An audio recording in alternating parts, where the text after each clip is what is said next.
Good morning, everyone. Welcome to the Swiss Dota Cup 5. Yay!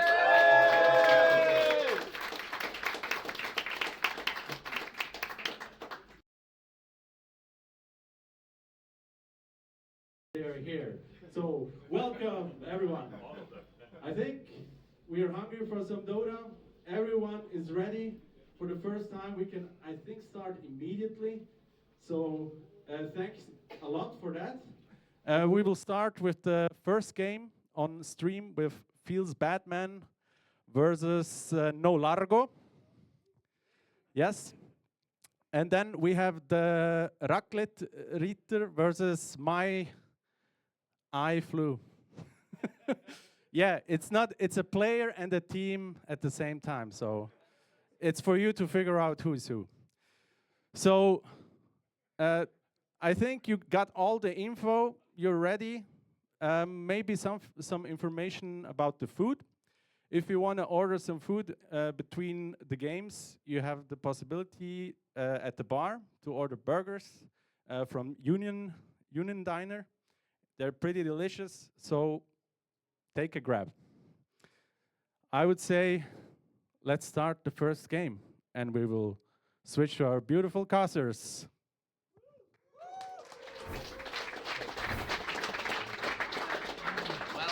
Everybody, welcome to Swiss Dota Cup Volume 5.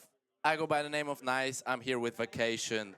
How Hello, are man. you doing? I'm super excited and happy to be here for the 5th edition of our Dota Cup back here at ManaBar, a beautiful location with so many players showing up today. So I'm so happy. It's going to be amazing. What are you looking Absolutely, it's forward? going to be amazing. And if you say many players, we are talking about 4D Swiss Dota players.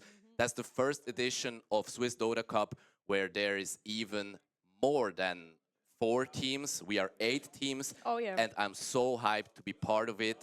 And you are the GOAT because you are watching or participating and you are a part of Swiss Dota community. Thank you everybody for being here and for tuning in to witness this great day. Yeah, and it's also amazing to see we are at the 5th edition already. I mean, the event is growing. Every time more and more people are showing up, it is talked about. It is more well known that this is happening. So it's really amazing to see everyone coming together. And as you said, also you, the people watching, it's amazing to see this community get together for these yearly events. It's so exciting. It's super exciting. And I even, because we are in Basel tonight, I practiced my Basel teach a bit. Oh, okay. The So Baby may I Deutsch. do an introduction of Basel teach? Let's hear it. Herzlich willkommen alle miteinander heute für eine 5. Swiss Dota Cup in der ManaBar Basel. Woo! That was not bad, actually. Really Thank good. you so much. Thank you so much. I actually got some practice from Lynn. She is a mighty Bobber Gurka. She is playing also today. Once I had a text in Basel Teach which she corrected for me. So that goes way back. So Perfect, it's not perfect. does not come from nowhere, you No, know. I see you were trained definitely. That was some That's good it. pronunciation with the Basel. Basel. That's the important Natuurlijk. part. Very good. So, and today we are starting with our first game. It's No Largo versus Feels Badman. 2 exciting games, especially No Largo. We had some players that were here since the first cup showing up back and it again. And also Feels Badman, some names we have heard before. So I think it's going to be an explosive first game. Let's see what these players cook up. With the new map and everything going on, before the stream started, we talked a little bit about the meta. The current Dota meta, what do you think? Will we see most of the meta heroes, or are these players people that have their own tempo going on? What do you see? What kind of heroes will we see today? The meta in general, it is very heavily relying on healing at the moment. Heroes are tanky, team fights are long. But the very exciting thing about Swiss Dota Cup is that we are playing Captain's Draft. So not every hero will be available. Not every game will have a Razor and a Jakiro. So these 2 heroes, like I mentioned, for example, they're very meta. And we will see which part of the meta actually shifts to our Swiss Dota Cup today in the Captain's Draft. Yep. I saw during the labbing some people already tried out the Treant were walking around, so that's a hero that we're definitely gonna see. But also many players here have their signature hero that we're definitely also gonna see. I mean, it's not the TI, we know that also. I think it's not gonna be as sweaty. A lot of variety going on. Well, no, this is a good thing that it's not TI. I don't mean it derogatory. It's like a good thing. We have a broader hero pool, a lot of fun little challenges and also items that we're going to see here today, and I think that's going to be exciting. That's also the part that I love about the community coming together for these tournaments. Yeah, and I think there's much potential for unknown players to really get their name known and appreciated at a Swiss Dota Cup event like here.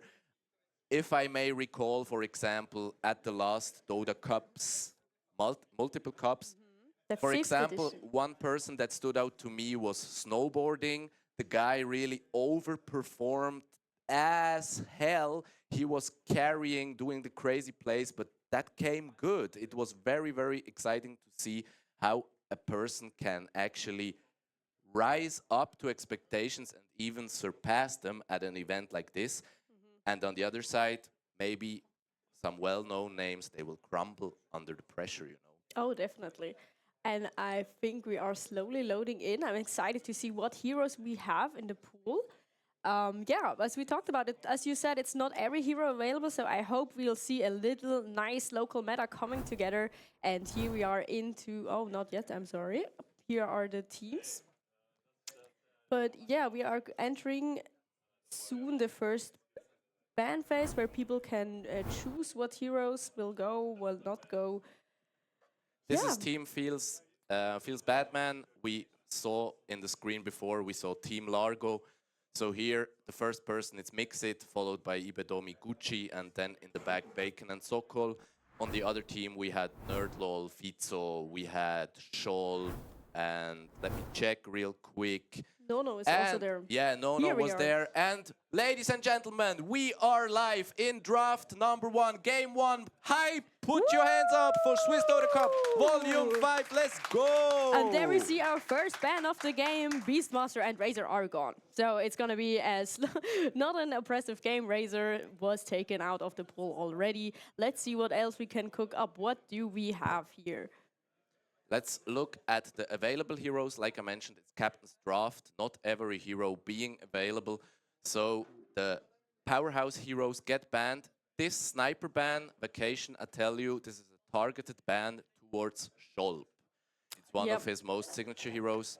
We On the have seen other in hand, previous cups also what you can do with it. yeah, and Scholp really, really sad because in Captain's Draft he never gets to play sniper. So maybe he needs to switch to Team Liquid so he can play Captain's Would you mode. say this ban was a snipe? Yeah, it is. So look at bans. Can we predict something maybe? I expect, let's see, maybe powerhouse hero like Invoker, Spectre, Dragon Knight, Huskar to get banned in this first phase. Yeah, Actually, and the only ban phase as well. Yeah, I would see Huskar definitely. Spectre is used in this format today. Yeah, what else? I think it depends what the people are playing. What are you targeting? I mean, we have, as you said, some players that step up to the expectations, right? So are you just going to ban out these powerhouse heroes, or are you also targeting special like support heroes? But we can see that players perform so well with them. So I think there are also valid choices there going on. Yes, they definitely are, but there the Sand King gets banned. A support hero that's actually very strong that could be banned here is Grimstroke, Disruptor, maybe even something like a Vengeful Spirit. I was also thinking about the Venge. Like you can do a lot of plays with her. The AA was highly featured in previous cups, but I don't think it's that important right now. We will see what the players can do with it. I mean, and it was the Vengeful Spirit. Okay, we got that one right. Actually, casters not completely off the mark. So the first pick for Feels Batman. Maybe we can talk about the team's players a little bit. Feels Batman, definitely a stacked team with the highest MMR player of today, Ibedomi. He has 12k MMR to his name. Is it just a number or is it really a thing, we will see. That's what he has to show us today. I mean, that's also a pressure, right? If you show up here with the highest MMR, you have to do.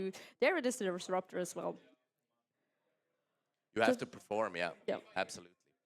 So the first picks, they were a Wind Ranger, which is at the moment a highly contested carry hero, but can be flexed to position 4 as well. Disruptor, on the other hand, will certainly be a support hero. And now we see even the Invoker, which I talked about to maybe get banned, but it did not. And no Largo pick it up immediately. What else are we gonna see? I mean, if you want to play the slow game, there are also valid options. We talked about the Spectre is still there. Oh, there, yeah, okay, it does get picked up. We saw so many players where this was a heavily favored hero in the past cup, so here it is again. Nice to see people sticking to what they know. They do, and an Ancient Apparition is usually a pick to block picks like a Huskar. I mean, you cannot play Huskar into the absolute healing reduction of Ice Blast from Ancient Apparition. So even heroes like maybe DK or Timbersaw, which rely heavily on healing, get countered by Ancient Apparition. So that is a pick, even though it does not counter anything so far, it actually blocks some valid picks here. Definitely. And you said in the beginning, this patch, the 40, definitely favors regeneration and healing heroes because everything else got nerfed, right? The Tango and everything got taken back. So that is definitely something you have to keep in mind. And the players showing here that they are aware of this, which speaks for them. Certainly they are. And the third pick, it's a Grimstroke. Okay, very interesting. So this Wind Ranger will certainly be a core hero. Yep. Like I mentioned, I expect it to go carry because it is usually played there very, very strong with the tangled facet at the moment. Actually, you can entangle multiple heroes and creeps and you get additional damage by a unit shackled, which helps farming, which helps killing, and that's the reason why Wind Ranger is in the meta right now. And they pick up the Tusk. All right. I think this drafts, like just positioning Wind Ranger this firmly as a carry, opens up No Largo to pick up a Spectre, as we talked about her. I mean, classic counter, just taking a Blind Mail, and this extra damage is gonna hurt as a Wind Ranger, right? So you have the possibilities to play around that, also with the ult that they reverted back to how it was before. I mean, Spectre underwent some changes, but he still works the same with teleporting around the map, around the vision, right? That's something that the Wind Ranger doesn't really want, so that would be a possible option. Let's see if they go for it. They take Magnus also. Good, really disruptive, breaking up the team fights, making positioning harder. So let's see what the answer from Feels Batman is to that. At the moment, you see Magnus and Tusk, both heroes, very, very good against Ancient Apparition and Wind Ranger, versus all these heroes actually, because they get in, they try to get on top of you. Grimstroke does not like that. Ancient Apparition does absolutely not like that. And Wind Ranger, if she gets caught without her Wind Run, actually can die as well very fast.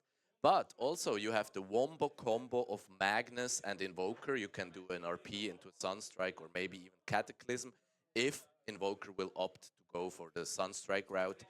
But now we need some pick for Feels Batman. They need something bulky right now. They need something which actually can go in and protect these squishy heroes on the dire side from the rampage which is coming from the side of No Largo. So which tanky hero do you expect to come out here? Ooh, okay, that's not what we were talking about at all. No. All right, more damage. Let's see. To you answer your question, I think the Timbersaw is still in because they have Ancient Apparition on their team. They can pick it still. The healing reduction is not a big issue. It got nerfed a little bit, but it still would function. There is Undying is still there. Maybe even a Chaos. Not Chaos, excuse me, the Dragon Knight. Dragon Knight, yeah. I mean, let's see what they were going with this PA. I think like they're just going so high damage. Let's see if this repositioning value that No Largo brings doesn't get to them. I mean, they also have Disrupt, right? Okay, there it is, the Dragon Knight. And there it is, yeah. So we got that one tanky hero in Dragon Knight. He will need to really bulk up because the whole team from Fields Batman is Glass Cannon. And I'm honest with you, Vacation, this PA pick, it is very ballsy to me. It is definitely very ballsy. Because it's now, you see, the 3 cores, Wind Ranger, Phantom Assassin, and Dragon Knight, they actually could go anywhere. In the meta, usually Wind Ranger is played as carry, so this would leave PA mid, Dragon Knight off lane, it's a possibility, but maybe PA will go carry classically, DK mid, Wind Ranger off lane, which is unusual, but actually, I think Team No Largo, they cannot predict it like we do. Okay, the And Wraith King. there it All right. is. Should I tell you something about this Wraith King? Please do. It is an absolute signature hero for Scholp, And but he gets also it. for Baba Nerdlol. But you see, Nerdlol, he picked Disruptor, and Scholp, he picked Wraith King. And Wraith King also a hero that can utilize the spiked carpet. Oh, sorry, I'm having such a lag. Right, the item where you put up damage back. Blade Mail. Blade Mail, thank you.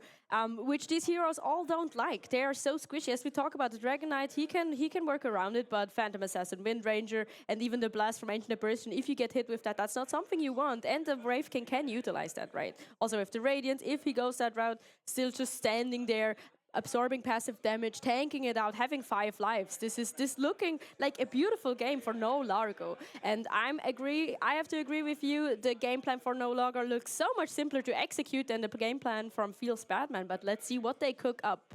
And we are entering the first game now here on the Dota Cup 5. And we are live. First game is getting started. Put it up. Woo! Applause in the place. People, watchers at home, at ManaBar, everybody getting excited. And Team Fields Batman, real tryhards. Team No Largo, real tryhards. Both teams smoked up. Let's see, are we getting our first skirmish 30 seconds into the game? That would be funny. Or is this the classic walk around missing each other? It looks like it's going for a little stroll. Okay, checking out the Roche pit. That is back in the river now, not on the edge of the map anymore, which I personally like. I do as well. And you see these heroes, the Radiant in the dire jungle, on the high ground. But Waiting I in ambush. expect actually no engagement to be happening here. It will be probably a 2-for-2 bounty rune trade. And let's see what is happening. Yeah, also a nice ward already placed from No Largo. This early vision is really important. Also, Fields Batman with the ward. Oh, Hold your breath. yeah. Mix it walking up the high ground.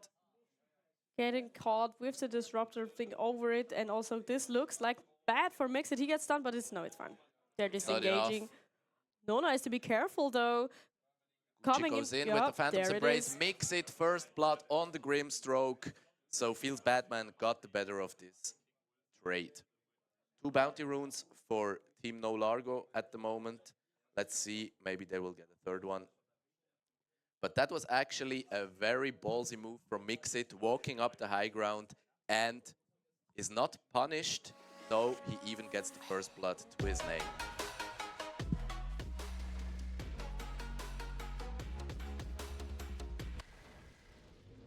All right, and it is the carry PA, so we talked about that. It is not the Wind Ranger. Wind Ranger is mid, which I think makes the most sense for this draft, right? Especially against an Invoker. You don't want to send someone on the mid line that is not ranged. It is also a comfortable position for the Wind Ranger. It is a hero that wants to rotate or has no problem with rotating at all, right? You just put in the Wind Run and go there and go left, so it's looking sensible. It definitely makes sense right now. Baba Nerdlol getting gone on, but will survive. And did you see Team Fields Batman started with a 3-lane on top? They tried to kill No again, but they did not get it. So now the Ancient Apparition rotated, TP'd actually to the bot lane. So it's Ancient Apparition and Dragon Knight off lane, which also is kind of dangerous because a stun in Cold Feet can heavily control this safe lane of No Largo. Yeah, definitely.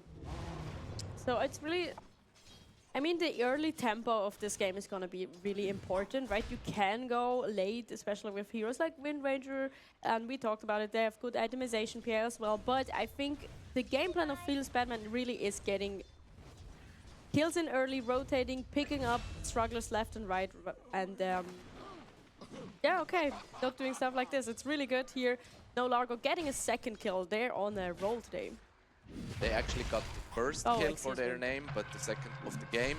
You see Phantom's Embrace on Gucci, and it will pop, but not enough to kill this offlane. But the trade actually is kind of even. Fito gets in some heavy right clicks onto Gucci, but this duo of PA and Grimstroke, this is a legit combo because PA can blink on top of a target with a Phantom's Embrace on it. Pop the stun, yeah, easy. We will need to see some crazy snowball dodges from this Tusk. In the meanwhile, mid lane, you see this Wind Ranger having actually the upper hand heavily in the mid lane. Getting another kill on top, that's what they want to see. Blood Grenade off the mark, no damage harm. But yeah, like I wanted to say, look at mid lane, that's actually kind of worrying already. You see this Wind Ranger, 18 to 12 denies, 12 denies is doubling CS of this Invoker right now.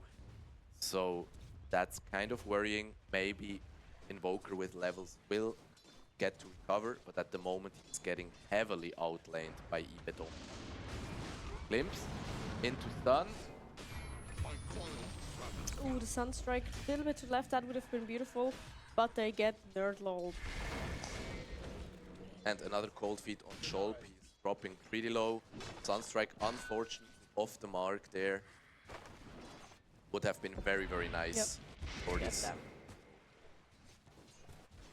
But yeah, definitely this mid lane looking juicy. The Wind Ranger really getting all they want. If they keep up this tempo, the rotation will come in and it's gonna be dangerous for No Largo. But that is the game plan that Feels Batman has to follow, right? If it doesn't work, it's gonna be a little bit difficult to recover from that in the past, but it's looking good so far. And another kill. Sholp dropping in the safe lane, the carry of No Largo getting brought down. Baba Nerdlol gets Bacon, another Sunstrike, not leading to a kill. This actually hurts Invoker more than you might think because he uses mana on other lanes while he is losing his lane very hard. So let's have a watch on this Invoker. But I think if he does not die, it still can be okay. Yeah, definitely. Oh, skewer back. But it's no problem, the brink is ready. Ice shards. But yeah, no real danger for Gucci on the PA. Even more so because there were many creeps of the Dire there, so it would be hard to dive past that CS. So no real danger for PA. Picking up the first water rune there. So what do you think if this snowballs out? What kind of movement does No Largo need to do? Do you think it is a rotation where? What is their target that they need to go to now? If it continues like this. That's a very good question. Actually, this Wind Ranger, they need to make sure that Wind Ranger will not completely ball out of control. But already right now, that's a tough, tough task. You see Wind Ranger having still a Fairy Fire, was never pressured to use that. So I'm really, really curious to see what movements Ibedomi will do and if he gets punished for it. Because I think with this disadvantage so early... Ooh! Focus Fire onto the Invoker, getting Dove in the mid lane. T-Big's Cold Snap, good job. Dodging away, almost outplaying Ibedomi, almost! Is it enough? And it's a trade! Even with the Fairy Fire, it was not enough. What beautiful engagement, making it exciting for us even in the beginning. Gucci, in the top, they got Gucci as well. Getting punished very well. This is what they need. This is what needs to happen. No Largo already looking better back in the game. Heavily featured here with a little gold lead. Do they get the Grimstroke as well? It looks like it. This time it is so fixed. Close. Yeah. That was a Fitzo signature play, you know. High risk, high reward. Almost works out. I do not blame him. He does not even feed gold nor experience to the PA. PA was not there, so I don't blame him. Oh, Ibedomi going for the Wisdom Rune. Damn. Do They are call it TPing out? over, but actually, No, it is will they fine. be too He's late? fine. And there it is gone. Ooh, Skewer almost. And the focus fire reaching. onto Fitzo. Wow, Fitzo Gucci is there TPing. as well. They can take this. This is fine. No has to be careful. Sunstrike hitting Ibedomi, but this is fine. They're walking out. Very good ice shards right there, but 3 heroes versus 2. They get him. What Gets a the beautiful cleanup. snipe. Oh, wow, the caster curse vacation was real. You said they're back in the game and back to the I'm so dumpster sorry. again How for could I have done Team that? No Largo. But Yeah. I mean, this is what they have to be hoping for. The tempo of Feels Batman is rolling, so No Largo has to look out for these small or big mistakes that Feels Batman will or will not do, right? Because this is the tempo that you have to go for. The mid lane looking rough, as you said, this Invoker looking bad. Wind Ranger getting so big, can rotate where she wants, got the Wisdom Rune and 3 kills. So now you really have to bank on little mistakes, picking up the slack, right? That's very so right. And I still want to compliment this Invoker, because Invoker, like in the engagement before, where yes, he died to Wind Ranger. Oh, TPing top, hold your breath. Beautiful Storm getting in there, hiding under the tower. Again, you wanted to say this, like supply under the tower, but this is not enough. Gucci cleaning up everything, TPing with the stun, beautiful. And the dagger hitting, but okay, they're not beautiful. Ibedomi is Yeah. on a rampage right now. He's Even really... with this facet, I mean, it's working beautiful. And Unless it's basketball. And because he's playing the mid lane, he did not take the Tangled facet, because the Tangled is more for farming. If you need damage, actually sustainable damage more often. The kill shot, however, if a hero is under a certain threshold, they will just die. They will get executed. annihilated. Yeah, executed. That's it.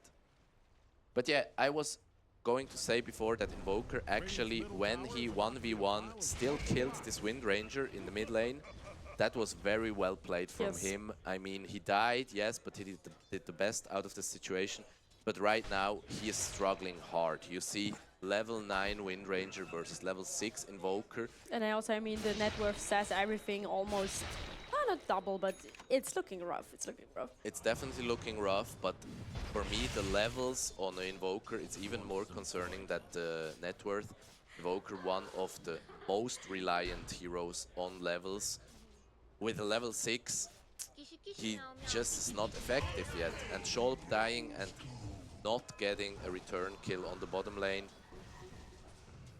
This DK is still a powerhouse hero. Yep. He did hit level 6 and turned it into a kill immediately. You see a mid-rotation from Bacon, and they get yet another Invoker kill. And the amplified damage rune spawned also in the middle. This is what, and of course, Ibedomi takes it.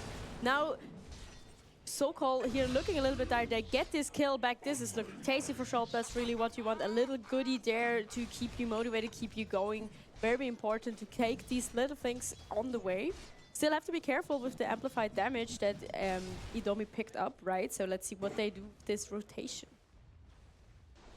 Very good play from No Largo. They saw Ancient Apparition rotating to the mid lane and instantly punish the DK. Ibedomi popping his amplified damage rune. But not going really anywhere, staying No. middle. He wanted Keeping to it run safe. bottom lane, but he ran back to the mid lane. Maybe anticipating a ward or something, or did see that the Wraith King left his lane actually. You see Wraith King is jungling at the Yeah. moment. Brimstroke keeping close to middle. Maybe we will see some action going on there. Just Glimpse. surveillance. Baba Nerdlol, manly one-on-one fight, and he wins it. But So-Called coming and cleans up the last there, the tasty treat. Sokol says, thank you, Bacon. You are enabling your offlane hero. Well played. Good job. But on the other hand, Baba Nerdlol gets a solo kill, so he will, I guess, not be so sad about it. At the moment, it's a 2K lead at 12 minutes. That is actually kind of okay for no Largo, I'd say. It could be worse. But like I said, the Invoker versus Windranger is worrisome. Glimpse back on Mixit, but will not lead to a kill. No, they're just engaging, not taking it too rusty there. And also we saw that Gucci is building the Battle Fury, so they are going the long route, it seems, with the farming, and he's already heavily doing that. It's looking good, but I think it's not going to be a 20-minute game if it keeps up, and also with the itemization we see going from the carry. TP bottom lane, look at this. Ibedom is smoked up. He does not go for Wraith King. They want to secure the safe lane tower. And oh my god, he finds the Invoker. What a target. This rotation is so devastating, and they get everyone just like that. Baba Nerdlog in danger. The power shot not even necessary. Fizzo TPing in. Level 7 Magnus versus level 11 Windranger. Can he do something? Power shot at Shackle, ready power shot, almost up in 3. No, he's okay, he lets him live. Gracious. And Gucci free farming top lane meanwhile. Does not die at least, but look at this, it was a 3-for-1 trade. Yet again, Invoker TPing into his death. That is actually really, really sad. I mean, it feels also very, very bad. He almost got a Sunstrike kill out of it, but did unfortunately not get it, so Baba Nerdlol picked up the support kill. But 3-for-1 vacation, they need to step it up. They do, but it was like also beautifully played from Ibedomi, right? You were saying, oh, he's not going for the Wraith King. He took the safe, sneaky route below the tower, right? And they were just not ready for that. So beautiful. Little Juke there paying off well. And the Grimstroke got just saying, yeah, I take this death, no problem. Go, my team, clean up. Ooh, okay, another kid taking one kill there, the Grimstroke again, but I think Mixit is like, yeah, that's worth it. A static storm onto both support heroes, Mixit dropping. Very good kill there, secures their jungle a bit. We are 14 minutes, both Wisdom Shrines have been ignored for the moment. So look at Gucci, you see Gucci on the left side. It has been pink. Is he going? No, he is not. Okay. He was thinking about it, but it's kind of risky as a carry, completely alone to go for it. So I do not blame him. Tibix gets a kill, very much needed. Yes. All right, this is what Tibix wants to see, right? Just walking around, taking these little things that add up to power him up, juicing up a lot, and also, as you said, securing the jungle, making the play a little bit smaller. Oh my god. Okay, hold that thought. Wraith King TP'd top to farm, but some few moments ago, only PA was there. His team makes the rotation. Ibedomi and Mixit team up to kill the enemy carry on the top lane. That's actually very well played from them, because map is getting small for Scholp. He cannot stay bottom lane versus this Dragon Knight, who's still such an overpowered hero and has like 3k net worth, 2k net worth more than him. So he cannot lane against him anymore. So where does this Wraith King go? That's actually and not look at so this easy. Really nice deep ward that Feel Bad has going on in the bottom there. Okay. Chaos Meteor on the support hero, yet another kill. But the support hero's playing very well here. Ice Blast coming in. Will it lead to something? So cold with the smoke. Okay, reveal just to take out this lane, securing the tower. Beautiful TP in.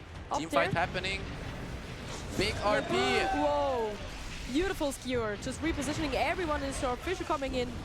They will it be enough, and they take the king so cold down. Beautiful. Very well played. Team No Largo grouping up in the top lane, and it pays off for them. At the same time, I was watching at the minimap. Scholp was in the near vicinity of Windranger, but does not get punished in the meantime. But now care. No Largo, I think you have to get out here. Yep. Now the big boys show up. Will it be enough? Nice Disruptor Storm. Meteor coming in, slowing it down, but they got Tibix down and he is dead. Gucci on the cleanup hunt. Will it be enough? Nerdlol has to be careful, but no, he gets plucked up. Will the TP to no happen? Are they far enough or are they fine? Ibedomi running in, shackled, shooting down. This looks dangerous, and everyone catching up with the cold feet. And oh, maybe it is enough. No, there it is. A nice pickup. It was a beautiful engage for no Largo, but just the carries walking in and cleaning the buffet up. This is gonna hurt. This is not what you want to see.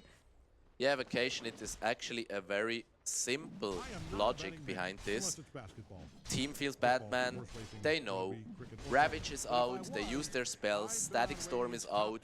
Why are they still lingering on top lane? That's actually a misread from no Largo. They should have got out at the moment where they had 3 kills. Yep. You need to content yourself when you're in a position, in a not winning position. They should have just gone out, gone back to farm, but they did not, and they bleed 4 kills. Yes. That hurts. It was also a super fast rotation from Feels Batman, so it was not as like they were not chilling as hard as it may have seemed. Of course, you have to stay on top of those things. This is a tournament after all. Your senses have to be sharp, but Feels Batman reacting super fast. As you said, they know all big spells were down, and PA and Windrange are super mobile heroes. They just took this opportunity. It was really well called, also from Team Feels Batman. Yes, it is a good call from Feels Batman, and a heavy punish for no Largo. Oh, a blink into a skewer on Ibedomi. RP gets committed. Sunstrike. Ooh, everything, and they get him. Beautiful. Very good executed kill. Now they have to get out of there. Will they be able to do it? So-called TPing before. Tibix trying to escape with the invis. Do they have something to reveal it? They do not. They do not care. Tibix gets out of there.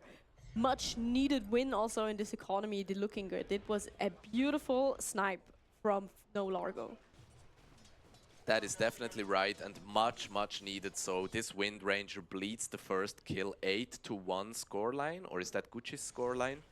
Can we see the kill deaths of the heroes? Yeah, 6-2. Second death actually of the game, and that was very much needed for the Invoker. He hit all his spells. That was very nice. Sunstrike into Rod of Athos, into Chaos Meteor, Deafening Blast. Very well played. And also, like the shards, the ice shards from Tusk doing a big hefty lifting there, right? Keeping the Windrunner, even though she's super mobile, back, right? That the Meteor pushes her back into this funnel where you really not want to be. Also, that's what we talked about in the picking phase, right? The team from No Largo really has this repositioning ability to break up the standings of Feels Batman, right? These heroes do not want to be pushed around, and they just executed their game plan beautifully there. And we saw it works, if they hit it. And it's not that easy to hit all the spells, but they did it. You see, it's 1954. They will group up for the Tormentor. Dire is already at the Tormentor. Will they be able to get it in time? Do they wait for a fight? 20 minutes, always heavily contested. Ooh, okay, they do it as 3 only. That's interesting. They get chopped out of it. The skewer hits on Ibedomi, Gucci. Ibedomi in the corner. Do they get everything? Nice, beautiful blue side. It's not even needed. Well Gucci's played. still alive. No, getting in there. But Shoal cleaning up, and he gets the kill on Gucci. What a beautiful money swing. They get the Tormentor, but at what cost? They took it for 3 people, getting low, wearing 2 cocky there, and no Largo cleaning up everything. Very good awareness from no Largo to go for a smoke there. They did that very well, even though they do not get the Tormentor. That was ballsy from Feels Batman. They take the Tormentor as 3 only. Bacon on the Ancient Apparition was almost dead to it. Yep. So 1 Shockwave from Magnus gets him, and they clean up both cores. Gucci actually kind of gets lucky to still get 2 kills there, because otherwise it would have been a disaster for But also his lucky Batman. that Shoal gets the kill on Gucci right after he got those 2 kills, so spiking up this money a little bit, which is beautiful for the Wraith King. And we see now on Ibedomi the BKB is ready. So big rotations after that maybe coming out or not, we will see. Yeah. But Let's be curious for it. yeah, let's be curious. What I also want to say was nice play from No Largo to wait a little bit with engaging, as you said, taking the smoke, but also waiting a little bit to going for the Tormentor. I think already resigning on the Tormentor, right? Taking, okay, we are gonna clean up the struggles, and it worked out. Very, very good. At the moment, only 8k lead for Feels Batman was 9k a while ago. So do Team No Largo get back into this game? Let's hope for it. Let's hope for a spicy one. Okay, big fight coming up mid. Maybe no. Okay, it's just a Tusk getting cleaned up, doing some havoc there. They have to be careful, of course, that they not get picked up. No Largo having a little bit of tempo back, but if their supports or other heroes get picked up left and right one by one, you are not going to be ready for when they push, right? And Feels Batman is approaching closer and closer to home base. They do, and they are running around as 5 heroes. So they only get a Tusk kill. I would say that's actually kind of good for No Largo, because Wraith King is farming, Invoker is farming, but it comes at the cost of Roshan. And I think in this time you really have to be careful. As you said, it's only a Tusk, but you need everyone to be ready for big fights and pickups. You want to be the one doing pickups if you're No Largo, right? So this Roche is really gonna hurt. They struggle. You have to use every spell to just kill all their heroes. And now Gucci or Ibudomi gets a second life. It is Gucci, that's not what you want to see. You really have to be careful now. No mistakes. This is just a free walk-in if they're not careful for this Batman. It is what you want to see if you are a Feels Batman fan. Yeah, so definitely, yeah. they get the Roshan for free. Team No Largo not in a position to contest it. I don't blame them, actually. It would have been very risky to go there. Instead, they decide to farm up on the Wraith King. Look at this. A while ago, Vacation, all the cores of No Largo, they were at 6k, while PA was already surpassing 10k. And now look at this. Scholp recovering, almost surpassing this Wind Ranger, will get soon to top 2 net worth.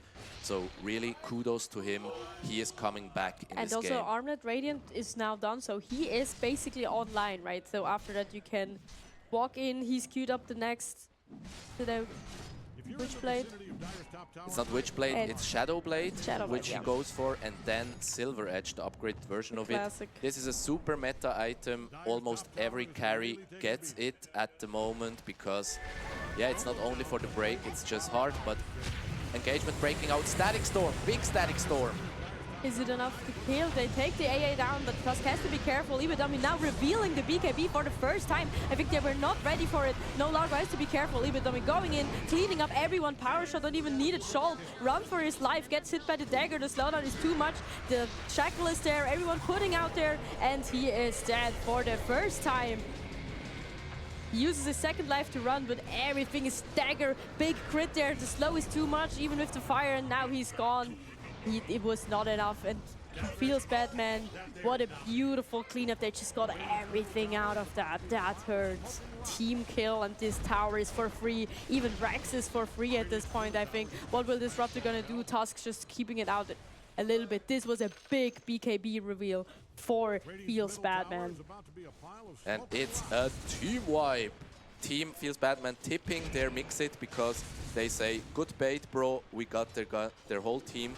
And yes, I complimented No Largo for coming back a little bit net worth-wise, but you know what this was from Feels Batman? What? It was an abuse of timings which they got. They got a BKB on the Wind Ranger, they had an Aegis on Phantom Assassin, and also BKB on Dragon Knight, and they utilized that to perfection because they took a team fight when they knew we are stronger right now. Yeah, I mean, this is what you have to bank for. I mean, this Roche enabled this Aegis and enabling just so much, whatever you want to do, right? And this BKB timing coming in perfectly. We just talked about Scholp recovering a little bit. You have to be careful that you're not too cocky because he's the only one that has his items, right? He did his best. The Radiance doing a little bit of heavy lifting there as well. I mean, he was able to stand them down for a little bit, but they were just not ready for his BKB. They already used all their spells. They have nothing against it, and if the Wind Ranger can just walk around freely, that's it. She's doing just so much damage, right? And you are heavily focused on magic damage and restrain in the team of No Largo. And they tried it really hard to stop this Ibedomi BKB Windranger, even RP committed onto it. But the BKB mitigating too much magic damage there, so Ibedomi really gets the better out of it. If he would not have gotten a BKB, he would have died there. And Yeah, so but I mean, this was the gamble they took, so it was just planning, paying off, and they got another tower. Also, no, Feels Batman not committing for the Rex, taking the long game, going and cleaning up the remaining towers and farming, which I think is also the sensible choice. They're just taking it slow, not getting cocky, not getting greedy. Really nice, patient game. not underestimating their opponents. First of all, they're taking the safe approach. Aegis will expire soon, but Gucci got his BKB, so let's see if they opt for high ground. I don't think so.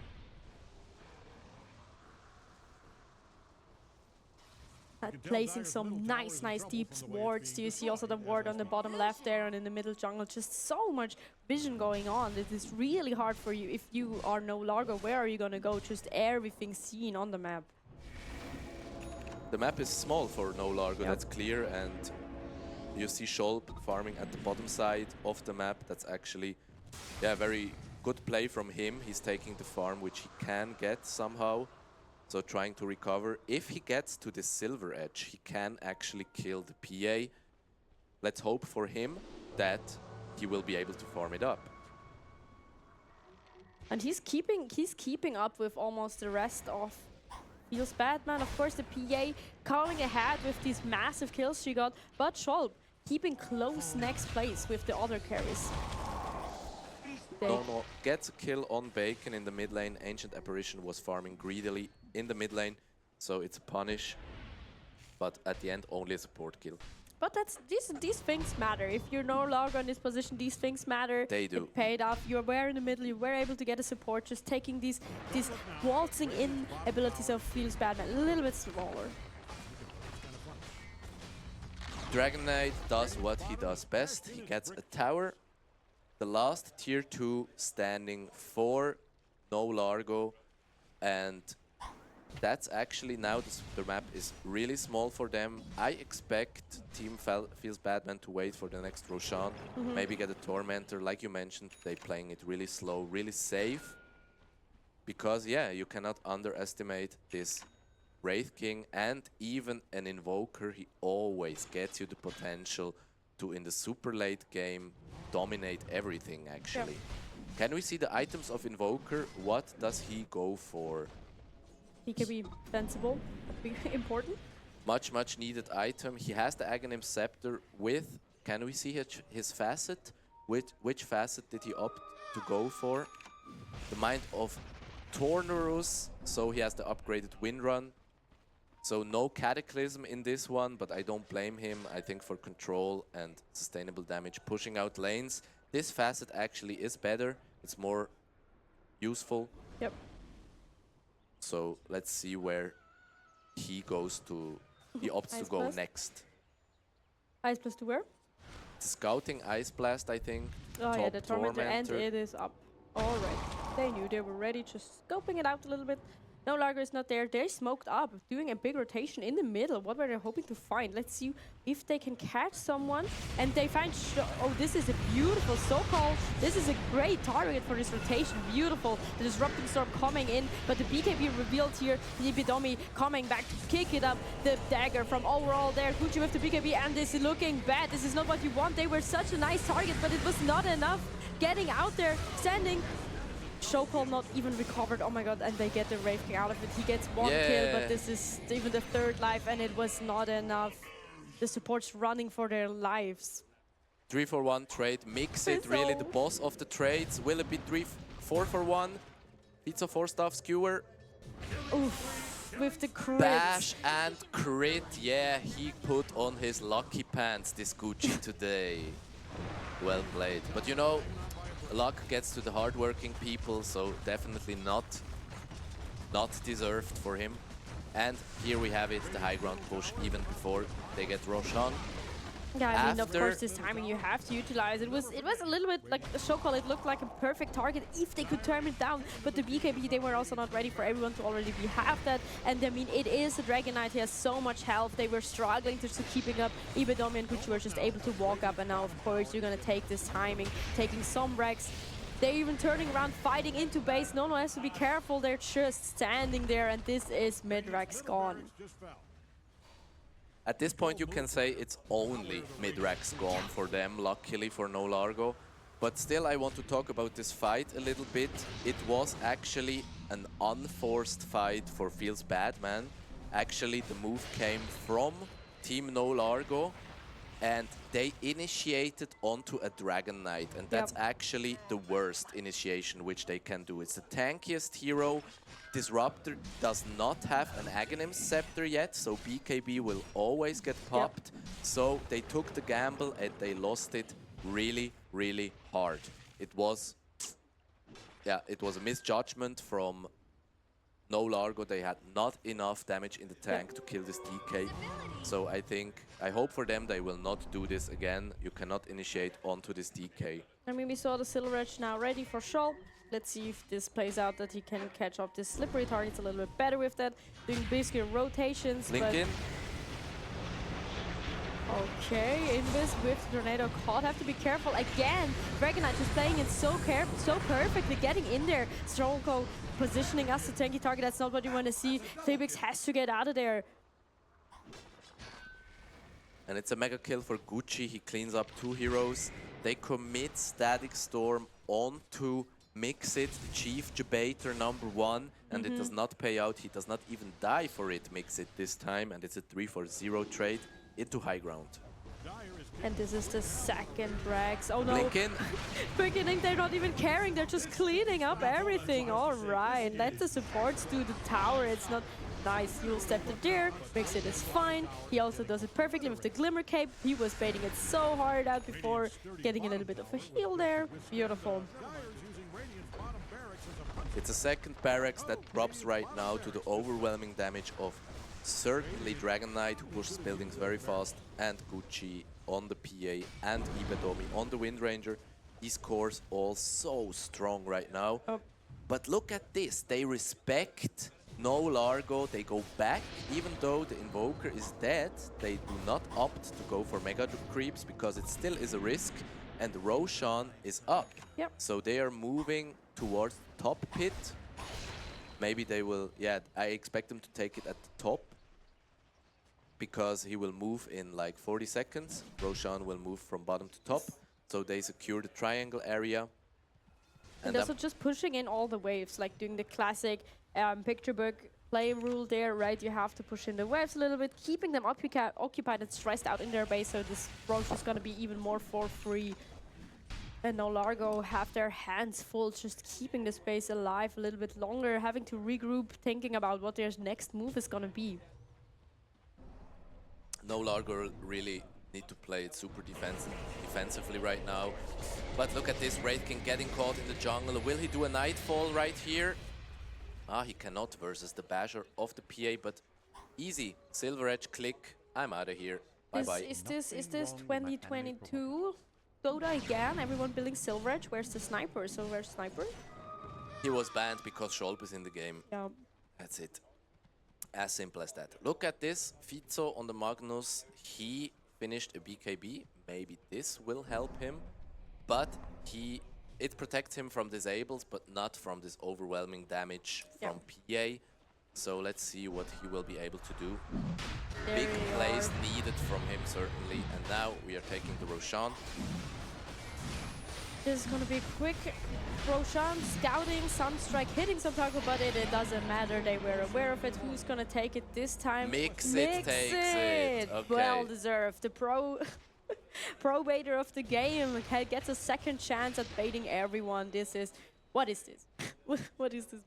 This is actually a disrespect play from Feels Batman. They're saying, we're so much ahead. Let's put it on Mixit.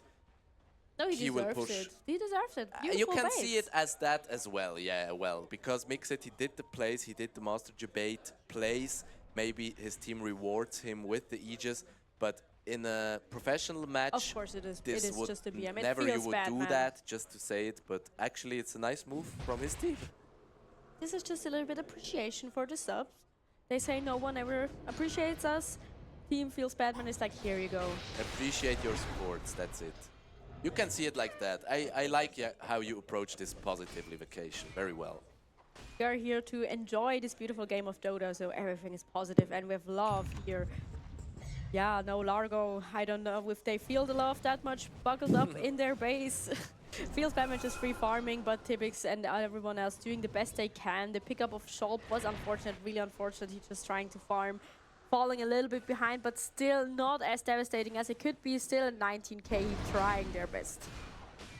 And our observer highlighted that the Tormentor led to a shard for Dragon Knight. He gets the Fireball ability right now, an ability which is very useful to push out lanes. Certainly it puts a ball of fire onto the ground. And they put some sneaky wards right there. Papa Nerdlol needs to be careful. Phantom's Embrace not leading to anything. Gets an easy D-ward there. And I mean, we see Mixit just Kickback. On to Mixit. Luckily he has the Aegis.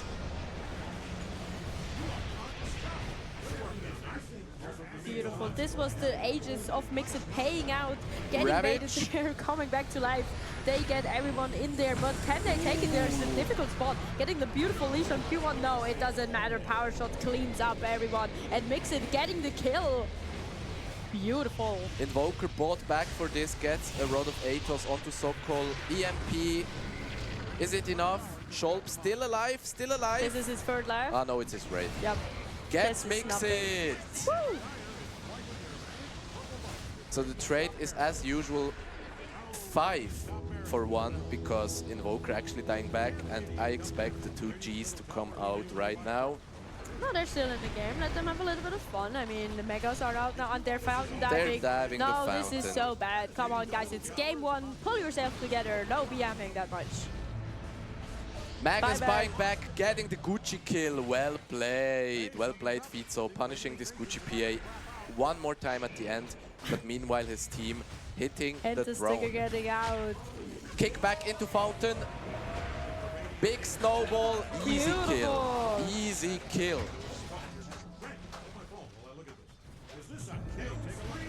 Are we watching Harold Pops? Why are you not finishing? Come on.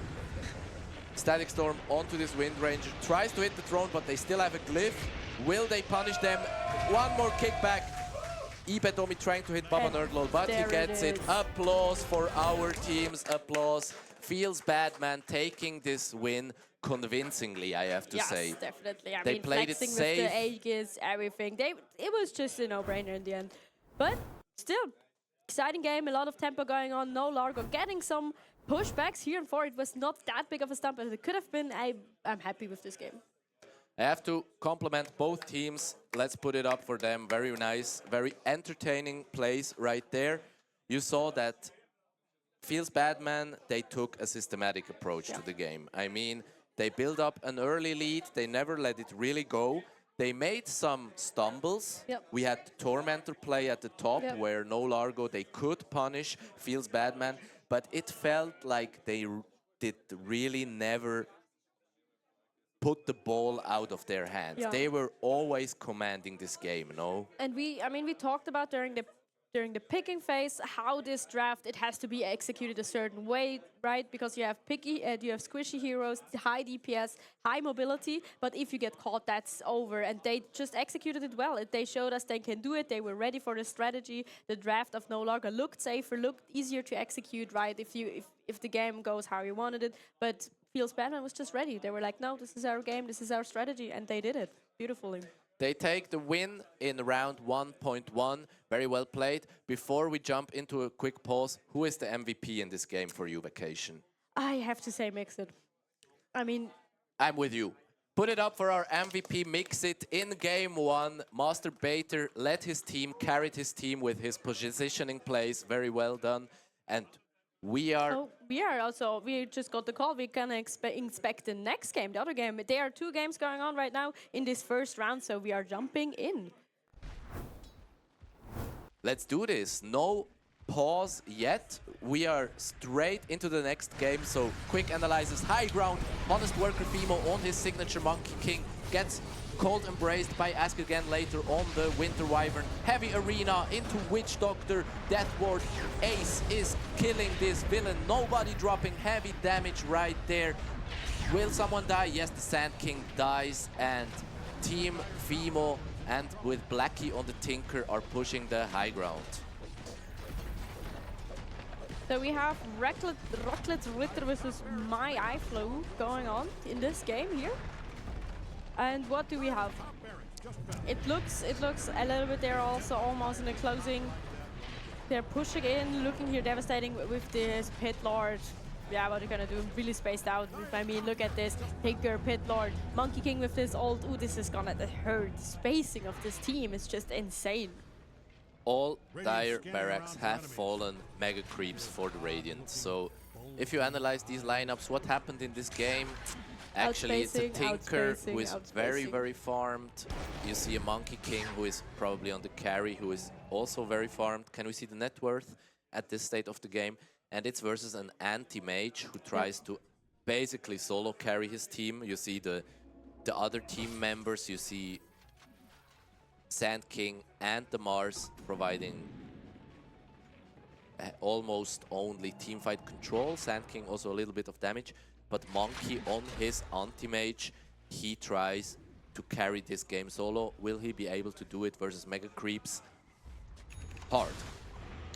Yeah, that looks like a tough draft, I have to say. I mean, all these heroes, hate playing against them. You're just getting zoned out. Your lanes are nowhere, dying always. But I mean, Monkey's still hanging in there with the net worth, third in position, not that far behind. Going also with the farming out, Basher queued up.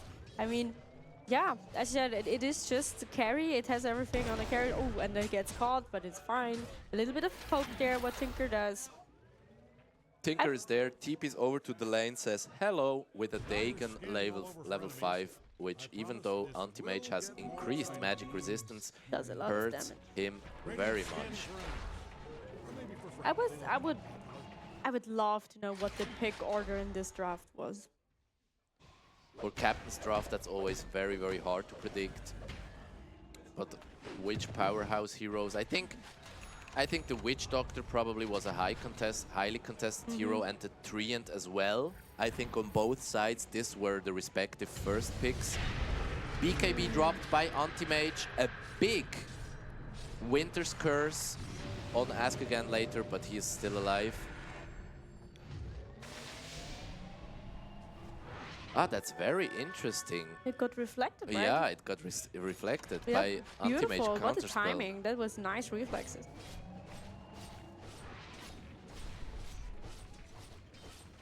Hanging on, you could say, in this one, Monkey.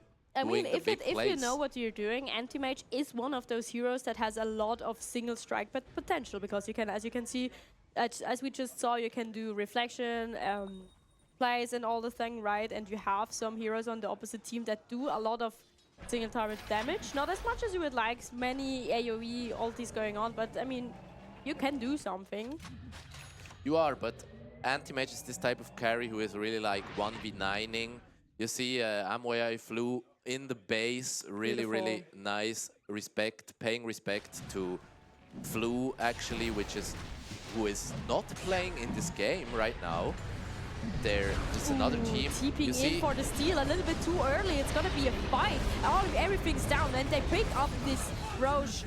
Beautiful ultis down. That's what I was talking about. With all these ults, you do not want to be in one stationary position. It is just gonna be cleaned up on the side of the Radiant. Wow. It was a nice try though, TPing in for the steal from Ace a little bit too early. He couldn't have known, but yeah, it was a try. Mostly because you are playing against Mega Creeps. Yeah. Monkey buying back, trying to man up. Will he be able to survive this? Maybe, but his throne is under heavy pressure from Mega Creeps. And there it is. Will this Look at game end how right much now? Do they have a damage it is. glyph Yeah, still? of course, the Mega's just killing it. There's some fountain diving maybe even going on, but this is game 2, and it goes for My Eye Flew. Beautiful. Bravo, bravo, bravo. We witnessed the last 5 minutes of this game.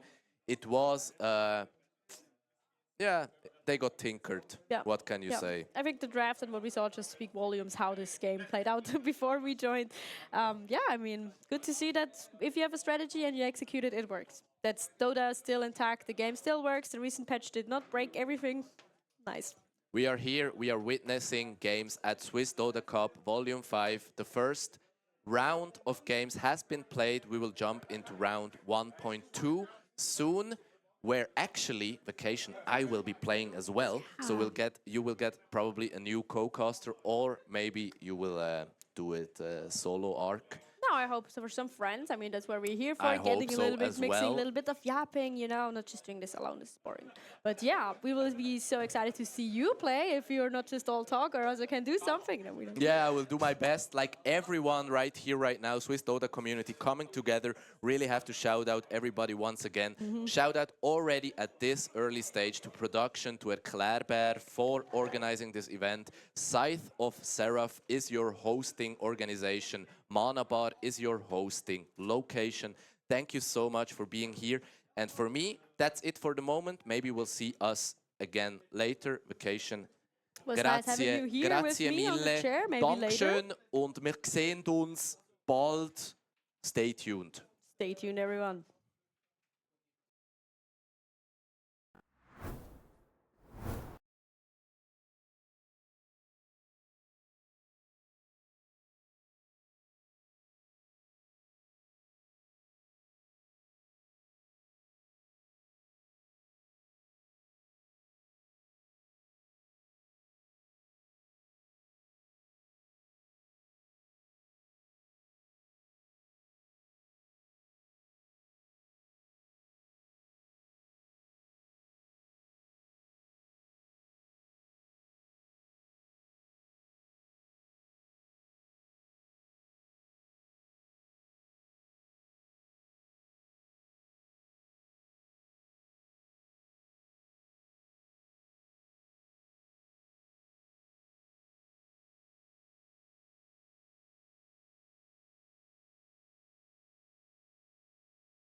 Saturated, that's what you assume.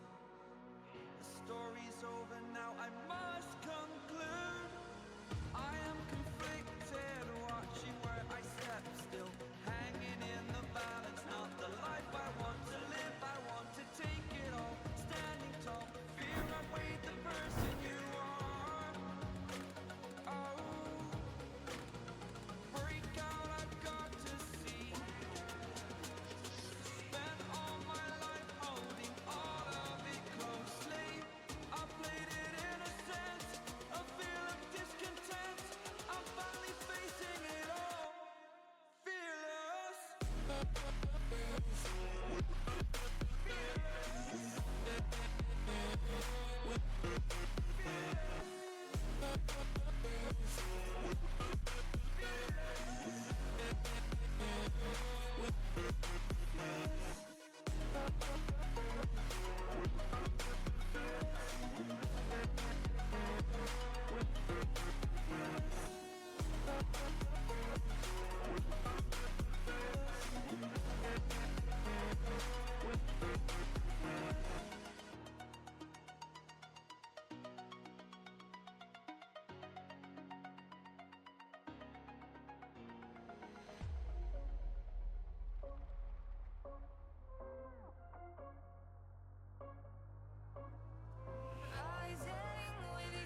just to know what you knew. Restless every time we start locking eyes. Lost control. Oh, it's paradise with honesty, but I'm in the dead of the night.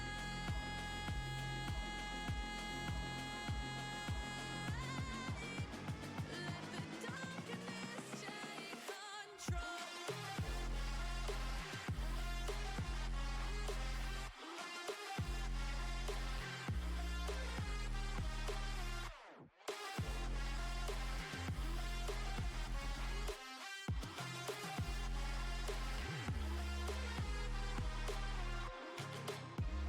Let the darkness take control.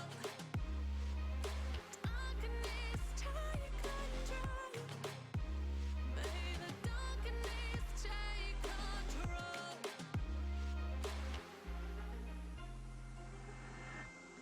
Take me in the smoke, breathe me in and let me go. Sink to your heart to find you. Open up your eyes till you're blinded by the lies, so you can see what you do. Restless every time we start locking eyes. Lost control. Oh, it's paradise with honesty, but I'm in the dead of the night. Teardrops on the floor. The pain is over. Feel the darkness take control.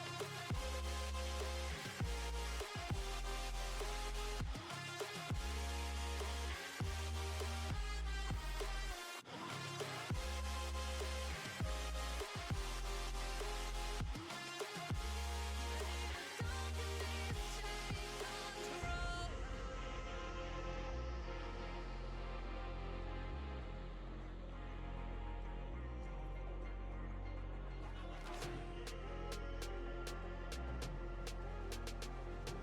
This ain't what you want. This ain't what you want now. This ain't what you want. Who alive can't put me in a box. I redefine any definition you got. I am the tiger, I'm making steps to the top. The flames, I whip it up, you just gotta hand me the rock. Take a seat, you cannot stand it. All I know, the flow harder than a scotch bunny. Don't try study me, you cannot manage. This ain't what you want, bitch, I'm a fucking phenomenon.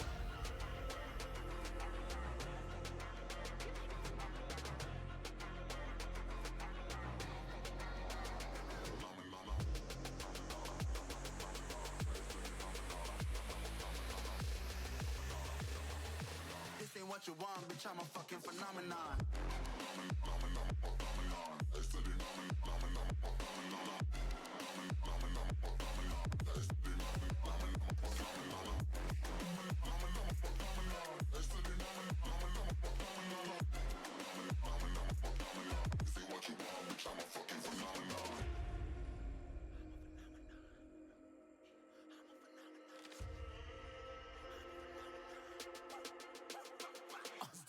Yeah, you better listen. I'm bringing heat. You'll be a fan when I start rapping. Way I'll have your fucking head spinning. I'm known as spit vicious. Release bombs, they go tick tick. Boom, you blow me that head missing. I'm a phenomenon. Stacking cheese like it's Parmesan. 8 different flows, call me Octomom. I'm moving fast like the Autobahn, and I'm independent, so I'm not your fucking starving like it's Ramadan. Sick, twisted, gifted, can't copy, printed, can't hold me down. I shape shift, I'm liquid. I killed this beat, I might get convicted. They know how I move, it was predicted. Persistent, spoke it into existence, so consistent, no assistance. Hear me once, become addicted. If I rap it, then I live it. There's no cap when I be speaking this. This ain't what you want, bitch, I'm a fucking phenomenon.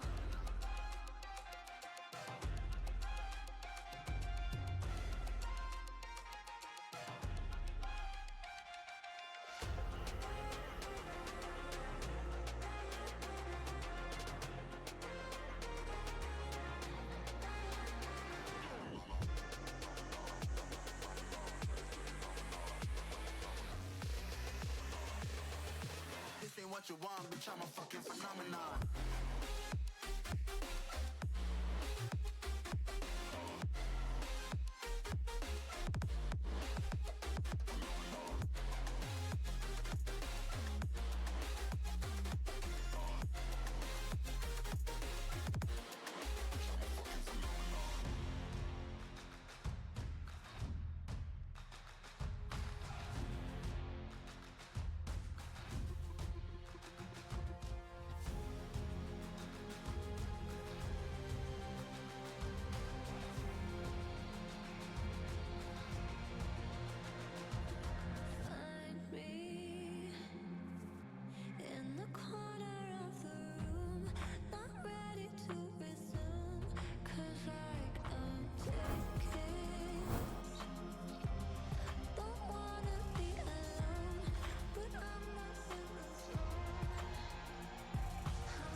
Und 0-2 und High. Ja. hello, everyone. Welcome back to the second game here in the fifth Swiss Dota Cup. I have a new cast member here with me. Hello, CNN. How are Hello, you doing? vacation. I'm fine. Yeah, perfectly fine. Thank you for joining me and us here on stream today for taking it over for Nice. You were in the game before. You played in the game with the Underlord, crazy Tinker pick. We looked in for the last 5 minutes. How was it for you? It was very good. I had the expectation that we're gonna drop out very fast because I think today the competition is pretty high. We have a lot of good players, and luckily we had a very good draft, and we managed to win. Yeah. Yeah, your draft looked insane just from the last 5 minutes. It looked super oppressive. I wouldn't have wanted to play against that. A lot of Tinkerstorm going on with the Pit Lord, putting everything down, perfectly rounded out with the Monkey King ult. Yeah, but all right, we're already entering our second game. Let's look at what we have in the pool. We have our first ban with the Beastmaster going on here, and I see a lot of interesting heroes. No? Razor? Okay, the next ban. What do you think? What kind of heroes will our players pick today? What do we have to look out for? That's a very good question. In my pops, I always see Ursa for carries, and I always get destroyed. I see a lot of X. I see a lot of Lifestealer. I see a lot of Puck. All the other heroes are not so common, are not very much in the meta, I think. Viper is very strong at the moment at this patch, I figured out. Yeah, I'm curious. And we see this Earth Spirit ban. This is a targeted ban for the other team. Nullside and High really wants this. I think Flu does play the Earth Spirit a lot. So this is really targeted. This is just a one-trick pony, I was told in the beginning. So that's unfortunate that it was in the pool, but it is already gone again. And Nullside and High really thinking about it. These are our two teams, by the way. I think we haven't introduced them yet. We have the team Nullside and High with Streunerlein, Crazy Wafro, Snowboarding, got shouted out before, My Flu and My DOS. Versus the team up Moral High Ground, here listed as Upfall Draft, but it's actually Moral High Ground. We have the Natsu playing here, Khazi, Selra, Upfar, and Arkosh. A lot of returning players from the previous Dota Cups here again. And yeah, I think it's going to be exciting. These players have played a lot together, know each other, and also very familiar here in this format. Let's see what they can cook up.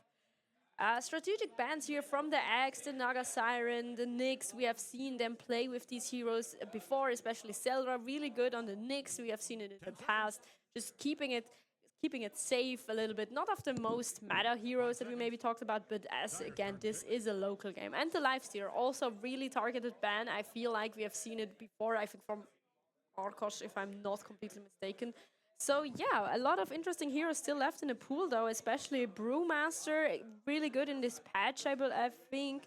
And you talked about the Ursa, my favorite hero coming back, super excited. We saw the PA before, really making havoc, but this is not about just individual heroes, this is about the strategy that the team thinks about. And what do you think with these heroes, what kind of strategy, or with these players, what will they be going for? Yeah, when you play Captain's Draft, you always have to watch out for some cheese picks, because sometimes in our game there was an anti-mage in the game, and there was a Medusa in the game, and so this looked very scary because maybe someone managed to pick Medusa and bans the anti-mage, and then you don't have any counters left because there only are a few heroes. And now in this game, I think the Puck is one of these possibilities, because for Puck you need some good lockdown. Definitely lockdown. I mean, we have the Grimstroke, which is utility that also wants to follow him in. Really good with the Puck, actually, I think. Also utilizing the Blink potential. Who else do we have that has a good lockdown? I mean, maybe the Sven could work against it. That is more like a carry, but a lot of potential going on here. We talked about the Sniper before, but that was also more a targeted thing. Sniper is just really good in this meta right now. I'm not sure if they will go for it. Otherwise, it's a rather classic pool, I think. Not a lot of really big lockdown heroes going on. You have a classic Pango if you want to play around this mid matchup. I mean, Pango, Puck, we've seen it a lot in the past, especially right in previous patches. Was something that was going on there. I don't know if they would go for it. Could be important Bane target. He's in the pool. Yeah. The Winter Wyvern again, we saw it really work well in the previous game with a beautiful, like if there was a powerful reflection there from Anti-Mage, but it could work with if you hit a Cold Embrace. Of course, you're risking just, if you want to go this route, just focusing on single target that can be easily avoided with a Lincoln Sphere, for example, right? So. Yeah. It's like Puck is like a pick. Then when one team picks Puck, the other team is forced to pick Bane or Doom. And Doom is also a I very didn't see Doom. Yeah, good key call. hero because if one team wants to pick IO and want to take a heal strat with maybe high IO and Wyvern, with this crazy amount of heal, you're like forced to pick Doom. Yeah. So I'm very excited to see what's the first pick. Yeah, definitely. I didn't see this Doom. Wow, this opens up a lot of new possibilities. How could I miss that? Of course.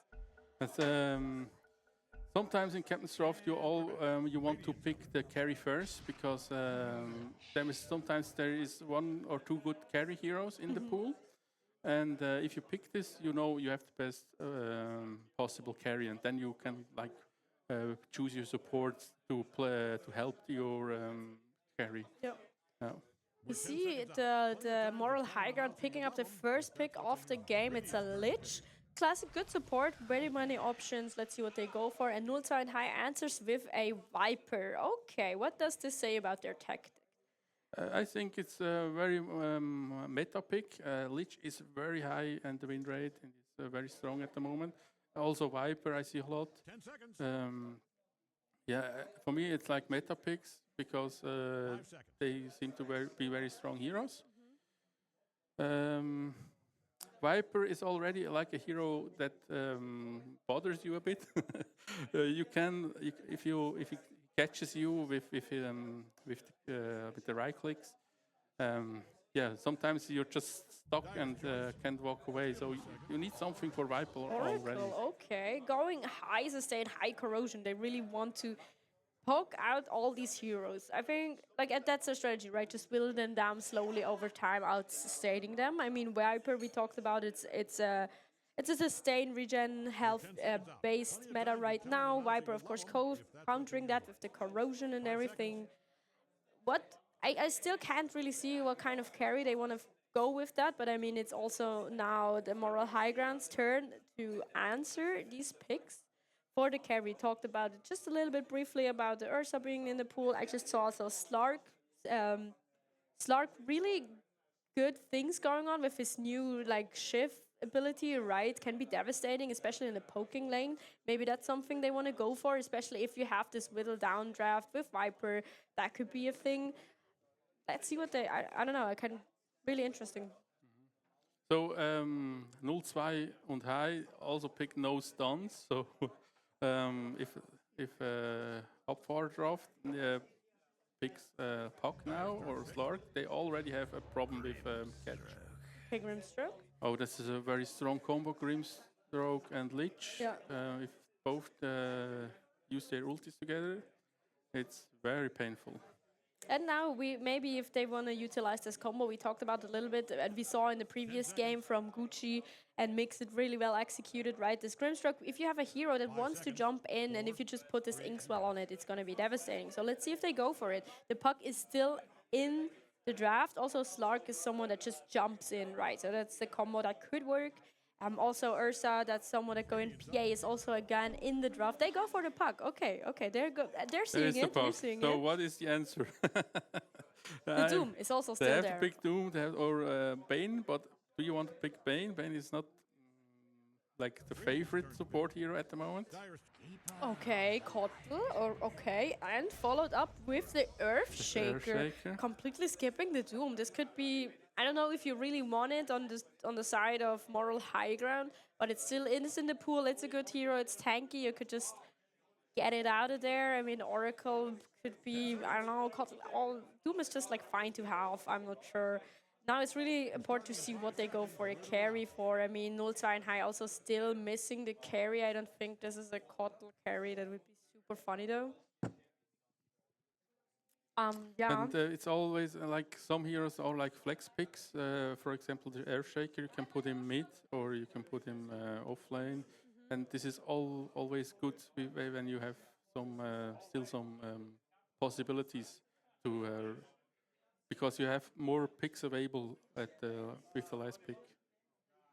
Yeah, I see that. I mean, you still need someone tanky, I think, also for moral high ground, right? You have just the supports, Puck, slippery, but squishy if you don't watch out for it. And they go with the Ursa. Beautiful, beautiful. We talked about it. Really nice synergy with both Lich and Grimstroke because he really wants to be in the enemy's fields, right? And he also profits from having these disruptive abilities going on around him. Also nice combo. Same goes for the Puck.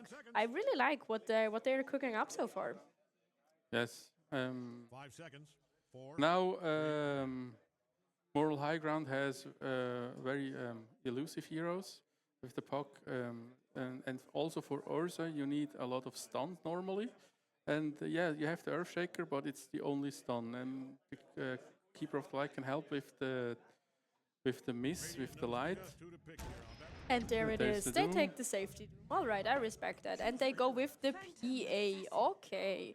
I mean, the Ursa PA matchup is difficult, but it can work. I mean, you really have to bank on it now that this PA is able to get around and get those kills. Let's see if they go for a slow game or not. I mean, the game plan for Moral High Ground, we have figured out, right? But what do you think is the strategy of 0-2 and High? What are they looking for? I think 0-2 and High picked some comfort heroes. But I think they have a chance. I'm not really sure if someone gets doomed and the Oracle saves him with the ultimate, if the healing counts or not. I'm not sure about this. Oh, interesting question. I'm not sure because either. if they doom someone and you save him with Oracle ult, yeah, I don't know if this works or not. Because the Oracle ultimate like saves the healing and saves the damage for a time, and then I'm not sure if the healing will count or not. But let's see. Who would be? I mean, we talked about them picking up a little bit of sustain, right? With the corrosion from Viper. Also, Oracle can do a lot of like difficult plays if you miss time the healing. I mean, it takes damage first, right? So you have to really play these long fights with good timings. Also, Kotls just want to be in there and be a menace, disrupting everything up. Who are your targets if you're 0-2 and High, right? Who do you want to really bully in this one? Because I think, of course, they're just all slippery, and the Doom and the Ursa not really being that much bothered by this Viper, I think. Yeah, I'm still trying to figure out where everyone is going. So it looks like Snowboarding is normally the offlane player. So I think it might be an offlane Viper. Heads up. 30 seconds. So I still not figured out exactly who is going where. But for the Doom, I think the later the game gets, he wants to doom the Viper or the PA later. Uh-oh. Looks like they're gonna try Will they it. find Snowboarding? No, he's fine. It's out. He's out there also with the vision, was spotted, it's fine. This looks like a 2-2 bounty back to lane, slow, They've got an easy ancient, start. And between you and me, they got no business with it. Who was the first person to think of having an ancient? You! Get mad! Go smash their ancient! Oh.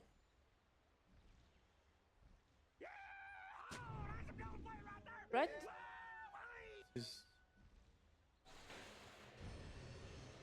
So yeah, it is of course a carry Ursa together with Lich. Nice combi, simple, classic. And it is Viper mid, Puck mid. I think what everyone expected. Classic, no surprises there. Yeah.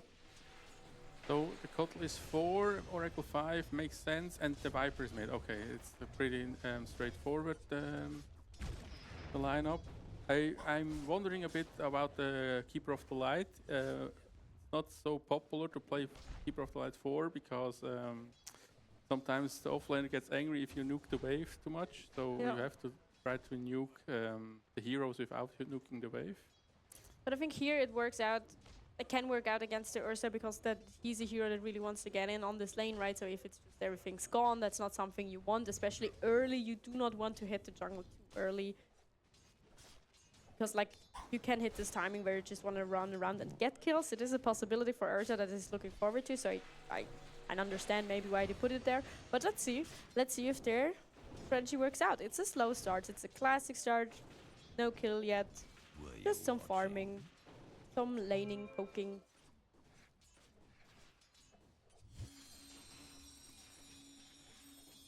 The mid players always know the matchups mid. I don't know since I don't play mid. I don't know who is supposed to win mid, Puck or Viper. I mean, so far the CS is really equal. I think, yeah, now looks good. It's 5-6. I mean, here the Puck getting harassed, but he's fine. He can also encounter both are ranged. It's not that. I think the Puck does not have too much fun. No. They are also a little low on health. Bottom.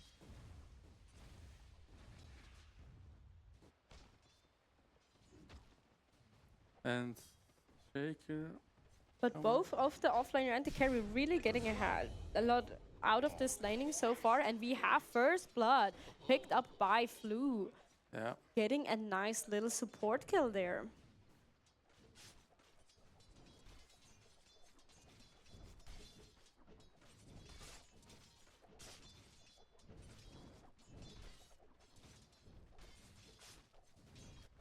Looking good so far. A little bit low there under the tower, snowboarding, but he should be fine.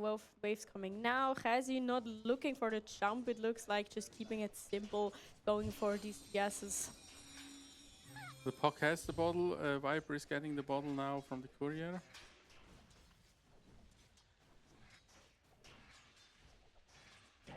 Snowboarding has to be careful though.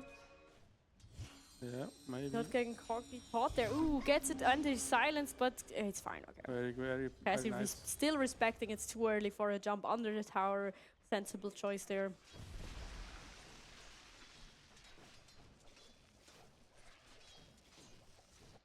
And picks up a nice little water rune. Top looks like a little disaster for Radiant.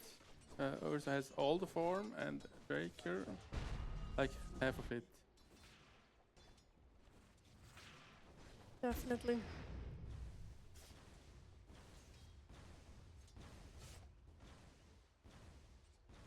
So far, really slow. No big rotations, no big blocks or pulls going on. Just the top lane being pushed in really far already.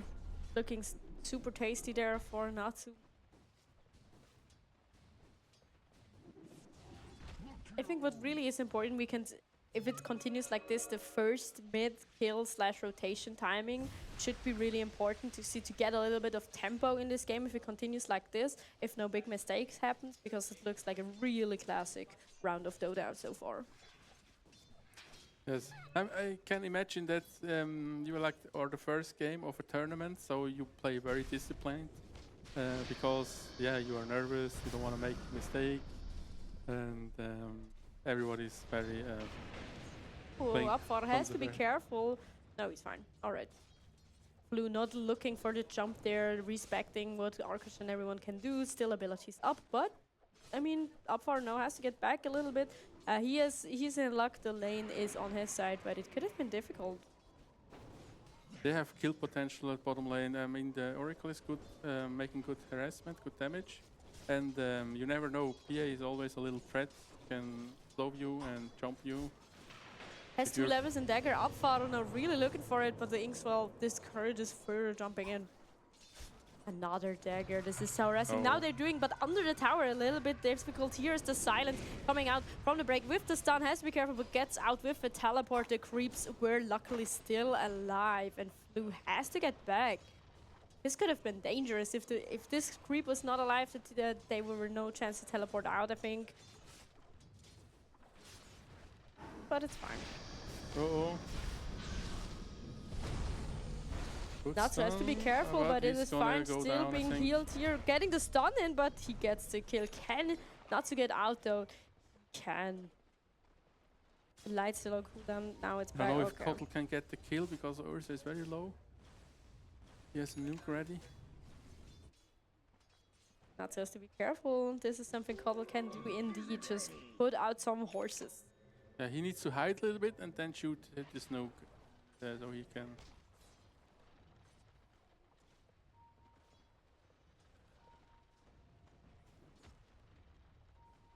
But Steinlein waiting for the Earthstriker to get back. And now we have I a rotation from understand. Viper.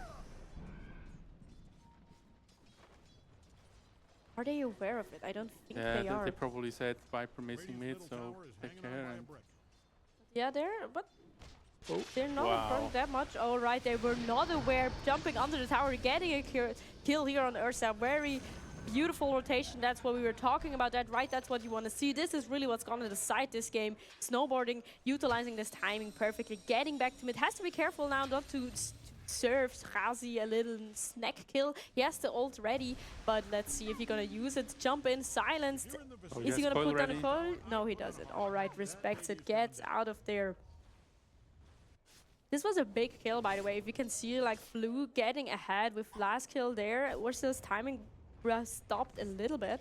And if Moral High Ground keeps up with this, sorry, excuse me, not Moral High Ground, 2-0 and high keeps up this tempo with this rotation, maybe it's not 0-2 and high. They can stay.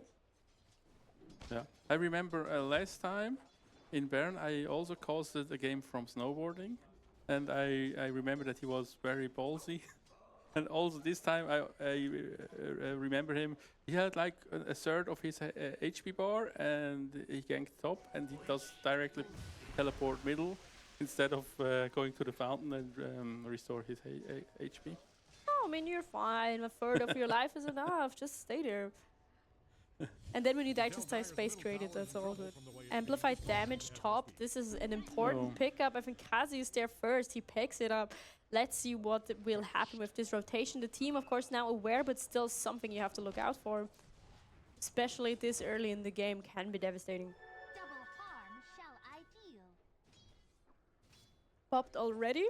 Still looks like he's staying middle, don't know. Oh, yeah, no, he's staying middle. Going for the kill, and there it is. Picking up snowboarding. The first coil used below the tower was not close enough. Amplified damage doing all the talking there. Yeah, it's hard to get the runes against the POC. Sometimes the supports rotate. The very good supports rotate mid for deny the rune for the other mid. But I have to confess that I hardly do it as a support, because yeah, if you go to the mid, you contest the rune, and then you carry the ice, and then you carry his mad. But now Viper has a little hard time because he is getting no rune. Blue also already level 6, so the crits are now possible. Something you have to be aware of even early in the game. Doing a lot of damage. We just saw there for the Doom a bigger portion than normally. Hope Dyer's middle tower is insured. So level 6 are waiting at the door, and then I'm sure we're gonna see some kills. We're gonna see maybe an Echo Slam or a Doom. Doom has already a level 6.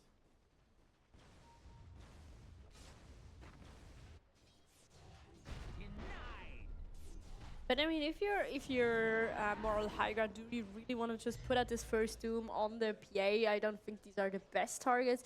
You should really do this for like a big, if a rotation's coming or something now. Otherwise, Tower has taken one hell I'm of a not, beating. I'm not really seeing that right now. Ooh, Kill kill top. picked up Yeah. top. Can they get 2 out of it? There it is, the There was the beautiful Doom. rotation. We just talked about it. You just have to do this game rotating. Snowboarding showed them how to do it. Now Moral High Ground is picking up with an off-lane rotation. I think no one was expecting that. All the eyes are on the middle, and nice timing utilized there from Moral High Ground. So the net worth is also interesting. We have well-formed PA. The next 3 years are all dire heroes. Yep. Okay, Very they good get the kill. kill back in retaliation. Blue looking really good. Clean start to this game. Not engaged in once, I think. Just cleanly farming. And I mean, all this net worth, it is just from the lane. Which is which is what you want to see right now. You don't need to go nowhere. Yes, of course, the offlaner picked up a kill top, but I mean, it was just a support. Who cares? The And he can farm. PA is interesting hero.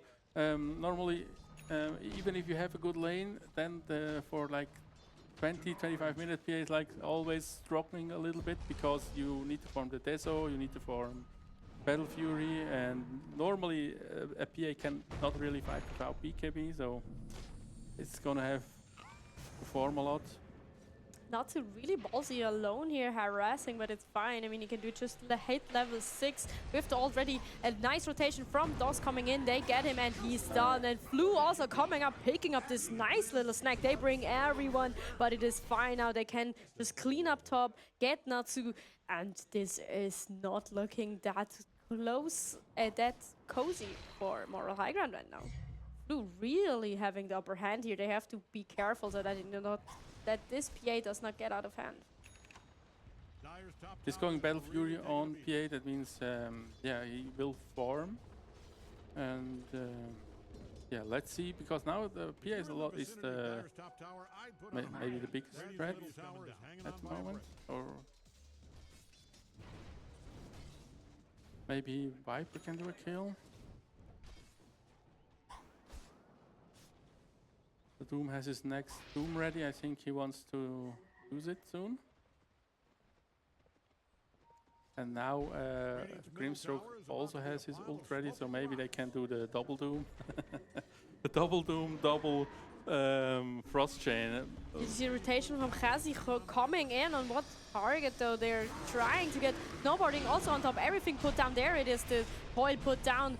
Not too stuck on the Fisher though. Getting snowboarding down, but just walking around a little bit carefully. Earthshock was on cooldown and the other two can escape. This was a rotation for a rotation. The snowboarding gets picked up in favor of Moral High Ground, but it could have been more. It seems like a little bit stuck there. Nice Fisher put down, just blocking the path. And during all the skirmish, Blue just farms. So not that tragic for 0-2 and High. Do you think we're gonna see the ultimate combo with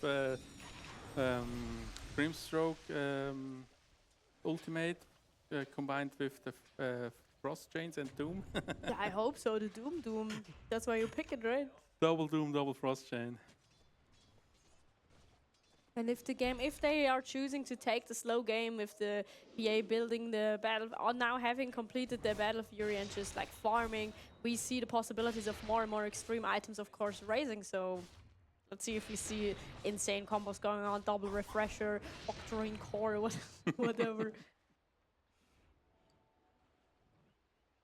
So who wants to buy a refresher? Do you think the Lich or the Doom? The Doom. I mean, if you're talking Doom, it's of course him. Yeah, you can Doom the whole team. All of them. Doom with his Q, he can farm a lot. He is gonna be very rich, pretty fast. I don't know. Did he buy a Midas? Did you see it? I was thinking just about the Midas. They changed it in the recent. He has, right? They changed it in the patch. They nerfed it a little bit. Now it needs longer to pay out for itself. But I mean, yeah, it's still a sensible choice, especially if you have these strength builds, right? Just a little bit of money up front. Shaker is scrambling his last few gold coins for his Blink Dagger. Also smoke coming out from all the high ground here. A big rotation for top. Do they suspect it? But I mean, it's just the offlaner there. No one really to tap. They have to also be careful. It's too early for a Tormentor yet, but I mean, they get nice Fisher again, getting on 2, really blocked. Here it is. Nice, beautiful play from the Lich. They get he one bought kill the out. Blink Dagger. Yeah. Like he needed the last creep, and now he has it. A little bit too early, but now he's in the game that we're gonna see one Earth Shaker. Snowboarding, no coming top to clean up this mess. They are still around. Let's see if this breaks out in a big fight or not. Now Flu teleporting in. Everyone's top. Up for cleaning up. Lost there. The Oracle is now gone and running around. They still have the ultimates on Dire though. Yeah, I was just wondering. Doom not used it. Flu getting hit in the coil. Everything put down on there, and now his kill, and this was an unfortunate rotation, really unnecessary. The fight was already over when Blue showed up, was not able to do everything. The dire state, and it paid out. And the tips for this teleport, oh my, already starting with the BM. Oof, and Kasi just picking up everyone, not letting anyone live. Big timing for moral high ground here. Yeah, I see that Earthshaker has 4 points in his Fissure. So what I do on Earthshaker mostly is like put more points into his Aftershock. Because if he wants to ult someone now, he has less damage. He has only 1 level in Aftershock. I mean, I think that was definitely not the position that 02 and High wanted to be in, right, with this Earthshaker. The Fissure worked out in the beginning well, of spacing, just cutting off the way from this Ursa, because Ursa is a hero that in the beginning stuff needs to come to him, right? Also working together well with the Coddle, as we talked about, but now it's not paying out anymore. Kazi picking up DOS again. He's now on hunting mode. So I think 02 and High having nice plays. Flu's definitely farming well. This was an unfortunate teleport. And net worth swing also visible, just a small one. But I mean, they were comfortable in the beginning. It looked like it can work out. They just have to keep it together and not letting them be steamrolled by moral high ground. Yeah. Puck also has his Switchblade. This does a lot of damage. And I think for Radiant, it's really getting... the pressure is like getting stronger. He says the blink cute, alright, is gonna be aggressive. Battle Fury built, so no diffusal looking like rushdown, and he has the Duelist Glove, beautiful healing neutral item. Not that, if you're just farming, not that big, pick something else maybe, but I mean, best to hunt down. And Khasi found snowboarding in the jungle. Kibi's coming in, but it's already too late, and Khasi is out again. What are you gonna do against Puck? Such a menace. We talked about it in the beginning. Oh my. Yes, this Puck seems to be uncatchable now. They get another kill. Streunerline picked up. Looking rough. Really moral high ground, picking up momentum here. We talked about it during the picking phase, right? That the draft of moral high ground just looks, to me at least, much easier to execute, right? You have your clear positions, you have these heroes, everyone knows what you're gonna do. You have the slippery one, the tanky one, your carry can farm.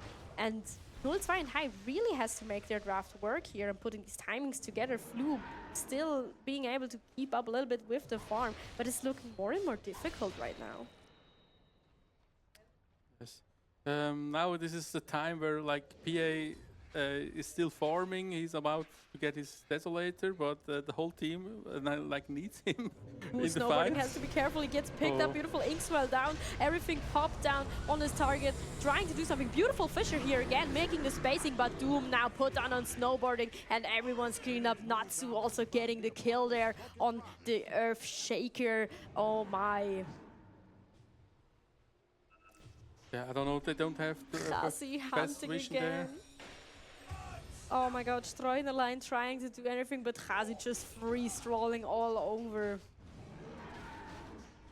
And they're just letting this tower stand. Okay, now they're going for it. This is like the third time they could have taken this tower. They're just taking their sweet time, trying to bulk up this game and all their heroes. They just have to be careful that they don't forget Flu during this. I mean, yes, he did a little bit of a blunder, but he's still farming, and this PA can catch up fast. It's a run against the clock now. Dire is pressuring the tier 2 towers. PA is trying to get his items together to be able to fight. Nice pick up there from Natsu, but now he has to be careful. Alt is used, but now he's trying to get out. This Ursa has to be careful. Break applied everything, but it looks like he's fine. They changed the shard of Ursa. It's now not as stun resistant anymore because he does not get the ult proc during Earth Split, Earthshake anymore. I think now it's time to go back. If they still keep going, I think they're overcommit. Ooh, Selra has to be careful. Coil put down, but it turns around. It is not enough. Can he live? He's disarmed, not doing anything. What? The Oracle pulling his weight there. Heal. Nice, and Flu is able to just walk around and clean up everyone. That's not what you want to see. It looked so good, but Flu just being able to walk around with the beautiful combo from Oracle there. Yeah, Now has to be getting the careful. haste. Beautiful, nice positioned haste rune and up, but Abfar getting Earth Shaker in the moment. Ooh, coming back for Khasi now. Nice teleport in, being able to react there. Khasi fine, will but be a big Abfar has kill to be now. careful. Oh, Glimmer. Invis. What a sneaky way out with the Glimmer. No, they were not ready and Flu now in danger. Grimstroke with the Inkspell down that doesn't connect. Flu is out. Unlucky for the PA. Doom would have been such a big kill. That was so sneaky, just with this Glimmer cape, being able to go under the radar. Really beautifully played from Arkosh. Well-deserved tip there. They were not ready for that. He was just gone, and unfortunately, this was the price they had to pay for that.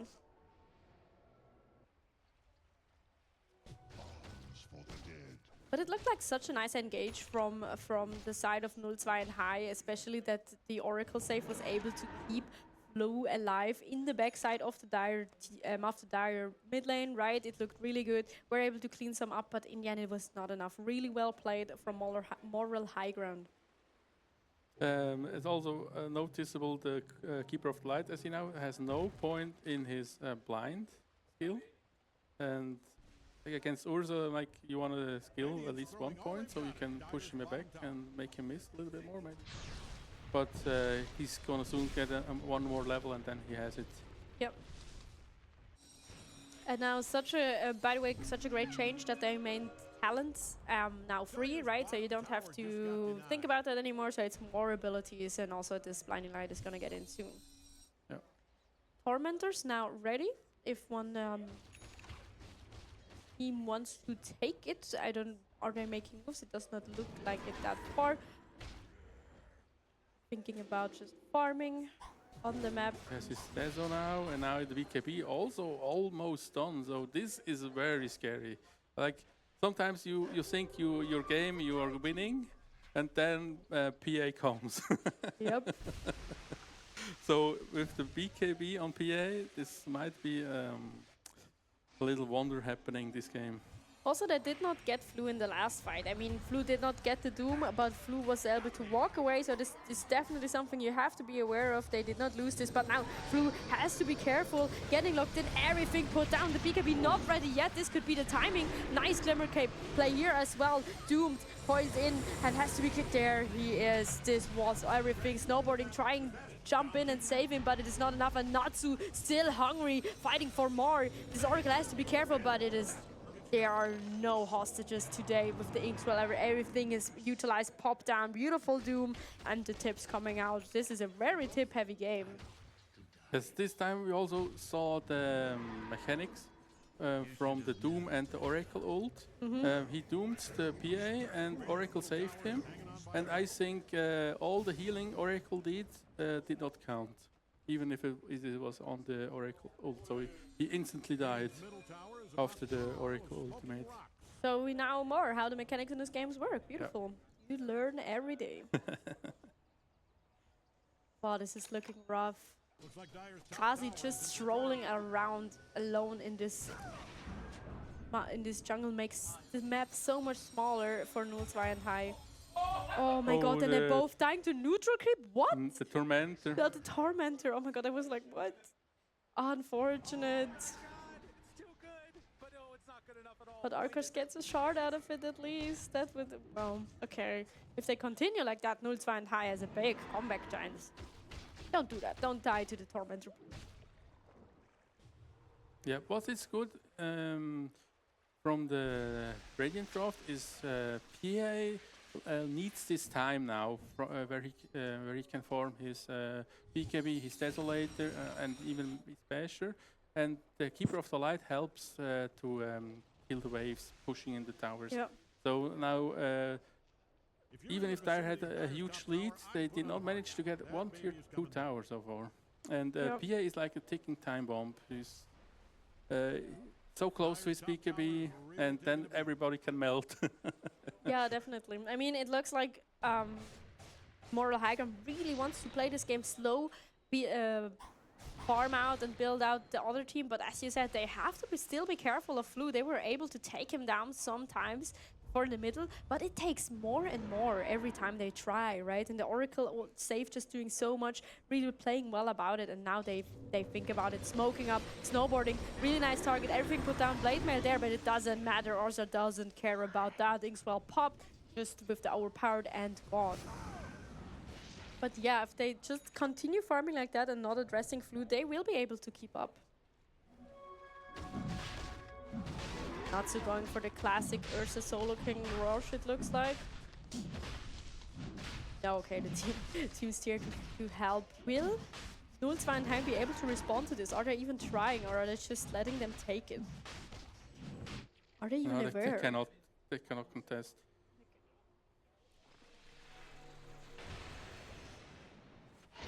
All right, this is a dangerous bear now. Well, warm when they killed him.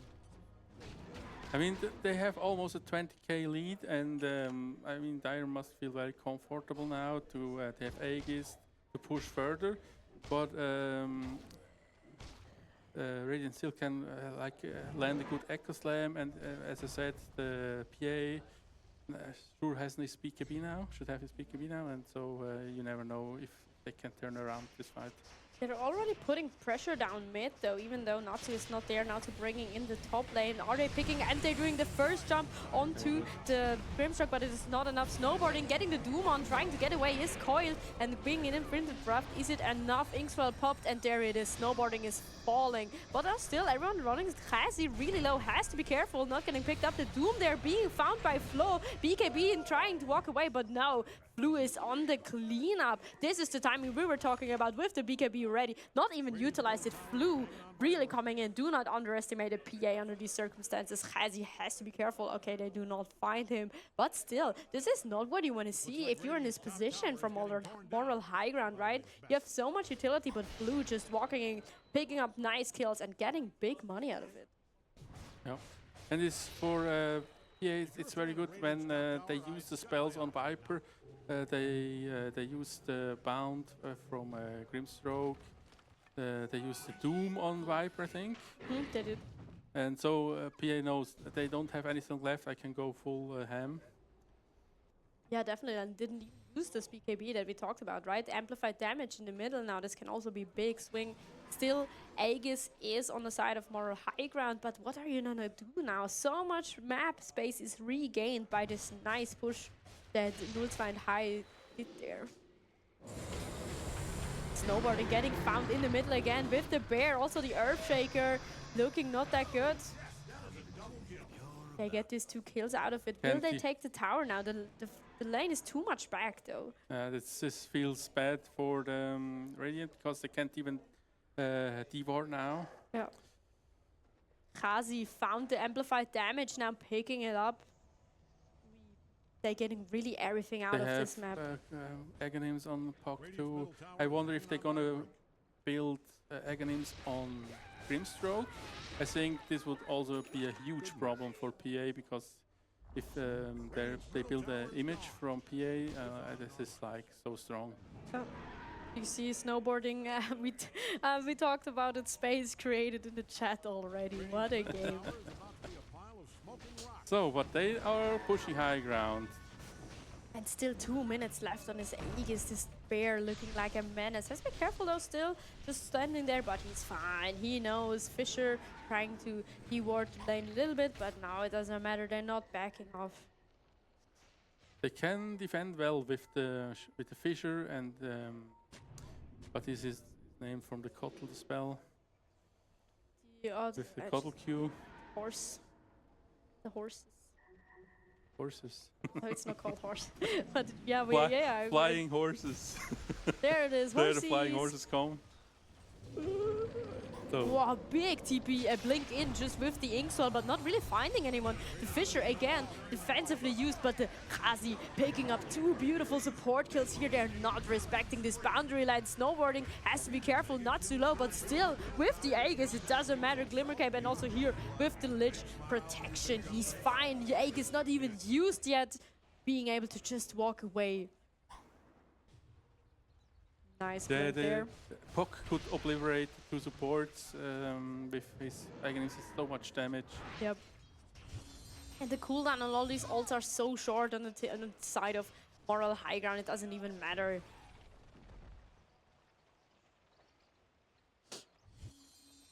Here, the Aghanim Scepter, as you said, really, really powerful, enabling these coil damages to just strike up. He was in and out, and these supports were gone.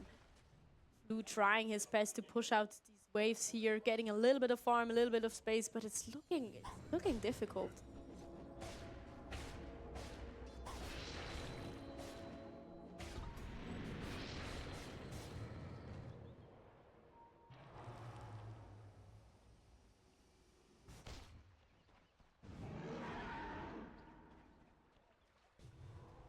Ooh, snowboarding found again.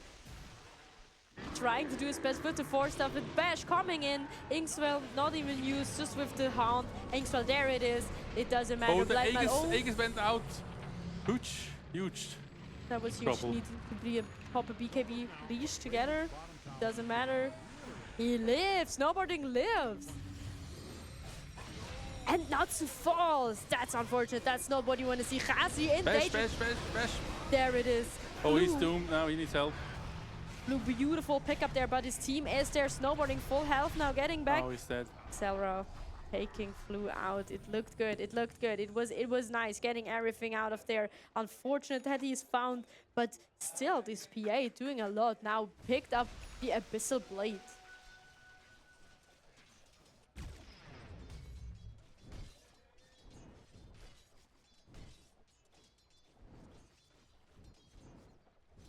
Really, you cannot underestimate this Oracle heal that's coming in, right? Together also with the bottle boosting aura that he's doing. You cannot kill that one target that easily with all the support coming out. Natsu just learning that right now, getting picked out. Snowboarding looking like an easy target, but with all the sustain, also his defensive abilities, right? It's not that easy. Yes, this is good when he can survive a little bit longer, makes a huge difference.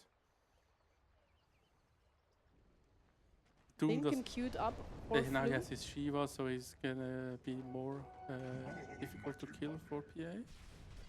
More armor, slower attack.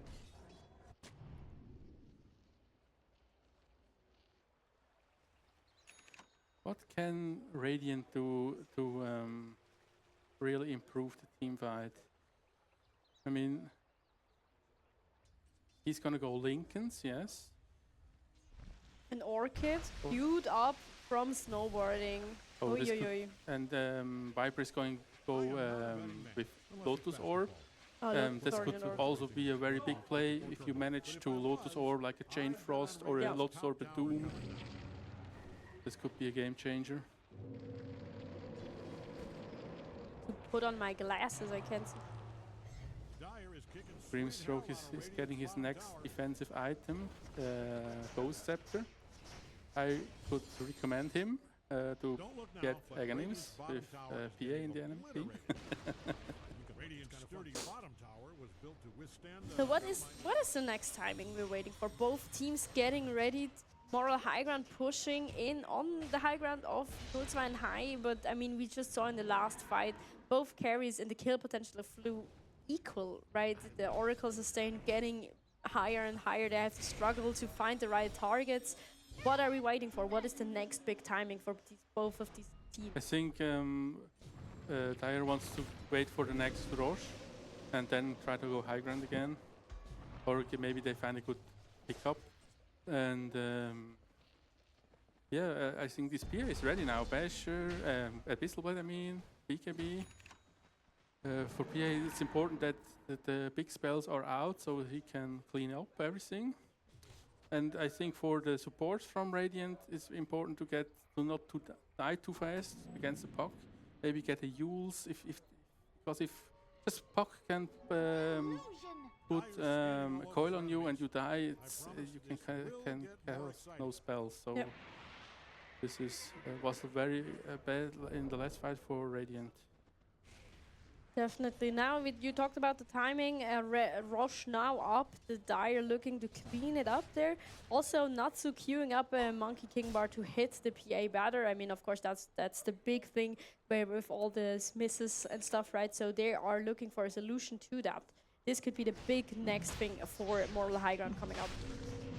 Yeah, next Monkey rush. King Bar now done. Or not. So, and there is also no opportunity like to go with big echo because Ursa is alone in the pit. So Yep. they're gonna wait high ground. Rush banner just left there. They don't need it. They don't need creeps to take this skirmish. This is a problem carry player has because they don't have space for the banner, and the support should go in there and take the banner because banner is useful against Kotal. Yeah, totally. But they don't. No, they don't need it. It's fine. Don't need it. Confident. We also didn't need it before 5 years ago.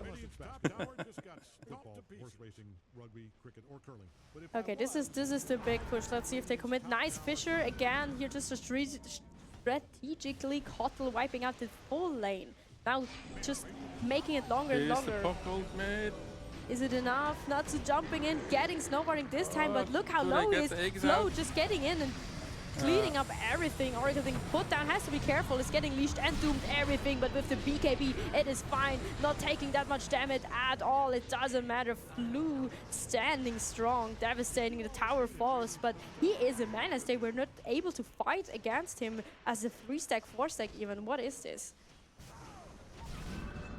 things are looking dire for And PA uses PKB, so he cannot fight now. Ooh, Kotal is looking bad and he's gone. Nice Echo Slam, beautiful. This is not his first life down and it looks bad. Everyone getting in has to retreat. Here is back now. All right, but still they're respecting Flu on the cleanup. This is the 1v1 double bash. Is it enough? Help him!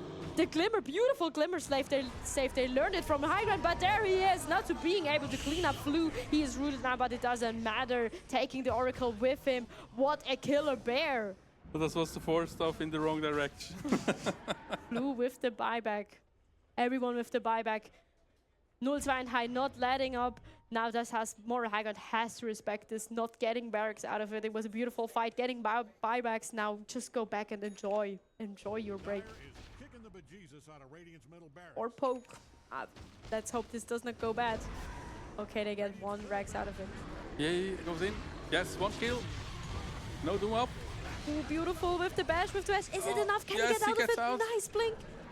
Not to picking the BKB, not the Earthshock, not connecting. Now he is in danger. 4-step in the right Oh, direction, that was getting so tipped clutch. everything out. This was too greedy. This is what you get, Let's not go. respecting. Oh my god, that We was have a greedy. game. That We was, have a game. yep, that was too much. Not even getting the barracks out of it on the other hand. Unfortunate. I wonder if he is going to go rapier. Think we see a rapier, minus 40. Let's go. No, he's going Lincoln on PA. It makes sense. It's too much stuff you can get on you. But normally, like PA in this stage of the game, like you have your BKB, you have your Abyssal Blade. That thing is standing on its Oh, last there it is. Let's Rapier. fucking go. Woo! Shout out to the rapier, minute 40. It is what it is. We're not playing the smart game, we're playing the fast game. Blue boom. now really heading, almost one-shotting this Grimstroke. It doesn't matter, you're now beneath me. What is going on? Either this game is gonna end in the next 10 minutes or it's gonna go on for another 40 minutes, I'm calling it. This is already great tournament now. We've seen the first rapier in the second round. Perfect. Perfect for real cinema, great cinema. And the whole team almost smoked up for a big rotation. What is this? Is this a bait? Is this a bait call? What are they getting ready for? Now everyone's smoked up, rotating middle to the jungle, trying to catch anyone, but no one's there. I mean, the Grimstroke is dead. If they find someone now, Doom has to be careful walking around a little bit, Dire is kicking sweet hell but they out of don't find Radiant's anyone bottom there, tower. fine. If you're in the vicinity of Dire's top Also, tower, amplified I put on damage, alert. spawned bottom again. Now changed to an arcane rune, that's also good. I mean, we love to see that. Puck is happy with either Dire's top who's tower gonna is pick really it up. gonna be- Let I leave it for the puck, alright.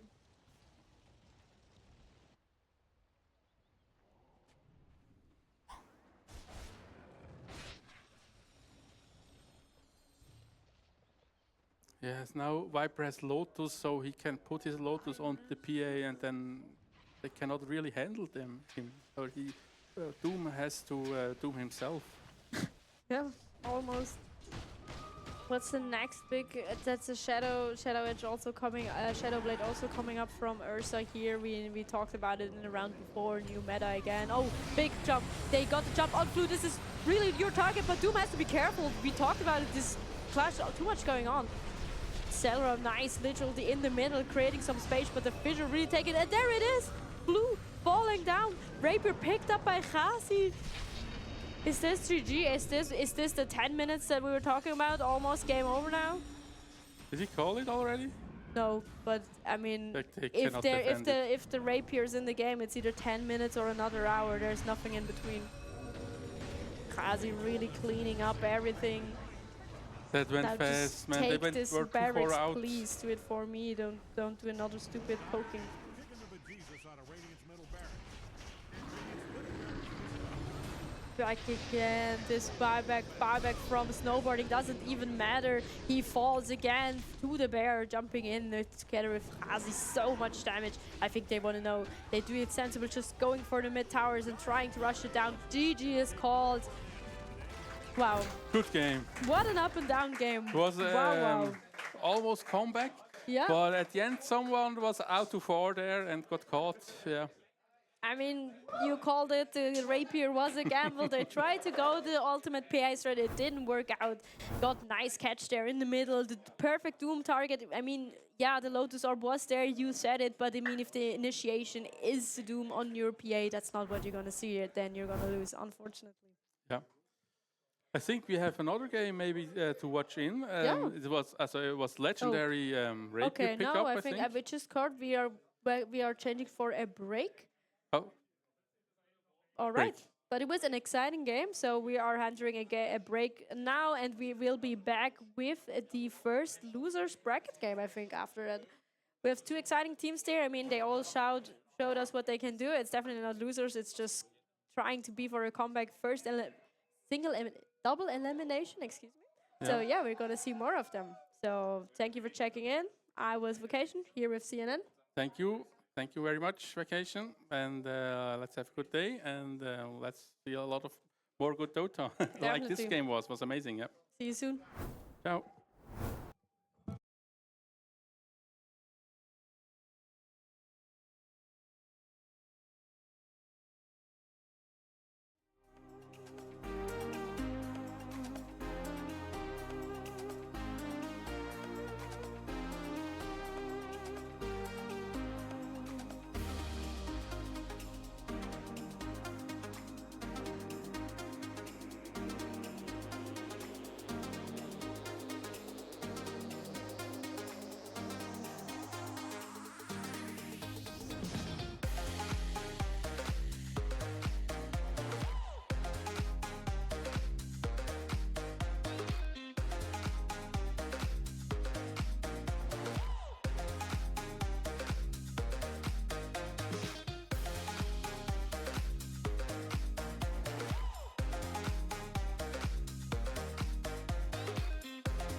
Cracky.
Cracky.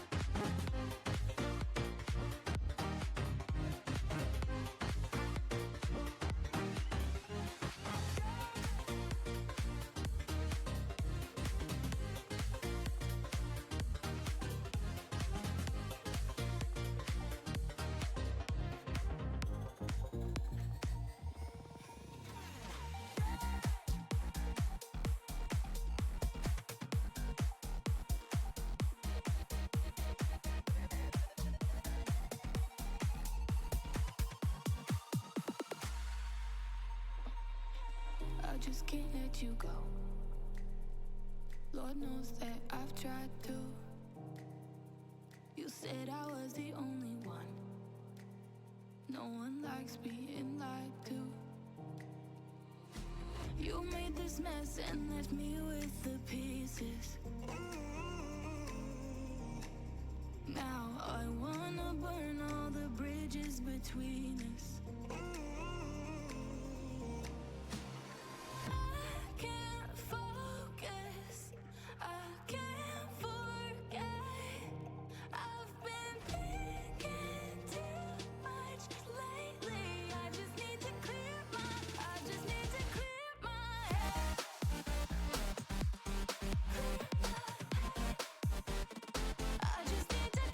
my head.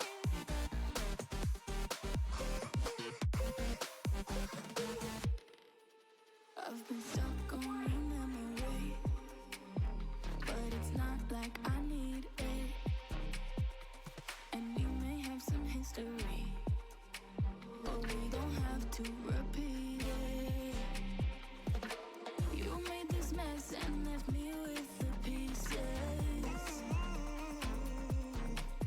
Now I'm gonna burn all the bridges between us.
Just like the street lights lit this town, like a fire in a blaze, gotta burn it down. Can't be afraid to leave this out. We got this far, don't know how. I see danger in your eyes. They know we'll burn down the night. Coming just like the sunrise. You know that we gonna let it out. Tonight, we gonna let it out. Tonight, we gonna let it out. Just like the sunrise, we gonna let it out.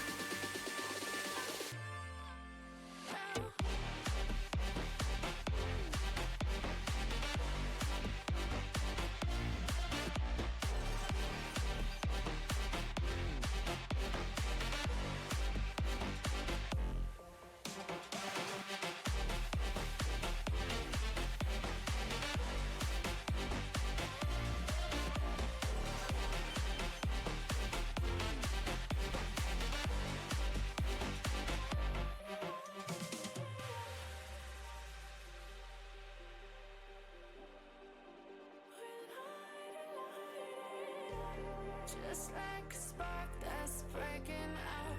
Can't make a stop, can't turn back now. We know that there's no room for doubt. No, we can't turn back now. I see danger in your eyes. They know we'll burn down the night. Coming just like the sunrise. You know that we gonna let it out. Tonight, we gonna let it out. Tonight, we gonna let it out. Just like the sunrise, we gonna let it out.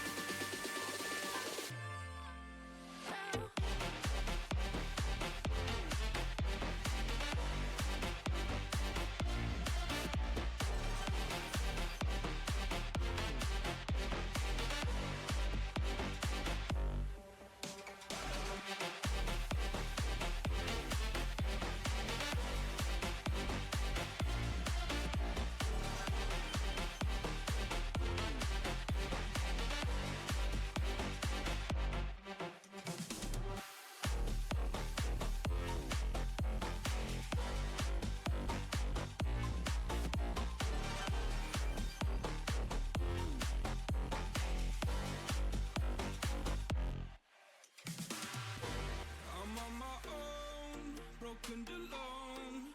I feel the rain crashing down. All around this empty town, I'm searching for the lost and found. But you don't care, you're unaware. Keep moving like the scars aren't even there. It's in the air, like a blazing flare. Just stare, 'cause the flames will burn us. I thought you were the one for me. That's why I gave you everything. Held you close by the stormy seas. Oh, you meant the world to me. I used to kiss your head when you cried for me. Hold your hand while the pain was over. Keep you warm by the roaring sea. You meant the world to me.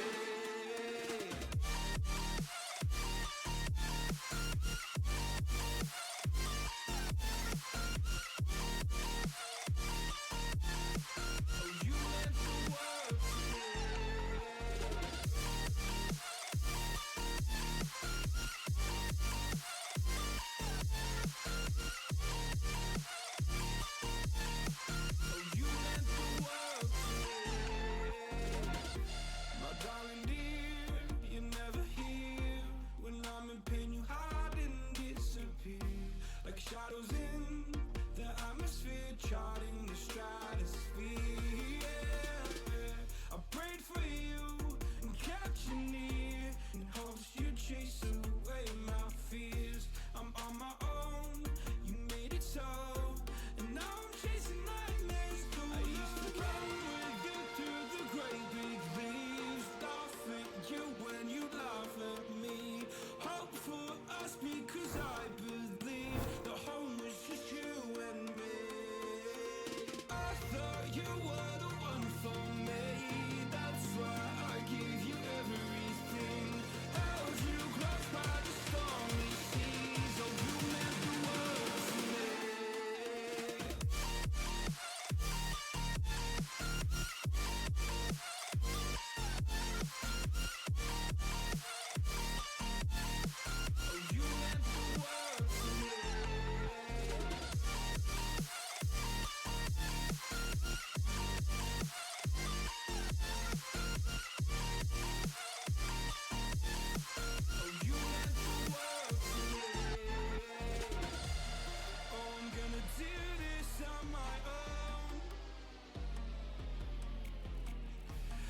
point in blaming you, you did not know. Oh. I thought you were the one for me. That's why I give you everything. Held you close by the stormy seas. Oh, you meant the world to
me.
Someone to be saved, someone to clean up and tame. Oh, some things never change, never change. Oh. You think I would look pretty on your arm once you cover up my bruises and battle scars, but it always ends the same.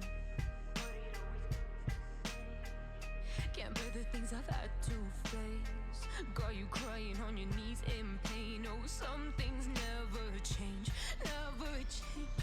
Oh, you break your back to make me feel again. Suffocate to make me breathe again. Lose your mind from endless pain.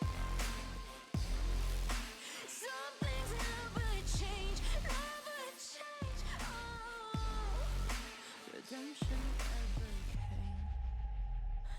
stopped asking for forgiveness. Cause you should know only fools tread with the angels. Fear to go, but you keep trying to get too close.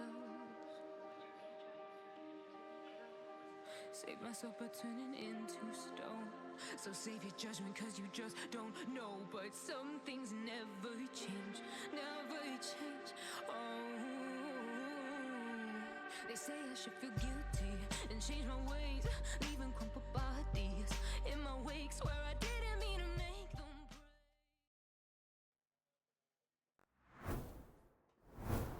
Hello everybody and welcome to Swiss Dota Cup 5 here at ManaBar, hosted by SOS Esports. I'm here with DOS from Mindsanity. My name is Selra from the March Marmots and we're here to cast this hopefully amazing round 2 winners game. Yeah, I think it's going to be amazing. I looked up some information about the teams. We can go into detail later, but it's Team MY Flu versus Fields Batman. Yes. Fields Batman, from the internal information that I have, is supposed to be the winner of this tournament. Ooh. But I asked them and they said they play for fun. So Okay. maybe, I mean, I have fun when winning, so it's probably the same for them. True. There are players who are so in love with winning that that this is their fun. So when they play for fun, they actually play for the win still and are still tryharding. So when someone says they're playing for fun, you never know. Do they actually just goof around, or will they actually come in hot and destroy their opponents? Game 1 looked very convincing from them. Yeah, yes, it did. I mean, it was kind of a stomp, but I think it was to be expected. And we're already loading into the game here. Mm-hmm. You see at the top MY Flu, at the bottom Fields Batman. They have a new, I like this, is a new flag. Before they had the Fields Batman emote. Yeah, now they have a true. picture. That's pretty good. Mm-hmm. Probably brand sponsorship after they saw first game. Kind of a clear case. Micro Who to feature. sponsor here, Yeah. yeah. I mean, I have fun when winning too. So I was not having that much fun last game when we played against each other. Yeah. So but you had fun at least. I I'm had, sure you yeah. did. I had a few nice chain frosts. Yeah. And Can confirm. just like making sure opponents can't run away with Sinister Gaze is so much fun. Also, when you only die 3 times in a match as opposed 5, Yeah. like that doesn't happen a lot. It's Especially nice. a match like these where people are really focused on, okay, like, who can we kill, who can we not kill. This is I mean, I wouldn't say it's like TI finals, but it's more like TI finals than normal matches, you know. That's true. But, that's true. Yeah. Speaking of Chain Frost, I see no Lich in the game here. We have the options on the left there. It's I would say a lot of strength heroes, just browsing through it. Some cores, not a lot of supports, I think. Some weird I supports. see 2 like traditional supports, 3. Probably Okay, enough, 4, 5. unless they Okay, start there are a banning few. them. There are a few. Yeah. What's this first ban? Is this a Mars? No, that's a Cass. Oh my god, I've never seen that hero in my life, I swear. Okay, I mean, makes sense. I've seen it like once in a professional match. I've heard it's pretty broken. At least people on Reddit say that. Are they right? We never know, but... We never know. That's a meta pick, Razor, banned. Yeah. Makes sense as well. In a competitive game like this, Razor often performs pretty well, because it's pretty well-rounded hero, does a lot of damage. If you can't kill him, he just wins the game for free. Coop also pretty strong mid hero. 10 seconds. I think there's a lot of focus on mid heroes here, and the side lanes are playing more conservative, just because usually the highest skilled player will go mid most of the time, let's say. Yeah, that's most of the time the case. I mean, in our case, we are lucky that we actually have a more or less dedicated mid player with Rezi. Yeah. But in many other cases, sometimes you just get a team together where you don't really have like a mid lane specialist. So you just kind of have to see who's most comfortable, and usually that's the highest skilled player. And for Fields Batman, I think the Razor ban against them makes even more sense, because I think some of their players really like Razor. I think Gucci does, at least. Yeah, I talked with Fields Batman, and they said they're mid. Well, I talked to them. I asked who's the key player we need to watch out for, and they said he's called Bacon. But I think it was a joke. I'm not too sure. But there's a different player. They said, oh no, this guy. And I asked him, okay, what role do you play? He said, I play support, but probably I'm playing mid. Depends on the hero pool. He said so. I would say another like thing where the high MMR player somebody has to play mid. And unless you have a mid player, the support will have to do. Absolutely. Viper Yeah. pretty good. Yeah, it's a good first pick. Very solid, very well rounded. It's not. I think you can't do too much wrong with a Viper. We had the Viper last game, and he was feeding a little bit, but I would say it's more a player preference, it's the play style. But True. like you're not gonna get blown up in lane too much. You're not Yeah, weak. not You're really. not weak early. You're not weak late. You can always do some things. So it's a good first pick. Oh Underlord. Oh my god, Underlord. Now this support, Ringmaster support to me is a little bit crazy. It's a support hero, right? Yeah, I've only it's seen a him play support hero. Yeah, it's a really nice support hero, mostly because of the box. Yeah. Like the box can Disrupt you the can- team fight so Yeah, well. exactly. Like enemy team tries to explode your core, and you're just like, no, Yeah. box. And there we go. So it's an axe pick into the Ringmaster, and as Ringmaster, you can just kind of save that guy. It's a little bit like a Blink Tusk, where you just roll up, you save the axe target. So it's kind of pre-picked the counter a little bit, but Witch Doctor also strong support, I would say. Can be really good in team fights. Also solid. Can't do too much wrong there. You just throw the stun out. Enemy team hates you. You have some heals. Yeah, the heals are really nice, especially in this meta since they nerfed Tango shares. Yeah. So it makes a lot of sense to get the Witch Doctor here. I'm wondering what the cores will be here on the MY Flu side. I mean, Underlord is a core, but like it's less of a core than, I don't know, AM, PA, things like this. Absolutely. They will have to have something late to kill the Viper, kill the Axe once they become tanky. But they're thinking. They're thinking a lot.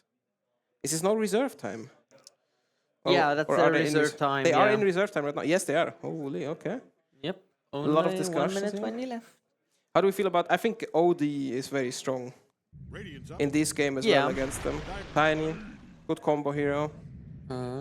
Becomes a core. Phoenix, good support. Yeah, also gives them a bit of healing. So now both teams have healing, which is also nice. Good against. I feel like it's good against Axe and Witch Doctor in a team fight. You just, if they focus you just ult. Yep. They can still focus you, but they don't really have fast attack speed. Viper also not really too fast of an attack speed. You can save a teammate if you get like the axe thing. It's a little bit complicated, but people can do it. MY flew pretty high MMR players, so they're probably capable. Yeah, I think so too. Also on Feels Batman, I'm thinking how much they want to focus on countering the Phoenix ult. Like there are a few nice heroes in there still. I mean, you Snap could also maybe? Snap Is, yeah. actually. Also good with oh, they go for Disruptor. Okay. Also slow attack speed again. Slow attack speed, yeah. The only one who's pretty good at cracking the axe so far is Viper. I think having no hero that's good at cracking the egg is not an option, really. You're forced to always hit the disruptor ult first and keep the Phoenix stuck like this. True. So you're kind of letting the Phoenix play, which can be fine if you beat the rest of the team. But there we go. PA. There's the PA. It's a pretty fast hitter. Yeah. Can you? Meepo! Okay. Wow. Okay. I actually first thought maybe Feels Batman doesn't only feel Batman but also feels a Meepo. Yeah. Because just imagine you're Phoenix, you're in your egg, and then like Five four of Meepos hit these, you. yeah, Yeah. five Meepos hit you. You're not having fun. It's not gonna feel good. No, actually, they pick it themselves, which is pretty cool. I mean, it's cool to see a Meepo. Yeah, for sure. I mean, just looking at it, the damage output is not too crazy. It feels like it's gonna be a slow fight. Most of the time for Feels Batman, like they don't really have to blow up potential. You have to, I mean, picking a Meepo into an axe is just something where I have to ask. You have to be really confident to do that.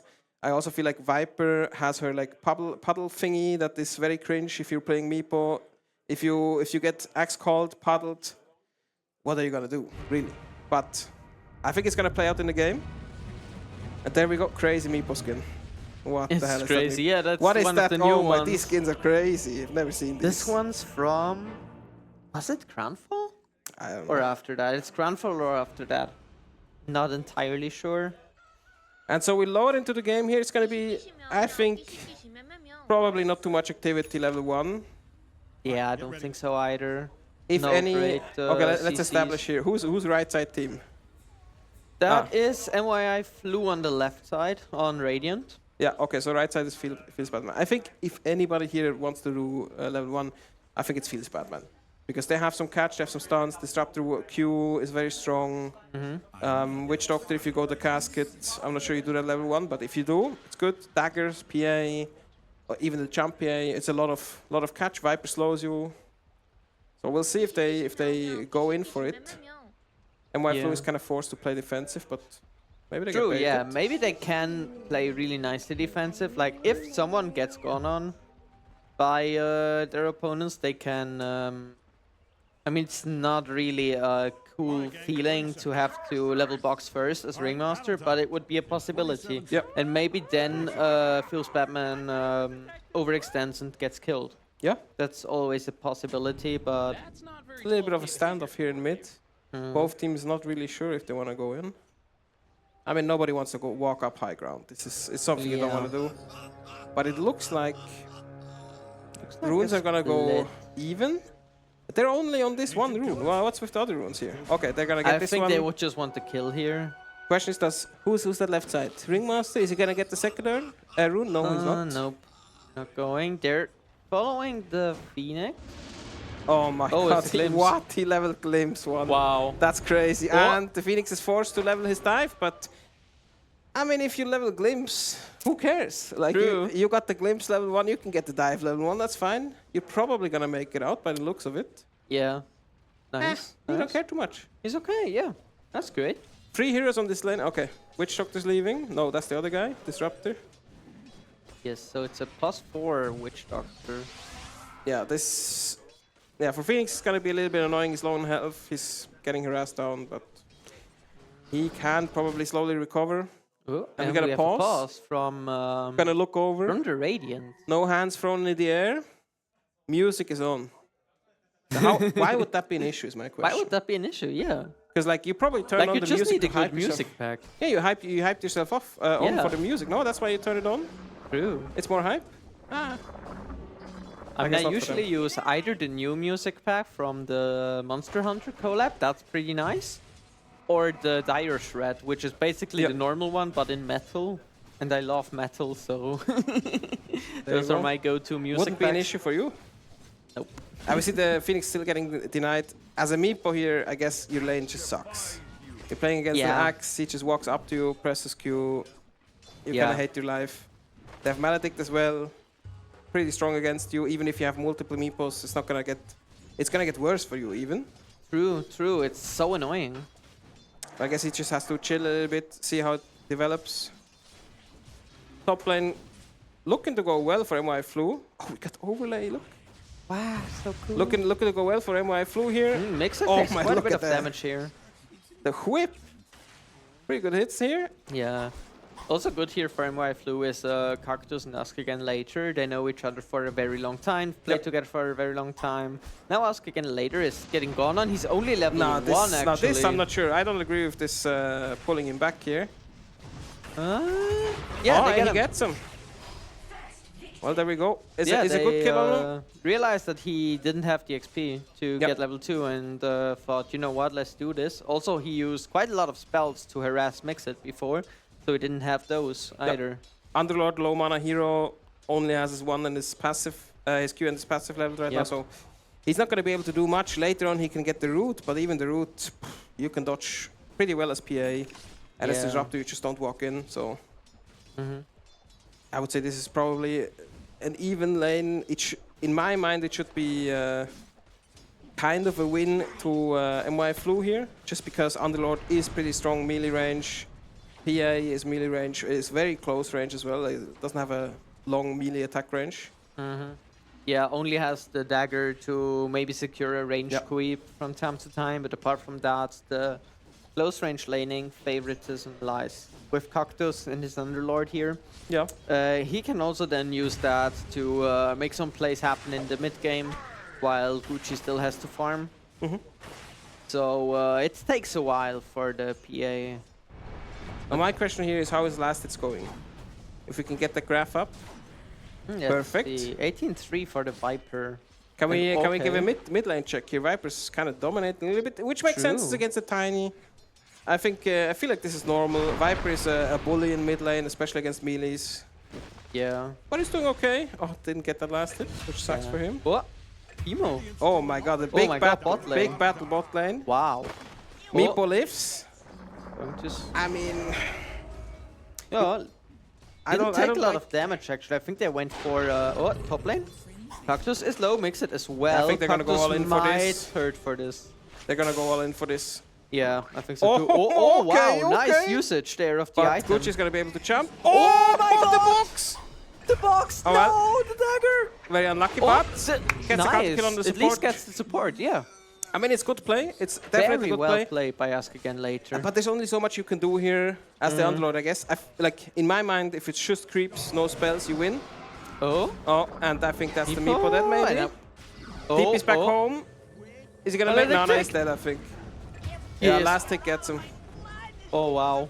I mean, Unlucky. this is the fear. I was a little bit afraid for bot lane before when Meepo lived after the fight, but this I mean, this is the Maledict Axe combo. It's gonna be strong. Yeah, absolutely. But Phoenix gonna make it out at least. Yeah, Looking it's pretty also even. a bit. So funny enough, Tiny is closing in now a bit on the Viper in last hits. He's gonna hurt in mid lane. This is just how it is. Yeah. But he can be so much more active than a Viper generally, just because of his combo, the toss. Once he gets level 6, like he True. just gets stronger as well. Yeah, they just need the plays to happen, I think. If the plays don't happen in the late early game or early mid game, I have a feeling Feels Batman might just overrun them. Yeah, MY Flu is for sure I would say the slower team, 100%. Yeah. Like the only engage really that they have is Meepo, who wants some more money before he starts doing anything, or the Tiny. So it's a lot of focus on the Tiny to win the early game. Like anywhere after laning phase here, the Tiny has to be active to actually win. Feels Batman has... Ooh, That was close. Makes it out. Feels Batman has a lot more catch. Disruptor, when PA is mobile AF, and Axe obviously once he has to blink. So it's gonna be... MY Flu is gonna be on the back foot, and they're gonna have to hold out against Feels Batman until Meepo's online. And I don't know, maybe do some ratting with the Underlord. Yeah, true that. They really need to make sure that Tiny doesn't get too far behind here, because if that happens, It's just gonna suck. He can't be active, right? It sucks, He yeah, can because blow up the the supports, Underlords... right? That's something Yeah. he can do. He Oh, can blow up the top lane. supports. Underlord has See, got there a you go. kill. Underlord somehow Nice. kills full health as well. Nice. Surely it was not a misplay, I think. It was a crazy assassin action here. Absolutely. Okay. I'm feeling pretty good about the PA pick here, I think. Yeah. I see some issues with Tiny. Doesn't he have like the mini stun if you hit him or something? I'm not sure that's even a thing anymore, but used to be. They look unpopular. Okay, we're getting DMs here in the Steam That's chat. crazy. No, this match is for real. This match is really they're playing. To It's, answer the question here from the chat. Very early TI qualifiers. Yes, extremely Swiss early. TI qualifiers. No upcut today. It's a tournament. I'm sorry to tell you. You Yeah. missed it. If you're not here, you missed it. Yeah, absolutely. I mean, you didn't miss it. You can tune in, but you can't play anymore. Yeah. Hoping to catch a glimpse of them nude. It's really cool because we have 40 players today, so 8 teams, which is Shocking massive. to me. Really It's so shocking to me. cool. I wrote to Kleber as well, like, hey, congrats on all the players and stuff. But he didn't even answer. I mean, he's big business now. 8 Yeah. teams. That plus also helped yesterday here at ManaBar, where we also had a Smash tournament with 61 players. No, 62 players. So Busy weekend. I know because I was there as well. Some farming action going on here. Both teams getting a few last hits from the camp. Sharing is caring, even with your opponent, at least for now. Yeah, Meepo's farming really well. Oh yeah, Compared to how I would expect him to perform against the next. But 47 last hits, that's a lot. I mean, he's doing a lot of creep camps, right? And Axe is still, until he has the blink, Axe can't do that much. You just have to be you just have to make sure as the Axe, if you fall too much behind, you can't jump and call anymore. But right now, it looks to me like it's fine. They're just Yeah. waiting for blinks on Axe. They're waiting for blinks on MYFU side. They're waiting for the blink on Tiny, I would assume. Yeah, it's going to be a race here. It's basically a farming race. Like whoever gets their items first will make the first move. Yep. And then we're gonna until- get into some action. Yeah, and until then they will play. Oh. Okay, I okay. said they will play fairly safe, but there's a gate. Well, It's not quite hitting though. this, I mean, I have to say, it's a really smart play here to walk the long way. Oh yeah, they still got bacon. Yeah, but you have to give up somebody, I guess, here. Yeah. But walking the long way as Axe is smart play. A lesser True. player would have walked into the root and probably would have also died. Absolutely. And now, oh, they're now going top. They go back with the whole crew, Wow. bring the meepo, and they get mix-it. I would assume they get mix-it. Nice, nice. They caught up. Feels Batman slacking on the top lane. Top lane probably thought they were safe here because they made the play bot. And they just TP bot. But this is something I neglected to think about. Thank you, thank you. Ooh, we got food. Yeah, it's something I neglected to think about is that yes, the Underlord is passive. It's not a very like fast hero, but the ult. If you, I mean, this coordination, something to expect from a tournament like this, I guess. But Yeah. still. Oh, I have a feeling he might. Oh my God, wait, this is he not has egg, this. I right? don't like this. Yeah, he has he egg. X, he X. He's gonna get up Yeah. fine, I What's the guess. cooldown on it? 2 minutes. Okay. That's fine. Yeah, could have been a bit worse. I mean, Yep. there's not a big fight happening where you really need it. I Yep. think so. Yeah, but the rotation on the Underlord, just to go back to that, it's when I play Underlord, I don't do that. So I didn't even think of it as an option that you can not only gank one lane, you can gank both lanes. True. Because it's just you go to one lane, kill a guy maybe, but even if you don't kill a guy, you take the support from the lane you ganked with you, go back to your lane, surprise him. Oh shit, there's an extra player. Yep. I didn't think about that. That's true. Yeah. Usually you just go as Underlord into the gate. Oh, there's a play happening. I don't think a lot will happen though. That looks relatively safe. He can still pull him back, which I think he will do. I f- Oh, but Didn't what you is already that? do it? That's the. The What the hell is monocycle. that? I've never seen that before. The monocycle is so funny. Tower is taking one hell of a beat. Okay, Oh, now he's got a someone disco died. ball. Ah, the Phoenix. Yeah, I mean, Phoenix. if he doesn't have egg, playing against 2 players here, it's gonna be Yeah, hard. it's risky. It's risky. Have to play Giga passive, which you can't all the time. Yeah, absolutely. Now the Tiny here, Tower is insured. he is not even thinking about a blink yet. What is that item? That's Phylactery. interesting. Okay, you get Phylactery for more damage, but I would kind of assume you have to blink, no, on a Tiny? Maybe, or maybe they just think the opponents are so slow that he can afford to get a phylactery first and then go blink. I mean, they're setting the tempo right now. Yeah. If they can just like go to any gank with the with the Underlord, they can just TP to any gank. They can fight against it, True. mitigate losses. You can play slow. I mean, Meepo likes the tempo to be slower, but I mean he's nearly the top of the last hits here. Tiny also caught up a lot. Yeah, and what I think is kind of interesting is seeing PA kind of below all the cores Looks like from Dyer's top 2. tower is Yep. in some trouble. That's I think interesting. this combo they had here with the disrupted PA didn't work out for them as they thought. I would assume it's a strong combo just because disrupted Q, PA dagger, very annoying to play against. You can get some kills in the laning phase, but I mean this is maybe something that you mentioned. They're a very experienced duo lane. So if they know how to play it, they know when to do what is expected from the lane partner. Yeah. You can Also outplay great a ults strong there. lane. Like splitting up, especially forcing Bacon to go all the way around it so he couldn't engage properly. Oh, Yeah. I mean, One-on-one he's gonna Maledict. live that, I assume. Oh, Gucci is low. But Gucci also Makes gonna it make it out. out. That looked scary for a moment. I think they kind of had to get a kill here. Was a lot of action. And what are Oh, they? CNN is here. They're just diving in. Well as Blackie. They want Bacon. I missed that. They crave the snack. I mean, they needed to get something, I feel. Sending Yeah. 4 players here top. And they got something. They get the tower. True. Are they gonna lose bot tower? Looks a little bit like it. Maybe. Yeah. Yeah. So you it's trade the gone. towers, you get a kill, you set a little bit more tempo, which is fine, I think. And you still have the Underlord ult in case something pops off in a different part of the game. Yeah, true that. True that. And this is a Oh, catch, and hello. this guy's dead. Yep. I mean, it's strong, pretty strong. Really Ooh. strong, yeah. Look at the meepo here, the mana steal item, whatever it's called here. See this? Yeah. I used to know these items. You know, the brain no works no Diffusal. good. Diffusal. I needed to see the icon and then it kind of came back to me like, but it's so weird because I should know it because it's the item I hate the most in Dota as a support, especially as a spellcaster support. Like I want to cast my spell, stop stealing my mana. True. I feel like it's. I mean, I'm not sure it's a normal meepo item to get, but feels pretty strong here. If he jumps a guy, he has no mana, he's cooked. I mean, Yeah. they don't really. They have one strong right clicker.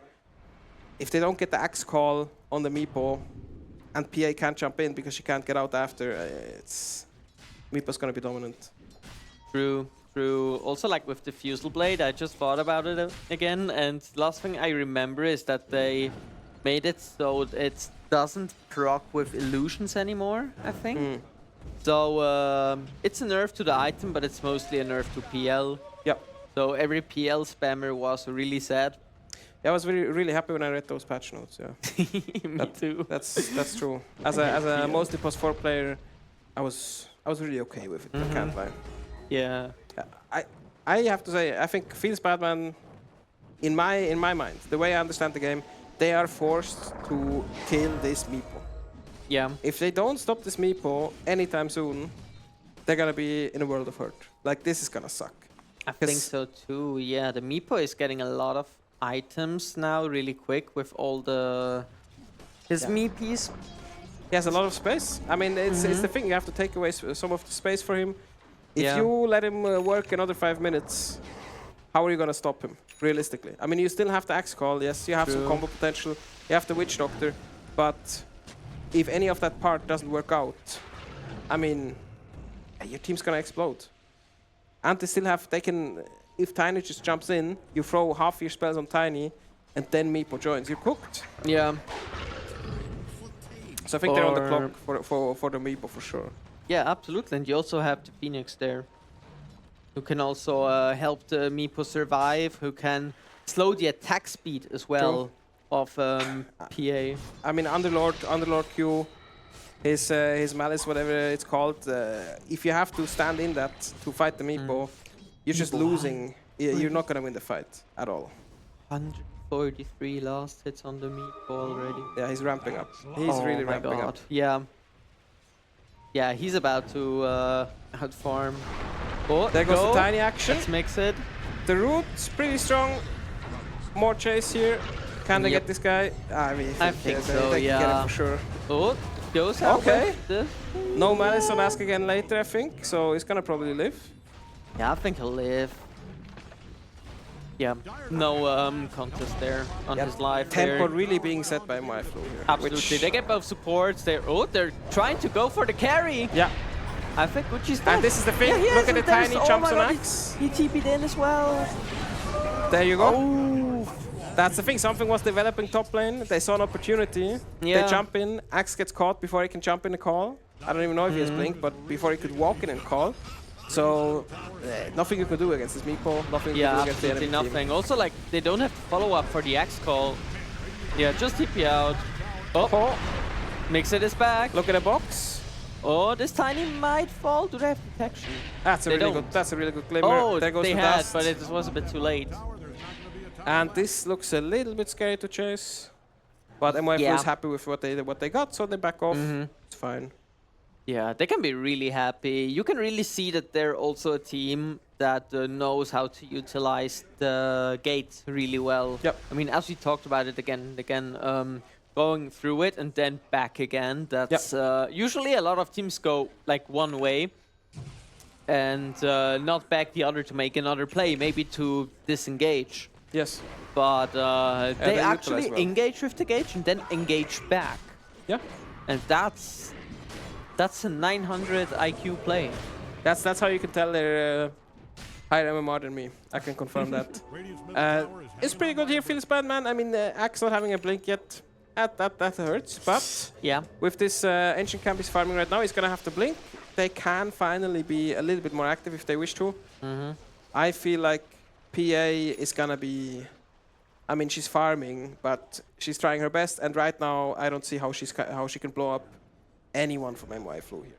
Like, Yeah, maybe a support, but even then. even a support, they have box on Ringmaster. Yeah, they have the box. They Phoenix have can ult, Phoenix ult. slow attack speed. Like all they have so much counter stuff for this PA. Yeah. She will just have to AFK farm kind of, and hopefully pop off late once she has a BKB. Things like this. And until then, it's all on Axe. They Yeah, will have she to. really needs to be KB here, especially also because of Tiny and the Underlord. Like, Tiny just explodes you. Yes.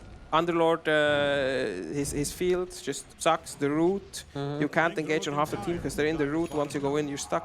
Yeah, then you just die. bottom tower is So this is where I see a little bit there's this one is going on here with Feels Batman. They have PA who ideally would like to get some kills, right? She would ideally not like to just farm the map because she's she's slower at farming than the Meepo.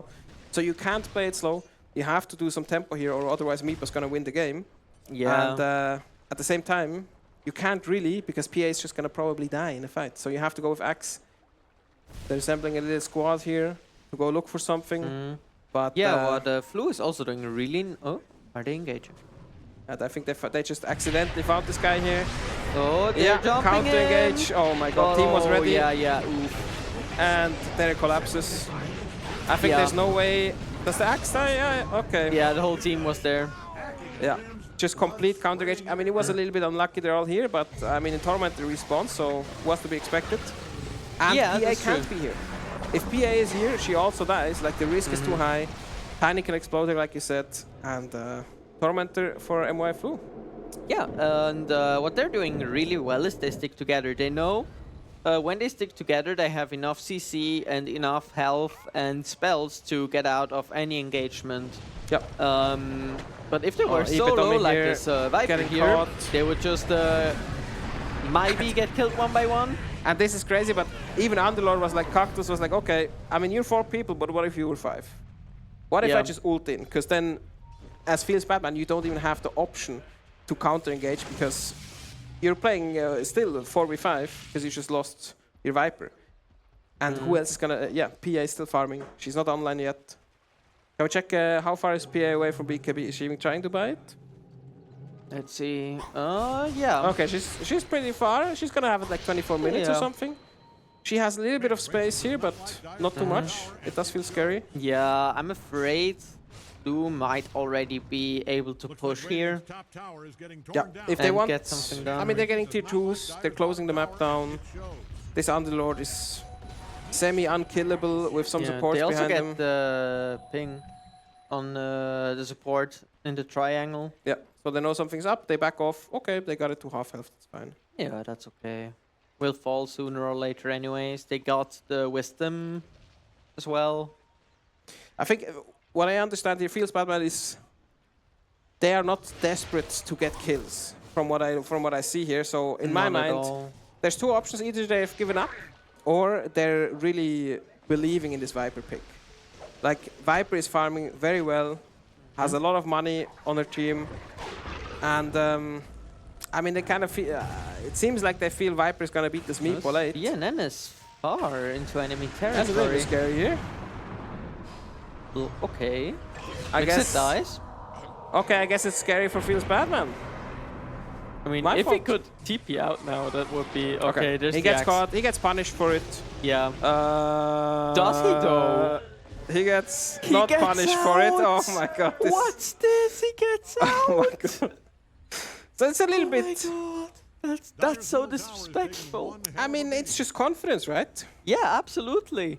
It's also you pay for not having a right click against this Phoenix. Yeah, true, true. They only have the PA. PA is busy farming, so you don't have anything against the Phoenix egg.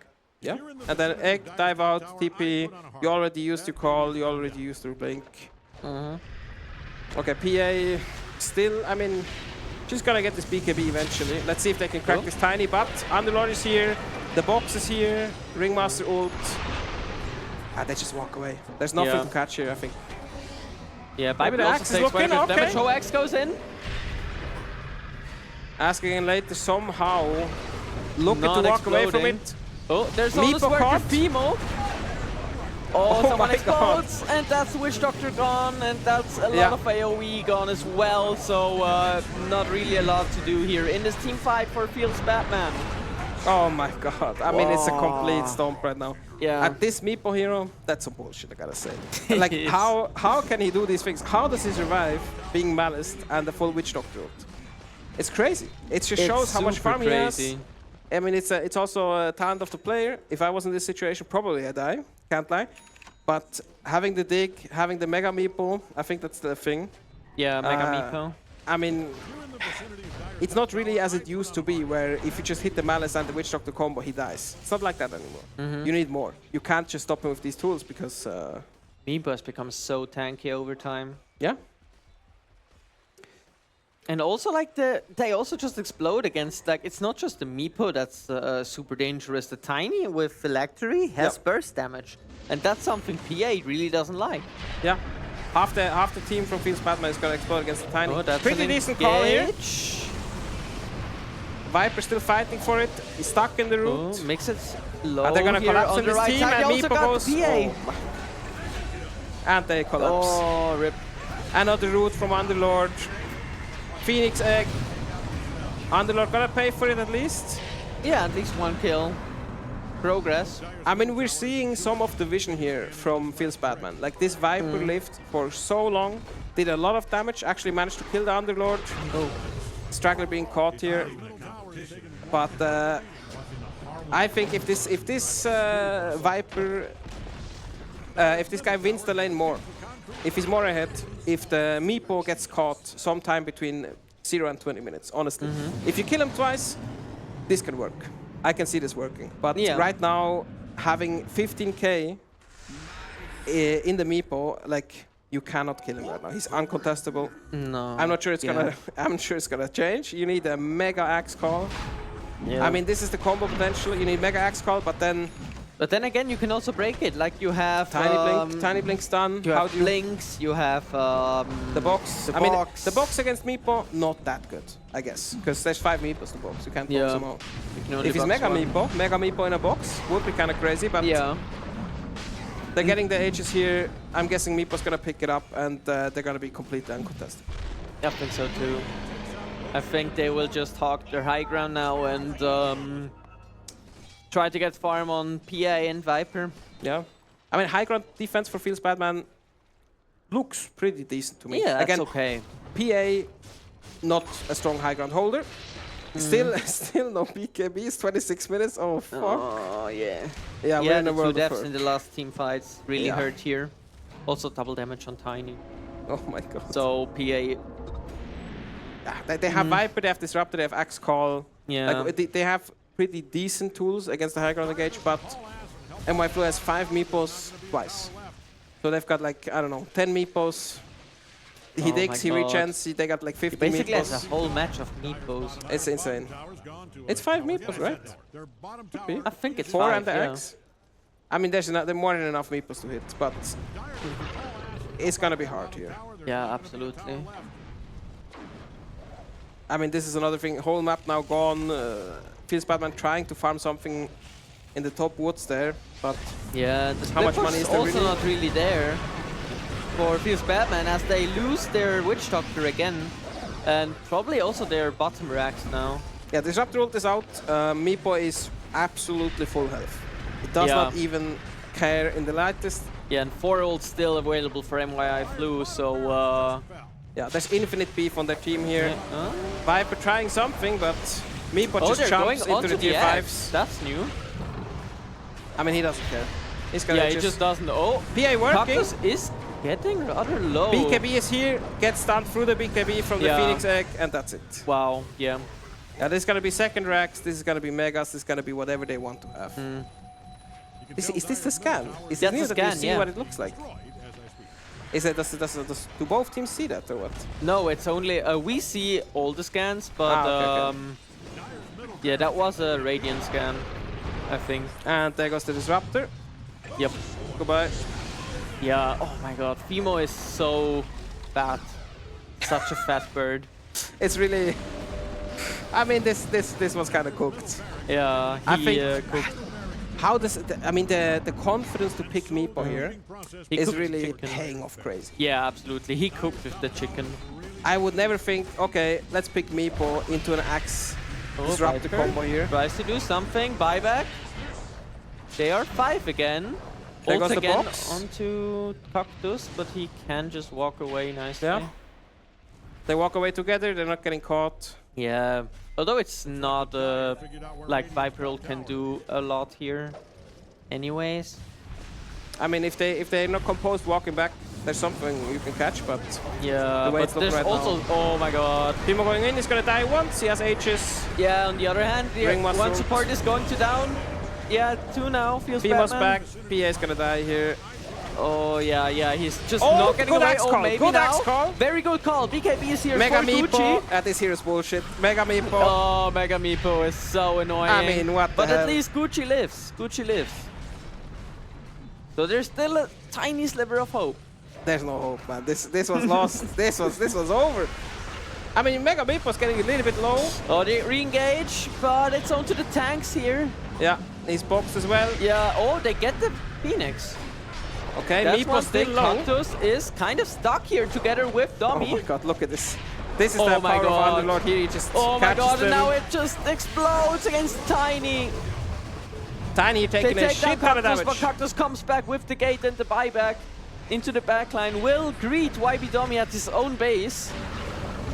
Yeah. And yeah, Well gets played. exploded. Well played on the buyback portal there. That's smart play. Really it secures them the smart, win yeah. here, I think. I think so too. I don't think they... I mean, they take Megas now, and I think they have enough damage and time to Yeah, just I mean, also take the towers and the Aegis. But you could see Meepo showed some respect. More Yeah, than he I would have did. thought. He did, I yeah. thought he showed way less respect, but he stuck back. I mean, he's an honest worker. honest worker. He's a really he's honest worker, Fimo. He's respectful. Yeah, respects the enemy. He's like, oh, I'm only quarter health. I'm just gonna chill back. I'm gonna let my Underlord do the tanking. I'm gonna let Tiny jump in, and then once I'm full health, I go destroy everything. Yeah. Yeah, so GG's. This Batman in the GG, lower well bracket now. played. MI flew 33-9. winning. Yeah, MI flew with a solid game here. 33 kills in 30 minutes. Yeah, really That convincing. was- I mean, the Meepo accelerated, never slowed down, Yeah. kept never. the tempo. It's, I mean, with a Meepo in a game like this, where you see the farm, where you see the numbers, PA not being able to buy a BKB for like 10 minutes straight, you know it's not gonna go well. Not at all, yeah. The PA was really suffering from having a delayed BKB Yeah. because she would just get jumped by the Tiny. Yeah. And Tiny with Phylactery does so much burst damage. That's just no fun as a PA. Yeah. I think if Axe had a better lane there, got the blink earlier, got the skill squad together earlier with some smokes maybe, go hunt the Meepo down, it's something you can look at. Okay, But we're it didn't work. informed. We're going to another live game here. Yeah, this is the, I believe, losers bracket match. I think so too, yeah. So this is gonna be Röshi Ritters versus somebody else. Raclette Ritters, my bad, sorry. Versus Raclette No versus Largo. No Largo. Okay. Do we know who is who? I mean, we'll find out. Falix, great guy, gave me some tips about where to put the sentry in the laning phase. Oh, nice. What? Nice. No, No Largo Largo team. is Radiant. Okay. Okay. And the Now- Raclette Ritter are dire, and they are leading a bit.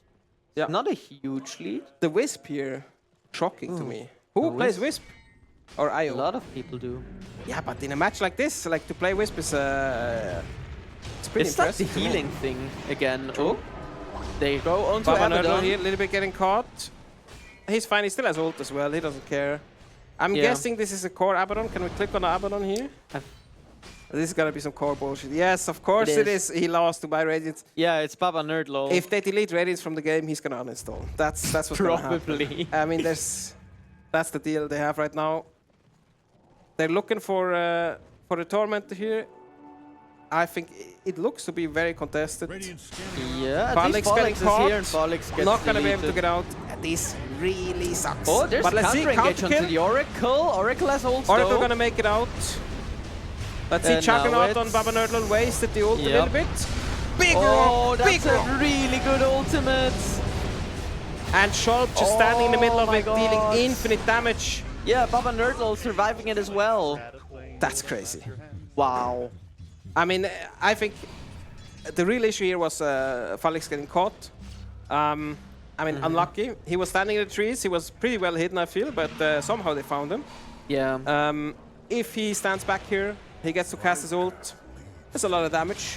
He doesn't have to stand in the middle, get Warlock ulted like everybody else. True. So it's like a chance. one of the Look at things Oracle here. were the Yep. Oh, low. Yep. Rip. But the good thing is Oracle doesn't give a fuck. He has his That's true. shard, Oracle shard. I genuinely believe one of It's the so best good. items. Like, it's so good. It's amazing. If you don't It's- forget to cast it. Yeah, true. True. That's like the hardest thing about it. You actually have to cast it. Yeah. I got it But, last game when we played against each other. Mhm. Didn't cast it once. Oh, true. Yeah. True. I didn't see it rain once. Yeah, very sad. That's really I sad. should have cast it once at the end, Yeah. just for stat points. Another thing that I saw in the last team fight is they didn't respect the save ults from Oracle as well as Abaddon. Yeah. Like Abaddon survived because of his ult. Oracle survived the team fight because of his ult. And that's two goes that go nowhere. All the damage that you put into them. Yeah. I mean, Oracle, I think, was a good go. It could have Yeah. worked just as well. Oracle could have worked, yeah, but the ult on the Abaddon was a bit. It was also playing Risky. up vision. They were playing on the stairs. There's a Warlock standing on top of the stairs. He just puts his rock down. Yeah. You are cooked. There's you're not gonna win that fight anymore. Yeah, and all the AoE damage with Sand King, with Leshrac. Yep. Almost had Lich. I mean, Leshrac just standing in the middle of it, not even really taking damage. Yeah, just just dealing vibing. it. Just having a good time. Yeah. Yeah, I think Rackle Ritter, just looking at this team, they will have to play for picks. I don't think they win a team Yeah. fight here ever. They're playing against Warlock, Abaddon with Radiance. They're playing against Sand King, Leshrac. You're not gonna win like bunching up just everybody on one screen. You're not gonna win that. You have to play around No. your Void Spirit like they're doing right now. You have to get some picks. I think Juggernaut also pretty good at getting picks unless they have some escapes. Absolutely, yeah.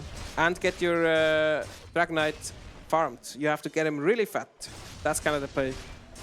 Can we get a small look at the net worths or something like this? Perfect, thank you so much. I mean, Juggernaut's looking good. He's looking Jug's healthy. looking really nice. Yeah, Abaddon looking... I mean, Abaddon, Leshrac here, they're just menaces. They will never die. They will just walk into your team and kill you. So yeah, I think Rackle Ritter, they... I don't know if they win this. I mean, it's looking rough. Hard. They got 12 kills. They somehow got 12 kills. Dragon Knight can be unkillable late, especially with IO. Oh, that's a... Okay. Ooh, nice blink Okay. timing. I mean, Radiant's middle tower is I'm changing my opinion here. This Dragon Knight is locked in. He is. He's got the mage slayer thingy, the fuck Mage your spells Slayer. thing. Yeah, perfect. That's the kind of item you want.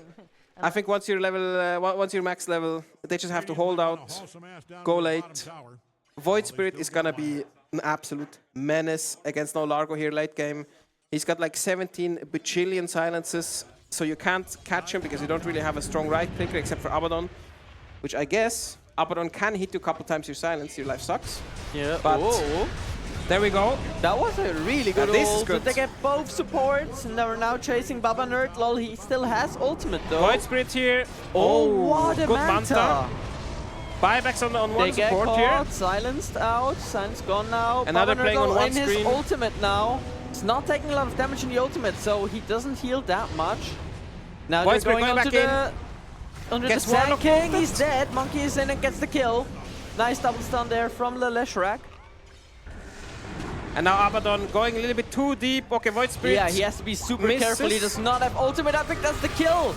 There you go. Largo lose their carry. No, offlaner, I think. Or I carry? mean, whatever it is. They No, lose their probably Baba. carry. They lose their Baba, that's what they lose. Aye. I mean, I No think this more is Baba. ideal for Rackle's Ritter here. They just want to, It they want is, the and they chase get down. another one. They want the chase down, they want the small engagement where they blow up the supports. They want the chase down after. This is how they win. This is how they will dominate the Absolutely. game. Split them up and tear them apart. Yeah. And they played it really well this time. Yeah, absolutely. And I think they get the tier 2 in mid for this. Any objectives up? Can't tell. I don't think so. Roche, but I'm not sure they can take it here. Also, like, taking Roche when they respawn is so dangerous. Yeah. So I mean, this don't already, think they're will not get getting Roche. tier 2 in mid. This is very Okay. conservative play. I think they That's were scared very of getting engaged on Sanking ult and then Leshrac Yeah. combo. Can blow one of them up. They are not that tanky. Their real tank here is the Dragon Knight, who still needs some more money. Yep. He's working on his BKB. Pretty okay on his way. That's true, yeah, they are not really tanky. Oh, screen problems for Vila. Screen. Yeah, you got a screen. You should have a screen. I mean, it's Yeah, Dragon Knight. How much screen should do you need? help. Maybe you didn't have one until now. It could be. Only I'm gonna- playing from sound cues. I mean, Dragon Knight, you know, you blink and you stun. You Yeah, punch him. fair. Hij is super It's just handig like, gevonden.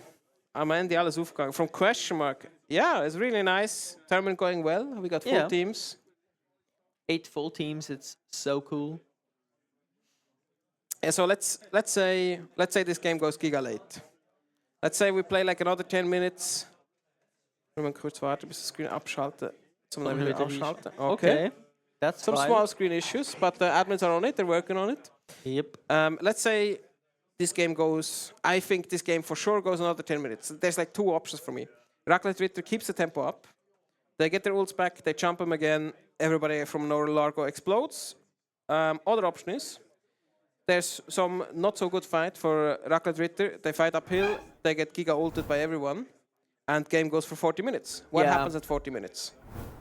In my head, at 40 minutes, I mean, Raclet Ritter still wins. They I got think so. They scale better. They scale a lot better. I mean, this Void Spirit does, in my experience, does not really fall off late game. Juggernaut, I mean, it doesn't really fall off either. It's like a weird type of hero where, like, you're not a hyper carry in that sense. You're not a PA. But if you get the ult off and they don't have a saving item, they will die. There's no question about it. You can ult the Leshrac unless Leshrac has something to save himself.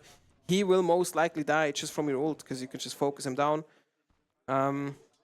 So I'm kind of curious how Nolargo will approach this game. Are they really thinking this Abaddon core and Leshrac like full screen everything dies combo is really going to save the game? Or are they going to look to make some plays? Yeah, I think Largo can make quite a few plays as far as when they have their ults up. They can go maybe for a team fight. Like, it doesn't matter. They can run around as 4 or 5 people. And it doesn't matter if it's a team fight or a pick-off. They should be able to get rather good value. Like If they maybe engage first. Yeah, I if think they if- engage yeah. first, yeah. If they catch somebody like Void Spirit, Yeah, they catch- though they can also counter-engage with my God. Warlock. Oh my god. Well, there we go. That's the Oracle. I mean, Juggernaut ult just on cooldown, you cast that shit, somebody dies. Warlock here gets caught again, sadly. Can't make it out. Yeah. Puts the rock down. Okay. This sucks. I'm not sure if the rock was that play though. Okay. They're coming in now. Here they are. Schultz BKB. uses BKB, is still surviving. VLAN on the other hand is dead. Monkey There's is the full also screen damage. low. Oh my god, that's so much damage. There's the full screen damage. Void Spirit. Let's see if he makes it out. Here he's running. He's really legging it. He's 5 seconds for his running. ult. Oh, gets caught again. No ult for you. Yeah. And he's dead. Triple kill for Schultz. Oh my god. Like, this is crazy. Wow, okay, I was about to criticize the ult usage from the Warlock, but it actually turned It out worked. so nice. Kept them there. This is where we don't know the comps that's going Absolutely. on. I can really imagine Elia, in this case, Nerdlol, yelling, ult them right now, we're coming. He ults them, they jump in with Leshrac and with Abaddon. Suddenly, Raclet Ritter wants nothing else than to run away. Yeah, and they can't absolutely. get away in time, your whole team explodes. Yeah, they're just all dead.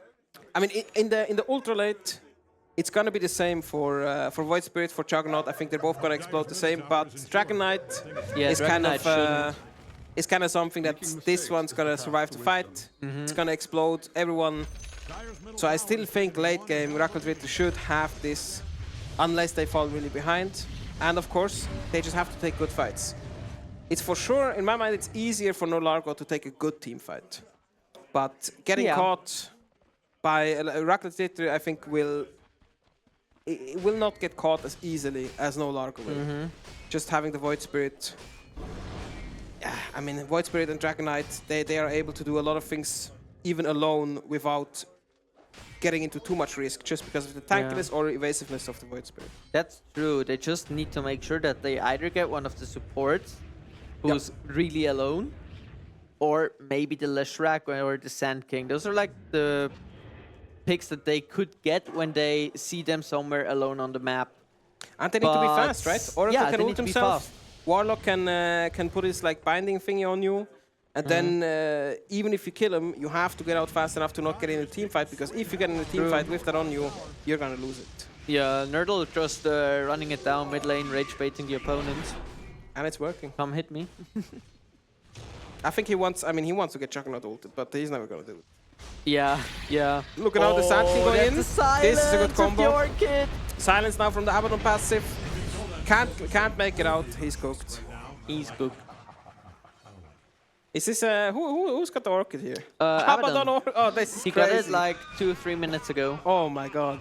He's really cooking with it. He's getting a basher after. Oh, that's and then into so Abyssal. not nice. I mean, this is... Yeah, he just knows they're behind on Raclette Ritter, and some of them will not get a BKB soon. So the Orchid is still quite valuable. Yep. And I mean, Void Spirit very volatile in this way. Once you get caught, if they combo you, you're cooked. There's a little bit of a fight happening here. They're catching this one. She's not making it out. Going up. Now, real fight here. Oh, they catch the... he's dead. He does not survive that. I think Pollux gets a lot of health back.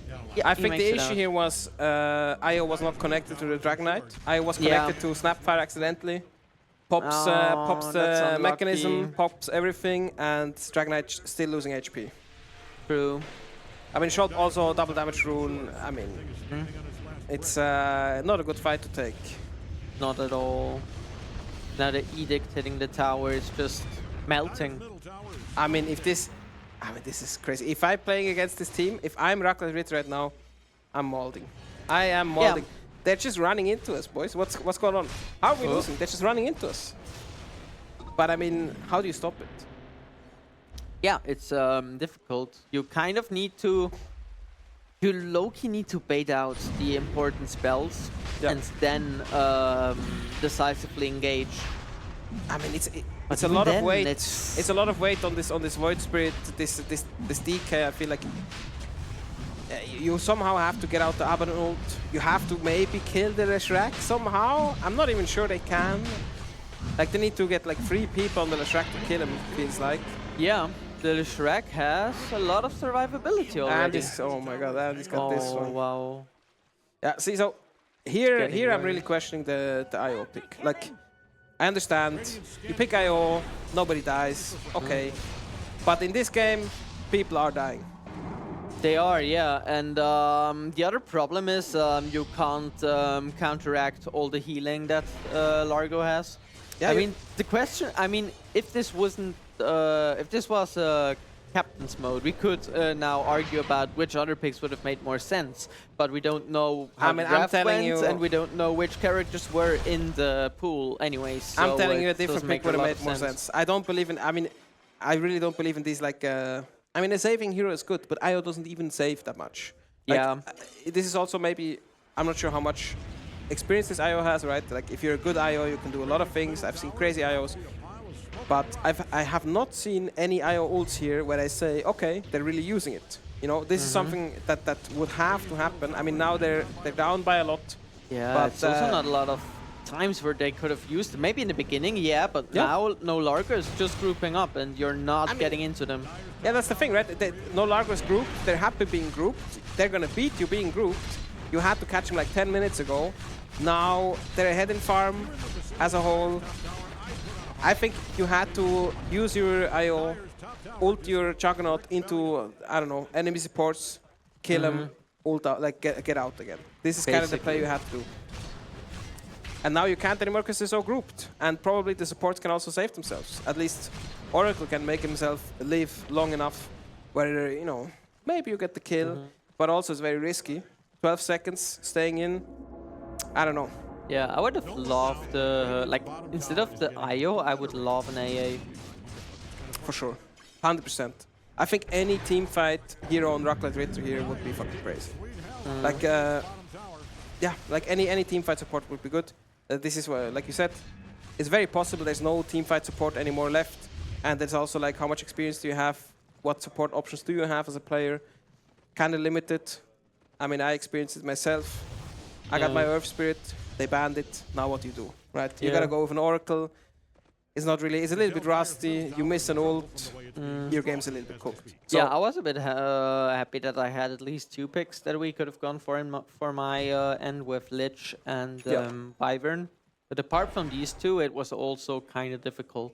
yeah, my thinking here is that the game plan from Rocklet Ritter was either this IO is just like this is what we have. We have to play with what we have, or you just make DK completely unkillable. But right now, even if DK is unkillable, if the IO like hooks to him, okay, yes, maybe in theory it's a good idea. But the whole but it's screen not explodes. a +1 DK. Yeah, like no Largo, it's not a +1 DK. The farm's not here, and no Largo. If they're on screen and DK is on the screen as an IO, you hate that. You want to leave. Yeah. You can't be on the screen because you're gonna explode. Oh, he's taking the creep back to base or what? He can't take the creep. Okay. I mean, it's good. We get the XP rune. Why not? Yeah. Another pause. Let's see. Another Screen. pause. Screen again. Screens. Screen XD. The screens are not on the side of Rocklet Ritter. I'm looking over. I'm seeing some red text on the screen here. Yeah, what the hell? I'm thinking the screen. Oh, they unpause. Red text still there. I guess it's gone now. Okay. Wait, what am I looking at? I'm looking at the wrong game, I think. I think so too. Or maybe it's a delay? Well, like a slight delay, a few seconds? Could be. Maybe. Let's see what happens. High ground push they're here. engaging. Snapfire cannot get Bolix caught is here. low, and he's This is dead. tragic. This is tragic. No ult used from Sad. no Largo. No Snapfire ult to push them back. No Largo needed. Oh my god. What do you do? Yeah, also this- Shulp's just standing there You with just a have to double let him. damage, with an Aegis. Oh, They jump there in. comes the engage, Chakra but he ult, just not that got big. Ethereal. Oh my god, and they melt. Did you just see how fast the DK died there? Now look at the Chakra ult. Chakra doing some Jogger. work, but No, not enough. only gets one Buyback to the buyback for Jugger. Jogger, but no other buybacks available. I think there is a world here where you hold the base. You don't hold the mega creeps. Maybe you hold bottom racks. It's possible, but you don't hold a lot more than bottom racks. Yeah. But Yeah, I don't think so. looking at the respawn timers, unless they're somebody going in. dies here, there's the Ace is there's the in. Orchid. He's silenced. Oh, 1 kill. Can he escape? This is really good. This was That was strong. nice combination there. Ace went in, made the disruption play happen so that Monkey could jump in the backline and delete the support. And this is kind of the make or break moment. Do they get out Yeah. in time or do they get caught here? Yeah, they're going on to Shulp. The Snapfire Shot ult still slowing has him down. Aegis. IO is here to support this Juggernaut. They're still chasing. They're chasing. I mean, you can't focus Shulp here. Yes, he's got the Aegis. I guess he just ult them. Ah, that's not Oh, the yes, PKB. Bates Edict is here. Oracle He's coming also in. healing a lot with You're not the winning rain. this. Back off now, boys. Yeah, they have to get out here. They really have to get out. Oh, he's going in. Milan's They're going looking in. for Oracle, I think, but Oh, can't TP do out. it. I think they needed to get these kills. Yeah, They that's needed to get these super kills. unlucky. I mean, no ult on Abaddon. Why are you focusing on the Shrek? I mean, this is some communication, I maybe. mean, he had Aegis. He had. I mean, it's gone now. Maybe they were. They had the timing like slightly wrong with the Aegis when it would be gone. I mean, if they catch him after Aegis, it's a great play. But Yeah. still, you have to catch him there. Now you're in trouble. I mean, you still have a Rex. This is good. You held on to 1 Rex. It's decent. But, you know, you need something. What are we looking at here on Fitzo? He's cooking with it. I like the Sand King. It is really nice here. Yeah, just in general, the whole composition looks so nice. I mean, I would, in my mind, if I look at this no Largo team, I'm thinking, where's the right click? Where's the damage? But it's just because I don't respect the Leshrac. Yep. I mean, in the end, I think it's all just to make Leshrac live. He's all the damage. He's going to be all the damage in the late game. Abaddon's going to do some stuff, but you already see he's buying utility, quote-unquote, utility items. He bought an Orchid. He buys Abyssal. It's like he's buying things to disrupt the fight, to make the enemies hate him, so his Leshrac can deal infinite damage. Yeah, basically, like Leshrac has, like with Fate's Edict, he does so much damage to buildings as well. And that's why they don't need the right click, because they have Fate's Edict. 4k health, whole enemy team gets like whatever it's called, like the Radiant debuff where you don't hit all the time. Oh yeah. I mean, it sucks. And he can just go Ethereal if he's getting Juggernaut ulted. Oh. Oh my god, yeah, this is the issue. Oh my god. This is the issue Glimmer. here. I mean, Glimmer into ult, he just lives. Yeah. That Chuck still has ult. That's good. So at this point, Juggernaut can kill people with his axe charge, with his axe. But I just know Monkey's sweating. He's really he's trying his hardest. He's like, please guys, I'm the win condition, but I'm not sure. The way he has to catch this Leshrac somehow, I can't see it right now. They need some items to disable this Leshrac. They need, like, I don't know, a nullifier or something. Like, whatever makes this Leshrac stop from never dying. True, yeah. Like, even if they get the supports, the Leshrac alone is so tanky. Same goes for the Abaddon. Yeah. I mean, that's the thing. You kill Leshrac, at least with only the Abaddon, they wouldn't be able to push. And they probably wouldn't be able to win a team fight unless, again, they have some wombo combo. They got the Sand King. I mean, they got the Sand King, they got the Warlock ult. We have to play soon, it turns out. That's crazy. But I think we finished casting this. Surely it's over soon. I think so. I mean, it can't go on much longer, you know. And even if it does go on much longer, my opinion of this game is No Largo should be winning. Yeah. Leshrac's not gonna fall off. Abaddon's just gonna hit faster in late game. He's gonna silence more heroes. I think there is an angle where the Rocket Ritter collapses on No Largo, gets like 20 seconds of silence through the Void guy.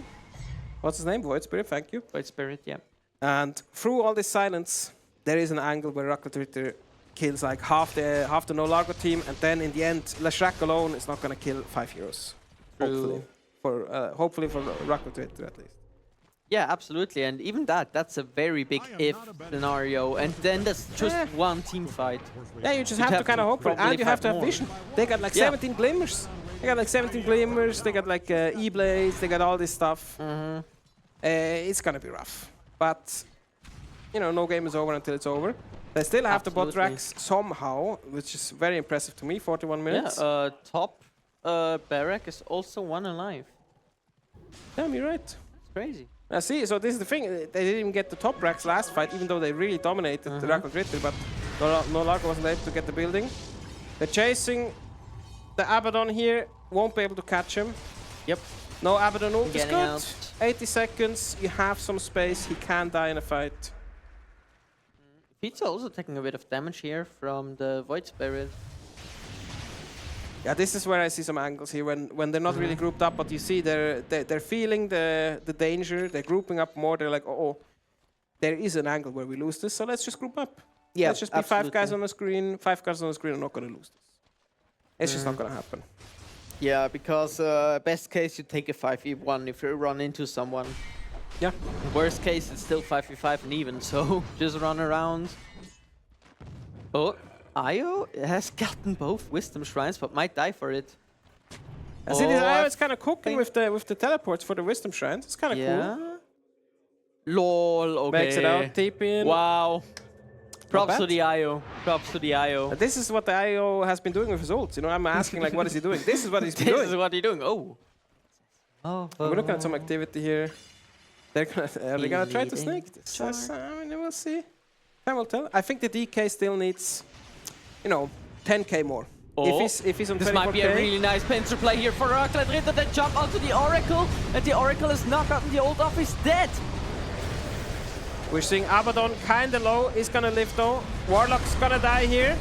Oh, Sand King ult is should massive. Die here. Yeah, he's slowed, he's nullified. Oh my Monkey's God. running after him. Marcus is chasing him, get him. Finally, but on the other hand, oh no, no buff actually.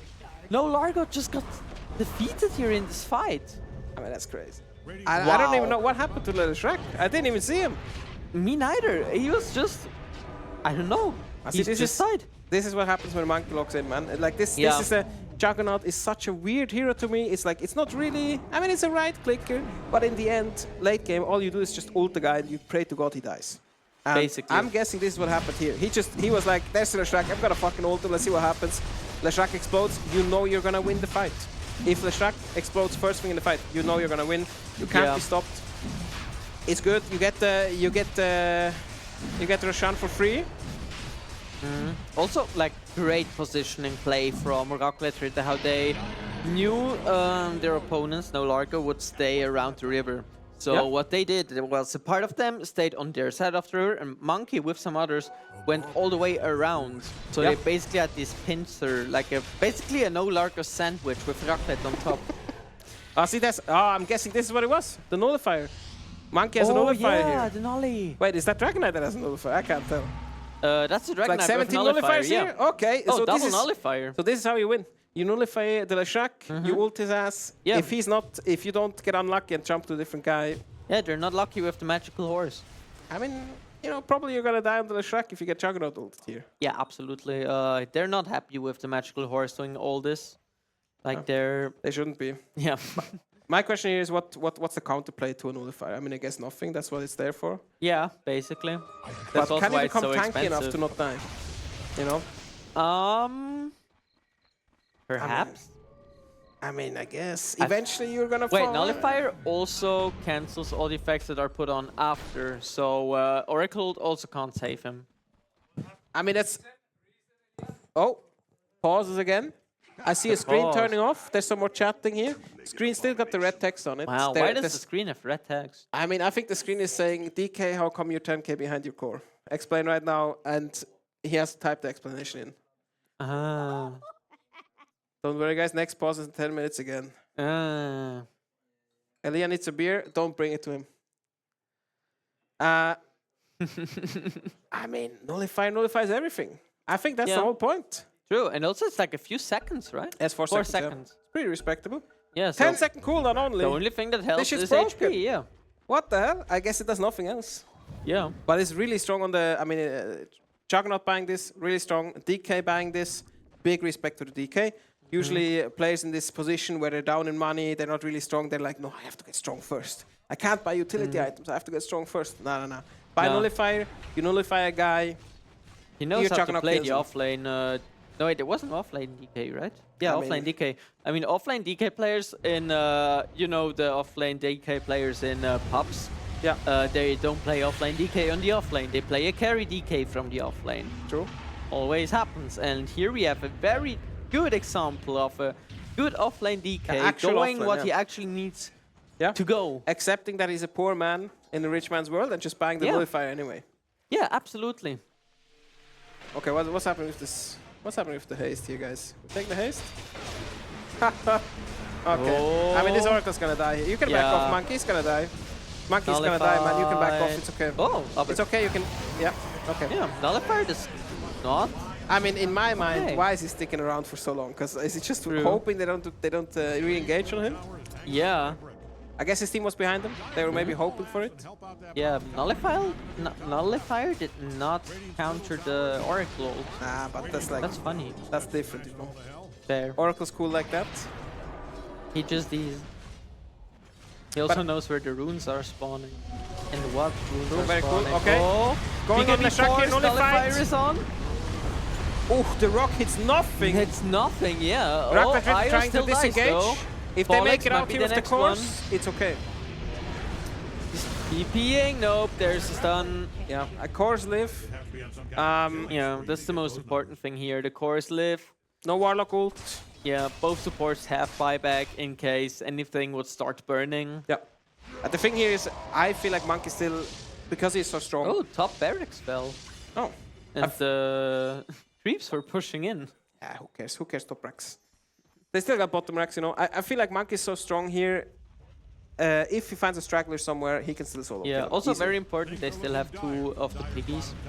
True. Always good for emotional support, just go to base and high-five your piggy and you feel a lot better. Very important. Monkey going in here, jumping the Leshrac. Can't kill him, get stunned. Yeah, Monkey should get out, I think. Oh, he's still got Nordal H's, is so- following him. Okay, makes he's it out. alive. Very alive here. Full health Nobody again. died. Both supports fought Jump in back. again. Come on, just kill him, brother. Just kill him. Where's the vision? Oh, there's the counter engage from the Sand King. Baba Nerdal has his ultimate. They're trying to hit on people. Who is going to die first? That's Phelan. this Fitzo kinda- also going to die. Gets slashed by Monkey. But now Monkey loses Monkey H his is Aegis. respawning. He's gonna get the combo. Phelan has a here. buyback. Used it. Silenced. Oh, Monkey. Can you survive this? Dude, okay. He's out. All The right. IO saves him. Disregard anything I said about this IO. Oh my god, but the other two are dying. That's a dieback for the DK. I mean, can this Snapfire walk away? I run! don't think so. Felix, run! Oh my god. Run, Felix! Oh my god. No, the Wisp is Oh killing my god. himself! No, he's going in. That's the Oracle. Dude, He's look at not his team getting play! it. Oh my god! Now he's going to die himself. What a hold!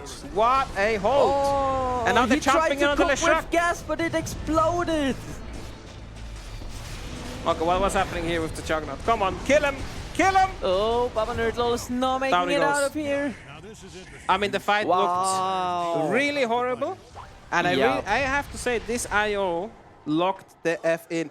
He locked in. I mean, Monkey died absolutely. once, got comboed for like 12 seconds straight. IO somehow making him live. Making it, like, giving them a possibility of not losing the whole game. And then letting him turn it. I hear a lot of my teammates here complaining that I'm not in the game. It's not like they're gonna pick me Earth Spirit anyway. So Yeah. like, come on, what are we talking about? I mean, this is gonna be a 60-minute banger Yeah. of a game. Merci at Cactus for beer. It's an absolute banger of a game here. Monkey is just, he's holding on. Like, if this guy Yeah. could just solo decide the game, I mean, he's gonna do it. Swift Blink here, Swift. very strong on the Juggernaut as well.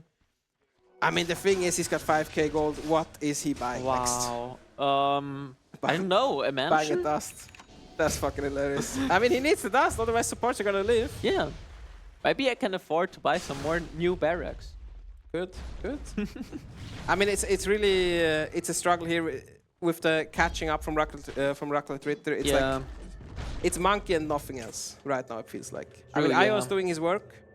They're starting to explode less and less, but still. But that's a go on to Yeah, Ace. Void Spirit's getting a little bit caught here. Trying to Yeah, re-engage. there's Monkey, and joining. he gets the support. Void Spirit Void Spirit makes lives. it out. There's the ultimate from Uh-oh. Fitzo, and it's Monkey who's dead now. Yeah. Void Spirit in the backline here trying to do something, but But he gets stunned. looks like he got caught. He's gonna make it out. I Jumps feel. over, but there are some super creeps, and Fitzo as well. Yeah, that's it. He's dead. I mean, they But got buybacks. Yeah, it's Yeah. like nothing happens here, I guess. Absolutely. Buybacks are gonna get used eventually, I would assume. Yeah, I think No Largo can at least force out one, probably both. I mean, they're missing their Warlock, but Warlock... Oh, wait, he has ult. Never mind. Okay, there's the first one. I mean, they're gonna need two, no? I think so, too. They can't hold with one. I don't think they want to hold the Monkey buyback too long. There it is. Yeah, and they're gonna back off. 'Cause, like, what are they trying Yeah, for? now it's 4v5. and Nerdal thinking he's is gonna in. live Oh, forever. Monkey gets stunned. And he's gonna live forever. Never dies. He just doesn't die. He's Okay, let's just get that this Rex. Let's get this bot Rex. Come on. Yep. Wrap it up. Get the mega creeps. Yeah, the Warlock's still quite a way off, so he still has to walk over half the map to get to his team. I mean, what? I mean, He's a I slow guess. man. He's an old man. I think he's old. Is No, he old or else does he look old because he had to do all these black magic and black magic you're curses? saying the Warlock? Yeah. Like, maybe dark magic makes him age faster. I mean, I think it just looks like that, man. Just born like Could it. also be. He was just born he came out born with like a that? full beard. I mean, some people do. True. You know, there might be some dark magic, you know. Yeah. Maybe he was born with dark magic. So my question is, what the hell? Oh my God, they get Oh, the. that's Oh my a God, dead they get this Roshan. guy. Get the Roche. We see some action here. Yeah, they're Let's go coming, pop not off. fast enough. They're hoping to catch Void someone, Spirit but is in. Void Spirit gets caught. silence. That's a stunned. dead Oracle. No buyback on the Oracle. And now Monkey running away. He gets stunned here. Monkey's gonna get down no, here. he's dead. That's also a dieback. And now the IO. Whoop. Okay, IO kind of playing it. Wild. But yeah, I think he will die. Yeah. Yep. This is gonna be it. They're gonna walk it down here. They got the edges. I mean, the trouble here is that IO needs to save both the Void Spirit and Monkey on the Juggernaut. He needs to save them both. I think in this you have to make an executive decision here as the IO to say, listen, Void Spirit, I love you, but you're gonna die. True, yeah. I need to save this Monkey guy because otherwise we lost. Yeah, and there's the GG call. GG's really well played from both teams, I have to say. Absolutely, like Rocket Ritter really held on to this match. Yeah, really well played. I really thought No Largo had this thing in the bag, and then they turned it back. Yeah, Rocket Ritter did. absolutely. And then they lost it again, and then they had it again, and then they held on the 2 racks when I thought they would die again, they would lose the game. It was really back and forth, and also a few slip-ups before team fights from no wait, what was the Radiant team's name again? My short-term memory. The other No one? Largo, yeah, the one exactly. of the Juggernaut, the one without. No, the one without the Radiant team. No Largo. Sometimes, like in front, just before the team fight that they lost at the river. Yeah. They took quite a lot of chip damage. Plus, they couldn't really control all the vision around the river. So it was really nice for Monkey to just get around with his mates and get the pincer. I mean, they brought the fear into the enemy team. Like Monkey really could have. He could have 1v9 this. I mean, it was so close. But you could tell eventually No Largo was like, okay, we gotta pay some respect. Yeah. We gotta respect the nullifier. This is not just we're gonna run them over. We really need to play this for real. And they locked in. I need to play. Yeah, you need to play. I think we all need to play, no? I might have to play soon as well. Yeah. Also eat something. But yeah. Good cast. Good cast was super nice. Do we go into a break? Or can we do like a flying exchange of casters? Do we go into a break or flying exchange of casters? We go into a break? Okay. Then, yeah, you can see we have a few nice chairs here. There's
motion. A couple milli now, I'm causing a commotion. I've been coasting, hear my name around the world like an explosion. Rise up.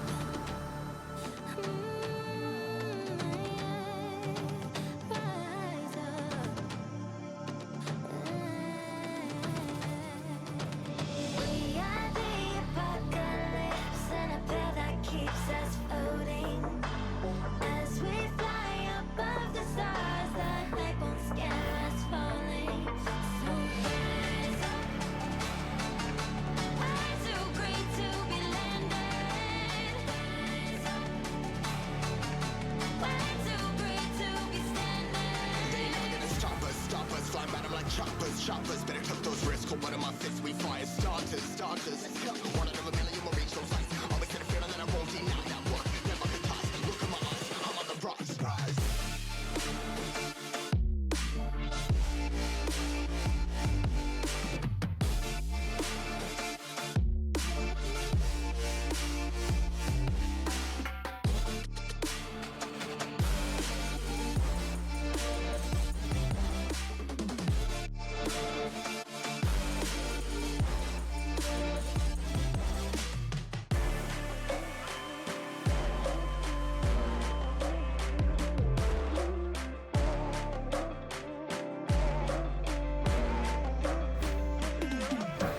Ain't no love like a real love, but it goes so fast.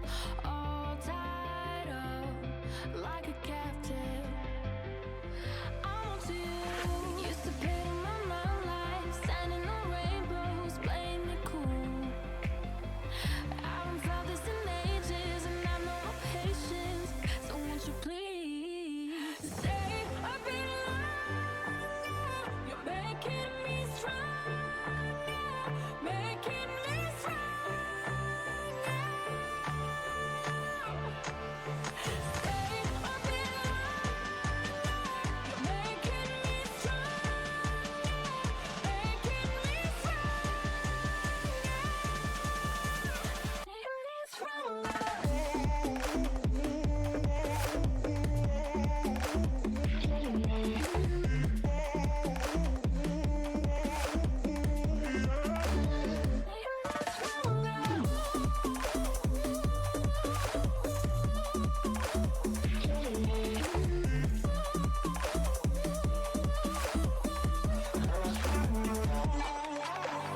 Ain't no luck finding real love.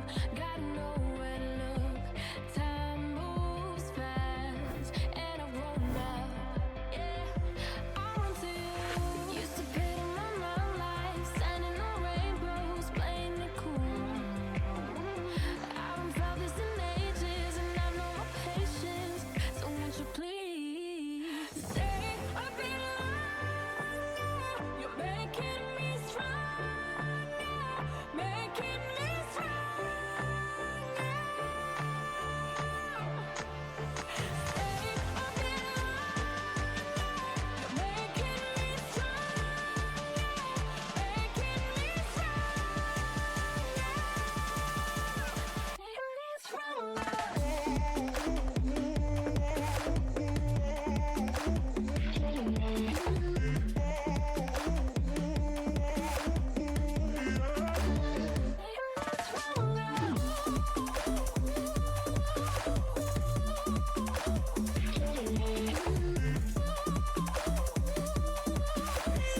What can I do to make you stay a bit longer? You're making me stronger, making me stronger. Stay a bit longer. You're making me stronger, making me stronger. So cliche, I see the sparks you throw my way. I know your name is written on everyone's mind. Your whole show is captivating me, but don't think that I can see right through that disguise. But when you got close to me,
Hey, hey.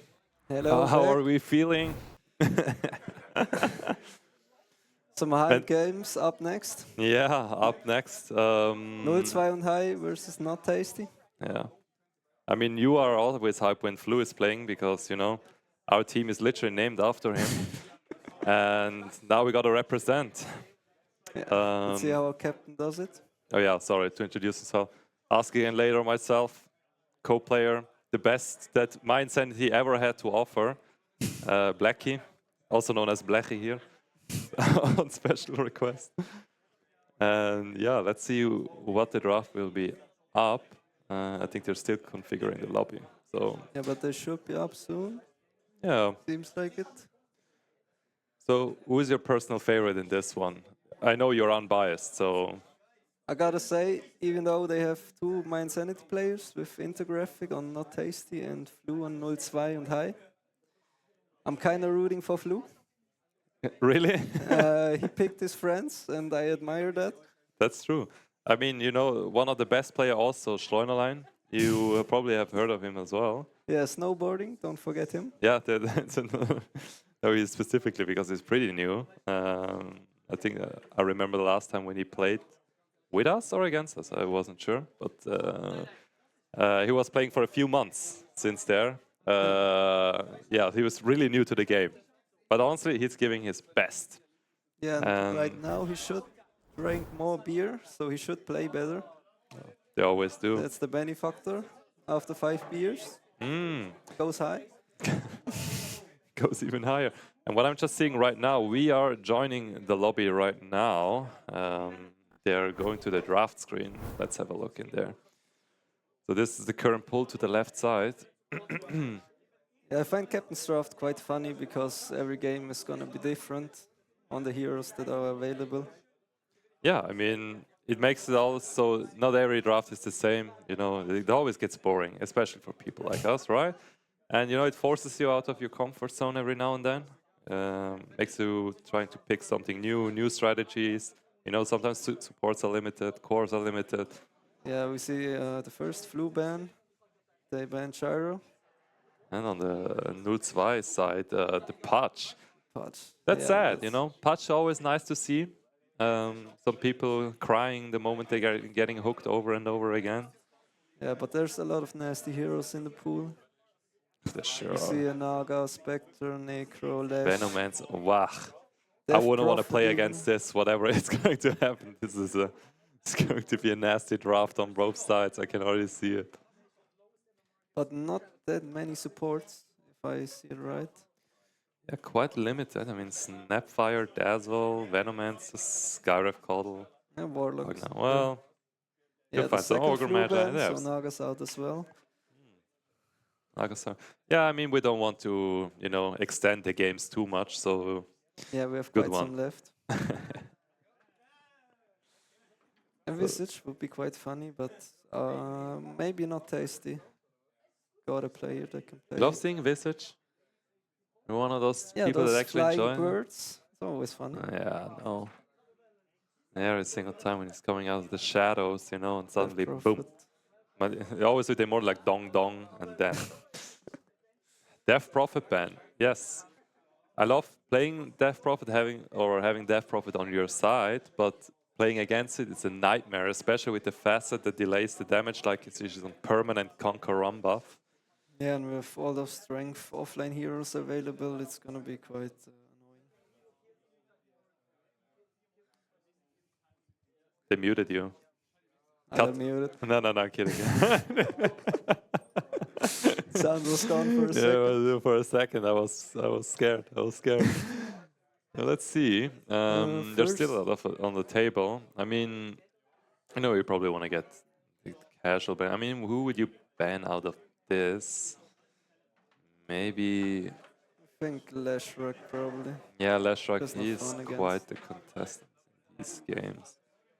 Maybe Necrophos also is like someone that can lane pressure quite early. Yeah, And Spectre. Spectre. That's a the good one. third Flu ban. Yeah, they usually ban out a lot of cores. I mean, it makes sense. You know, usually don't waste it for supports in such a limited one. Yeah, Necrophos. Necro. There he goes. So let's see what Non-Nasty is picking first. Warlock's quite strong always. Yeah, probably for a safe ban, but maybe they have someone that that has like a very good comfort hero. It's going to be Dragon Knight. I mean, DK, staple hero, probably the most boring one you can play, but holy shit, some people enjoy it. And yeah, of course, you can lane him almost everywhere. So yeah, stable pick. Yeah, and we Can't see go wrong. mostly core picks at the beginning. Yeah. 5 seconds. Against DK, guess. Yeah, what is for X, DK? Tide, Centaur. Same game plan. Yeah, but you would be surprised. I mean, a lot, even like, yeah, magic damage in that sense is always good. And the Lash. Perfect, Lash Rock. He will probably obliterate him. Let's see what they follow it up with. Pugna, wow. So yeah, this is already quite the nuke of magic that they're delivering here. Yeah, but they go kind of all in with that. Yeah, I mean, it's still early in the draft, but yeah, nothing that the BKB won't counter at the end of the day. 10 seconds. But yeah, I played against Snowboarding Pugna yesterday. It was quite annoying. 5 seconds. Was it annoying? Yeah, it was really annoying. Uh-huh. Him just doing the taunt, running around. I mean, that is the best thing. People that know how to taunt in the right moment, it's a skill. Needs to be learned. Warlock, perfect. Also, staple support, always usually has an impact, at least, for Fatal Bonds, Upheaval, Rock. I mean, these kind of spells just always work. They got a really strong team fight. Yeah, the presence is already there. So, and also, he's not a bad laner. I mean, Shadow Word, helping out your support, usually if you're feeling pressured, especially by Pugna, who will be spamming his Nether Blast as well. So, yeah, I guess Ascent will be quite a good addition. To Team Not Nasty, Nasty, so they can. Yeah, I mean, it's also red, since they're trying to go for a full 5 red stack. That's correct. They can jump in, drop the golem, and let the dragon. Let's see for the golem.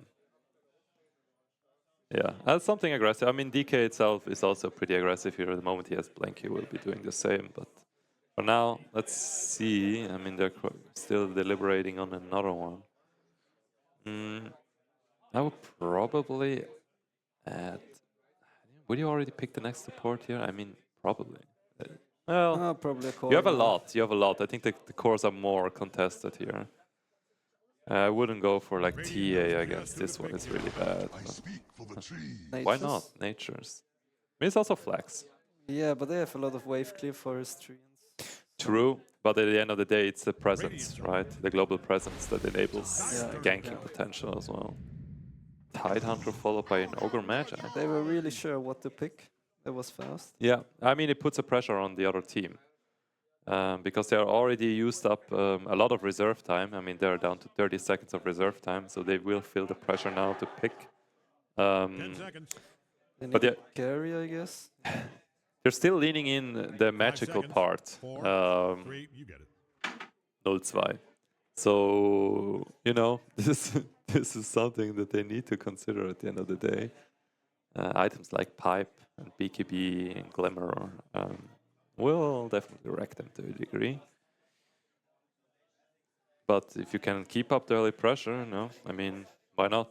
I can see it work out. Oh, maybe with a lone druid, push early towers. Dyer's turn to pick. Lone Druid? Don't let Lone Druid into the game. Perfect. I mean, now it's fully rounded out. I think they have enough for team fight, big AoE, to contest what Radiant is offering here. Yeah, but I think they still need someone to go in. Really, even though for this Senking? Well, Senking likes to stand behind until he presses ult and jumps in. That is true. In this moment, you send in the sacrificial support, though. You force stuff in the Warlock, and he is the one that initiates. Radiant knows just who to pick here, I'll bet. Snapfire. Well, there goes your theory. I was wrong. So you see, they will cookie the Warlock in. So I mean, it's almost the same. But honestly, I don't think the draft is bad. I can see it. Let's do this. Yeah, Juggernaut to balance it out. Why not? Pick. It's a safe one. It's also very good. I mean, they have a lot of magical damage and stuns from their side. And it also cuts down on the DK at the end of the day. Omni Slash is pretty strong for him. Well, it's a confident draft from Radiant at least. I think the one on the Dire looks a bit more stable, let's say. But if the Radiant team can pull it off, I can see it. Yeah, I think it's still quite greedy. If DK doesn't get a good lane, it's gonna be quite rough. Yeah, I think they will face a lot of lane pressure. I think they might underestimate it at the start, but yeah, Pagna, Ogre, Leshrac, and even Tide are heavy lane bullies. I mean, Jugger also. So let's see what they will be doing. Is that I'm not sure how are they laning on Dire. Really? SK offlane, DK mid? I think the DK is mid. I think the DK is safe lane. I think they even go Nature's off lane. And maybe the mid sanking? Or no, I think DK, the Nature's might be mid. And the sanking off lane. Right? Yeah, but then Lesh can farm quite Yeah, maybe easily. they just accept that fact, you know? They say like, guys, we'll get him late game. You know, it's like a late investment. You let him farm up and then cash out later. I mean, it's a quite common strategy for us as well. It's a different way of telling to feed. All right. We're then full in the round 2 lower bracket? Round 1. Round 1. Lower bracket, so the loser goes home or just can drink some more beer and watch the games. So on the Dire team, we have Intergraphic on Sand King, Kaipi on Warlock, SKR on Nature's Prophet. The DK is... You don't deserve... I cannot, don't deserve is on the on the Snapfire. Still AFK in base, he forgot to buy the item. They were probably talking about which facet to pick first. I mean, we all have been there. And yeah. So let's see the Radiant team. They are both grouping up at the start to see... Looking like quite a fight. Yeah, I can foresee. Maybe it's even an early Roche, you know? I don't know. It's not. Yeah, on the Radiant side, we have snowboarding on Leshrac, crazy Afro on I mean, Tide. honestly, it will be enough probably for them to get Maybe. them. Let's see if they're baiting them out. So they're going They're for the still first waiting, early waiting, ambush. I mean, they have blood grenades thrown out already. Well, Quite scared on both sides. Yeah, I mean, he's waiting in the Roche pit, but let's see. For now, they're doing Mexican standoff on both sides. But they really want to contest this early bounty rune. Well, they're just throwing block grenades left, right, and center. Quite early. Yeah, I think this was a bit too early, so that's... And they go away. Yeah, that's a -100, I think. Yeah, probably. Yeah, down the drain. So this is why they're already up below 1k net worth. But it's good. They got the runes covered. It's a snap via mid. It Am I is? saying this right? Oh, Yeah. Yeah, it is actually. So the Nature's is support? Or Yes, Sanking is support? no, One of them. nature support and Sanking offlane. Okay. So yeah, we got snowboarding on Leshrac right now. I think this should be favorable at the end of the day still for Leshrac. Yeah, it depends on the player. Yeah. Without flaming. Of Anyone course. here? And there goes tiny Tide Hunter on his way to his top lane. His first day. A small Tide. Small Tide. Well, remember him. He won't be looking like that in a few minutes. He will grow up quite quick. But Leshrac actually ahead right now. 3 last hits, pretty nice. Yeah, I mean, it's an early wave, you know. We've all been there. But yeah, you already see the Warlock presence coming in here.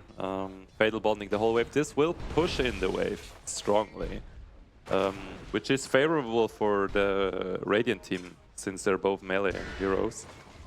So for them it's easier. Yeah, top's gonna be quite rough without the range. Yeah.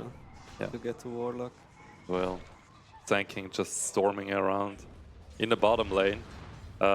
Yeah, Flu will feel the presence. I think DOS is pressuring at least the Nature's Prophet, but he has quite the range, so he will attack and hit him hard. So they're engaging on him right now, but he's still turning with the the Blade Fury.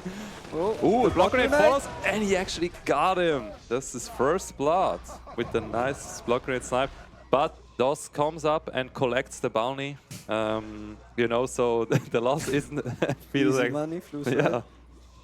So it was just like a capital transfer to the support to invest in early mana boots. It would So, be nice on the chuck, but it's alright, I guess. yeah, could be worse. But could have been better. Snowboarding, does he catch the board? I think he does. He should see it. Yeah, he's. That's it. Yeah, it's in radius. There we go. Good Bam. play by him. Oh, he's getting pressure again. Oof, Shouldn't walk into Snapfire tower. already. You see the early levels in the I always forget the spell. What's the name of The shooting. Yeah, the shooty. Yeah. Yeah, no, the moment she hits all the hits on you, your armor is gone. And most likely your life as well. It's what core Snapfire always does. Well, Ogre has learning curve past it, so he's quite strong on level 2. Yeah, which he just got. So the second level in Ignite will come in handy, because right now they will be pressuring Just this. tipping top to help. Yeah, and it might just be enough, because he will sprout now as a follow-up, and they got him. And here comes the money tree again. Early investments. Yeah, look at him. Greedy little Nature's Prophet, picking up all the gold pockets here. Dire's quite ahead on CS right now. Looking good for them. Yeah, it is. They are favored. I mean, mid lane still looks balanced. I mean, it's just one last CS ahead. Yeah, but Jugger is definitely getting a bit more pressure on the lane, which is understandable. It's not that easy laning against Sanking, especially with the passive always exploding. And they're trying to force to kill him. Turns around with the spinning early. The ward is up. Magic on castle, and they got the kill. The healing ward still falls to the Nature's Prophet, but this was a nice turnaround. Magic Wand came in handy here.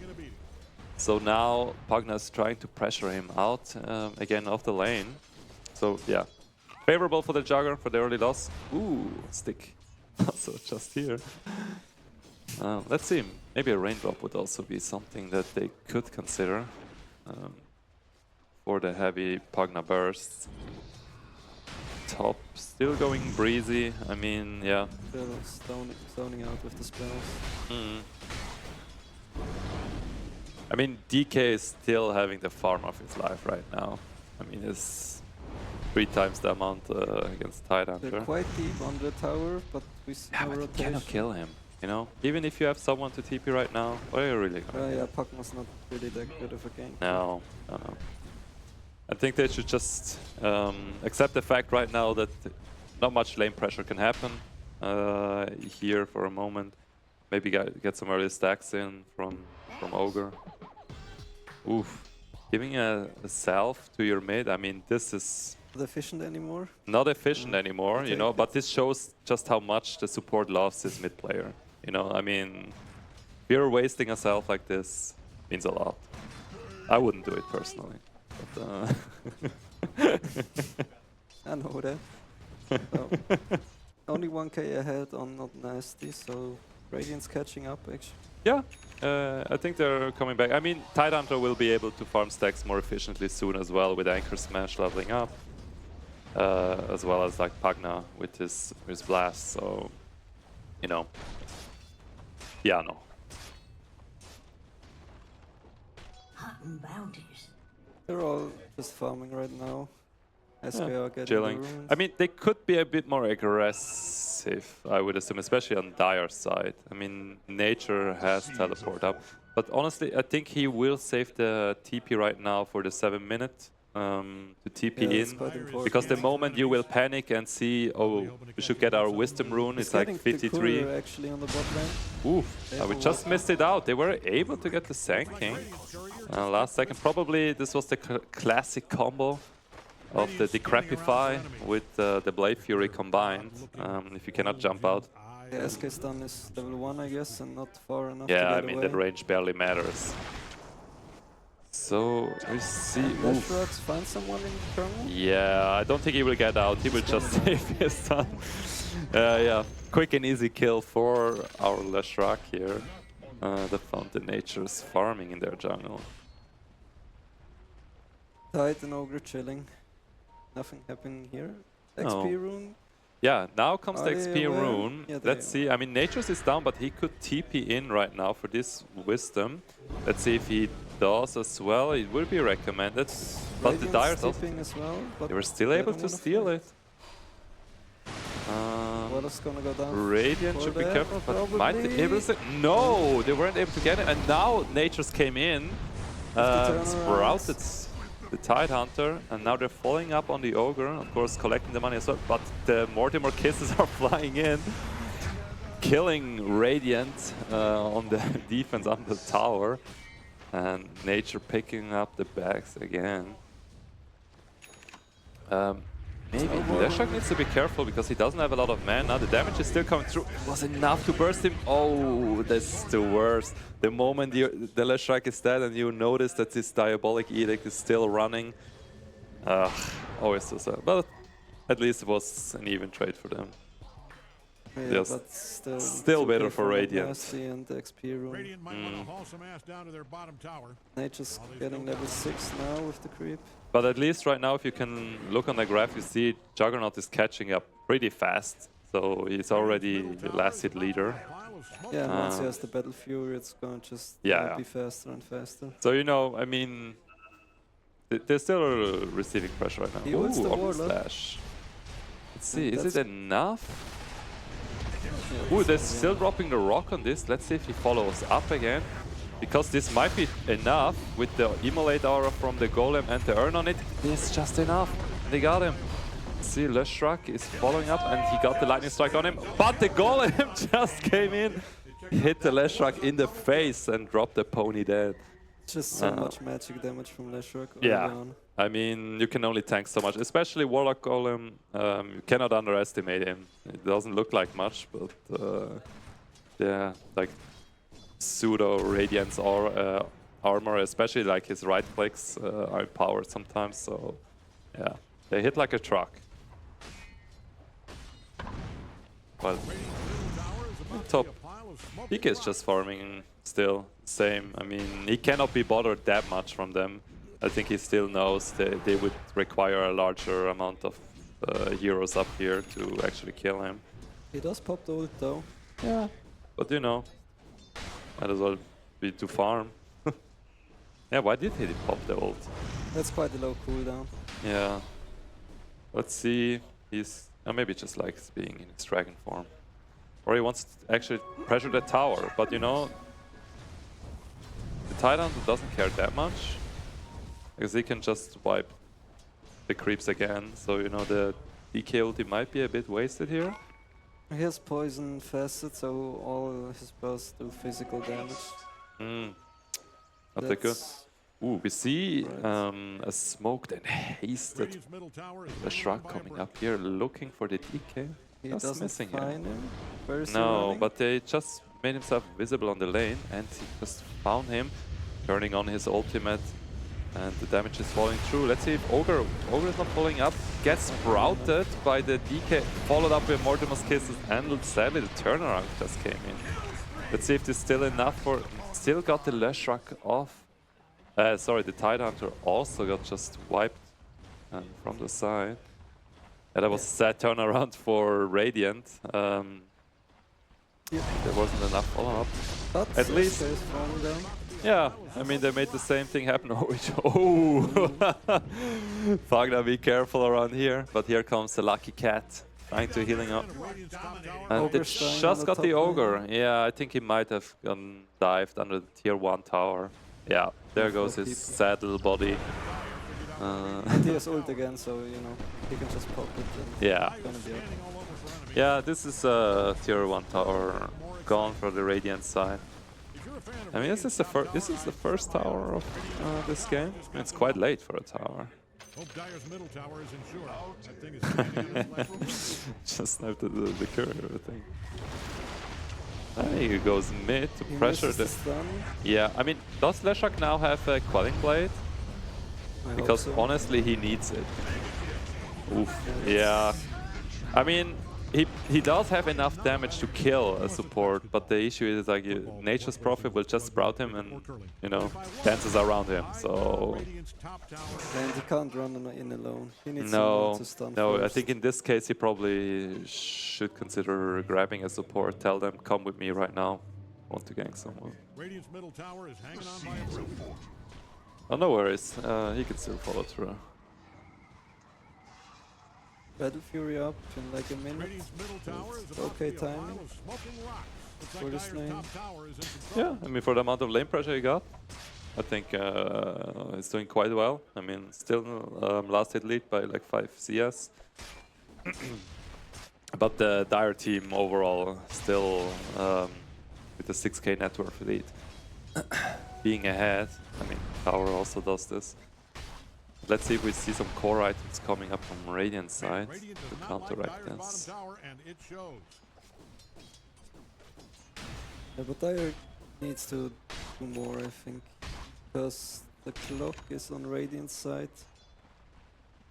I think if Lash and clock get 5-6 items, it's gonna be quite hard to kill them. Yeah, you're correct. I think especially since they are so magic reliant as well, they really need to use it before they are falling off. Especially if items like Mage Slayer are also coming in. Because I can see it being picked up. Smoked on Dire right now on the bottom. Let's see, they probably want to get Flu here. I mean, smoke has been revealed by the Warlock. See.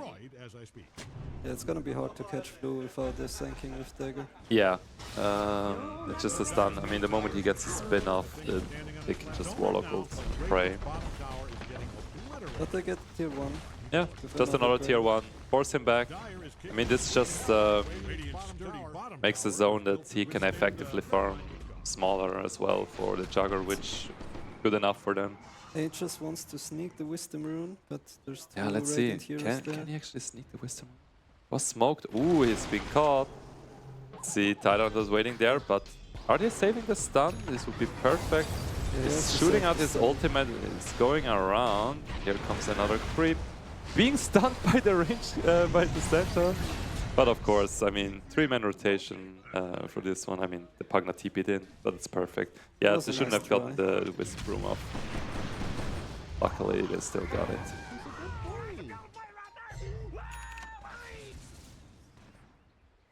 High on Lash now, so even more magic damage. Yeah.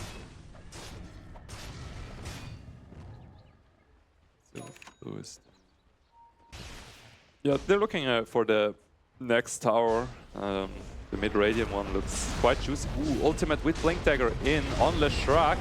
Tried to heal him, but it wasn't enough from the Pugna's side. Easy ultimate target for the Juggernaut. And he gets the money.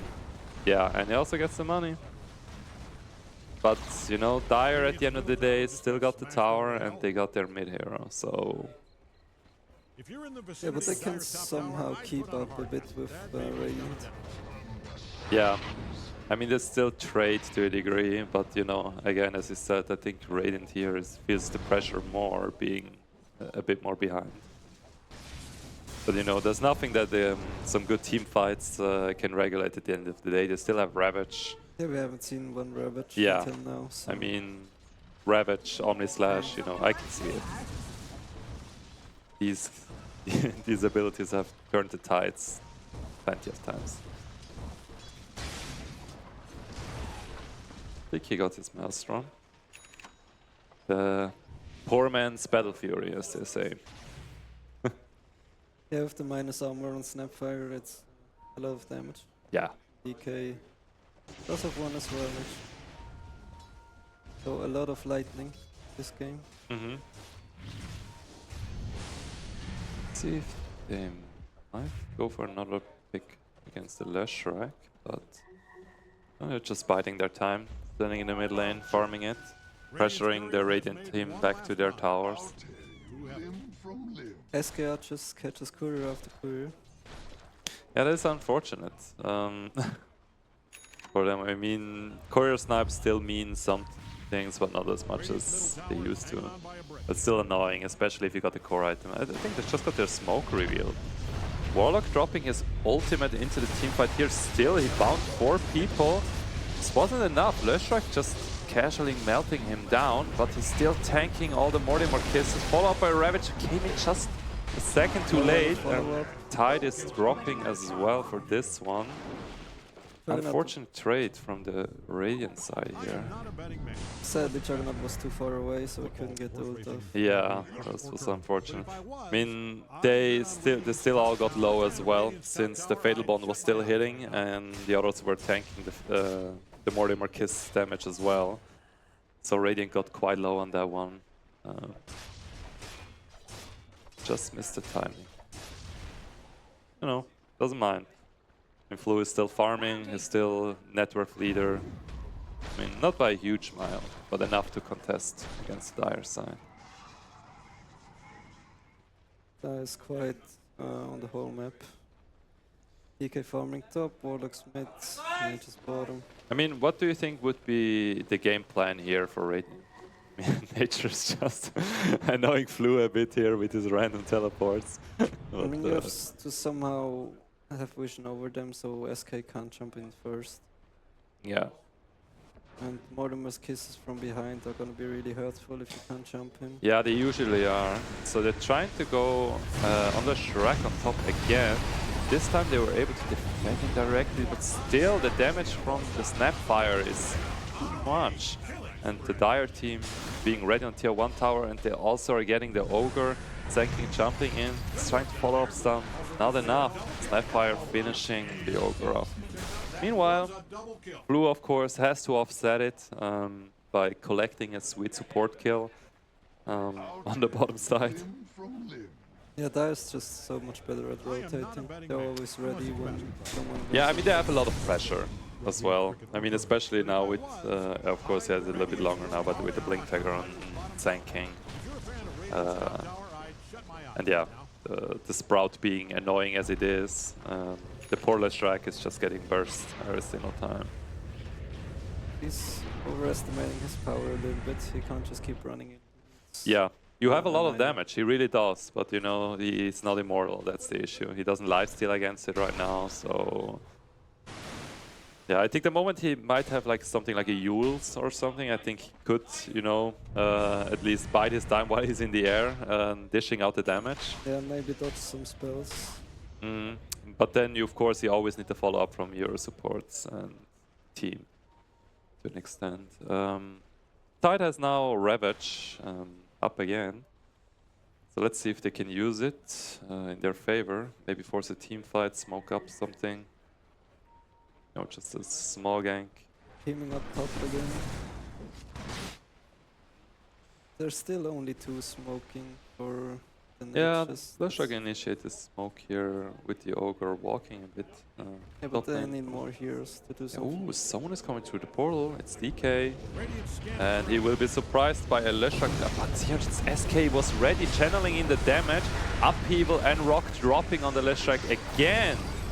Followed up by the damage against the Ogre Magi, and they both drop. Man, it looked a bit so promising for 1 second. I think the DK would have been caught off guard, weren't the others ready at this side. Yeah, but Dire's just ready. SK with the blink waiting. And Lesh can't run it first. Yeah, 2 are not enough anymore unless you specifically know someone is split off from their team. But now 20 minutes passed, and now the Tormentor is their next target, easily being dropped by the Dire team with the Shard going to the Nature's Prophet. I always think the Shard is so weird on Nature's. Isn't this like the one, you know, that you let the trees vibrate and then... Well, it gives a lot of vision. Yeah, I think it's just a vision, yeah. And against heroes, that's quite Oh, you got special. the no Flu, that is so unfortunate for you. And the tips. Wow, I mean, I would have tipped here as well. In shame, his Blade Fury tipping out. I would do the same, you know, but at least he got the 3 CS. Yeah, but that's a lot of cooldown. Yeah. For 3 creeps. And they changed the lanes, they kept snowboarding. Oh, here with an comes, SKR. he got the Orchid, followed up by Mortimer's Kisses and stunned by DK. Man, that Leshrac is really not having a good time. Poor him. Yeah, I mean, there's not much he can do now, I think. By being with his team, because the moment Nature sees someone, especially now with the Orchid, he will also be able to put pressure on him. I think with just one more hero on his side, it's enough to kill him. And he can't lifesteal against Ern as well. Yeah, he got the Spirit Vessel. So yeah, I think, can you check like Leshrak's inventory? I'm curious. Does he have like Yules? Or yeah, BKB. Yeah, something like... Yeah, I mean, the moment he gets BKB, I think he will be much more sustainable. But yeah, I think Radiant really needs one good team fight going for them soon. Or else they will be out pressured. He might catch Warlock here. Yeah, if no follow-up is coming, he's still got the stun off, and damage is still sticking through. Oh no, the 4-stuff from Snapfire came in clutch. I mean, this poor Warlock was just like 2 clicks away from dying. I mean, quick hands by the Snapfire, but unfortunate for the Shrug as well, because this would have been good for him. Radiant right now looking to Ravage. Yeah, they just got revealed. Blink in from the Tidehunter. The Anchor Smash, followed by the Dig, who was dusting and is Omni-slashing the Sand King right now. And enough damage from blue side. Yeah, he doesn't miss it twice. No, probably not. But, you know, sometimes I can imagine him jumping to a random creep, you know, even though there's nothing here. They did well. That's a good kill for Radiant.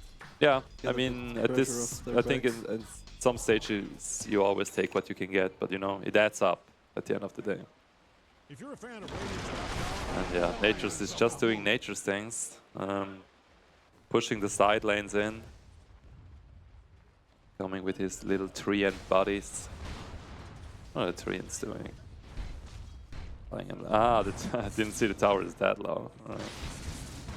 Well, Snapfire got the Hurricane Pike, and the Maelstrom with the Crystal is coming up next. And the double damage in the bottle, so they might want to smoke up and do something. Yeah, oh, the next target she's gonna find.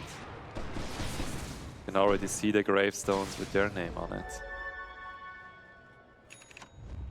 Yeah, here's the smoke. And here's the smoke, but the DD has already been activated. And it looks like they're gonna already go through. into the Radiant Triangle and try to do something. Picking up the Arcane Rune as well. There's already a stun connecting. They got the Leshrac again. Man, that is really poor for him. Yeah, he was probably just farming the creeps here. Oof. And the Ogre Magi. Getting solo killed by the Orchids. Yeah, I mean, the Orchid pressure is a lot. Let's see if Leshrac can outrun it, but here comes the damage from the Snapfire. They're pressuring them in here. Killing them close to their tier 3 tower. Yeah, Dire is on a roll right now. And they will soon look to put the rest of the pressure on here right now. I mean, you see Juggernaut is getting at least a tier 1 tower. To put the Dire a bit back in their place. Yeah, but they can get the mid tower now as well. And yeah, I mean, they're probably looking for a Roche right now, no? Not, I don't think they have good lineup for it. Well... Oh, Snap mid maybe. Yeah, I think the Snapfire minus armor. But DK and he's walking in, so you know. Yeah, but Radiant, even though they have Ravage, they can't. They have Ravage up. They have Ravage up. And there were no other ultimates coming. I mean, there are Mortimer Kisses and the Nature's Prophet, they're still down. They're smoked, but they're gonna be too smoked slow. up, but they might not be there just in time because Roche is already 5th. Let's see if they will be quick enough because the Aegis will be dropped in a second. And I'm afraid Radiant was just a bit too late, but they're still engaging. The Juggernaut is getting the Warlock on the side, turning around. They pop the Aegis actually from the DK, turning the fight around.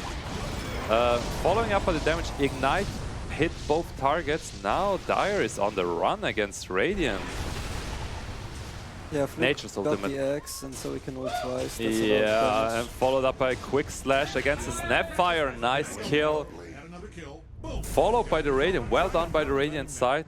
I would assume it's probably a Ravage combo that hit them. But that's the thing with DK Aegis, right? You pop the ult, and then you die, and then what's left?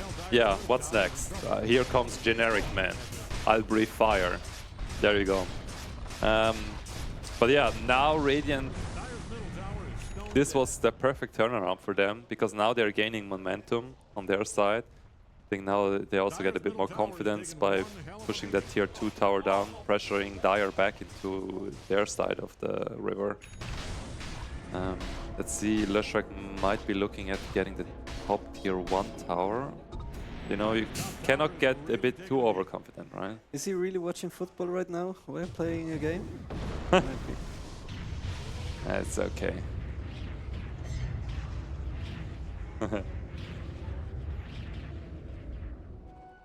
Let's see from the wording. Snowboarding has a BKB soon, so he can survive the fights a little bit better. Hey, Fluke! Where are you right now again? Guys, keep it calm here. We don't want any fights. You can do this outside. There, we don't care. Smoking up the Dire side. They See catch if the we get some. Leshrac with the Yeah, I natures. can already see the poor Leshrac being sprouted again. Orchid, Nullifier, and there he goes. They have really good vision on Dire. Yeah, you see the ward from the Dire side. Clearly pushing. Oh. They might go on Flu. If he plays more, do they have vision on him? But Ooh, they just revealed themselves and they got the... following up with the damage from here. Blue is ulting the SK though, he's carrying them over to teammates. And Ravage followed up as a counter. Swift slash to counter in it. Blue is getting healed, meanwhile by the Pugna. It was just enough to out-heal him. And they're still dropping the Warlock, following up. Getting the Wisdom Rune on their side. Pugna died on the side. And Tidehunter also dropped. Nice save from the Radiant side. Yeah, for what it's worth. Saved by those. They were doing insane to keep their Juggernaut alive, because he was just a few clicks away, dropping that there as well. But at the end of the day, the fight was favorable for the Dire side. Bask is falling and Leshrac. Yeah, I mean, it's a mid for a mid trade. At this point, yeah, I mean, from the net worth perspective, well, it's not even that far off. But if you're actually looking at it, you would expect the Lesh to be a bit lower. But he's actually keeping up quite well for the amount of times he got picked off. How many times he died, he's Yeah. actually not that far away. Yeah, I mean, but they are pressuring him as well. Dire's team in a whole is just so far ahead right now. They are. I mean, you see the last hope of Radiant being up there, holding out. Like Flu's keeping them up with his farm, but yeah. But still, it was enough for them to turn around the Roche fight as well with an Aegis, so I think they still plenty of good chances. And as long as they still haven't gotten any racks, I don't think Radiant is doing that bad. Of course, they're still in a 9k net worth lead. yeah, you can never count on the Ravage. Ravage plus Omni Slash. Yeah, Can always I mean, plenty of damage, even from the Leshrac side. Which he has the BKB up now as well, so this Orchid combo hopefully will no longer bother him. But yeah, if he gets it dropped on by the DK and him stunning, then might not be enough. DK is actually also going on a platform, so they have to.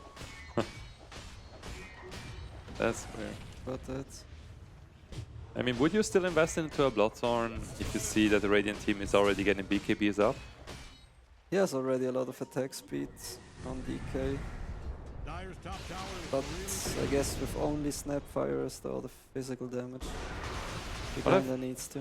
What I find weird, would you have built like on the Nature's Prophet something like a Mage Slayer? Or would you expect like someone from the Dire team picking up a Mage Slayer? Yeah, then it would be DK. Right? But it's too late for that. Yeah, now, no, it's not I the think, first but an item. early pickup could have been valuable as well.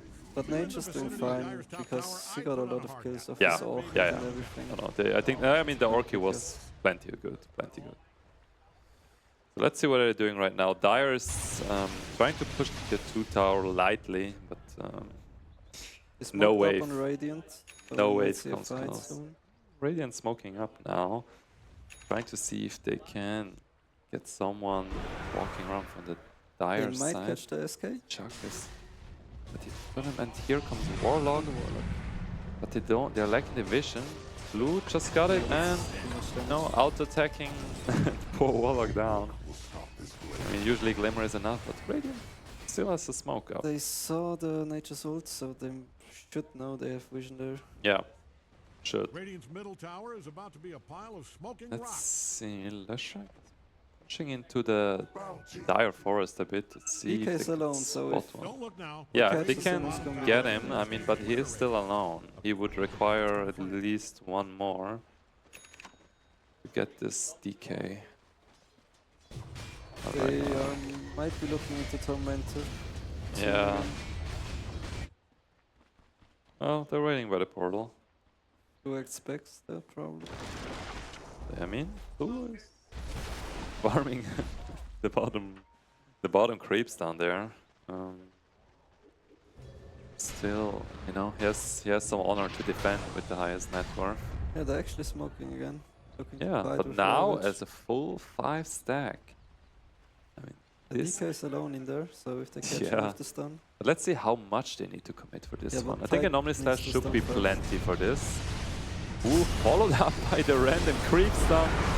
Warlock Golem being dropped. Omni Slash still going down. Ravage being committed and killing the Warlock in this one. Radiant's catching up. Yeah, Only I mean, 4K they network speed. used Omni Slash and Ravage, but at the end of the day, they still got the carry and the support out of it. Now it's just surprising what are they gonna do with this. Are they pushing another tower? The lanes are still pushed against them, at least the side lanes. So Yeah, it's just... I think the tanky core is missing on Dire. yeah, DK is just not enough to get in front and tank everything. well, now they're doing something that's best feeling for a support usually, or a lucky offlaner. Getting the Tormentor, and in this case it is the offlaner. That's a really good shard. He can catch someone and... They're one of the most annoying shards you can get.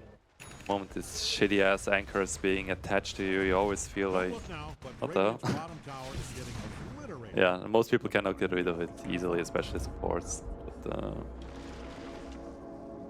yeah, 4 attacks I think it is. That's just yeah, a lot. I mean Snapfire probably doesn't care, but the other ones, like a poor Warlock. And it's just annoying enough that you usually don't want to waste too much time on it. Oh, sad Pugnice TPing. He might die for that. I mean, the Dire team is force smoked. Trying to place the early wards there to gain some vision on the tier 2 towers to see where Radiant is. And they found someone. The Pagna being forward, trying to counter push. But in this case, picked off himself. Radiant blinking back to their tier 3 towers. Now, they're probably looking at the next tier 3. I mean, DK still has ultimate up, so might as well push in the towers a bit. Yeah, hit the tower a bit while he has ultimate. Yeah. I mean, they got Solar Crest and everything, so he will do plenty damage. Ravage is up again there. Yeah. Oh wow, they committed BKBs on both sides. Juggernaut going in, Mortimer kisses are flying. Juggernaut splashing in the background. It's doing a quick slash, killing Warlock and the DK on the side. Stake coming in with an ultimate. Pipe is being popped. Ravage has a counter, enough to drop the Sand King. Turning around, killing the Nature's Prophet. Dire team being almost wiped from the Radiant side with no one dropping from their side. They were just not ready. SK wasn't near enough. Warlock ultimate didn't drop. Yeah, and I mean also lucky jumps from from our Juggernaut there. Yeah, sometimes it goes your way. Sometimes yeah, not. and now we're already seeing the net worth graph swinging over in favor of the Radiant side. Yeah, with the nullifier on Juggernaut, he can just kill anyone. Yeah. There's not gonna be a save. But let's see if they still have enough time. I mean, Blue already in the mid lane, blinking in with Swift Blink, pushing the tower all by himself. Leshrac coming in as well. I think they might be able to still get 1 or 2 more hits in before they're the ones are respawning. Yeah, they might even get the Rex with the... Does he have the damage talent on the Leshrac for the towers? Should be enough. Yeah, DK then is it's down enough. for 15. No, it doesn't do tower damage. Okay, got the other one. Perfect. I mean, whole set of racks and the cores are respawning right now from Dire. This doesn't feel good. This leaves a bitter taste in your mouth. So Dire needs to strategize now again how they should proceed. Yeah, they can't fail that many pushes. No. Because Chuck's just too fast. No, I think they need to group a bit better here to counteract what just happened. Because, yeah, if this happens again, they will definitely look at another set of racks being lost. Yeah, he's 10k ahead now on Juggernaut. That's yeah, really hard to kill him. Yeah, but should he be the focus of the target if they're initiating from the Dire side right now? Or should they pick off the stragglers around first? I mean, if they just ignore Juggernaut, he's gonna kill them. That is true. I mean, but how can they shut him down right now? I mean, he also got the Nullifier now, so a Ghost Scepter won't be doing anything, or a Glimmer Cape. I think at this point you just split push and... Yeah, I think that's the only favorable thing they can do, especially since they have Nature's Prophet. Trying to get the Jugger away, or at least part of the team. It's right now, full team fights don't look favorable for them, but yeah. You see as well, I think the Tidehunter also got the pipe off perfectly in time when the Sand King ult came in as well. Blocking a lot of damage. They're getting Roche though, so another Aegis attempt. And in this time, I mean, Radiant should be ready by being smoked fully. so They heard the roar, but they revealed the smoke themselves in the mid lane by auto-attacking the creeps. Radiant just came in. Who was just saying that they walked out of here? DK saw this. He's going back to farm. Let's see if they keep contesting it. I mean, we still have 3 smokes ready on the Radiant side, waiting for something to happen. But they can't fight into Radiant. No, I don't think so. Especially with the Ravage being ever present. Snapfire is too close. Yeah, Leshrac getting in here, dropping his, activating his BKB and trying to engage, but they're just jumping out. And now they are down a BKB on the Radiant side. This might even be a good time now for Dire to engage. And load us up so he can, even without the BKB, get the spells off him.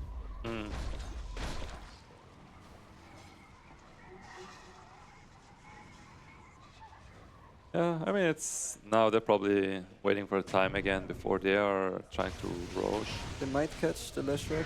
Yeah, Oh, I think they just got him and they actually stunned him. Follow up, there's no BKB on him, nothing to save him now. And yeah, no BKB ready. This looks like a good Roche time now for the Dire side. Yeah, they have vision on the mid lane and on the high ground. They do. I mean, in a perfect world, the Ravage and Nomistash might kill this, but this is very dangerous. And they just missed the timing. Roche isn't happy about that one and throwing the DK out of his house. And going to his new vacation home down in the bottom river. I think Snapfire hit it's level 20 now with the Splitfire shot. Yeah, he changed the platform on DK to the Daedalus. Yeah, I think there's a better and more consistent pick. So now they're finishing Roshan off, now that he's settled in his new cave. It should be a rather quick drop here. Radiance is not contesting this one. There was a free Roshan to the Dire side. Now, so that's going to be quite important. So Lash can't nuke the creep wave. Hook now also. But no DK ult, so they might wait 40 seconds. Yeah, I mean 40 seconds enough. Let's see. I'm not sure if the Aegis on DK is the right play.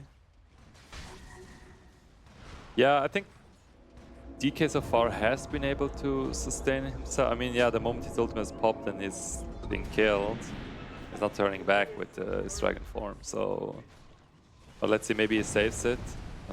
Because I think they are counting on him to initiate one of the cores again. Now they will push out the lanes on, from the Radiant side, so Dire cannot push in. I mean, the tier 2 tower is still here. Not for long though.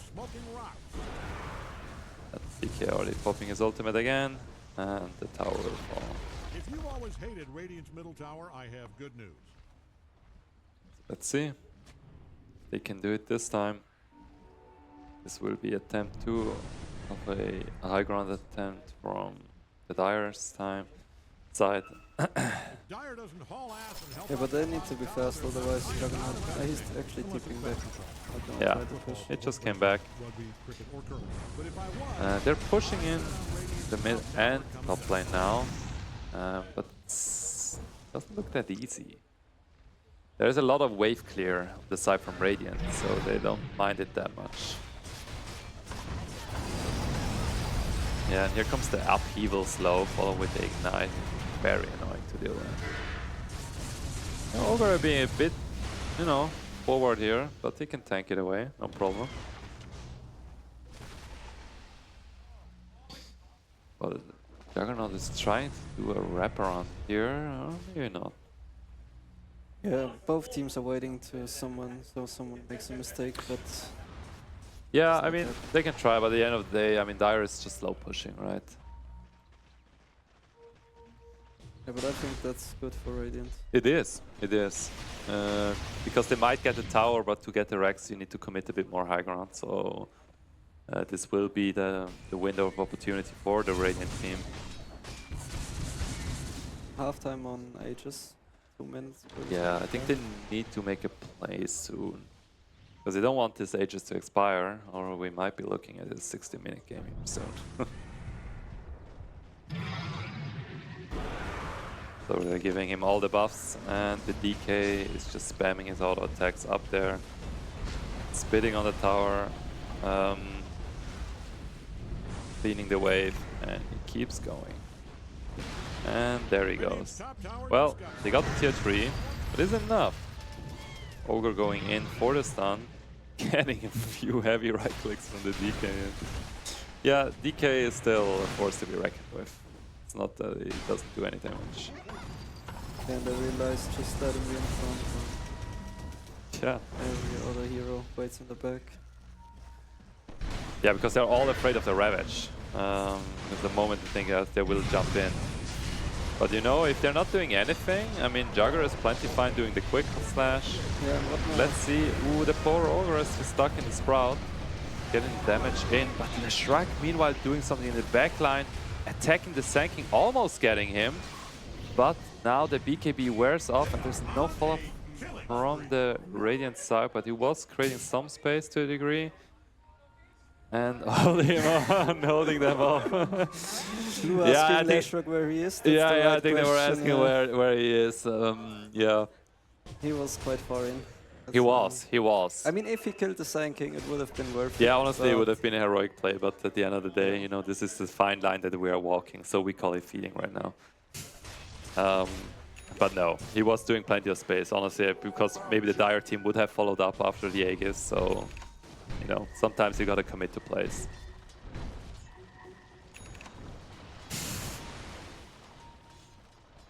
Right now, I mean, the Dire is looking to see the Tidehunter, which is channeling the outpost, following up with the damage here. He is really tanky. I mean, DK is hitting him still with a lot of damage, following up with some more.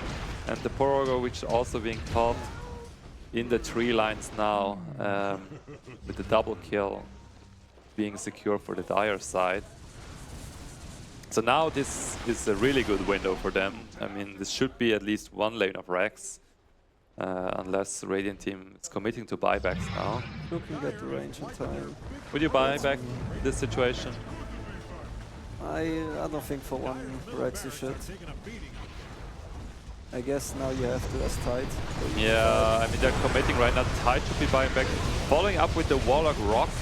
Snapfire being burst easily in the team fight. Leshrac dealing out the damage, but the BKB is still going on. It's not enough for the DK, but they're still walking around, no problem. Juggernaut coming in, hitting him down, and the DK is falling. Following up with the Pugna damage, Life Leech, and the Leshrac AoE damage, wiping another member of the Dire team. Even without the Tide buyback, they win the fight. That is honestly really surprising. Yes, no buyback from the Tidehunter, and they were still able to easily win the fight. hands off. I mean, also props to the supports. I think they were glimmering and healing each other. Yeah, there were a lot of heals on left. Yeah, like, to wait otherwise out he the would've died. time from the BKB, from the DK. But yeah, the moment the BKB turned off, they were easily able to kill him. And as well, yeah, the moment Flu puts his eye on one of their cores, they will also fall easily. But yeah, he was busy with the backline, killing them. And Chuck's gonna be at his peak right now. He might can buy a moon shard. And Yeah, then I think can soon he farm. won't be able to farm anymore, so... Which is also not that great. I mean, which means, you know, he reaches his limit, he won't get any stronger. Yeah, level 30 is a bit upgrade, but Yeah. then he's maxed out actually. So they're pressing them a bit back. They got the top lane ready, which they could push a tower. Yeah, But they're up from- in 10 seconds though, so Yeah. might not try it. I think Radiant is quite happy still with what they got here. I mean, they lost a set of racks, but they still have the pressure from their mid-racks that they pushed in on the Dire side. I really hope Ogre uses his Midas soon.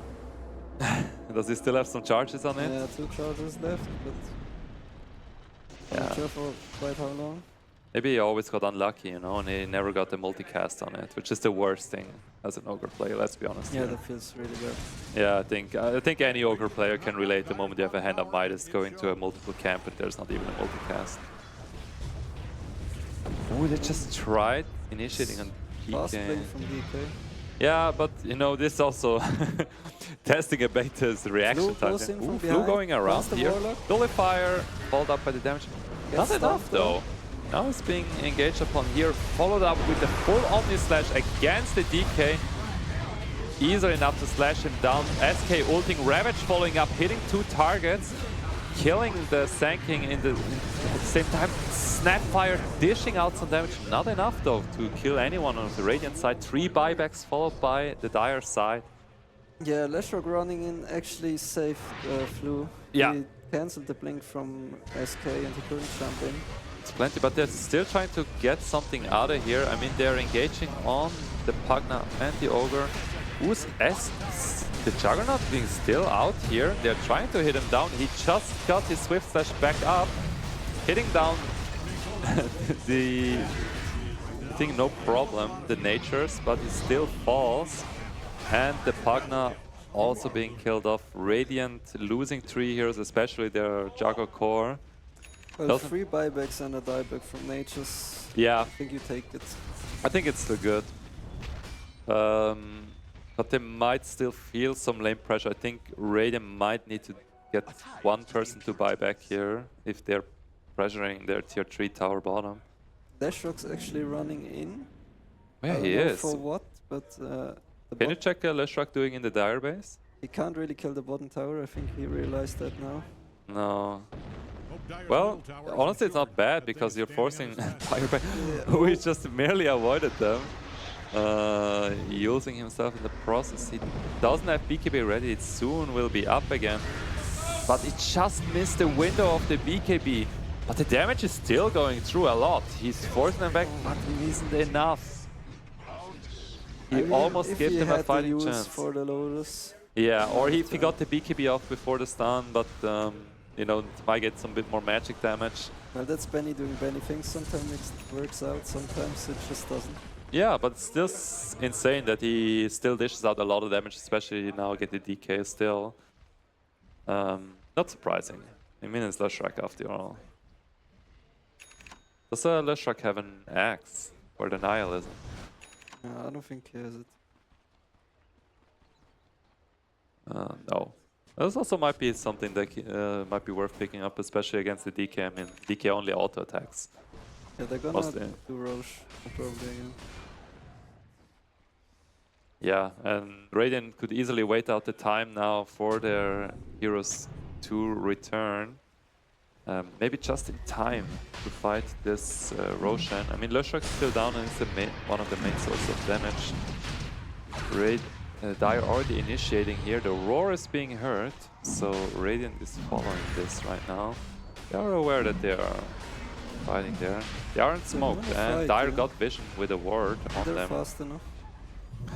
I don't think so, but Leshrak just popped back. He got tier 2 Boots of Travel. So he's actually blinking in on their side. He didn't catch anyone. So now they're doing the reverse, and Radiant is much quicker. And the SKO. 40 more kisses are following. The Aegis has been picked up by Blue as well, but the last hit went to Dire. Omnislash easily killing the DK, followed up by the damage against Nature's Prophet. Ravage hitting and connecting. Warlock still standing there doing the upheaval, and no combo breaker is saving him here. We have no buyback on 2 cores. That's gonna be really rough to defend. Yeah, I mean, Radiant's base is being pushed in a bit, but that's not that worrisome, I think. I think you just let it and yeah, try yeah. to end I mean, it's just the mid. tier 4 towers. They're not doing that much. With Flash and Chuck, you can just go for tier 4s. Let's see how Radiant handles this, because right now if they're just getting a simple pick off while the Dire team is defending, this might be a bad time for them. They still got the fortification up for the tier 4 tower, but after this, yeah, count of... SK got the creep wave, so if the backdoors And they still got the creeps here. It might just be enough. Because the damage is going through a lot, and they are looking to knock at the... Yeah, they placed the Roche banner down now as well. Are they actually going to win this game? They are... the Ancient is already half. They're trying to do a counter initiation play, but the AoE damage is just plenty enough to kill 2 of them. They cannot defend this. Snapfire is trying to damage, but it was already being decided here. 0-2 high. Actually not 0-2 today. No, they actually didn't go 0-2. They sent the auto high. But holy shit, what an epic turn of events. That was a good team play at the end. Yeah, you noticed here the Radiant really play well around their strengths here. Picking up some core targets, following up with some good ravages. And all around, I mean, the damage, you saw it at the end. I think they did plenty. But well played from both sides. Unfortunate as well from Not Nasty that they weren't able to follow through, because their early game looked quite strong, despite it being like a bit more unfavorable for them. But in the end, I think the draft just wasn't enough.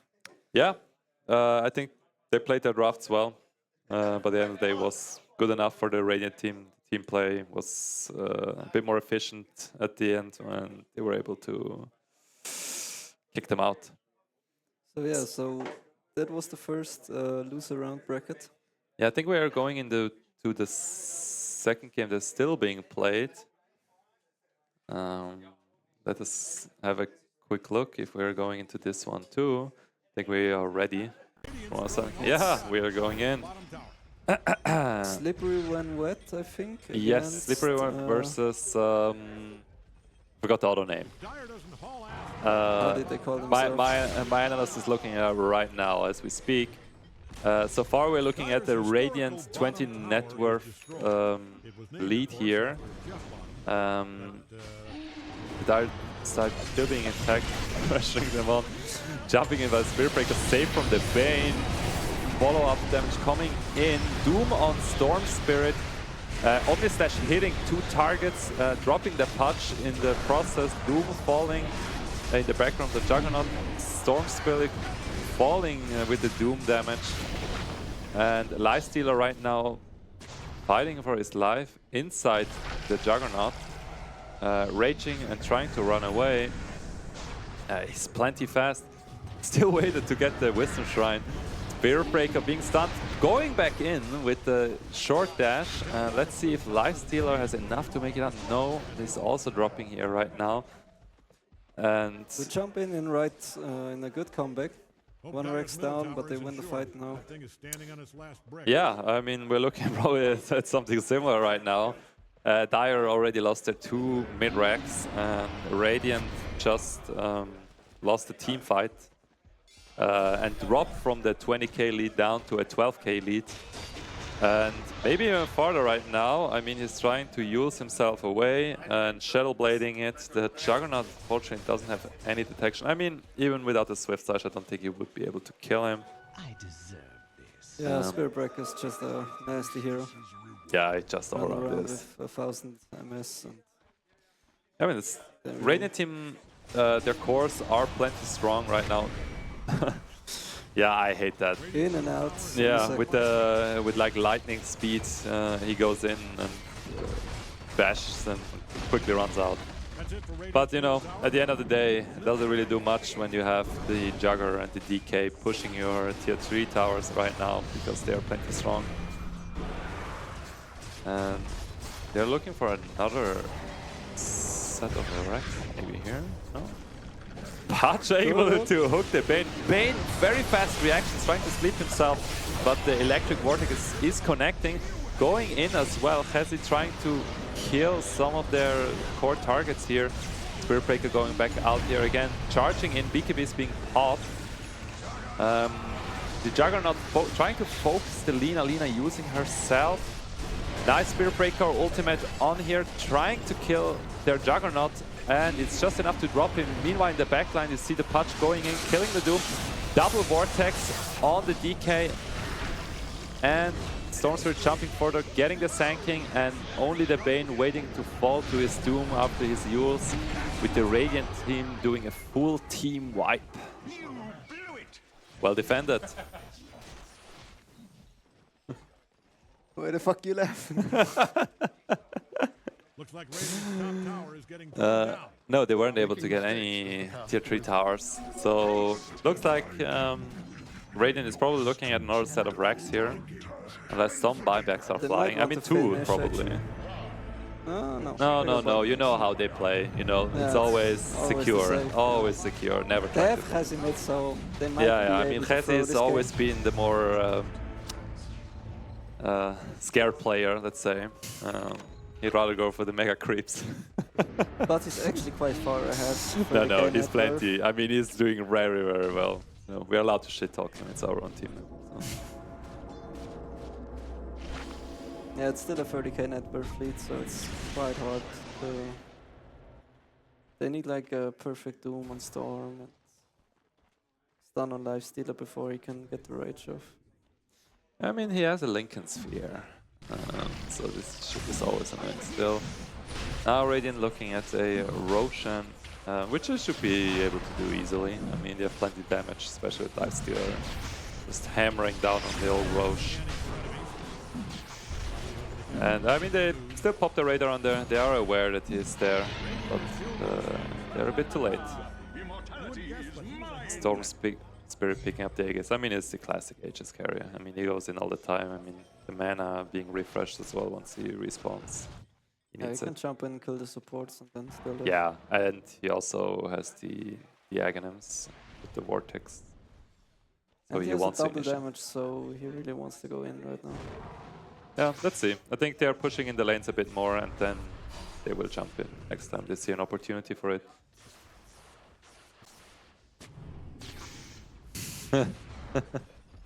I see it. I mean, he's popping the double damage, and then he puts up his Ancient Yasha right now. I hope at least. Alright, they will just, yeah, buff him up, give him the Lotus, and he's gonna hit the tier 3 tower easily. Raging. I mean, they are not under much pressure. Yeah.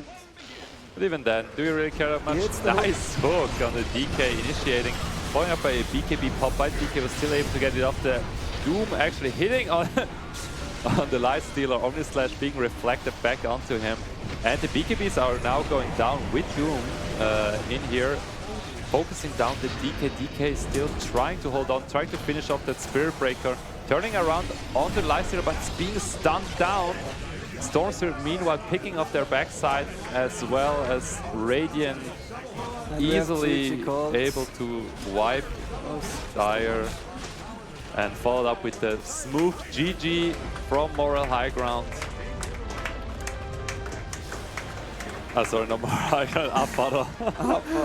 Apollo.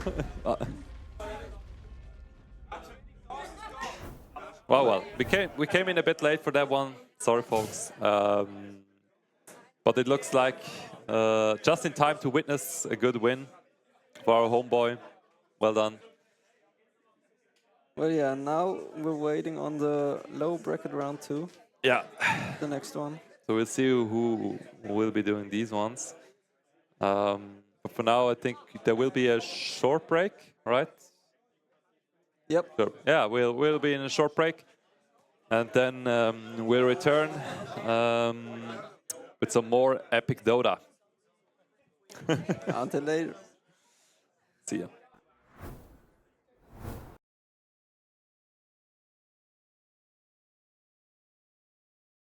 Falling so hard, baby, yeah, now I get it. You got heads running, and you don't even try.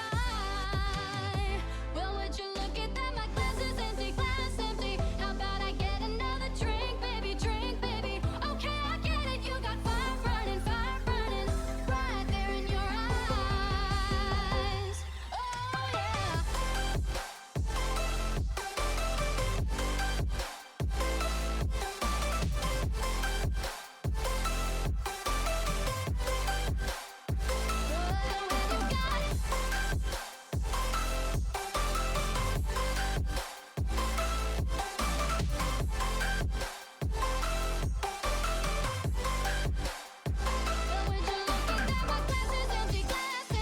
How about I get another drink, baby, Okay, I get it. You got fire burning, right there in your eyes.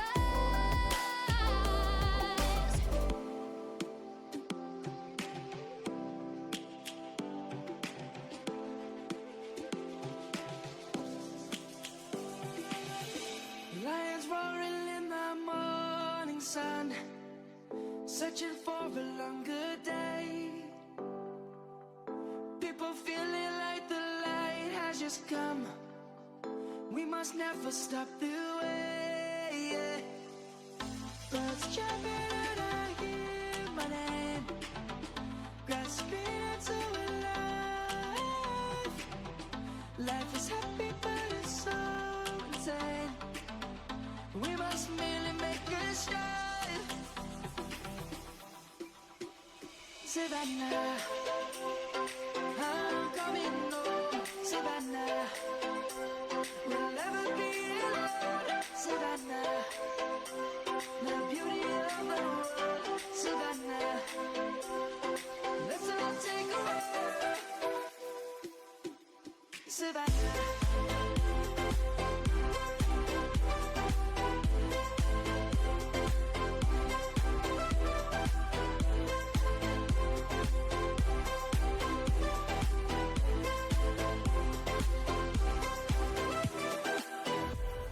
The lion's gonna come. The birds have just begun. We will always take a stand for the people, for the land. Let's go back to when we were young. For the animals we stand. Let's go back to when trees were swung. Kids across the land. Savannah, I'm coming home. Savannah, we'll never be alone. Savannah, the beauty of the world. Savannah, let's all take a walk. Savannah, I'm coming home. Savannah, we'll never be alone. Savannah, the beauty of the world. Savannah, let's all take a walk.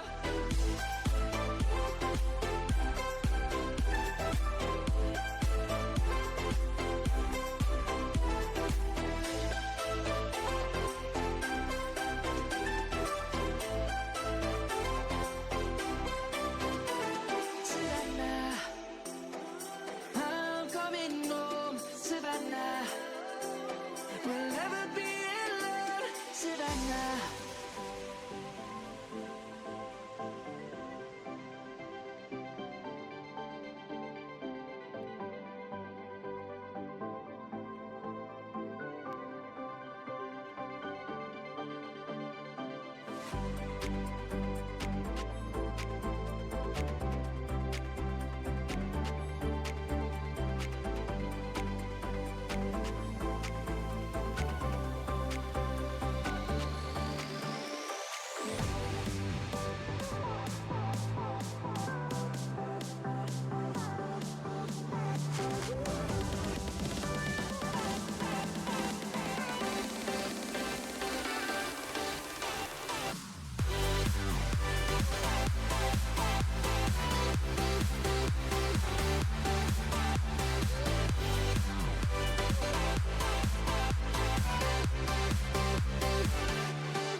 Fire makes the city look so bright. Close your eyes and just stay tight. We have to go. Stay with me while we leave.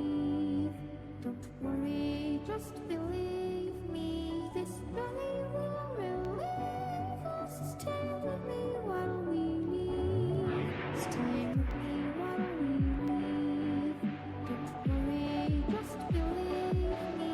This journey will last. Stay with me.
Stay with me while we leave. Don't worry, just believe me. This journey will relieve us. Stay with me while we leave. Stay with me while we leave. Don't worry, just believe me. This journey will relieve us. Stay with me while we leave. Stay with me.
I'm going on.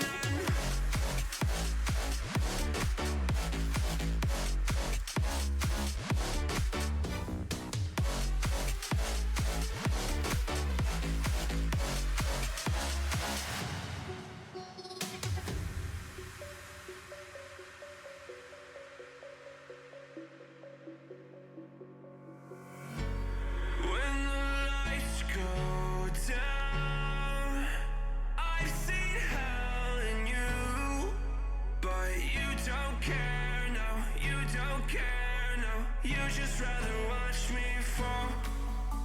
From a quarter mile, I can see you at the call. Think about it, ring won't tell you what I saw. When you break it off, you'll see who had it all. You had it all.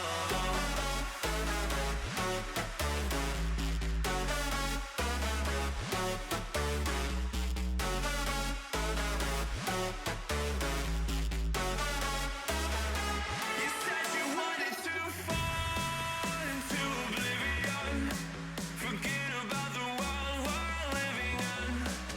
Fall into oblivion, oblivion. I'm going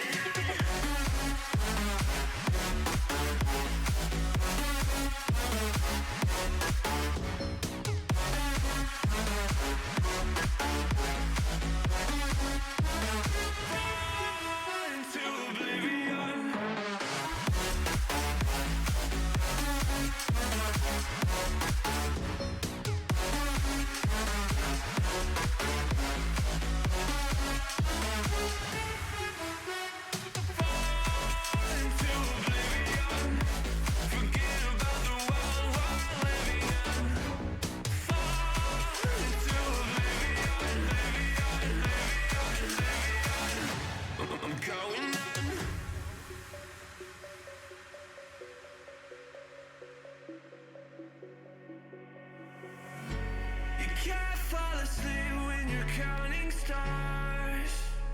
get it together. Your mind can't sleep when you let it serve. Now you wanna see me fall.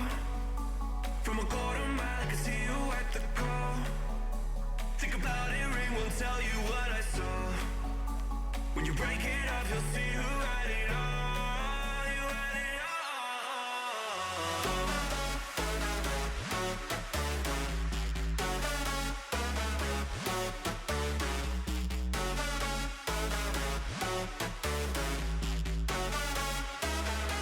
You said you wanted to fall into oblivion. Forget about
wir kommen genau im richtigen Timing wieder zurück. Machen wir es Schweizerdeutsch? No, sorry. I just missed out on that one because, you know, we were just talking Swiss German before. Right now we have the biggest powerhouse of Team Sir here. Will also be facing against us in the upper bracket then afterwards. So be ready for that one. Khezi, of course. Plenty of people should know him. But yeah, right now we will be heading in the round 2 lower bracket. The match that we will be spectating is 02 and High versus Fierce Batman. And yeah, we just got into the draft. Let's see what is being selected in the pool. Well, I already see the puck being banned out as well as the Knicks. Let's give it a quick glance. How is Muerta, maybe? I don't know if this is like a strange hero that can just dominate the game or just do nothing. Wow, they like got a lot one of or the other. cheesy heroes as well. I mean, you see what I'm seeing. I mean, there's Meepo, Yes. Brute Mother, Huskar, you know, the classic cheese Yeah. heroes. The Razor being like a top meta pick also Yeah, in the pool. they're probably banning him out as well. But Leshrak and Huskar are being the ones being banned out. Brute Mother, maybe. It just depends. I mean, you know, you really need to have a player for this, right? To play someone like Brute Mother and. But you know, it's always up for debate. Storm Spirit being banned out. You know, after they saw your performance, Yeah, they're like, we don't want they were him like, anymore in "God our damn." games. But there are like some good mid heroes as well, I would say. Like Queen of Pain is in there, Lina, like pretty strong laning mid heroes. Yeah, I mean, also now it looks more like the support side is lacking heavily, Yeah. especially from the classic support. I mean, Lich being there, I could already see Lich is probably someone that will be, you know, be picked up quite easily from either side. So let's see which is the first pick gonna be. 5 seconds.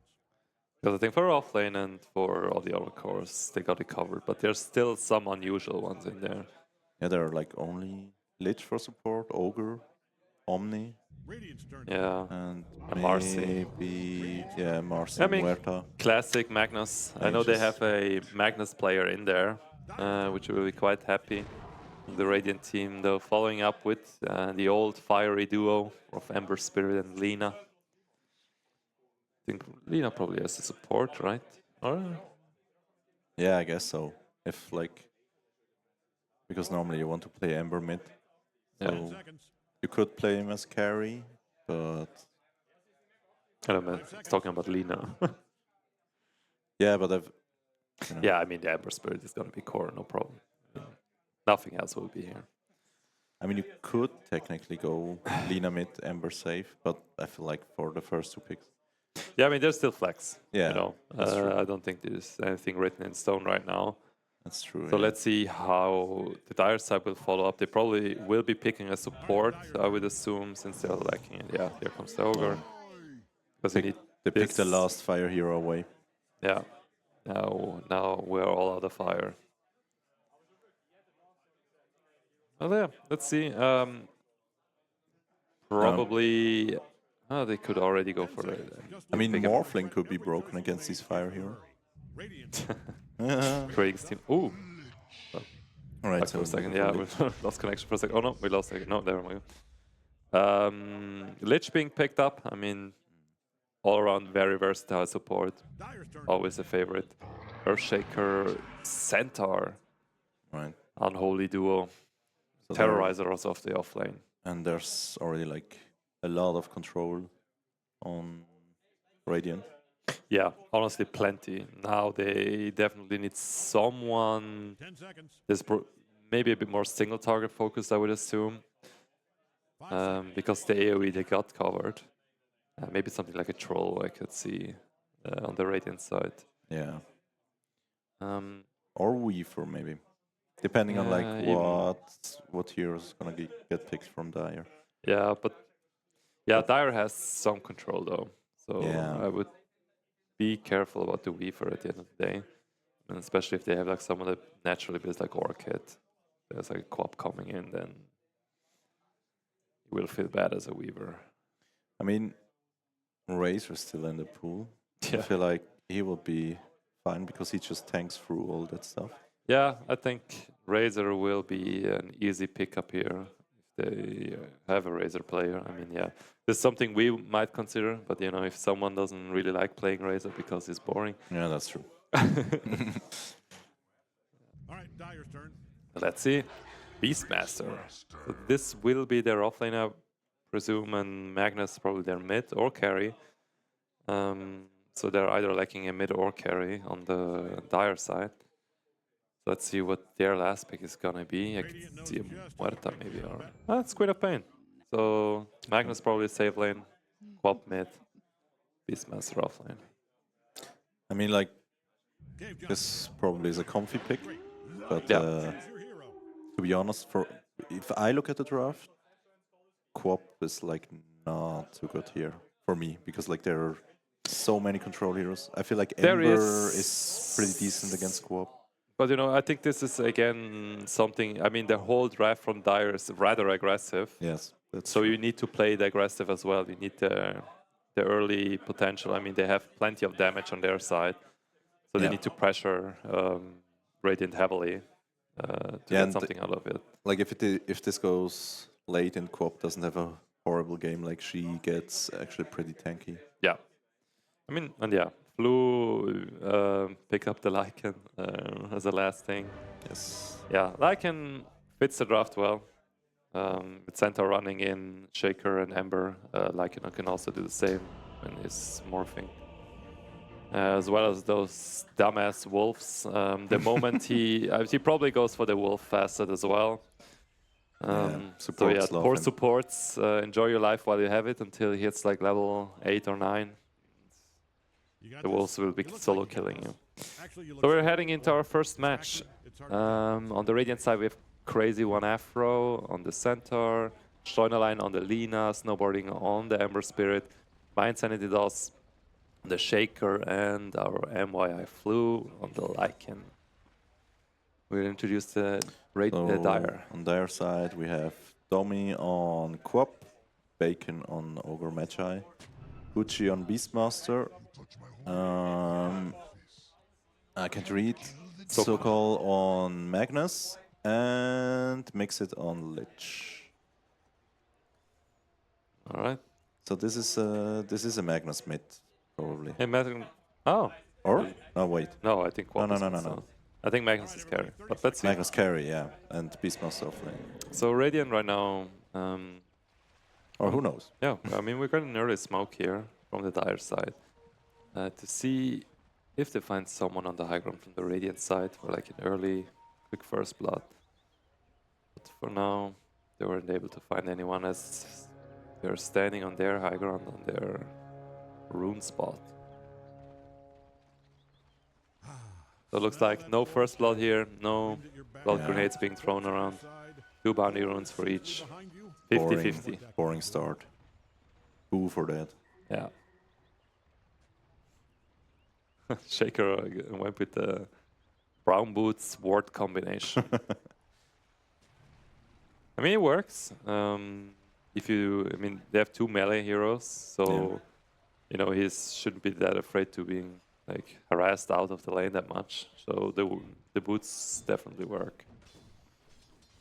Yeah, I think it's fine, but he definitely has to get some tangos because you know, Ogre, Flask. Always a pain. I mean, we see already the early harass of the Queen of Pain, but no, Ember still tanked some damage back to her. Right now, the Radiant are dishing out. Yeah, of course, Ogre gets a lucky hit here, hits both of them with the Ignite. I mean, it's pure skill at the end of the day, and he got it. Yes, seems like he's pretty good on Ogre. Yeah. You wouldn't know. You aren't the one that knows how to hit those lucky shots. But yeah, Dire already being lightly ahead in last hits here. I mean, probably a bit less uncontested. Block grenade being thrown here by Lich. Slowly harassing down the Centaur, bringing him rather low. Nothing that a few tangos won't fix. And actually, Beastmaster is in the safe lane. Not not Magnus. So Yeah. This carry beast, I don't even know how you play it. You're getting the axe or... I mean, I guess you just build like the normal Beastmaster build, but you're just probably a bit faster with it. Well, here comes the good old mid bottle. Ooh, now that was a skillful dodge right here. Yeah, I mean, it's the best way to bait out the dagger. But let's see. I think next time she will animation cancel to see if you can get the Sleight of Fist animation through. Flu being rather low here. Still doesn't care that much. Still getting hit by... Ooh, Shaker nice was still was fissure, able with a nice fissure. They're diving on the tier 1 tower, but cannot tank the tier 1 tower that much. And of course, still got both hits in here. Getting the Lycan Wolves out, but Flu still fell to the damage that was done by the Magnus with a slight trade. And I feel like they're perfectly fine with this. Because first blood is for Magnus, even though he died. Yeah. But I think that's perfectly okay. Yeah, I mean, right now they're evenly trading here, so... And for an offlane, usually it's favorable, you know, if you get something more out of it, it's a bonus. So, the Radiant team to already... Oh! Unexpected pause right here.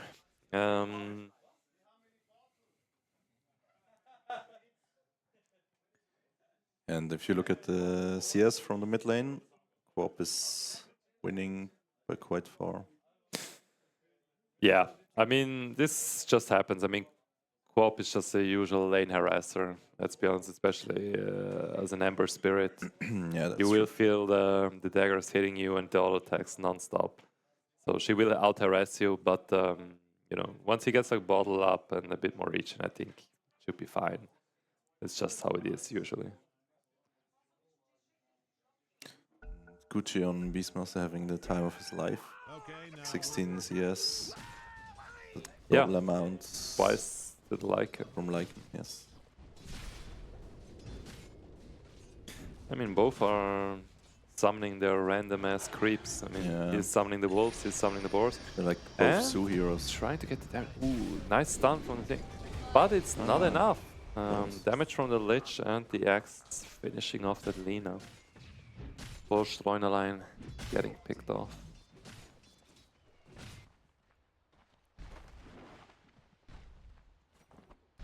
Shaker doing a light pull here.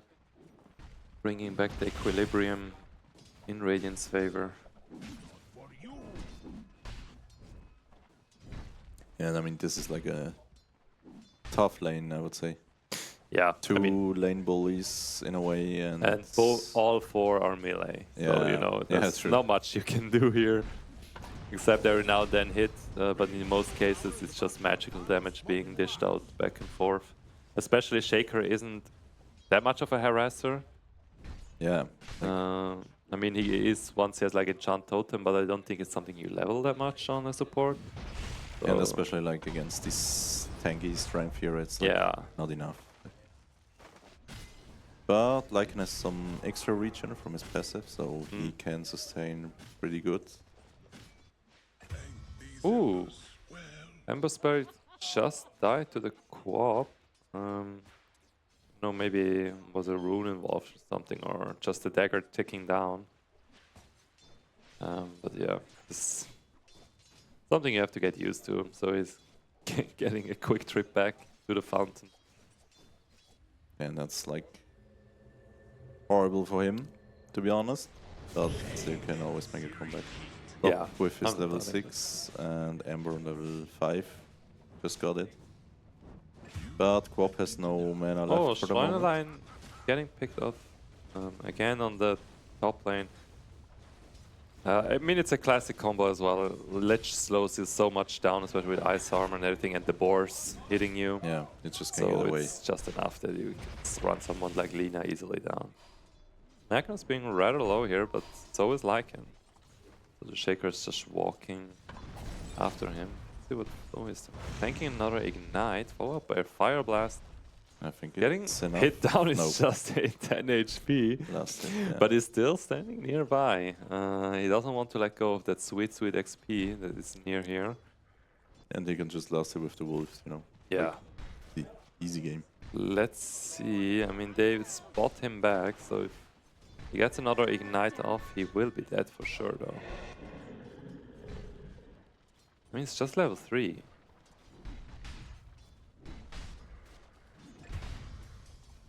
It's a tough lane. Yeah, poor Lina.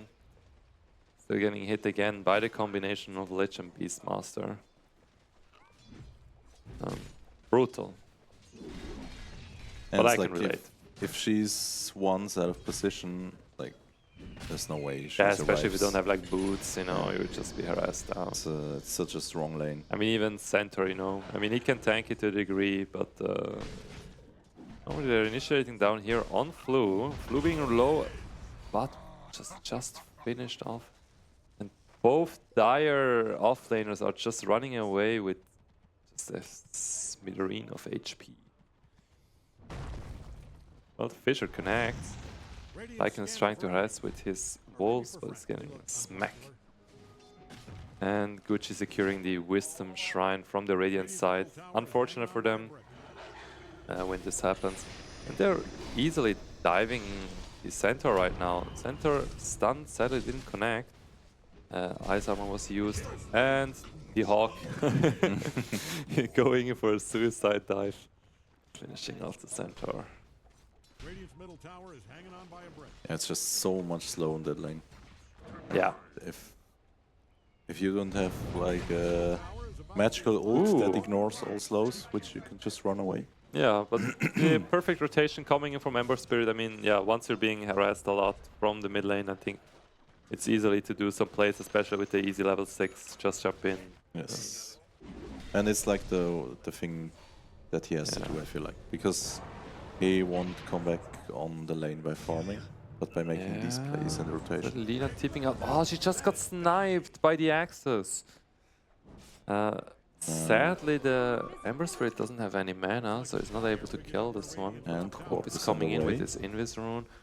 So they're trying to turn around on the Ember Spirit. They should easily be able to kill him if they commit an ultimate here. Ember Spirit is falling as well.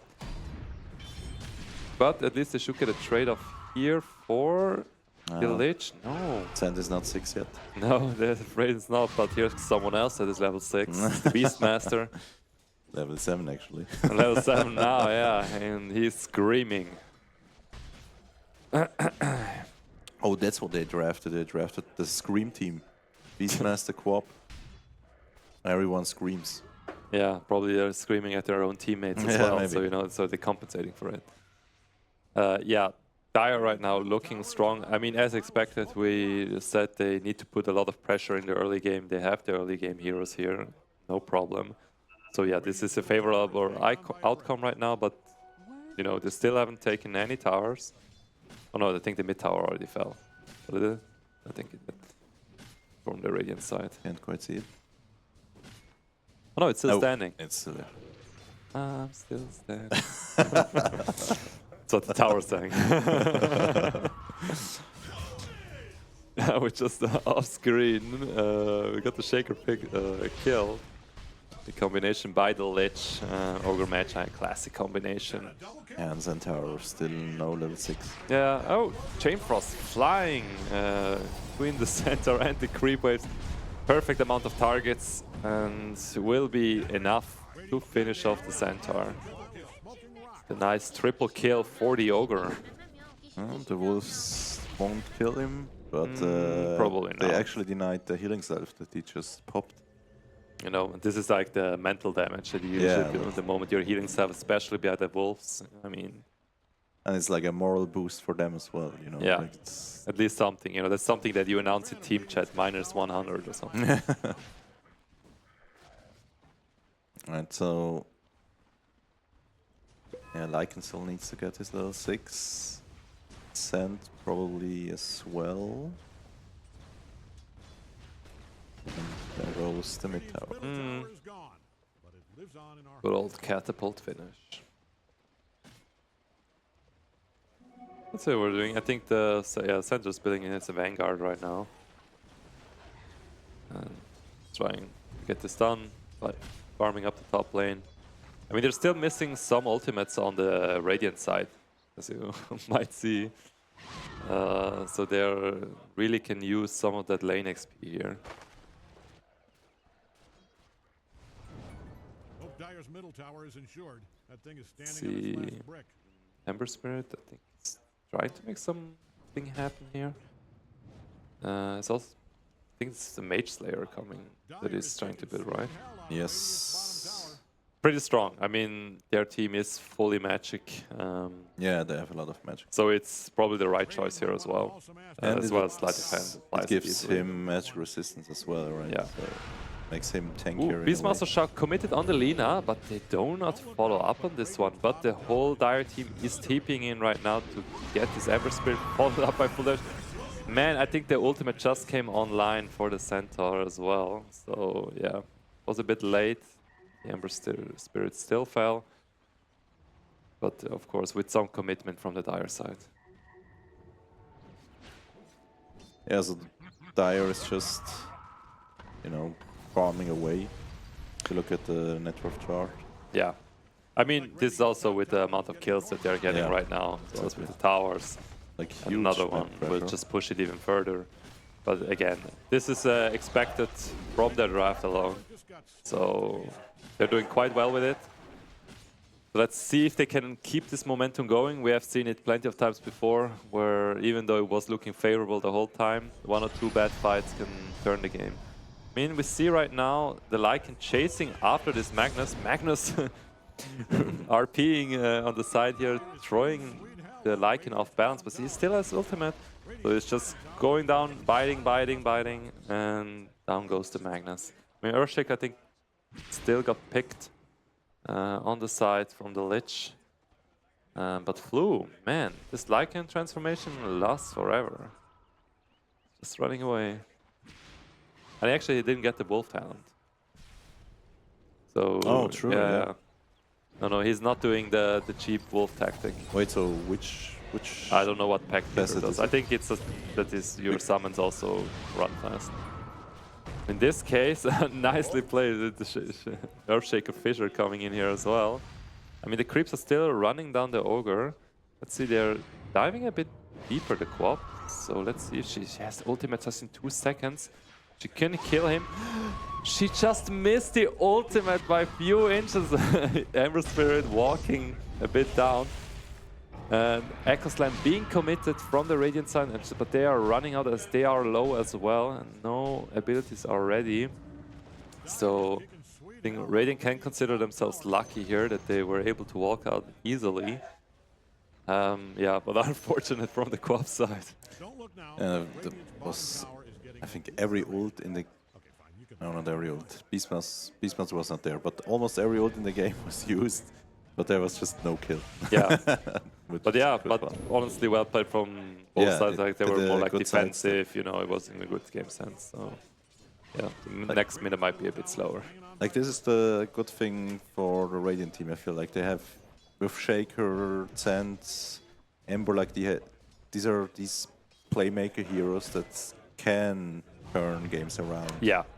And we cannot forget, I mean, Blink Dagger now is online on Magnus. Yes. I don't think it has been revealed yet. But especially as well, I think the moment Earthshaker and Centaur are also getting their blinks, you know, there's a lot more happening on the Radiant side as well. And yeah, we see some deeper wards being placed by the Dire side. So they got plenty of vision on the Radiant team. On top we see like here. They're using a Lich ultimate on the creeps, the summon creeps. Oh, I mean, it was plenty of damage on the side to burst the Lina. Yeah, poor Lina. It's such an aggressive lineup for her. Yeah. I mean, there's almost nothing you can do except for like Yules or Glimmer. I mean, especially as support Lina, right? Like you're so far behind. Like if you once out of position, like you're just dead. Like it's a tough game. Really, you cannot do much for her. Like really tough. It's just positioning. This will just get even worse with a hero like Magnus, with a Blink Dagger now. So, like, yeah, a lot of them are just that aggressive. I mean, Quap easily just picks her, like even Beastmaster. But for now, they're trying to push the tier 2 tower a bit in the bottom lane. I mean, Ember Spirit soon has his Mage Slayer coming up. There's a light power spike for the Radiant team as well. Well, because you notice the impact once it's being applied as well. Yeah, Beastmaster got his axe, so he's bongoing away. I still don't get how it works. Oh, the voice crack of hell here. Like, if I'm correct, it's like the more he hits on units and his units as well, like it just amplifies his attack speed, and I think he gets a fixed amount of heal for every hit. Yeah. So basically, you just want to hit as much as possible in a row, a bit like Troll. Mm. But yeah, it can like make the hero extremely sustainable and pretty strong. I mean, it also makes some amazing sounds while it's fighting. Yeah, so, yeah. you know. True that, true that. Ooh, giant Magnus trying to skewer back the Ember Spirit for a second, but he was able to dodge it, no problem. So on second thought, might have been better. But let's see, they're trying to initiate on the Lycan on top. They got him down, they stun locked him. Damage is coming in, Lich trying Sinister Gaze, and Burst was plenty. I mean, yeah, if he doesn't have ultimate up, he's not running away from this one. And even, I think even if he ulted there, like... No, probably not. I don't think that's alright. Again, there's just so much catch on actually both of these teams. Like, there's so much stuns, roots, slows.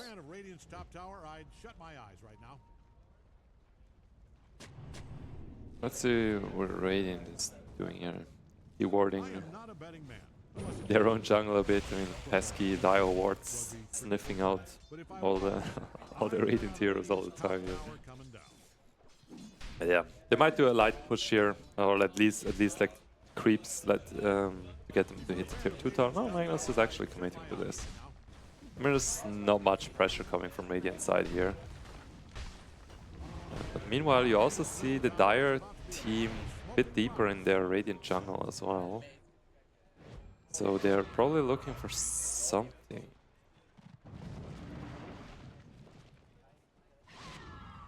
I'm sorry, Magnus, there was no ward there. Let's see, I mean, Ember Spirit is only half-life.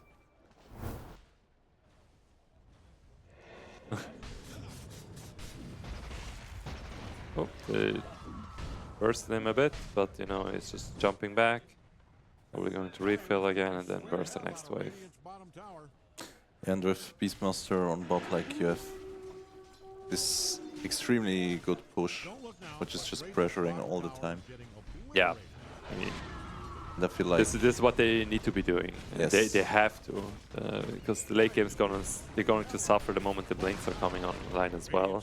Yes. So they should push the advantage while they still have it and push Radiant back into their base, which they are doing very well right now. I mean, it's still 3-18 on the scoreboard as well.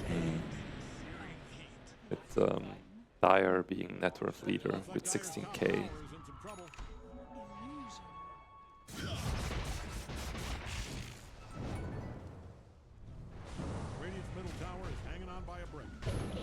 And Ember, like, still on working getting that Mage Slayer. It's a hard game. Like, I don't know, maybe he should have even leveled like the shield just to farm a bit more efficient. But I'm not sure. Like, it's... I mean, they're initiating right now on the Lycan. They're committed at least a skewer right now with the Beastmaster. There will be enough. I mean, maybe they even need to commit a bit more here, but it's not enough. He's just running away from this. And TPing out, I mean, sacrificing the Lina in the process. But I think Radiant still can agree that this is plenty good for them. I mean, two ultimates being used for the Lycan. I mean, also transformation is now on cooldown, but this should be no issue, as he's back to farming rather quickly. And it seems like if Quap is not there, like there's just not enough damage for Lycan. He's too tanky against their physical damage. Even though it was close, you have to admit. Yeah, very close.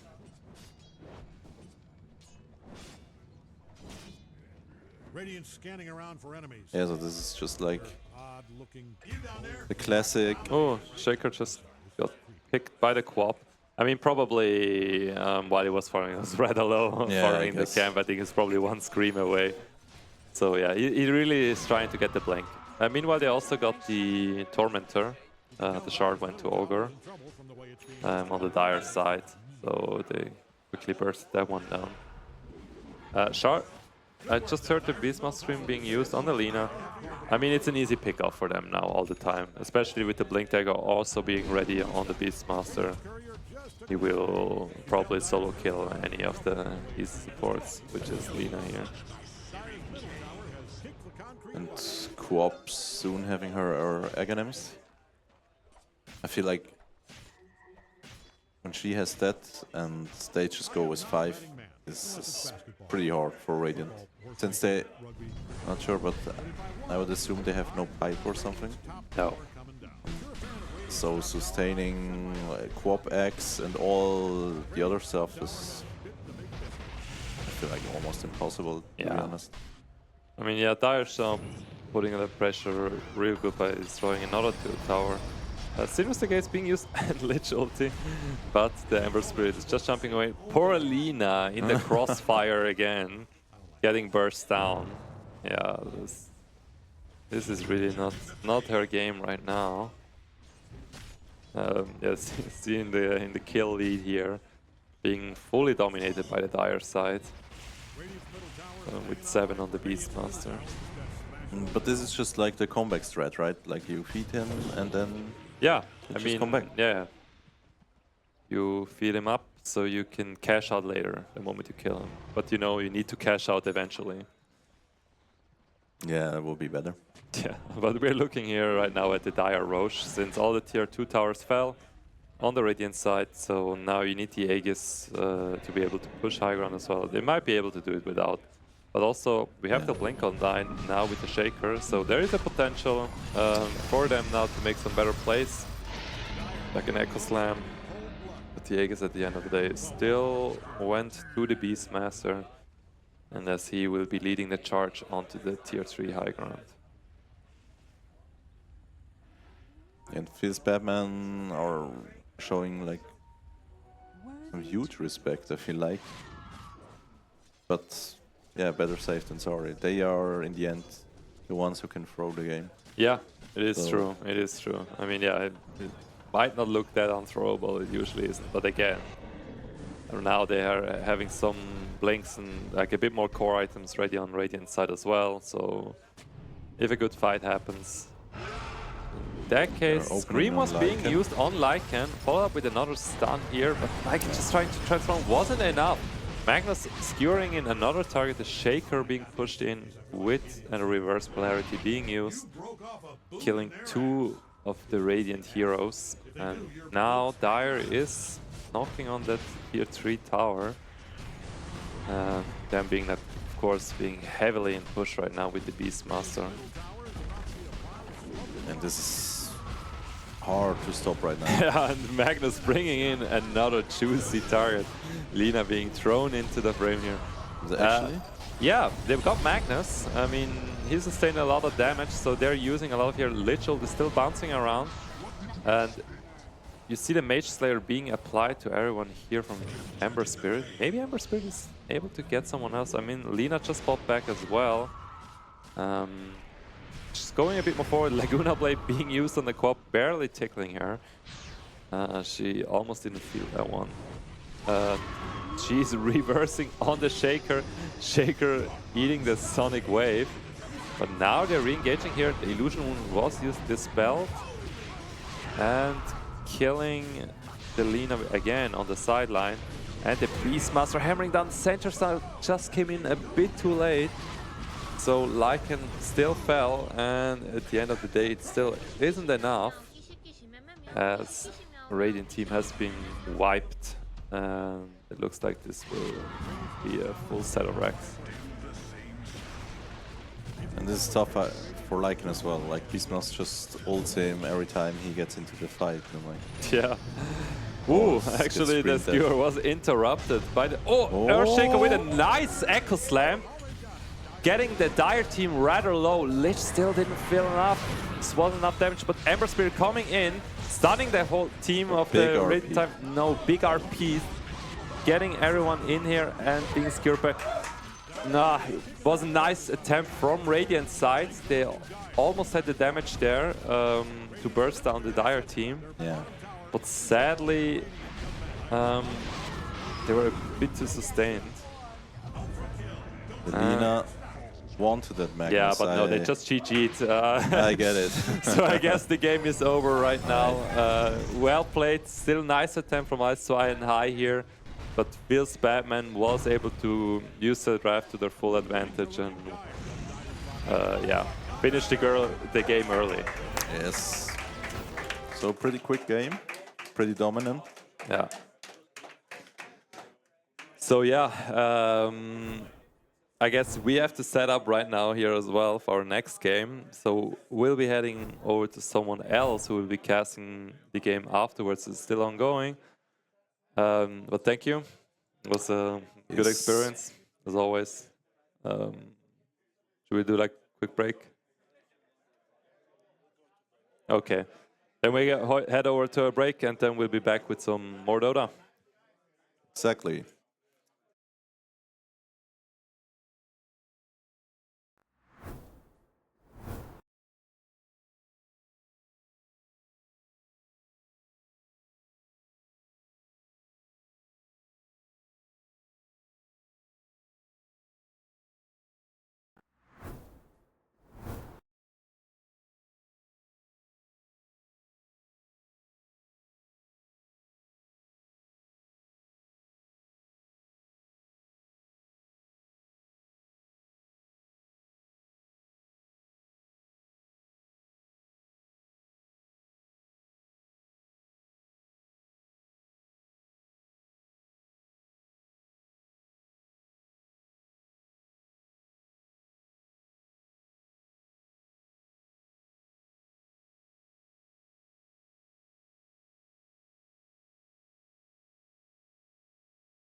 Down there. Also, taken on by a break. Radiant does not like Dire's bottom tower, and it shows. Radiant's middle tower is about to be a pile of smoking rocks. If Dire doesn't haul ass and help out that bottom tower, there's not going to be a tower left.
Radiant's throwing all they've got at Dire's bottom tower.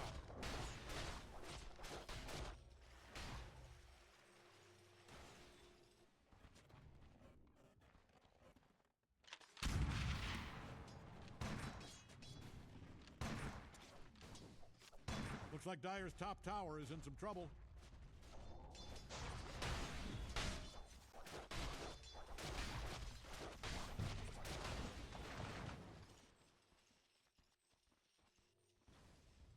Radiant might want to haul some ass down to their bottom tower. Oh, they still got one.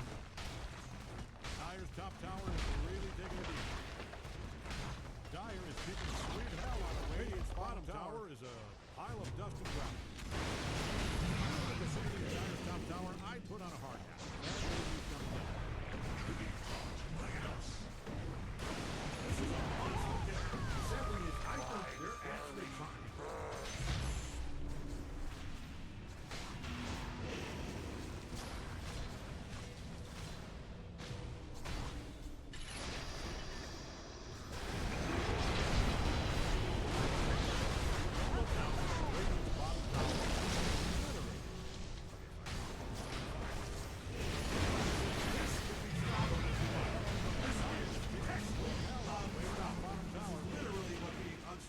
Looks like.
I'll take that.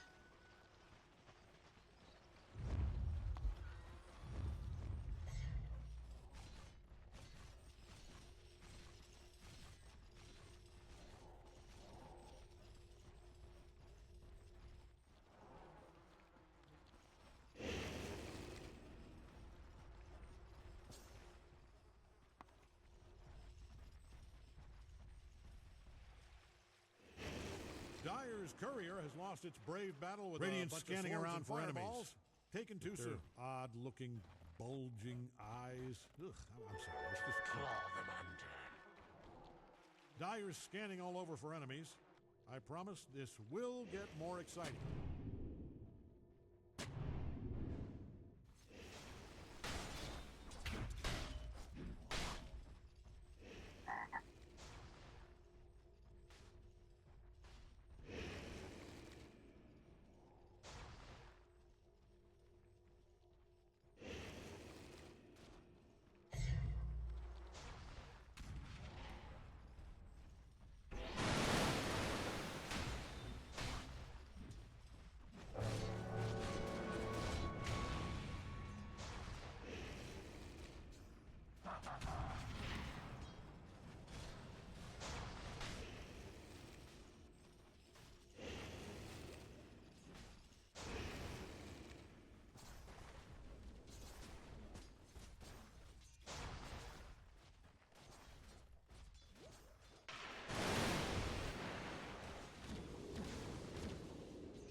happens a great deal.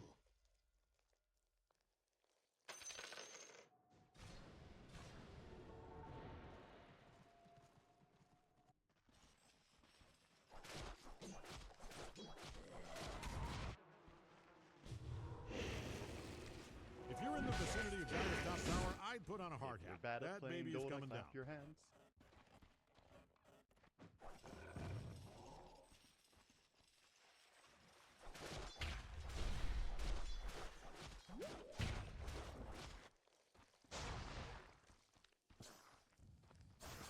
Dyer's middle tower is taking one hell of a beating. Invisibility!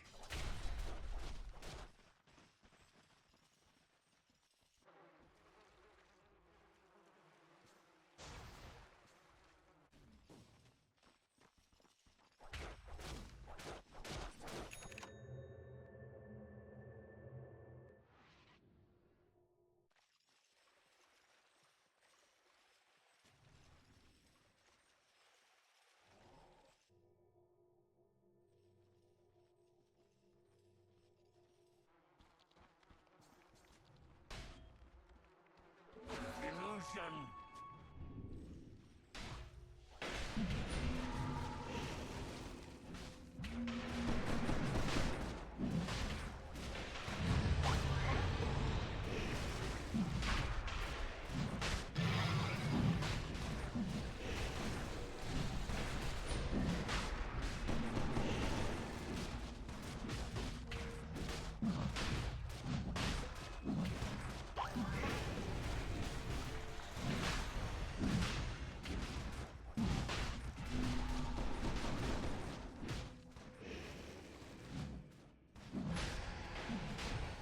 Dyer killed Roshan in cold blood. Well, warm when they killed him. Cold now.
faster.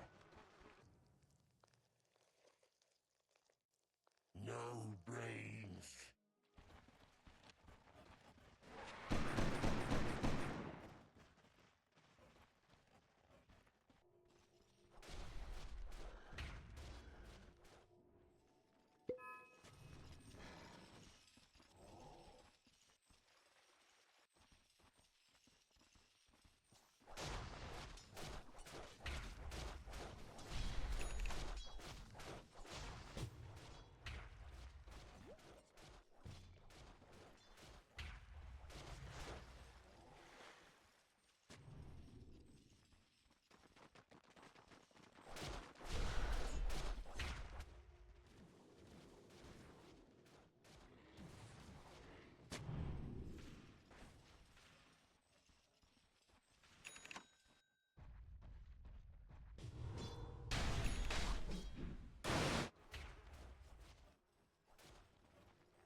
Don't look now, but Radiant's bottom tower is getting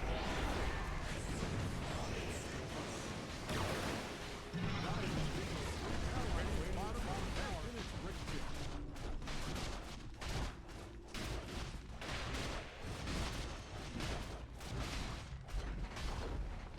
Oh, Radiant's bottom barracks just fell.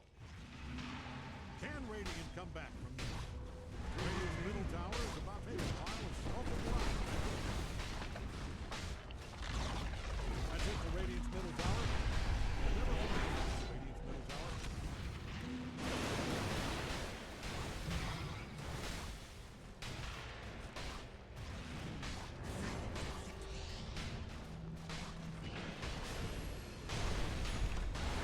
Radiant's middle barracks just fell. Radiant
All right. Hello, everyone. Welcome back to the semi-final of the 5th Swiss Dota Cup. With me today is Insight. Welcome. Thank you for joining me on the stream. You were playing until right now. How was your game? First of all, thank you for having me. And yeah, I mean, we kind of lost O2, but That doesn't matter. It's about the it experience. doesn't really matter. It was like my first in-person event, and it was nice, like meeting people here. A few of them I already knew from like online games and like just pubs basically. And it's great to like put a face to the gamer tag Yeah. of people, you know. And the games were also enjoyable. I mean, we lost. Game 1 was a bit. We weren't really there yet as a team, and Game 2 was way better. And I got to play IO, which I really like. So I was happy with how it went, despite losing. Cool. And you talked about the hero pool. We talked about it before a little bit. The format here is captain's draft. So there are not all heroes available. So it's always nice when you get your comfort character, right? And I'm also looking forward to this game's pool. It's always exciting to see what is up, what is not up. And we are entering it right now. Here we see first bans, Undying, Axe, and Beastmaster are out. Who is in the pool that we think is dangerous this time? I already see a lot of decent +1 heroes. Like, you have the Clinks, obviously, that is like terrorizing pubs at the moment. You have Ursa. I think you mentioned before that you like seeing Ursa. My And favorite hero. yeah, it's a decent pick at the moment. Also, Spectre seems really strong right now in solo queue. Then you also have Lifestealer and technically Dragon Knight. I'm not that sure how much he's played on one right now. But I see like an overwhelming amount of good +1 heroes. And I also see IO again. That's like the third draft I see today that has IO in it. Here we saw in previous games the Dragon Knight is also here. Lifestealer was really good asset in the games before. We also saw Death Prophet getting banned before. She is in the pool again right now. Puck also was really good in the hands of Feels Badman before. Let's see if they picked that one up again. And you said already, my favorite boy, Ursa, also here, was really good in the games before. Who also is in the pool is Sniper. I think it was Feels Badman where it's like a comfort pick. Let's see if that banned that out. I'm not sure if I mistake the players here. Okay, they ban out the Quap. Always nice for a mid option. Yeah, let's see. I've definitely a lot of explosive, interesting heroes in this pool. I think support-wise a little bit more dry right now. Jakiro is there in this meta currently really often picked, right? Let's see if they go for it. And the Lifestealer there getting banned out for the first time. And there she is, Death Prophet. All right. Prophet, yeah. Definitely paying attention, everyone here. Death Prophet's out. You don't want to play against her.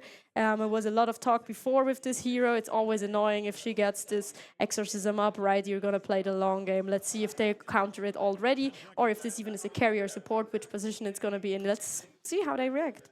Usually I would think Death Prophet is not There it is. traditionally played as a support a lot, but lately I've been seeing it a few times in pubs, but I'm not sure. I haven't kept up that much with Dream League. If it's played there as a support too, traditionally it's more of a core. It's either on 3 or 2, but it also is a really good tempo pick. It can like push really fast and shrink the map for the enemies, and that can also lead to like if you pair it with certain heroes, it can just steamroll a game. Definitely. I mean, just having her on the map, pushing that exorcism is really good. Recently, also haven't seen her played as a support very often. You're right. There was a time where she was like good in just like any position, right? But I think this time is over. And we go second pickup here, Legion Commander and Sniper. The Legion is always interesting to me because depending on which bracket you're in, you kind of see it all the time. But from what I've heard in like higher, like ranked Immortals, you barely ever see it. And there is the IO pick. That is very interesting. And I'm curious to see which other cores, if Death Prophet is a core, they pair it up with. Because IO really struggles if it doesn't have the right cores to play with. If you don't have a mid game, IO can feel completely useless and it feels horrible to play the hero. But if you have a good team, it feels great to have it on your team. And they pick up the Jakiro, very good. About that with IO, Ursa goes well with IO. Let's see if they go down that route. Ursa does not technically want to go into sniper, but does not struggle if he can close the gap with a blink or something. The Vengeful Spirit, also The really nice Venge pickup. is really good because Feels Badman picks the Venge away from Slippery When Wet, because Definitely. Slippery When Wet probably could have picked the Venge themselves, but it's really good against Legion. It's good against the sniper. It can like really mess with those backliners, but it also can protect your backliners or even your frontliners, especially from the duels. So both of them being picked in the same team is blocking this counter play that you could have. Yeah, I can totally see that. I mean, it's also a really solid draft coming together from Feels Bad, man. I think their game plan is really clear. You said one of the disruption they were facing with this Vengeful Spirit is away now. You have a solid lead with the Legion commander that wants to get in, pick up these small targets. Shadow Shaman who's also comfortable just putting down wards, right? And the sniper just standing comfortably in the back, sniping everyone down. So against that, the tempo, I think, in this game really is on Slippery When Wet if they want to follow this Death Prophet and also Spectre. Interesting Zeus. Spectre Zeus is interesting. Like, there's a lot of global presence now with both those heroes.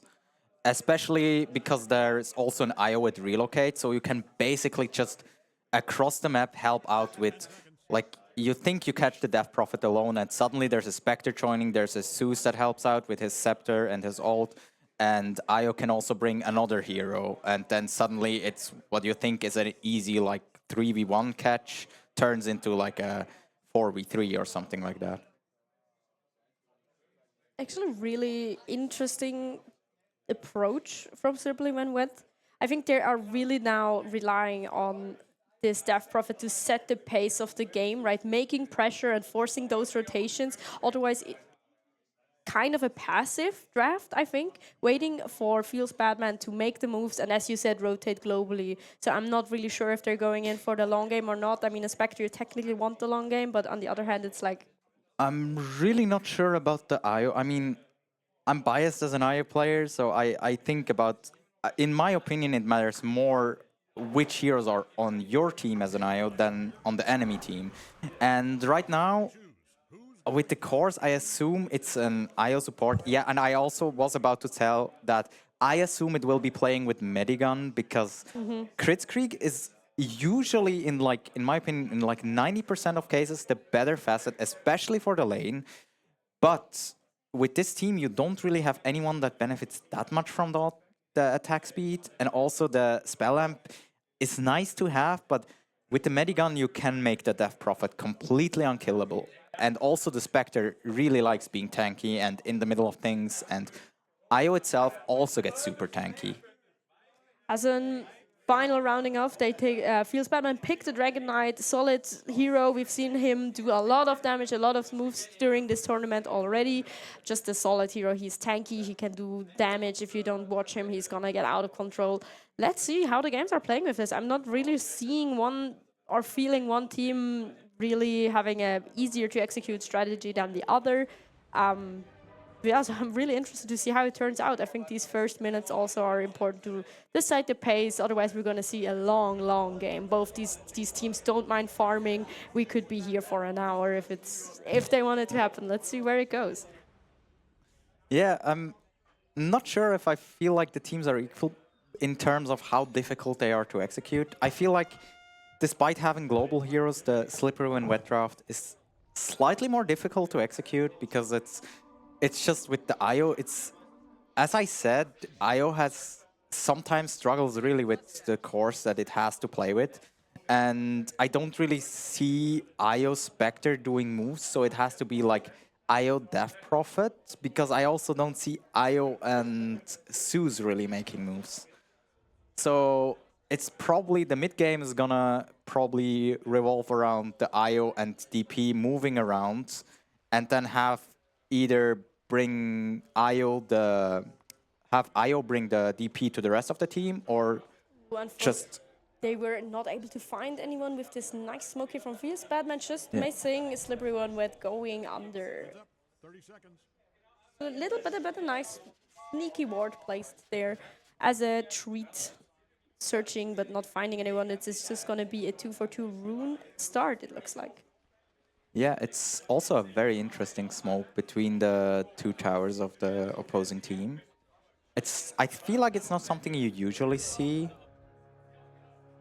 And now they basically just are in each other side of the half of the map. Yeah, I mean, And they just trade runes 2-for-2. That's the slow expected start, outcome. casual. Yeah. But all right, it's the Zeus mid. I was thinking maybe Death Prophet mid, but it does not look like it. It's an offlane Death Prophet and a tri-lane. No, there are 4 here trying to get a gank on these not unsuspecting people. Are they able to catch anyone? Vengeful there has to be careful, maybe. No, TPing top. All right, there is not going to be a fight. All right. It's also interesting to see that they opted to go for Vengeful Spirit 5 and Shadow Shaman 4. I'm not sure which of those pairings is better with the Dragon Knight, which of those heroes. But I think both kind of work. And we see the first little skirmish on the bot lane. I think it makes sense if you have the shackle to hold someone in place even in the early stages as soon as the duel is ready, right? Just to enable this pick-off potential, especially against these slippery targets that can block your path like Jakiro, right? So I think it's fine. The Dragon Knight also does not need that big of a support to get out of jail. So the Vengeful, just to enable a little bit more of this aggression, is also, I think I could see why they did that this way.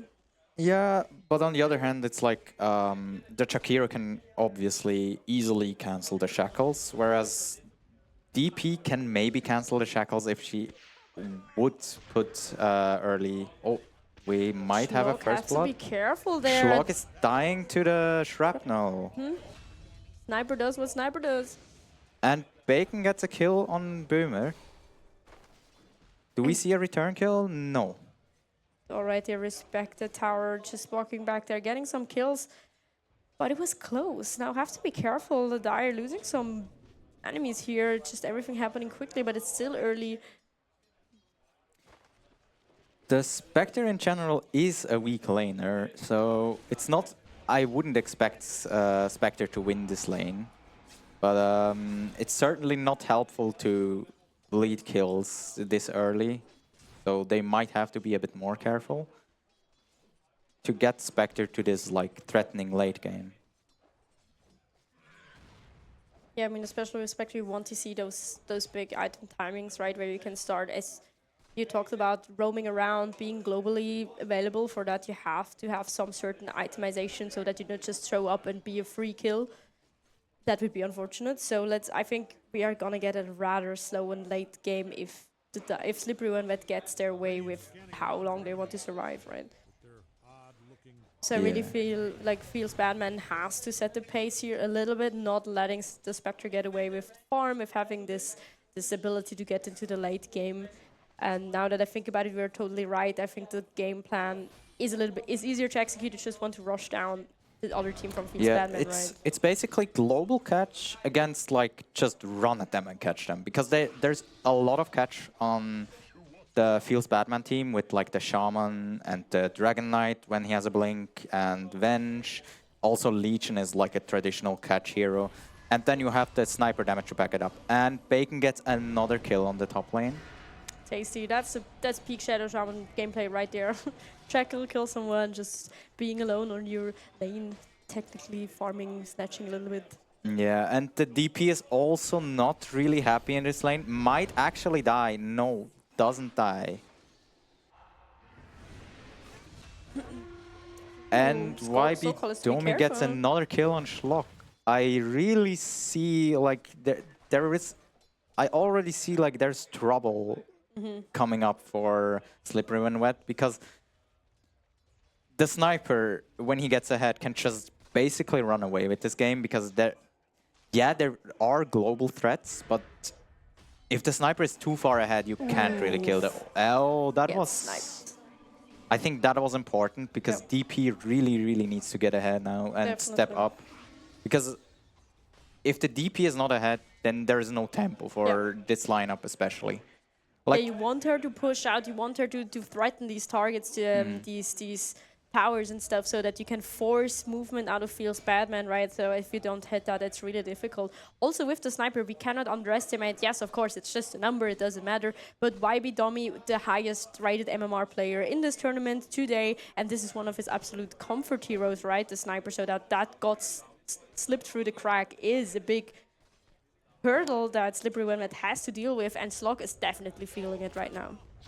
And Assassinate is ready now, so Zeus has to be really, really careful, because if he oversteps just that tiny bit, he will just get assassinated. Sniped. Yeah, get sniped.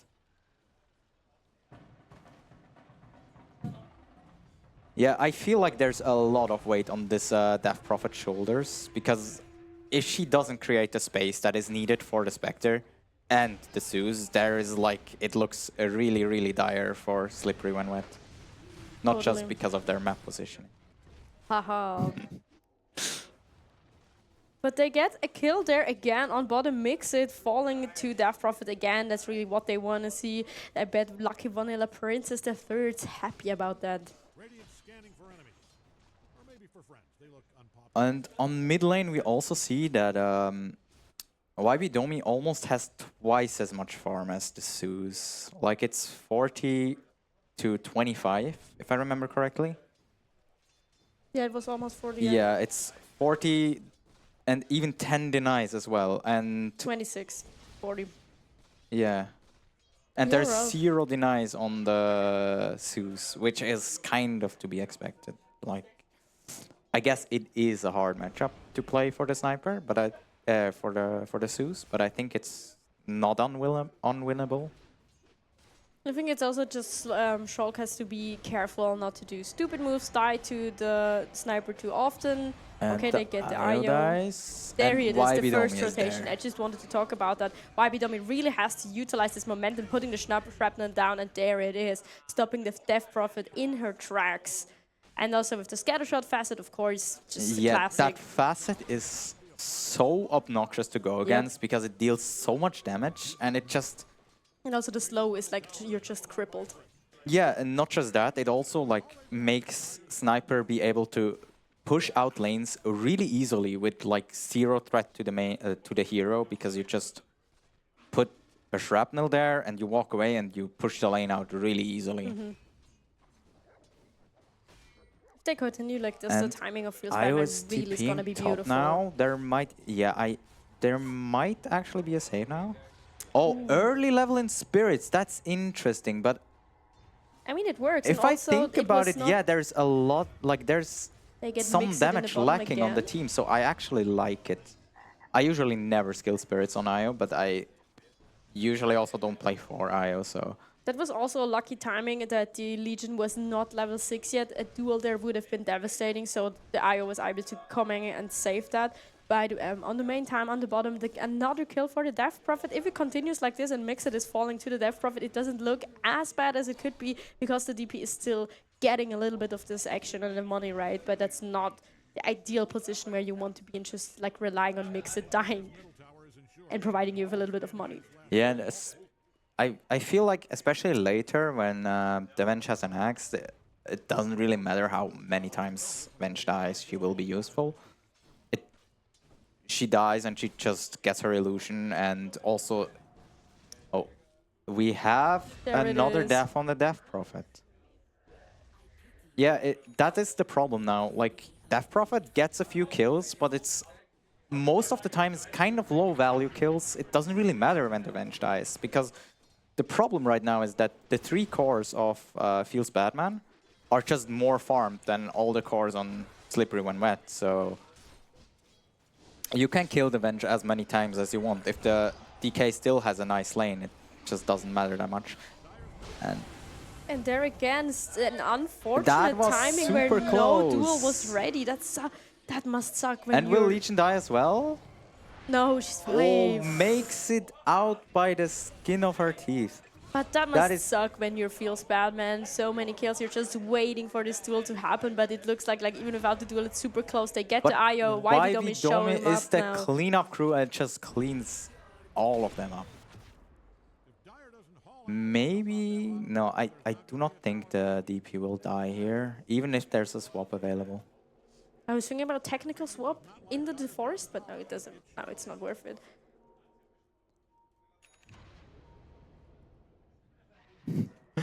The portal into channeling the portal back immediately, but then canceling it. Ooh, they get her with the DK And coming in now, yeah, shackled and stunned, and she's gone. There is too much lockdown for the DP to be out of position like that. Totally. And also a nice read or just like calculation, talking to each other, not using the swap there, just saying, hey, she's coming out the portal, let's catch her together, and they were ready. There's also, now there's the haunt on the Spectre, so it might open up for some moves, but I'm not sure if the team is strong enough, because haunt is feels really bad when you're this far behind. I would have asked you, like, who's the target and who are you gonna hunt? Because like you're not in a position where you want to be the initiation force right now. She's just not ready yet. Yeah, I mean, you have a DP ult available for like, it's probably been around for like 3 minutes now, but I haven't seen it pressed. So you would usually, if you weren't behind like that, you would just press the DP ult and get some towers. But that's really difficult now because of all the kills that you bled earlier in the game. Totally, the Legion Commander is level 6 now, so the duel is up. Let's see if we can see some juicy catches with that. I mean, she was trying her hardest without the duel before, so let's see where they go with them. Board put down in the middle. That's... The Medigun is coming in. The Spectre is super tanky now. Look at... The Spectre is just not dying there. And there it is, the first exorcism of the game. They can probably get the tier 1 mid with that one too. YVDOM is there, forcing a rotation from everyone to come mid. The Shadow Blade now ready already. The swap, technical swap in the middle. Shrapnel put down in the middle. It looks like that's it for her. There just the she DP goes. just dies because her team abandoned her.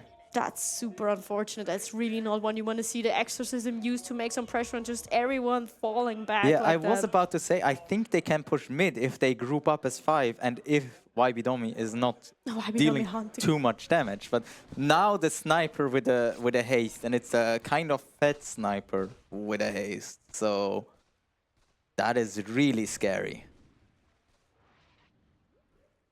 And almost ready for the Silver Edge as well. Did you see he had the recipe purchased already? Yeah, and the Silver Edge is also just gonna make Spectre's life so much harder because the... What was it? The dispersion?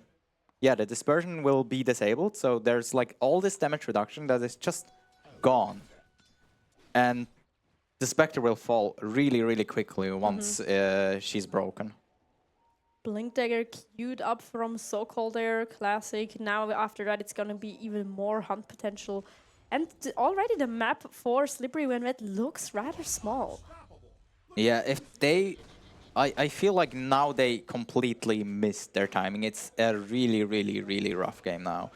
I don't think they have like a high chance of winning from this position unless they manage to somehow like outplay Feels Bad Man on like a really high level, because you have to play so much better now to win from this state. But it's not impossible. So it looks rough, but I mean it's a little bit early to just like let's be positive about it. It's definitely not over. Like there's a Spectre. Can still make there's a Spectre in the game right. after all. A Spectre. When there's a Spectre, there will be a way somehow.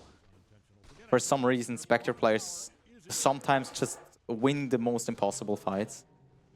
It's also when they get the right pick of target, they definitely can wither down this draft from Feels Bad Man, because the individual heroes, except DK and also Legion, when she's a little bit bigger, are just squishy, stole right? the Wisdom Rune, which is really good for Slippery When Wet.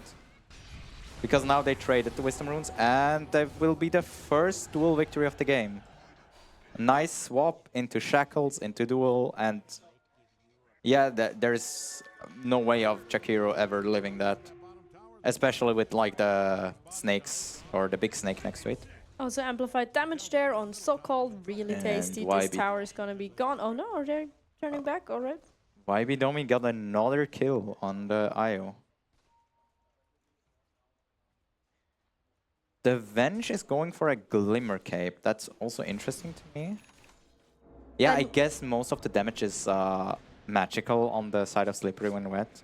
And it's, despite Su's like revealing, and now you see the break. Now you just see that the Spectre just melts when the damage reduction from... YB Domi just on a shopping trip with the Spectre on this at this point. Unfortunate. Was it Dispersion or what was it called? Not Dispersion. I forgot the Spectre ability names. I'm sorry, I'm not a core player, but do you remember which one is the damage? Unfortunately not. Okay.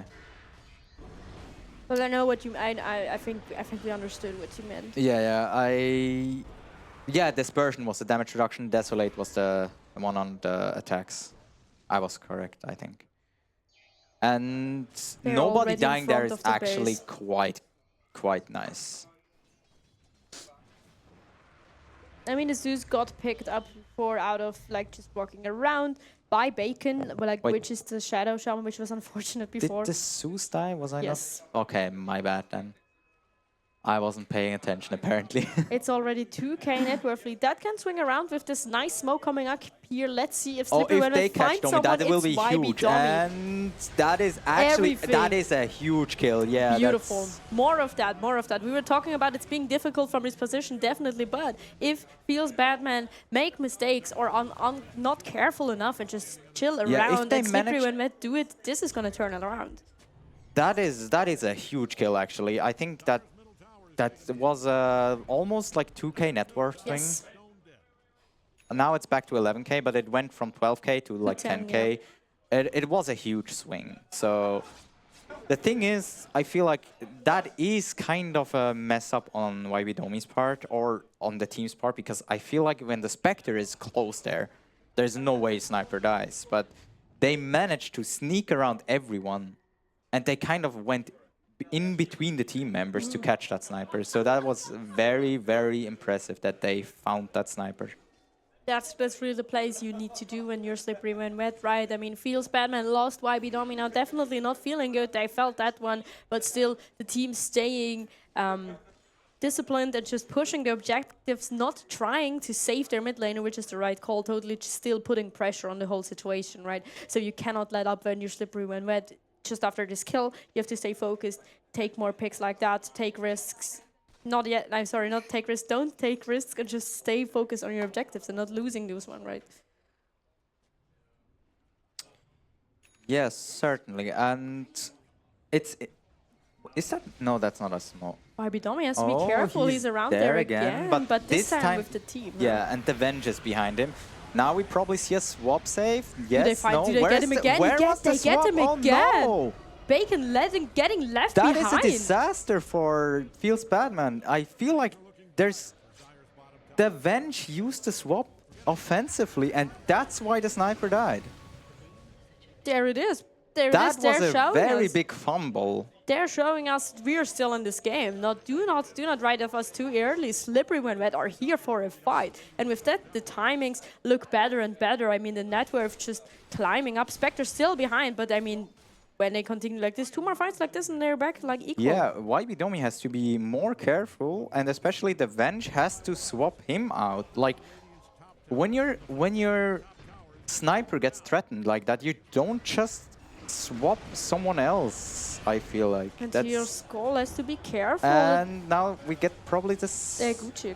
Yeah, but you can see the IO is really tanky with that facet. It makes you super tanky, and I also feel like that this might be the silver lining they have, that they can just try to be unkillable, and now we just see YB Domi getting another solo kill.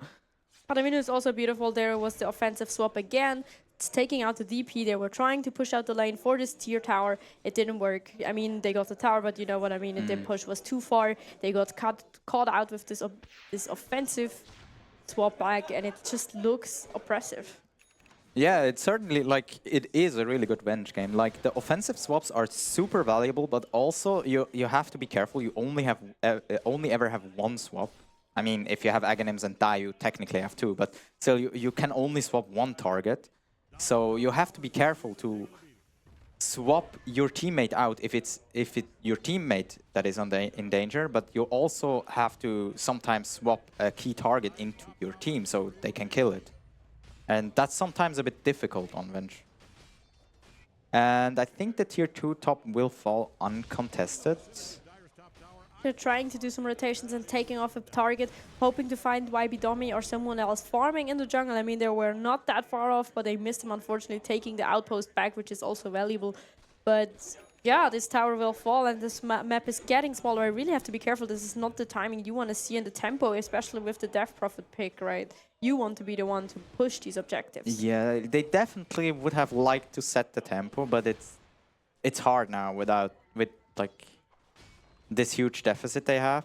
And looking at the net worth charts, like Venge is 700 gold behind the Spectre. So the Spectre is really, really poor and needs to find some kind of farm and some kind of kills to somehow get back into this game. And it's a rough game now for the Spectre, but yeah, I don't think it's over at all. There's still... We have seen some mistakes before from Feels Batman. And... no, I don't think this will be contested, but No. Io will sneak another Wisdom Rune. And there it is, the Glimmer, perfect timing. That's why you need it for, right? So that you can just not get hit. Duel coming down, and it looks like Burmer is gonna get picked up. I feel like they weren't really on the same page because the Io relocated for the Wisdom Rune, and at the same time, the Spectre haunts in, fails to get a kill, and dies for it. But even if you get that kill, I feel like the likelihood of you dying with all that lockdown on the opposing team, it's really, really slim. But as a silver lining, they get 2 Wisdom Runes, so at least the supports have something to work with now. Yeah. I also feel like the IO is super rich. Like, usually IOs I don't see IOs having almost as much money as their cores. I mean, it's more like that Spectre is poor. I don't think that the Iris is especially rich. That's true. I mean, it was a nice idea. The read on the Tormentor could have worked out if you bring the whole team, right? If there was an exorcism, if everyone was coming, but on the Death Prophet, I can't see it working. Difficult. It's a super risky play, but it can work. But as I said, they weren't really on the same page, and it looked really uncoordinated. And at the point where you realize your IO is not there, I'm not sure if you keep going. You can just haunt and then not go, I guess. And also a nice rush picked up there on the side of Feels Batman. YB Dummy looking unkillable, feeling unkillable, and with this Aegis now really difficult. Yeah, I feel like this is a high ground Aegis now. They can just probably breach high ground there. Getting the King also there to push mid. They have super strong, like, the high ground defense on Dire is not that great in my opinion, and you can just swap people out with Venge. You have a really, really high range with Sniper. You can disable people with a Shaman. You also have the big snake that pushes towers. Sniper also really likes hitting tower. Dragon Knight is good at hitting towers. Like, there's a lot of tower damage. There's a lot of catch. There's reach, and I expect them to at least get 1 or 2 lanes of racks here with this Aegis. They're playing it safe, pushing in all the lanes, not just focusing on one, which is of course a sensible choice. They smoked up now to see if they make some smart rotations there. I'm interested to see what they're doing. The top lane is really far back though. And YB Domi is actually on the top side of the map. Might use his Silver Edge to hunt the Spectre. It looks like he's just farming. Boomer has to be careful though, revealing himself top there and immediately with the pings coming out there. Super greedy to go for this, but he doesn't get the He doesn't know. wave. He doesn't know. Everyone's there. And it's just over. That's it, just like that. I kind of get that you go for that, because at some point you have to take some risks, because you are just dirt poor as the position 1, which is never a position you want to be in. But at the same time, if you keep dying, you won't really farm your items anyway. So it is rough. Things coming out again, TPing to get this Jakiro. You're not gonna go anywhere. and The look map at is that just damage. impossible for them to It's- play around. I think the Shakira got like 3-shot or 4-shot there. That is crazy. Yeah, not really nowhere where you can go. Just drop net farming out there. Beautiful. Was not enough for the restack, but it doesn't matter. Yeah, and I feel like you just have to wait the rest of those 2.5 minutes on the Aegis, because there's no way you're gonna kill the sniper twice. And now they're going for high ground. Really well played there from Feels Batman And as that well. is an ambitious duel, but No, it's fine. yeah, it's completely fine. Never mind. I feel like if Io presses E there, it might And look even the different. Zeus ult didn't do any damage. Did you see that? That's so unfortunate. It must there's- really feel bad if you're slippery when wet. Yeah, it's almost 1k net worth lead per minute, which is really rough. And especially now, the only silver lining they had was they were able to catch YB Domi every now and then. But now with the Aegis, that's not a possibility. So I really think they can't really take fights. And I mean, also like the same as we talked about, they were, I think Slippery when wet also was counting on Feels Batman using this Aegis to push high ground, but they didn't do it. They, I don't know if it was disciplined or just like baiting it out. They were hoping to catch Burmer like farming in this safe zone of the map. They found him really unfortunate, got that one out of the way and pushed high ground, just taking everyone out. Also blinking in with duels, they can just do that. It's really difficult now when you're Slippery when wet. Yeah, but on the it is difficult, but one thing that is that they didn't lose any high ground towers yet. But I feel like that's just because Feels Batman plays really carefully now. They had their few like mess ups with YB Domi getting caught somewhere, and now since those 2 times he got caught, I feel like they kind of started being more careful and not just overstep. Yeah, totally. They really got they got their message. Hey, okay, let's be careful. Let's not rush this. They're in a good position. They're slowly pushing in the map. Even far is getting smaller and smaller. Just picture book execution. Looking good there.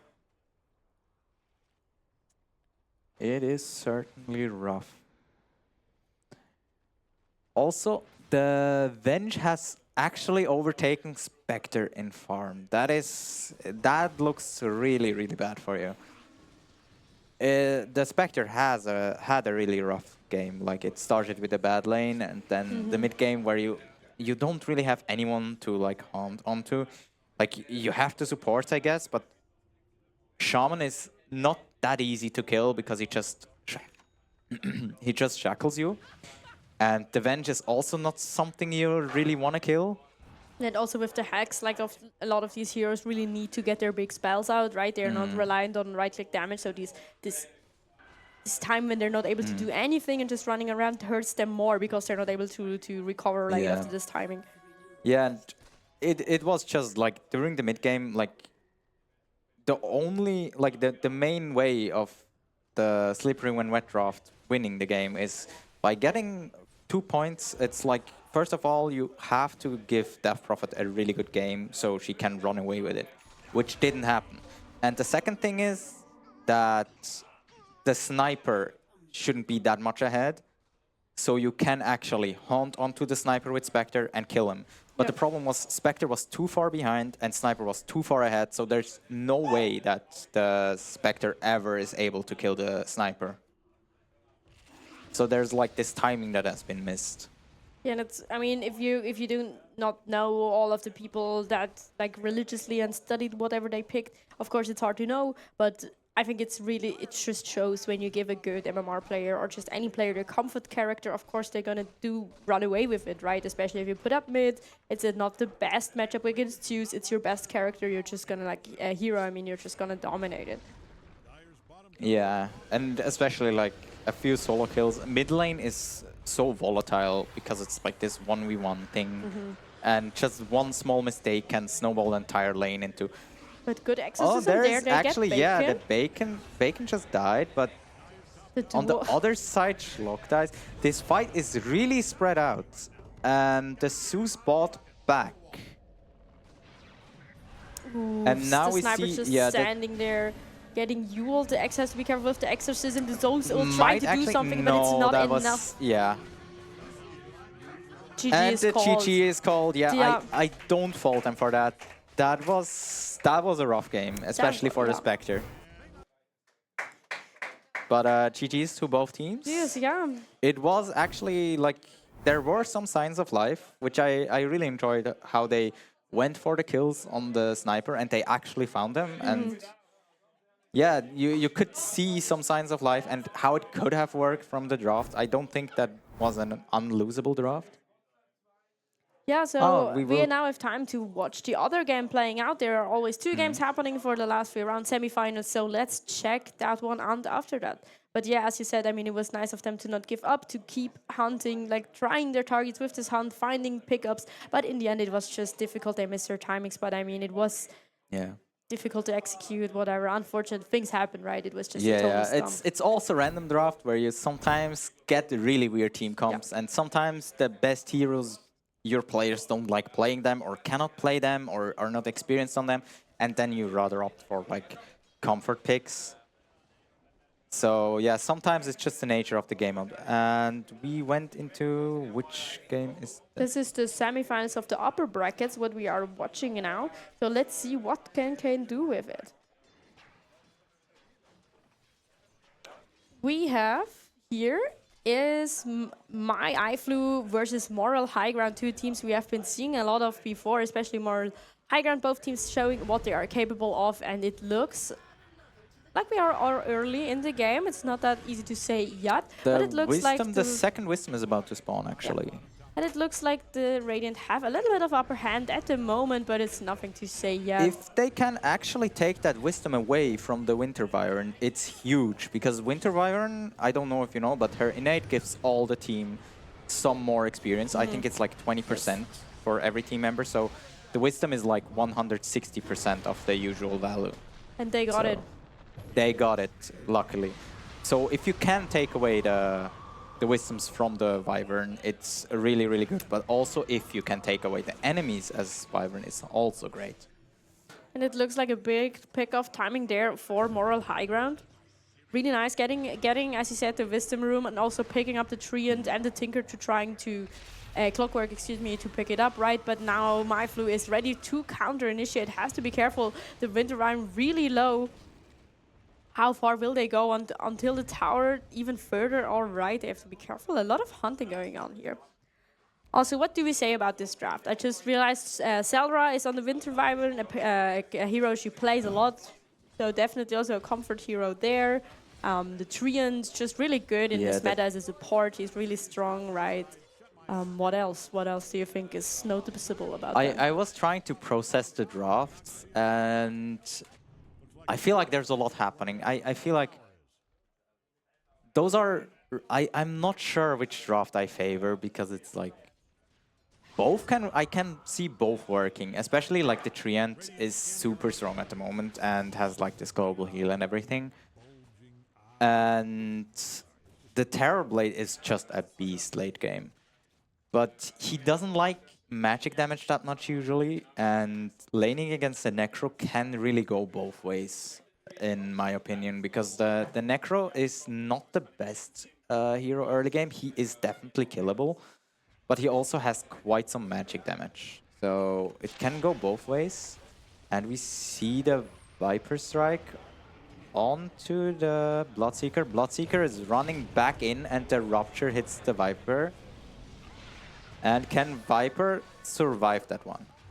Viper really is and tanking. that is a a beautiful massive ulti overgrowth down into there. a scream. Oh my god, that was beautiful with the double damage as well. This was just... It looked good for a second, but Viper really is not the target where you want to go. We just saw in the previous games in this tournament, Viper is tanky, right? If you do not have the breaks back on him, especially in this meta where like sustain and slow region heroes that are tanky are difficult to take down, and it just worked out. It is not the target you want to get to even this early in the game. Well, it's not that early anymore, but you know what I mean. Yeah, but it was also really well executed. Like this overgrowth hitting all of them, like on the edge, and then the Sonic Boom just Sonic coming wave in, with the boom. double damage. It was beautiful. It was like really well executed, and now the smoke Oh, coming in, they're hunting for more. They know. Do they know? Do they have vision that he's up there? No, right? Oh my it God, do they might find be him? an educated guess, but I don't They're think they would. hunting. They He is would in danger never now, so you expect. have to be careful. Yeah, They found him don't expect that, and with the there's the bound. stun. And Everything down. he's That's trapped gone. in the Yeah. cogs and just dies. Yeah. What a timing! What a timing for us to tune in. Look at this. Yeah, Mindful it's- really turning around everything here, hunting down. It's looking oppressive already. Yeah, it was also a really beautiful smoke in that deep into the enemy territory, which usually can be quite risky. But also, I think they recognized really well what their draft is capable of, that they have enough catch, that they can kill the Bloodseeker before any help whatsoever arrives. And they probably also knew that Cellra on the Winter Wyvern wasn't anywhere close, so there's no Cold Embrace available. And yeah, it's just gone. What I also liked is that they realized their timing, right? They just won the fight before, but they were not like just letting loose again, going back to their farming. They were utilizing the momentum, hunting further. As you said, they know where the other heroes were, just taking their chances to hunt for these targets, and it really pays off because this is a mobile draft, and they find that is Cellra. another beautiful catch. Cold Embrace getting down there, but not on the right I target that you don't want to see. think It's that not is enough. No. Yeah, that curse is not enough to get you out, and It's another Sonic Boom Was coming out, that- not that no. effectful this time. They have to be careful, but and the Reaper side gets used, and that's a kill. that was At the last least second they get a that kill it got back. off.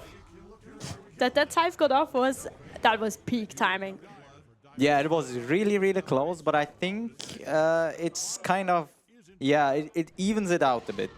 Like they lost the Winter Wyvern at the start of the fight, and they still take the fight and trade 2 for 2. So that is, in my book, that is actually a decent trade. The Quap there has to be careful. Kazi And coming in, not the getting Arco. She's Ember. low. Maybe it is enough with the poison coming in, And but the no. heal, yeah, Winter Wyvern's heal is too strong. But Blackie not backing off, really trying to hunt. He wants those kills. Yeah, he's super aggressive on the Quap.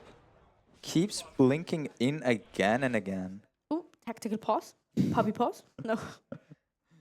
Do we know what's happening? But no, I really like the draft. Like what I've been seeing so far from my flu, right? It really works together. And also I really like that Blackie is this aggressive on the Quap because that's the position that you want to be in, right? What this hero is made for, just jumping in, being a nuisance, putting these poison stings everywhere. And yeah, they're really utilizing that. Yeah, and certainly it's also obviously you don't play like that on Quap all the time, but I feel like it's really nice to have like this clockwork on your team, so you can both jump the targets and then blow someone up basically instantly. And also the Treant we saw, like with his being able to scout through Yeah, all these trees, right? Just picking the right targets. Clock can do the enabling, just being like baiting out first target spells, and then after that the Quap coming in, cleaning up everything. Just beautiful. And the Terrorblade so far doesn't really have to engage that much. Just his presence alone is threatening enough as after he shows up, right? Yeah, the Terrorblade basically is not supposed to even show up in team fights. He's just supposed to shove out the waves and farm the map, and he's basically the late game insurance that if things go bad, they will always have this Terrorblade to fall back on. So I actually think, now that I thought about it more, I think the Maya Waifu is... It's a good The team. draft is better. Yeah. I think. I'm not sure. I mean, it makes more sense to me. I can really see their game plan, and also so far what we've saw, they executed it well, right? I think Moral High Ground definitely has a more nuanced approach with all these sustain heroes going on. They really need to run down or like layer they out kind all of the other heroes, they right? really enjoy long fights. Yes. So far they haven't been getting it though. Yeah, the Undying is really obnoxious the longer the fight goes on, especially with his innate that he just respawns. They might blow the Undying up, or Undying might die somehow, and then he can just respawn, TP back in, and keep being annoying, basically.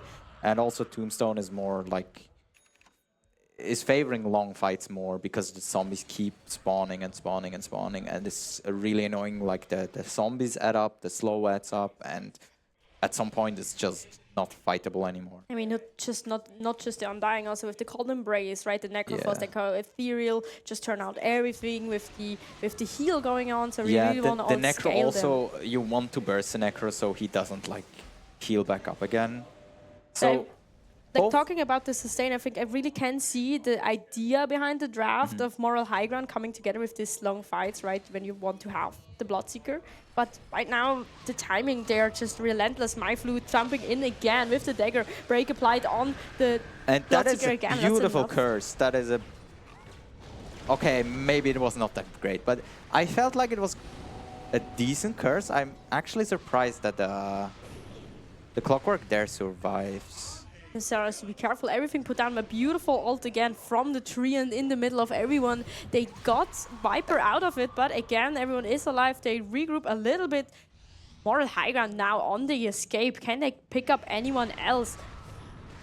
They tried to blink away, but it's not enough. Tree and in it again. It looks like Hazy has to be careful. Clocks pies down. Necrophos in danger a little bit going ethereal, but this is what we talked about. It takes them so long to kill all these heroes. They're just so tanky. And is it enough? No, that's not enough. He will probably survive. And with the tower heal coming in, No, it should maybe. be fine. But Undying dies. Yeah, it's really all about can the Radiant team blow someone up or not. And I can see the team fights go both ways. Like, if you can blow up the Necrophos and he doesn't, like, sustain in the fights and doesn't get his health back, he just blows up and dies and he's useless. But if he doesn't die, there's so much, like, constant damage and heals and everything. Also with the Ember, with, like, he can be really tanky with the Flame Guard and just survive everything. Same with, like, the heals from Winter Wyvern and Undying, and they have the capability with their heroes to draw out those fights. And I mean, we saw out here in the middle has to be careful again. Necro, they getting hunted down right now. We see like these are free heroes. They do a lot of damage, and they still struggle to take down this Undying Necrophos. actually saved him there, because I think if Undying isn't standing there, he cannot really. I think he has to unit target the shard, and I think he couldn't have used Deathseeker away. Target unit, yes. Yeah, it's unit targeted. So that's the reason why he survived, I think, because he might have died otherwise. But then still, they took such a long time, like, just because of the sustain. I mean, the net worth lead looks oppressive, the kill lead also. But I mean, in the fight before, they were just able to walk almost away, right? So if they keep it going and Moral High Ground stays in the tempo like that, it's gonna be a problem, because these heroes are getting bulkier and bulkier, and you have to address that, especially with a Winter Wyvern in it that can still bike them up, right? And this Not helps. just killed the Bloodseeker. This helps. That is what I was about to say. I am a bit concerned about the Bloodseeker, because the Bloodseeker is not as tanky as the other heroes, and can be killed compared to the other cores on the Dire team. Can be killed quite easily. I mean, it's still a Bloodseeker that can deal a lot of damage and disrupt fights and use Rupture and have a lot of value, but he has to be really careful about his positioning. The Arcos have to be careful there, but he's healing Arcos so is much. still He's so alive, tanky. and the Cold Embrace comes in. Still, okay, now that's... But it takes such a long time. Yeah, if they can keep their Bloodseeker alive for a little bit to join these fights, and if he can recover this lost net worth that he has right now, I think it's not that easy to just say, okay, MyFlu is winning. But they have to make it work. They have to secure this place for the Bloodseeker to be able to return to this game, right? Then I can definitely see the vision, but right now, that is all thing they have to bank for. And MyFlu, they know it, right? They're targeting this Bloodseeker at every moment, so it looked And they also try to make the Bloodseeker's job as hard as possible by they just keep jumping him with like Clockwork and Quap, and Viper 2 later, and they scout the tree. And I like how the draft like works on a functional level with the tree end being invisible in the tree, scouting everything. And then you have those two mobile heroes that can just jump in. But then you also have the Terrorblade that just adds so much map pressure without ever joining the fights. So you pressure the people or the enemy team into their own half or to defend the lanes that you push in with the Terrorblade illusions. Totally. And then you can just catch them really, really easily because it's predictable that they will defend their towers, obviously, because you're not just going to give up the towers. Totally. And they were hunting for Natsu again. Did you see that? He really has to be careful. Yeah, This time he was able to he get survived, away. which is actually good. But they had to give up another tier 2. So I think it's the right decision. But it's still, you give up a tower for your +1 life, basically. Actually, not. The +1 just runs away, but they had to give up the tower. And the Arcane Rune picked up on this co-op. This is gonna feel so good if you're iFlu in this position. You got everything. Yeah, and now you have a 12k net worth lead, And a Roche. and they will do Roche. The Metamorphosis is actually used, so they will not have it for the high ground push, at least in the near future. They will eventually have it up again. But I'm not sure if they can get high ground without meta. I mean, we will see. They definitely committed so that Moral High Ground cannot contest this Roche, which does not try to contest this Roche. They give it to the co-op, which I'm is not also sure if they beautiful. expected the Roche to fall that quickly. But I mean, the meta kill, adds a lot of damage, and they kill Roche I quite. mean, it also was just like a deterrent at this point, right? You're not gonna walk into Roche Pit with meta committed. You already got that out of it, so just use this timing to farm up, not to breathing a little bit more on the map, right? Putting down some vision, so definitely much needed. And I actually like that they are pushing bot to just try and force the Radiant side back to their half. Because now the Terrorblade has to deal with this push. So he's not pushing the enemy high ground. Yeah, totally. Natsu now has to be careful maybe that they don't got on a hunt for him again, but I think he'll be fine. But I think, funnily enough, this is probably the safest place Natsu can be right now. Because no one would expect him to be there. And it's really rare that at this point, when you're this strong and you basically dominate the game, you have ages and everything, you don't ward there. Yeah. So he is really deep in the enemy territory, but he's also really safe because no one expects him to be there. And they will probably give up 2. No, they might not give up 2 wisdoms. They might sneak one on Undying. Making his way forward to the Wisdom. The Radiant still scanning, barely avoiding the scan, so they do not know that he's there. Wisdom Room will get taken. And now they start hitting the tier 3 towers.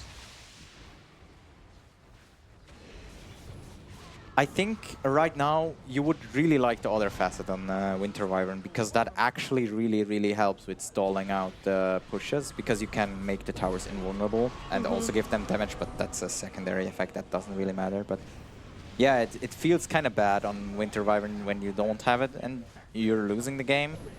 But I get this facet too against Terrorblade, because you can just... So difficult fight, not just to be careful, just walking in, getting shot down by Black. He's just dominating this fight. There's nowhere you can go. Really nice tries there from Hamoral High Ground, but it's just like, even the positioning doesn't matter if you still have an Aegis that's not been contested. With the Arcane Rune, also everything just putting out so much damage, and this is Rex gone, tower, everything. That might actually be a second lane too. Yeah, that's probably... They still have the glyph, obviously, but I think that should be a second. Actually, the respawn timers are quite low. Yeah, I was just wondering if they respect it or not. They seem committed to staying. Respect it? I think they still have like Sunder, they still have Aegis, they are basically all still full life. And the back again. That was actually a really cute move there when he like forced stuff out of the creeps, so he could get a free line for the hookshot. It didn't lead to anything, But it was a cute little play. And also it was disruptive, I think. It did a lot there, getting Yeah. caught in the cogs, And just like the slowing Necro the just momentum down. dies. You really want Kazi to lead this offensive, right? And just taking out this single target. It was a really good read, I think, from the side of myflu. And now everyone's dead already. Winter Wyvern back already in the death pool. Arkosh has to be careful not to trying his stamina, putting down the glyphs, but it's not enough. Getting a hot on the Viper there, has to be careful. Falling to that. Yeah, I think that is the Blackie ages now, looking but low. does that? No, it's I not don't enough. think. They're not getting him. Khazi is gone now. Natsu Yeah. trying his hardest on Blackie, but it's not enough to glyph. Trying to get away. Seeking And solace Natsu in the. dies Oh my god. in the fountain. And Blackie says, "Thank you for the reset and full health. I will be staying now." They only lost Viper and the Aegis for that. Khazi even bought back. It looks like they are retreating now for that. No, they're staying on top of the I tower. don't think they have to retreat. No, they don't. can I was just just keep wondering what pushing they're it. doing. It's yeah, they can just keep going. They have so much damage on Terrorblade. He's melting those buildings. And no one can even approach him with the metamorphosis still up, right? And he has an Orchid as well, so Yeah. he is actually threatening the Necro now, because Necro can just press W. He has to like preemptively press it, but if you preemptively presses it, he also really doesn't want to do that. And because, ask again yeah. later, really targeting out Khazi. I think he's doing such a great job with just stalling out all their momentum, trying his best with the Scythe. Glyph on the ground now. They has to be careful, running away everything, put down nice Squantor Embrace. They have to be careful. Oh my god. Good Winter's Curse, This and is it enough, they leads to got him. 2 deaths and maybe even more. That the third third one. one hits the floor. A And fifth, a fourth one. They get. Do they get is it everyone? That It is a team enough. wipe. That is actually a beautiful defense. And Moral, well-deserved tip. This was a beautiful targeted Winter's Embrace. yeah. Moral high ground showing Kurt. signs of life here. This is much needed breathing room. Yeah, they probably really enjoy like not having to deal with 5 enemy heroes in their base that were there for like 7 minutes or something now. It was a little bit of a maybe misread that they were focusing on the Necro that much. I know it's like it's a threat, but still he can go ethereal. We talked about the Orchid not utilizing on this target. Meanwhile, Natsu was able to get kited around, right? Asking him later, trying to take out Khazi as this initiator. Really good targeting, but the focus on myflu was just too widespread. So And they used this timing to lock down Blackie, got the kill out of it, and it paid off. Really nice swing around. And also the Winter's Curse was just beautiful. Yeah. And I said earlier, you probably want the other facet in that situation, but in this situation, you kind of want this facet again. So it is really like the Quap doesn't die if you have the other facet. So I mean, it's you win some, Yeah. you lose some with every facet. It's just how you use it. with Winter Wyvern, I always thought this is way better, but then I started looking at the other one, and I thought the other one is better, but now I'm like, both are actually really nice to have. The other one makes you able to target towers with Cold Embrace, so you can stall out the game. But also something that a lot of people don't know is that after the Cold Embrace ends, it adds 60% base damage to the target.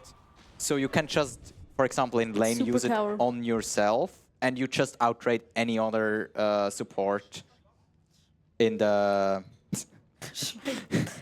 A little bit of fun banter there. Yeah, it's always nice to have some banter. And it was kind of a funny situation, just like the Scream of Pain there, or not the Scream, the Sonic Wave there, and then he just goes away again. It's just like, hi, bye, wow. Yeah, just some random shouting, I guess.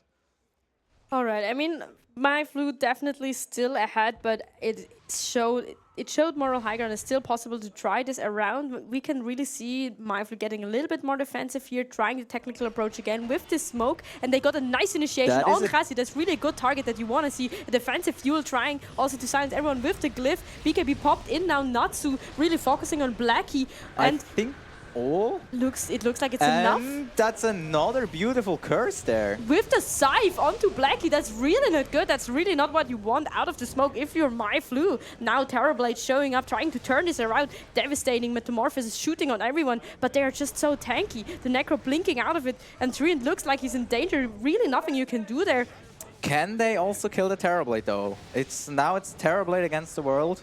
He gets Knockdown with the used, Yules. and there's a Sunder silence, and he just kills the Necro. Yeah, that is. But he dies for it. He dies, yeah, right? that Yeah, was the that is Thunder worth used, it. and this is beautiful. But he gets 2 kills. But it's still better for moral high ground there. I mean, Yeah, it looked like a obviously, that- beautiful target jump on Khazi. It looked everything perfect, but it was just not enough. Not to coming in a beautiful glyph, silencing everyone. Also really nice utilizing with these Yules when you have this single target. It's just these 3 seconds, they matter, right? And they were able to turn it around again. One other battle like that, and it's not, it's even, Yeah, it's back to it even. was another really, really beautiful defense. Like, those fights are not easy to take, and they somehow managed to get like back-to-back beautiful curses and really nice ruptures on like the Quap. I think both fights had rupture on the Quap, and there's like they managed to avoid being blown up, and they can just drag out the fight and just win them. And I think the Terrorblade did show up late as well. Late, yeah, he had just joined after everyone was I already feel like dead if almost. the Terrorblade is closer, it might be more difficult because the Terrorblade deals so much damage right now. And when he's not there, they cannot just blow someone up. But also the problem is Terrorblade can't really easily show next to other people because of the Winter's Curse, because he has so much damage. He will just kill whoever gets cursed. Totally. And I mean, we were talking about it, that Natsu is the weakest spot in this draft, right? Everyone else has sustain, is able to survive the poison stings of the Quap, and they were not finding him. So this sustains tanking out draft really paying out now for moral high ground. I think, does Natsu have a BKB or not? That is, I think he has a BKB now, and Bloodseeker late game gets tanky. Yeah. So the time where he's like this easily killable Bloodseeker might be over now. So he actually can sustain a There lot. he is, he has a Yeah, BKB. he has a BKB. The shift And also when he, good. yeah, there's like, when he presses BKB, I think Terrorblade can obviously still threaten him, but when the Terrorblade is not there, he is actually quite tanky. Also, a lot of item timings or items now being online for the draft of moral high ground. I mean, especially in the late game, I think it scales overall a lot better. This is the second row. Yeah, this is the second. Second With the rush, yeah. banner. He should roar now. Yeah, there he is. Yes. And They've if tried to contest it. Look, they smoked up for them. I think they might have to contest it. Ask again later. But they Position sadly, I tactically? think they smoked underneath the ward. Oh, yeah. That's why Natsu was killing the wards, because they smoked underneath it anyway. Ooh, the And ult going nowhere, trying to Kazi going for the steal, but it's a little bit too late now on the retreat. now they're in an awkward position, trying to... Are they running in or out? I can't tell. I mean, it's a little bit of Now both, they're but you trying- don't want to play on those roots, right? They do not need a tree anymore. Selra now has to heal herself to get back Actually, up to full Kazi TPing did you out. just see what happened to Blackie? He almost died to just the curse with 2 Terrorblade illusions. That's how much damage the Terrorblade deals.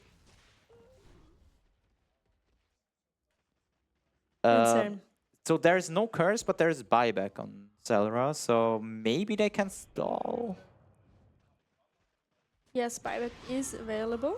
But this is also Yeah. another precarious situation, right? You're pushed in your base again. We saw 2 times Moral High Ground Will- can do it, defend that. Is but it third times? Will is it be the charm for MIY Flu to finally push this tower? No? They're letting it happen. Just the toxic. There's the barracks gone. Really staying back, using everything, not committing too far. The Terrorblade is here this time from the beginning. Curse is now available, but there's no target for it. Trying to blink in, but no, it's I think the poking it just curse from the should far. be curse should be available in a bit again, like 40 Viper has to be oh, careful. Viper Cactus gone. dies. But they take the barrack. I think if you're my fluid, you're gonna take that. That's what you came for. But now Moral High Ground and the hunting. Can they get out of it? The Treant is in danger, getting scythed there. But the top. Okay, that looked funny. No, but it is fine. They have to be careful now. Arkosh getting threatened in the cogs. Blackie really standing his ground now. Terrorblade coming in, and this is the Undying And Natsu falling. joined. Natsu kills the Terrorblade. Oh my and god. the Terrorblade didn't have the Aegis. It was on Blackie, the only one that survived. Stake is still not popped, but if you're Blackie, you're alone. What are you gonna do? And he Back in, goes apparently. super All right. aggressive play. Will it be punished? No. Yes. No, I mean at this point, then you're not gonna challenge a Necro. I think like you're just gonna out heal again. You popped everything, but at what cost? It's just so dangerous. You're near the side again. Khazi on the hunt. Can you get out? I think you should be fine, but still, this is your whole team gone. Yeah, I keep getting it's surprising to me how they manage to defend everything somehow. Like on paper it looks really tough for them, but somehow they manage to defend for the. I mean, now they lost the last lane of Rax, so they are fighting into Megas now. It's gonna be more and more difficult, but they keep holding on like. I think the longer this game is going on, we really see this just sustain coming together. I mean, these heroes are so squishy. If you do not find the right target, do you not want to be there for any second longer, then Natsu is going to show up. And as you said, he's not a squishy Bloodseeker anymore. He's just going to clean up, right? But their throne is actually exposed and in danger. Yeah. Is this enough? It is gonna be. And Arkash dies. There's no in it, no buyback, nothing. So there will be 70 seconds without the Undying. Can Blackie take out this Necro? I don't I really don't think the so, no. Necro's dying. How is the throne? Can we get a little bit of update of the throne? How's it going? I think that. Is it fine? Yeah, the team was there. Alright, but it's looking Khazi rough. almost dying on Ember Spirit against the Mega Creeps. Yeah, it's tough defending against Megas now. But it's regardless. Blackie just jumping in there, trying to do his absolute best to get this throne down, just disregarding everything into Natsu, with the Lincoln getting popped, Khazi getting teleported. Here trying out with the Scythe, with the Nature's Embrace, but everything just putting down, just hitting this throne. Look at Blackie, he doesn't care anymore. Fuck this fight, just getting this throne down, but it is not enough. But the throne might be gone now. No, they have chill at fortification. They try everything. A beautiful race coming down. Khazi just trying there, but now shooting everything they got with the illusions, with the Mepho, and that was enough. Oh my god. But it was, I gotta say, it was a beautiful defense. Yes. It was basically, it looked like it was over, and then all of a sudden there were like signs of life and really beautiful fights from the Moral High Ground team. When they had the high ground, funnily enough. Those were like back-to-back beautiful defenses with like really good spell usage. Yeah. So it was impressive to see that they managed, despite all this like net worth deficit they were in, they managed to hold on to it for this long. Definitely. I mean, the defense looked amazing. They looked super stellar. They had nice initiations from the side of MyFlu, and Moral High Ground was just able to drag this game out another like 20-25 minutes when we already said it was over at like minute 25, which was super interesting to see. Definitely really well played from both games. I definitely think they worked well together. The Necro just pushing everywhere. Also Sarah's with some beautiful winter curses, right? It looked good, but in the end the Megras were just too much. But really, what an exciting game. It was a bit too little too late, but it was really nice to see some signs of life and some fight in them. And yeah, it was an interesting game to watch, I think. It was really nice to see it. Definitely worthy of the semi-finals, and I think after a short break we get later back to the last finals in the lower brackets, and then we get to the big final. Let's see who will be there and what we will see. See you later.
Saturated, that's what you assume. The story's over now, I must conclude. I am conflicted, watching where I step still, hanging in the balance, not the life I want to live. I want to take it all, standing tall, fear I weighed the person you are. Oh, break out, I've got to see. Spent all my life holding all of it closely. I played it innocent, a feel of discontent.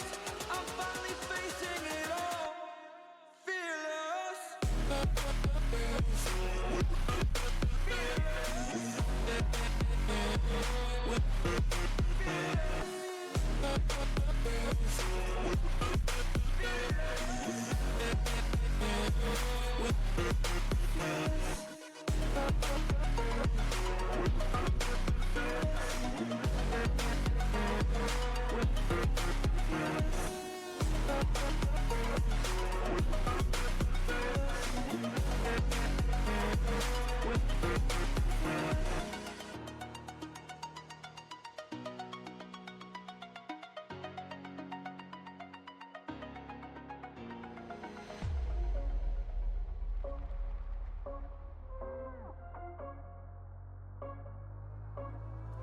Rising with each beat of the music is bringing little flames in the fire that keeps burning. We're inviting the night in. Welcome, my heart so full, I'm devoting myself to the night. There's no motive, we're just listening, we're existing.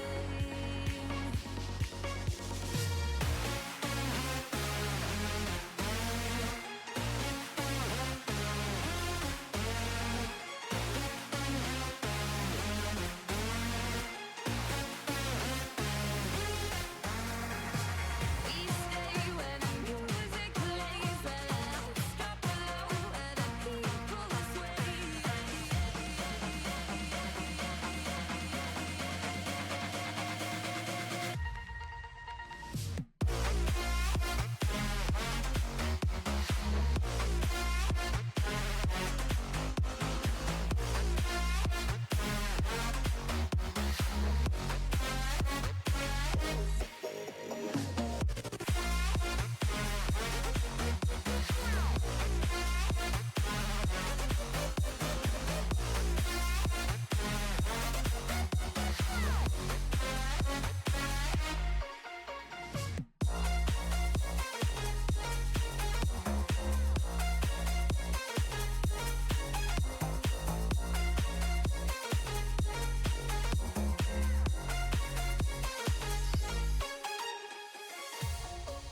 just to know what you knew. Restless every time we start locking eyes. Lost control. Oh, it's paradise with honesty, but I'm in the dead of the night.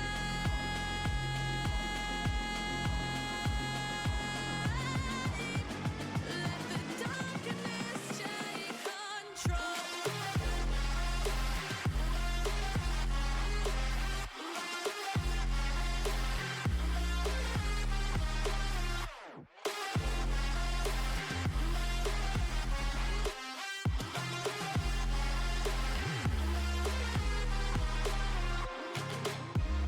Let the darkness take control.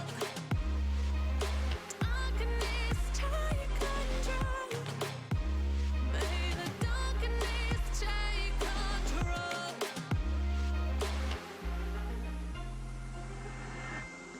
Take me in the smoke, breathe me in and let me go. Sink to your heart to find you.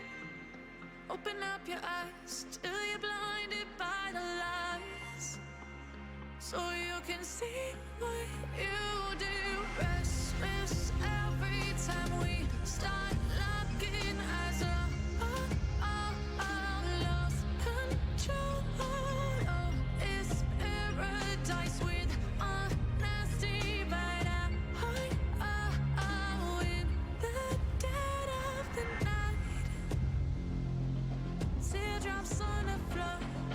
The pain is over. Feel the darkness take control.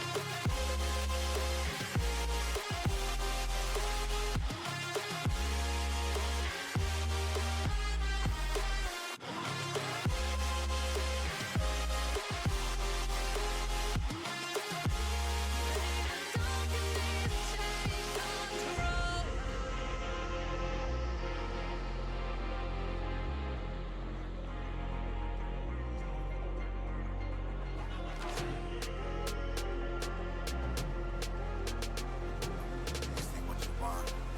This ain't what you want now. This ain't what you want.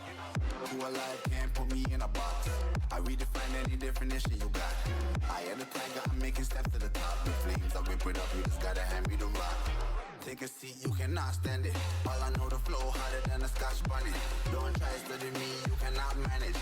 This ain't what you want, bitch, I'm a fucking phenomenon.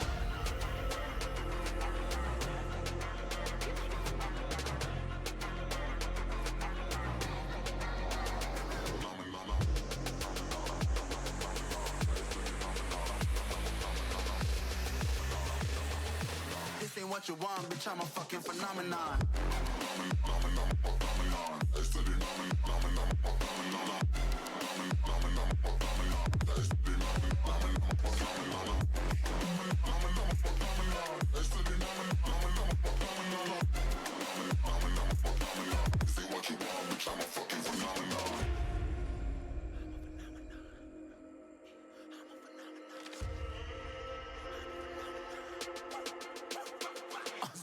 Yeah, you better listen. I'm bringing heat. You'll be a fan when I start rapping. Way I'll have your fucking head spinning. I'm known as spit vicious. Release bombs and go tick tick. Boom, you blow me, that head missing. I'm a phenomenon. Stacking cheese like it's Parmesan. 8 different flows, call me Octomom. I'm moving fast like the Autobahn. And I'm independent, so I'm not your fucking starving like it's Ramadan. Sick, twisted, gifted. Can't copy, printed. Can't hold me down. I shape shift, I'm liquid. I killed this beat, I might get convicted. They know how I move, it was predicted. Persistent, spoken into existence, so consistent, no assistance. Hear me once, become addicted. If I rap it, then I live it. There's no cap and I'll be spitting this. This ain't what you want, bitch, I'm a fucking phenomenon.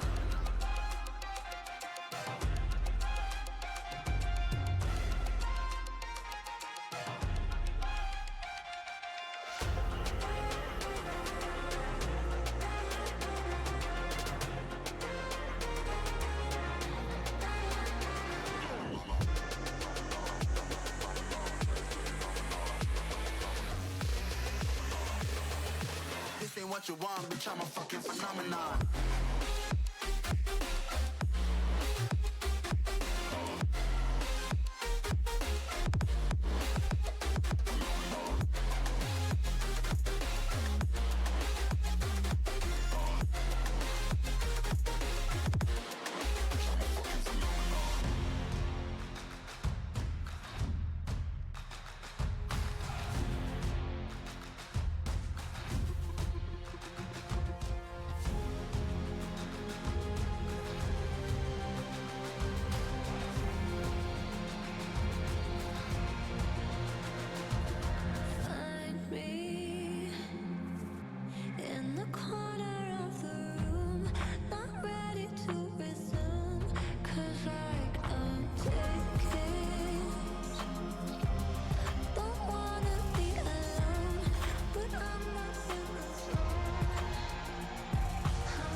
And we're live back in lower finals, lower bracket finals.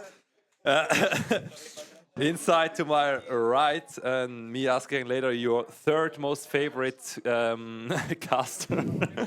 Who are there are only number two one and two? casters. There are only two casters, so you know I'm really far below. But yeah, we'll be casting the next match of two very good teams. We've seen so far. One of them we played. Well, we played two of them so far. I think you also played them. Not quite One. sure anymore which teams are playing. The names are Abfahrer Draft. No, wait, it's not Abfahrer Draft. It's Phil's Batman versus Moral High Ground, yes. I think we didn't play any of them. I think we played No Largo and I don't remember which one. Well, that's not a team. Yeah. I'm afraid. But anyway, we Yeah, we just don't worry about saw Fields Badman, right? That was... Yeah. Yeah, we just saw them Mm-hmm. win against... Damn, remembering team names is hard. You know, the thing is they have all such great team names as well. You know, this is why it's... tough Yeah, to but remember. I remember the... Sorry? Mike? Slippery when yeah, wet. they There played we go. against Slippery when wet. We didn't hear. Thank That's you, fine, thank you. yeah. Thank you. I remember, yeah, that was the game where YB Domi had a really good game on Sniper Mid, and yeah, that was quite the performance. He got caught a few times, but eventually they managed to win it. Also, really nice itemization with the break against the Spectre, so he could break the dispersion and just the Spectre suddenly, when you break Spectre, it's just it's paper over for her. basically. It's over for her then. Yeah.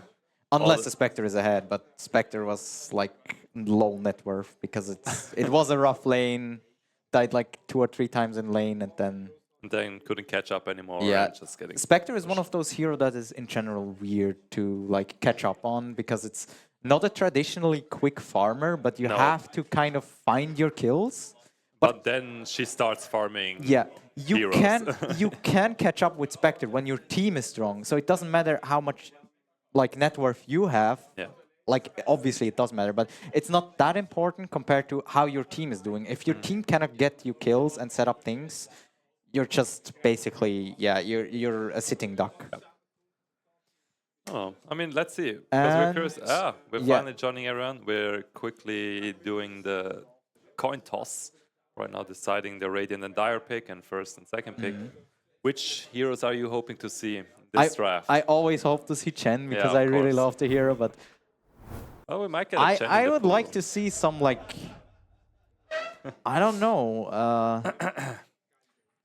Well, we see right now. I mean, I would also like to see something like an anti-mage or something, but we have Marcy that is. I don't think we have seen Marcy today. no, I'm afraid. Oh, here, And but here we go. anti-mage is Largo there, here. and Largo is there. Largo, oh, Kunkka, one of my absolute all-time favorites. I used them to play them a lot in the Swiss Dota League as well. Yeah, as a I support, though. genuinely expect Largo to be banned because this hero so? is just. Yeah, I don't know if you know about this, but his songs, the Spell Amp song, Yeah, it works on Radiance. Yes. So it's, and very good also the level 15 talent where it's like max health burn, that Yes. also works with Radiance, Yes. which leads to insane damage numbers, and it's crazy. I have had games where a Largo lost the game but had like twice as much damage than the enemy team that won the game. Yeah, like I mean, I play him a lot, and I really like him, especially things like the Dispel as well. You would see he can even trade easily against other supports, especially the ones that rely on like debuff damage. Yeah, You just- against Ogre is just in despair. He against, cannot do anything. Yeah, and you get the nice HP regen as well. It's yes, like basically a pseudo and tango. No you know. matter what Ogre does, he bloodlusts his carry, the bloodlust gets removed. Yeah. He puts ignite on someone, the ignite gets It gets removed. He ruined, can't yeah. do anything. Yeah, it's a nice small repositioning tool as well. I mean, he's all around a pretty strong support. Yeah. For now, it also has a quite high skill ceiling. Actually, it's does, it not does, that easy yeah. to like use the Q because you can actually grief your team by pulling them into a bad position. course. it happened to me too because I played some Largo and then I realized, oh, I want to dispel this guy, Yeah, and then it's I fine. You pull can him always make into it a as an tower excuse. and he dies, and I'm like, my bad. Damn. Or I think I once pulled someone onto like a cliff because I wanted to purge them, and they just died because of it. Hey, you know, that's a skill issue from their side, you know. Yeah. You shouldn't be on the cliff if you cannot handle it. Anyway, for now, the bans that we see are the Shadow Fiend, Sanking, and Puck. It looks like a lot of mid lane bans. What? Yeah, I mean, mid lane so far, there are There's still some mid left. laner. Yeah, Yeah, I mean, there's but you know, they them are just shrinking small it amount. I mean, quite a no, bit. I know, for example, Puck, Hezi plays him a lot. Oh On the yeah, I've Radiant side. seen him play him earlier, and it Yes. it looked quite Yeah, like. yeah, he plays him a lot, so this. What was probably is- interesting there? He played with the pull facet, Yes, not with the not with not the dream recurve. Yeah, coil. he's not a fan of the recurve one. That is very interesting Yes. because a lot of people say that the curveball It's is so probably strong better. you have Yeah. to pick it. Yeah. In my opinion, it's more of a preference thing. Yeah, So it it probably doesn't is. surprise me seeing it, but it's always curious for me to see why people pick that one. And especially, it's cool that people are picking different facets as well. Yes. So you see, some people play to their strengths. The AM ban, anti-mage, I mean, plenty around, especially like in Captain's Draft. You probably sometimes want him Yeah, banned. when the pool is limited, Yeah. he can be really annoying to go Yeah, and against. he because excels at not having like I any also don't counter really pick. see anything that would be nice against him. No, I mean Ricky Yeah, usually is. fair but- point. Yeah, Ricky and Monkey King can also, to a certain extent, Yeah. deal with him. Oh man, there was the Konka. Well, there was also Underlord in the pool that is decent into anti-mage. Staple of our team so far. Picked in every single time when we had. Oh, I And, think we played against you, right? in the first match, I think could have been. I played. we played anti-mage. On yeah, one, we and played you, anti-mage. I played. yeah, with Monkey on the anti-mage. I and wasn't you, ringmaster. I was the. Why did I forget? I don't remember. yeah, it doesn't What matter did I that much. pick? But the Oracle gets picked up first. I mean, it's Oracle's cool. I love Oracle. Yeah, Great he support, got or- quite a nerf. I actually like the change that you can now puts the disarm your skill allies again. ceiling Yeah, back, it yeah. gives him more of a skill ceiling, but what is quite unfortunate about it is that he didn't get anything to compensate for that, so Yeah, it's just a they straight up just- quite big nerf. Yeah. Because, yeah, but at the Hey, same time could it also was be too a buff, strong. you know. If you don't want your carry to attack the blade mail axe, you know. So there you go. Or if you don't want your Monkey King with Chingu stacks to auto attack anyone. Yes, you know. Or you don't want him to last hit your creep. Patch pick, Patch finally. picked That up. sounds amazing. I mean, That we is- love to that- see a good patch. You know, always fun to Patch see the hero. lich. The patch is probably gonna be flexed, right? Yeah, 100%. I mean, usually we'll see him as a post 4, but at the end of the day, he can easily be post 3. Or And- post 2. Yeah, post 2 or if needed. even post 1 is possible. Yeah. I think Patch is a really interesting hero. When you play him as post 1, he is a completely different kind of beast than on like 4 or 3. It feels like he has like a super radiance going on with Yeah. the Rotor. But And he's surprisingly quick at farming. Yes. As well. Like he can actually flash farm, and people sometimes don't expect that, and suddenly he shows up and has like so much farm and just rots everyone to death. Yeah, but at the end of the day, it's you know, a special kind of build that you're going for a carry, especially post 1 patch. So Yeah. you need to expect that your draft is built around it as well. You know, you And will the not contest Witch any late game. Doctor. Oh, Witch Doctor. I mean, this is 2 good supports already locked down. I mean, these one definitely aren't bad. Yeah, and the Witch Doctor I feel like is quite nice into the patch because of the Maledict. Dismember. Obviously, you can stop the Dismember. Yeah. The Maledict is, in my opinion, quite strong against like high health heroes. At the end of the day, if you're getting hooked and he has the shard already, he can maybe pop it before he does the That dismember one as trick. well, and he has so much damage. No matter how many flash heap stacks the patch has, he will eventually die to it. Because I've seen some teams struggle with killing late game patch that has like overly farmed. Hey, Magnus Yeah. pick. I mean, Magnus? staple hero always really nice to flex as well. Always has And the impact. Clinks. Clinks and Underlord. Well, there That we is are. actually a really nice course on the 3 and 1, because the Underlord offers a lot of value and like the global presence, and he's a decent laner, and he Yeah. can lock people down and everything. And the Clinks just has so much damage. It rounds out the team. I think this could be a good one. Also, once the Underlord has a scepter, he can also provide this global route that Yeah. can set up for the hooks. Okay, if one they has a would hook want setup, that. maybe. But maybe It's also a for the weird hook Clinks. setup, I mean, but- you could also say for the Clinks. Or the that, Clinks, yeah, for if the he tries Clinks to he's also initiate for really- like yeah. a carry with the Orchid, you know. Like, the Easy follow-up. Underlord can go in, create mayhem, and the Clinks is just in the back Generous, line. and just a nice aura picking up carrier people. all around. You That always one as want well, him yeah. if you do like a death ball at the end of the day.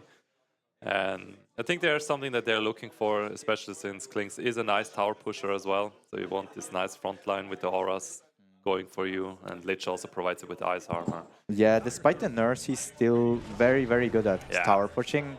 And Necrophos, yeah, they're going full. Interesting.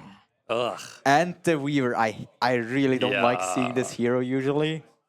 And because like I think that XP facets they feel so cheesy to me. That because is still weird that yeah. this one is in there. I still don't get it, but yeah. they removed all the XP talents. Yes. But for this some one reason, they the XP remade, facets yes. are fine on Warlock and Yeah. on Weaver. I don't know why. Yeah, that one is weird, but you know. Yeah, but overall, a very interesting draft from the Dire side.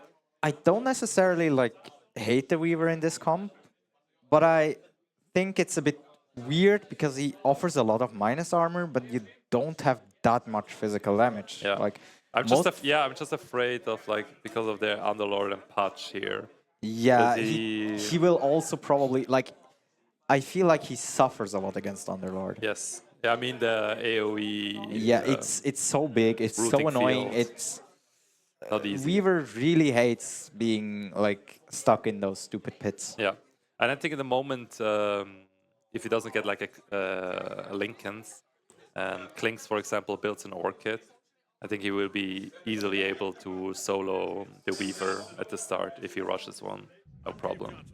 Largo still okay. It's a Oh, Ricky probably Ooh, mid yeah, I mean or Ricky. yeah, it's probably That's even safe lane Ricky. I would it's assume probably a mid lane. Yeah, mid lane Clinks. you think so? Probably, I don't think they will play it, especially against Necro. I think Necro would out-harass the Ricky easily. I don't know. I just feel like Ricky lately has not been a decent one. He's like Well, okay, Khezi is a mid player, Yeah, but that one as he well. plays safe lane as well. So, but let's see how he does it. Because I genuinely think it's not a nice lineup for him if he goes mid. I mean, it's gonna be rough for the lane. Yeah. Wait, Gucci is playing Necrophos, so maybe the Necrophos is actually going off lane? I mean, if it does, then probably the Magnus mid. So I think it's Jao, which is perfectly fine. Yeah. I think could work out. I mean, overall the drafts are well balanced from both sides.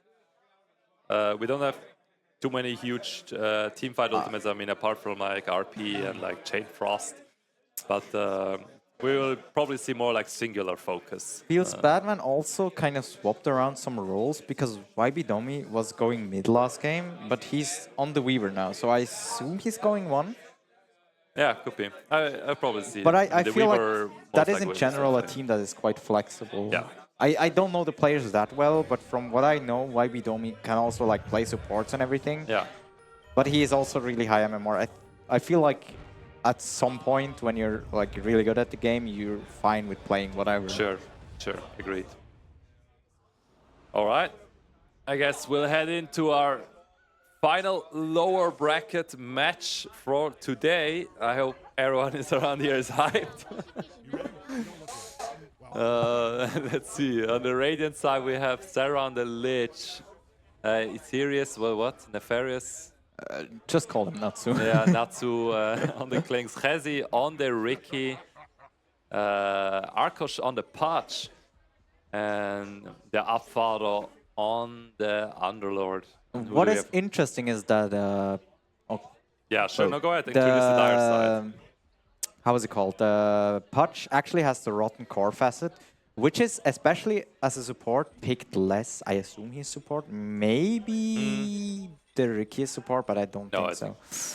But usually that one is seen on core patch, but it gives him a lot of damage. It does. I mean, we already see like the Dire side already smoking up. Maybe they assume that Radiant will be sitting on their own jungle. But in reality, they're doing the same right now. Waiting on their side to hope for a pick That is up. something that happens quite often. You just basically go to the enemy side, but the enemy else goes to your side, and you just kind of swap sides. But here we go. They will meet again in the mid. Will there be a hook? Touch has the hook.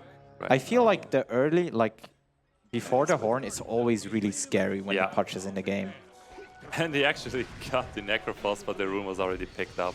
Do they? And they got the Maledict off still. 2 block grenades being committed.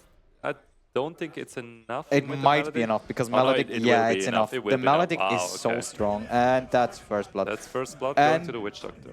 The Clinks also gets hit by the Maledict because of the explosion facet. facet, yeah. So light harass damage also. Well done. Very valuable. Malpractice. Yeah, that is also interesting, because on Witch Doctor, I also think there's a split between both facets, because one of them is you hit both targets with The death. ultimate one Yeah, is so funny. and a lot of people like that one, but this one sometimes it does offers nothing, really- but sometimes it's really strong. But also the Death Ward one actually lowers the Death Ward damage by 10. Yeah. So when you're single target hitting someone, you only hit one target, it's 10 damage less per shot, which adds up with how quick this thing attacks. So... Yeah. I mean, as expected, I think the Ricky will suffer from the mid lane as well right now, because Necrophos will out-harass him, and he will out-deny him usually. Yeah, it's gonna be a really rough lane here. So I don't think he will get too much out of it. But he can try every now and then, go in with the Blink Strike, trying to last it. Oh, Klink's already getting Klinks is low really here. low, and Underlord was also quite low. So there, that looks like Feels Badman is kind of out-harassing them for the moment. Yeah. I mean, they have strong laners. I mean, this is expected. The Witch Doctor and Yeah, the Witch Doctor Oracle is both being really very strong. aggressive And supports. Underlord has to be really careful now. If he walks up a bit too much now, he will just... Yeah, as long as you have a tango on level 1. Yeah, he should be fine, but yeah, he survived it. But it burns through a lot. Burns through a lot of region. Ooh, we actually got a hook off the patch, going after the Witch Doctor, throwing a block grenade, running after him, and he got him. It's a kill. That's one stack. And Underlord actually made it all alive. On 20 HP, that's... Perfect, yeah. He learned. He probably didn't want to level one level in the in the pit of malice, but at the end of the day, it saved his life. So yeah, it's not bad to have a value point in it. It's not like it's lane ruining. no. There we already see 15 last hits on the Necrophos versus the 8 of it's the a Ricky. really rough matchup, but if Hazi can like keep it like that and then just get level 6 and roam around. and roam, I would assume. But then the kills need to stick. Exactly, yeah. But this I probably think Ricky's bonus XP got moved to the innate, right? Yeah, it's innate now. Yeah. So I think So he will actually, if he manages to snowball, it will like add up and he will be able to get a lead, but it's always difficult to rely on kills for your, Sure will. Oh, they're for trying your to farm, basically. burst the Lich now here. Throwing some small combos here with the block grenades. Cellera's still alive. Not enough. Yeah, the Oracle, once you hit like level 3, 4, you deal so much damage and you're such an obnoxious It's usually the laner. second level in Purifying Flames is insane amounts of damage for the lane. Yeah, and Now on we level see 4 you again- usually can heal people. But Ricky really doesn't have a good time in this lane. Yeah, it's because it won't it's be just even rough. able to contest. Oh, we just missed 2 kills. One on bottom and one on top. It's unlucky. Arcos but maybe died on there's a touch, but turnaround. maybe? No, not enough for this. There's one. a lot of creeps hitting the Weaver. Yeah, he cannot tank this. And much as the Oracle is Bacon really also low. is really low on Oracle. Man, if there was just a Zeus in the game right now, this would rain like a quad kill here. But let's see. Maybe And here. will the hook land? Will he? He tries. That was and a he got beautiful one. hook. There comes the Witch Doctor right into the arms of the Pudge. Really, really well played. Like, he walked up under the tower. The Witch Doctor knew it was coming, but isn't it always the doesn't thing, matter. you know? Sometimes you just cannot evade fate, you know? Yeah, it was just showing up, and everyone knew what he wanted to do. Yeah, it was foretold, you know? He played with completely open cards, and he just hits it. Yeah. Always satisfying. 28 last hits on the Necrophos versus that is 15. That is rough. That is rough really to see rough for the mid lane right now. But you know, can happen. Kevik. I have no clue what that means. I mean, as soon as Kevin. No. Oh, yeah. Maybe it was Kev mic issues. I don't know. Maybe. Well, at least on the Radiant and Dire side, like from the off-lane, safe lane perspective, they're quite even from the last hits. I mean, Clinks and Weaver and Underlord and Magnus, you know, might as well be even here. Yeah. So they're doing both fine. And even like with the kills, they got some trade-offs every now and then. So. I would actually expect the Underlord to...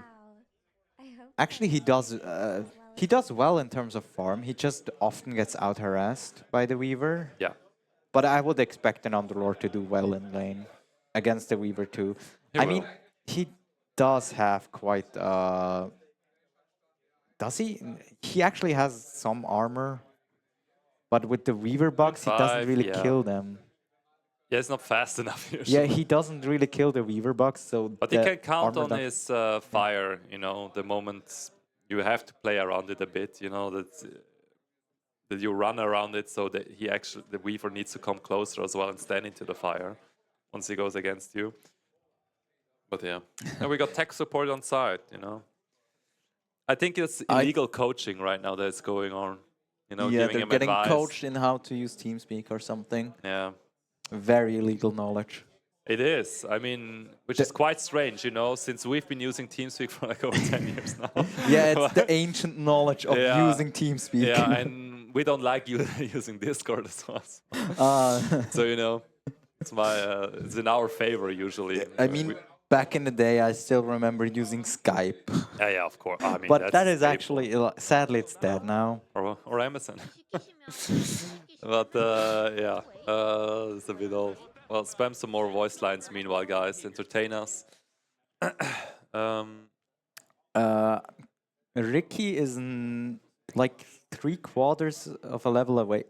Bottle on Ricky, that is interesting. I mean, it's from mid lane. He probably assumes he can get some some runes. But honestly, I wouldn't have gotten for the bottle anyway, because I assume you will be out-harassed so much from me, you wouldn't be able to out-contest I would think the same. Because the moment Necro is going for a rune, this is the time when he can actually last hit. As the observer just pointed out, it has, like, Necro has, like, 12 base damage more than Ricky. Yeah. So you can't even really out-click him. No. Unless he gets, like, a backstab. But even then, do you really want to walk not just up to the creep, but behind it? And his Ghost Shroud. Yeah. At the end of the day, he won't be doing him any damage. You can't even out-click the farm, so...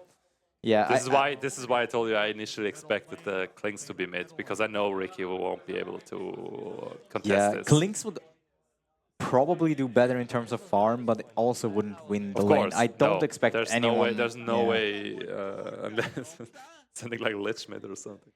But I kind of see that when you put the Ricky mid, I get it, the argument that you get more XP because you're solo laning. So you have your level 6 earlier, and you can try to roam the map.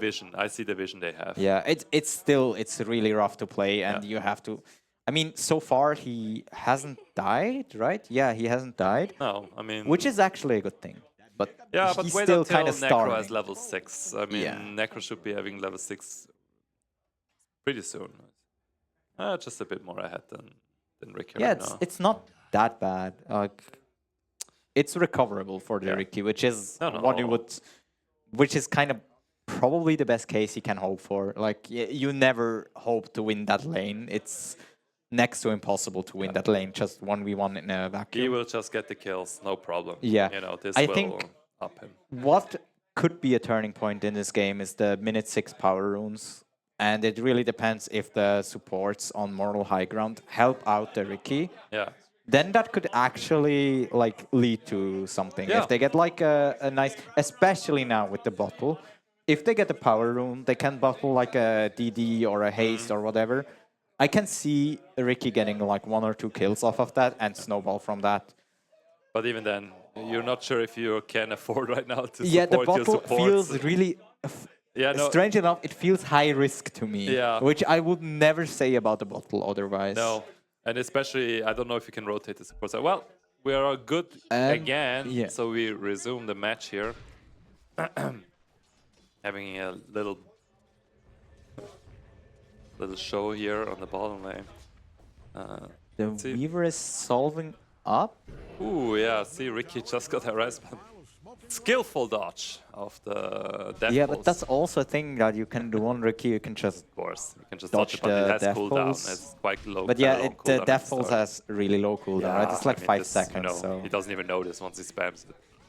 So yeah, it's getting. Yeah, I mean, he pushed him back all the way to tier 2, tier 1. and oh, the he swarm just missed misses. the swarm. Yeah. If the swarm hits there, there's like Could have been a kill yeah, potential. that is a lot of kill pressure when you hit Maledict and swarm. Yeah. Look at him. Weaver's that cocky. He knows he can go down there. They won't be able The to do question is, anything. do they use the Oracle to tell them where the runes are? Because Woohoo! Nice hook on the very witch nice hook. duck. Oh my god, that Well was done. I mean, beautiful again. Of course, and perfect timing. Just when the creep wave died, Yeah, you hook that- him back into the tower. Tower gives some hits on it. Those are just kills that are not supposed to happen, No. and he just manifests them out of nothing. Yeah, no, this is destiny. It's like he's a magician or something. Yeah. He just Just makes them appear from nowhere, from out of thin air. Will we see a rotation for the runes? Oh, No. Reaper Sight has been used, but didn't kill Ricky, right? Ricky is still alive. Oh, we see the uploader is getting contested. Patch dying for it, and I think Unrod tries to contest it. I but don't think he can keep contesting that. No, he has especially to when Maledict is on you Yeah. and you have 2 heroes fighting on you. Yeah. Count your blessings, run away here, man. Let's see what's... Falcon Blade picked up by the Weaver. I mean, they are just... This is like the second or third. Oh, the Salt got and it just got cancelled. away, but you know, that's unfortunate because this is some damage that just came in, and maybe if the patch is coming back. Oh, there's another salve. How many of those will he Wow. keep using? Man, this man got. This is the third or Yeah, something. I think or the this fourth? got like a state sponsor with Novartis, man. The amount of medicine he's transporting here. They will actually go for the wisdom, Yeah, it's totally. but Mortal uncontested. High He Ground didn't is even not notice it going right now. for it. Nobody Too is late. moving. It's gone. Yeah, Wow, did- Dyer got this one for free. we're sleeping on the minute 7 Yeah. rune. It's always unfortunate when it happens to you because I Yeah. can totally relate because it happens to me a lot of times as well. Yeah. So, you know, the moment it's like 57, I was like, oh shit, our wisdom shrine, and then But you maybe walk they over didn't and it's already expect gone. the Weaver to have another solve and then contest it. Yeah, maybe. Because that was actually, yeah. But honestly, that's so much. Nice attempt. Would have been good. Yeah, this is why you don't usually stack against the Underlord. Yeah, and he will get clear it. yeah, and he He'll will get clear so it. much cleave and Yes. damage out of it. Yeah, just and for usually basically you free. do not contest it anymore. So you have to be careful when stacking around Underlord at the start. Let's see. I mean, bottom lane is The doing Necro is still consistent. Necro just used Reaper Sight again. He wasn't And able to kill. He didn't get anything out of Wow, it. it's the second time, man. Oh, we just had Underlord dying top lane. With the Witch Doctor as a trade-off. And will Arkarsh hit the hook again? No, No, this no, time. it still has That, to cool that's the down. creep wave there. And That's a his- creep wave. yeah, That's it's free. cooldown. You want that. Oh, but look, the But Weaver is YB not done Dong yet. is Let's see. He's hunting trying. him. He's trying to get him. He knows he doesn't have Dismember. I mean, with Dismember, he might have killed him. Now he has it though. Ooh. Let's see what And Weaver time is lapse was used Yes. actually. So, going back to his safe but I'm lane. actually still surprised at the mid lane that the Let's see. Necro didn't get Let's the see if he kill. walks there. past him. He might And- be able to kill. Oh, getting Witch Doctor the is trying to ward. go in. They notice him. And he will try the hook. Hook connects easily. Dismember going through. And here comes the fire. Yeah, it rains down. That was another nice hook by Arkosh. Oh, this time we got Lich on the bottom lane to succumb to Magnus' Oracle power. Yeah, and here goes the mid tower.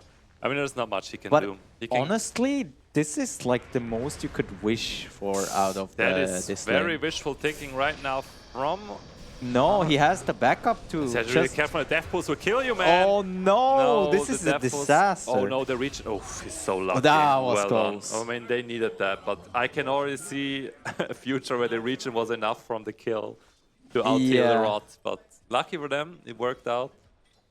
But yeah, a bit of greed went into and his it was mind. also a bit of caster curse because I just said you can't expect to get more out of it because it never died. Yeah, we see Klings another getting clicked kill. off. No RP was used, so they just outburst him.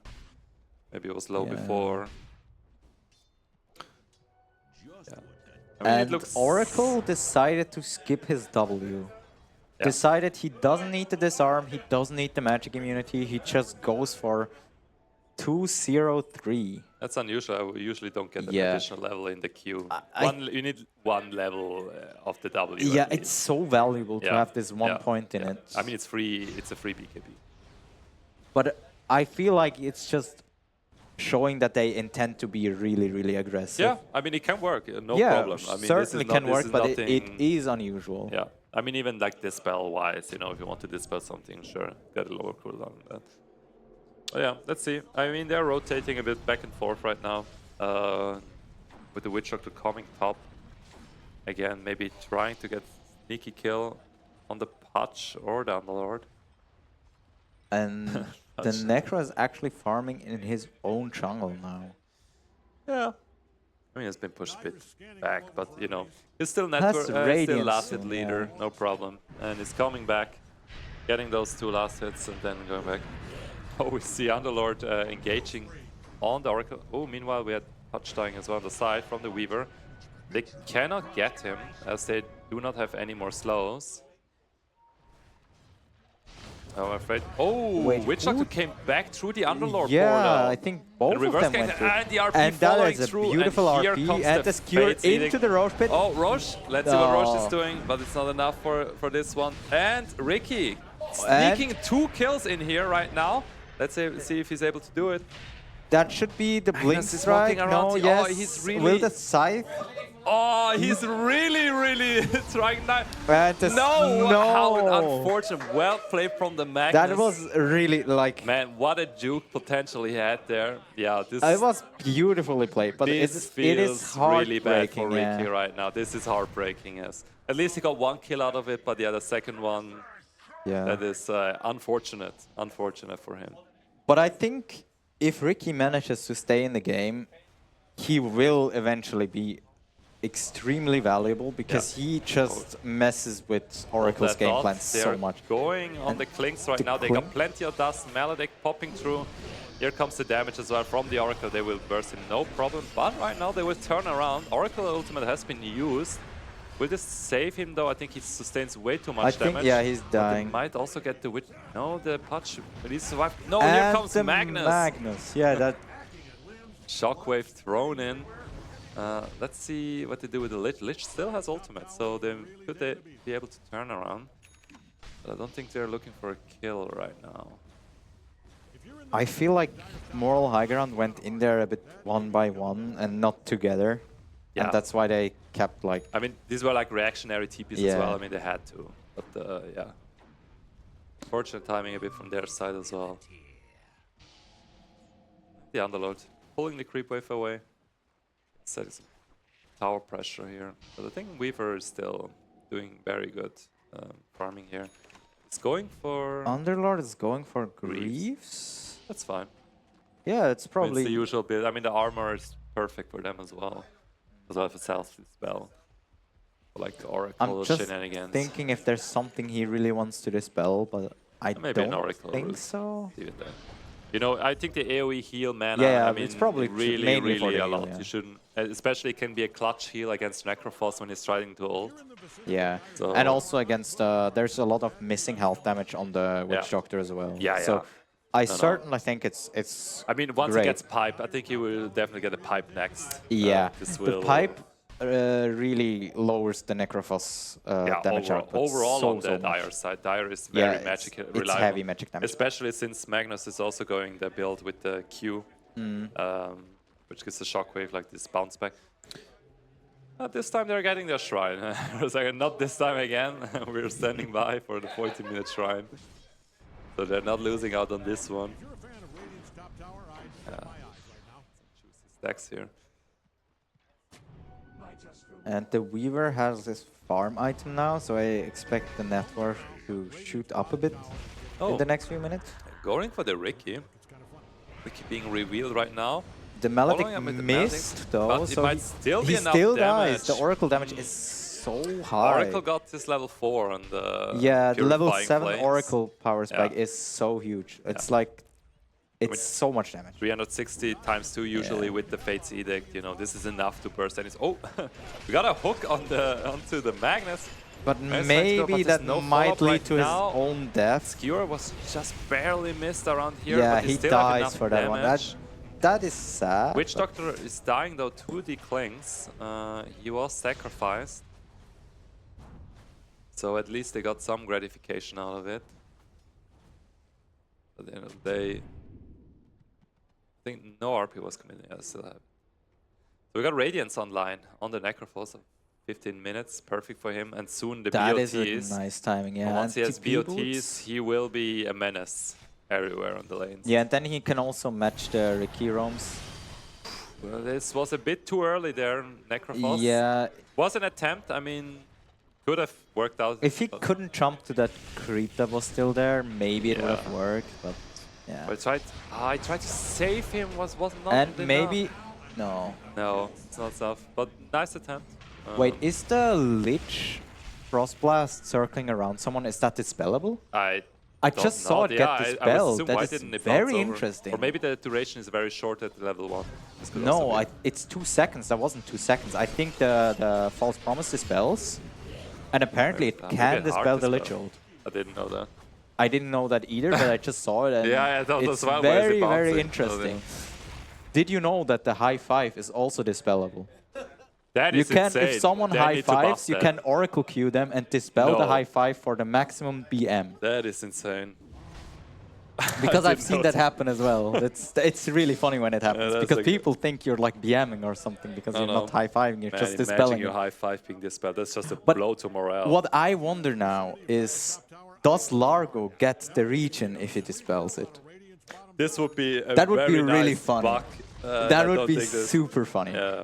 But yeah, it is dispellable. That's what I know. I have to demo it when I get home. That is true. Well, let's And see. Ricky, Going really- on Ricky right now. He also had the Maledict already on him. But see, here comes the Yeah, Guardian the Grease. Grease are Burst super hitting him valuable up. now. But But the Dunlop has Death to Ward walk just to the Witch shreds Doctor him. wall. And the Oracle is dominating. But he saved his Ricky, so I assume at least it's I something for guess him. it's...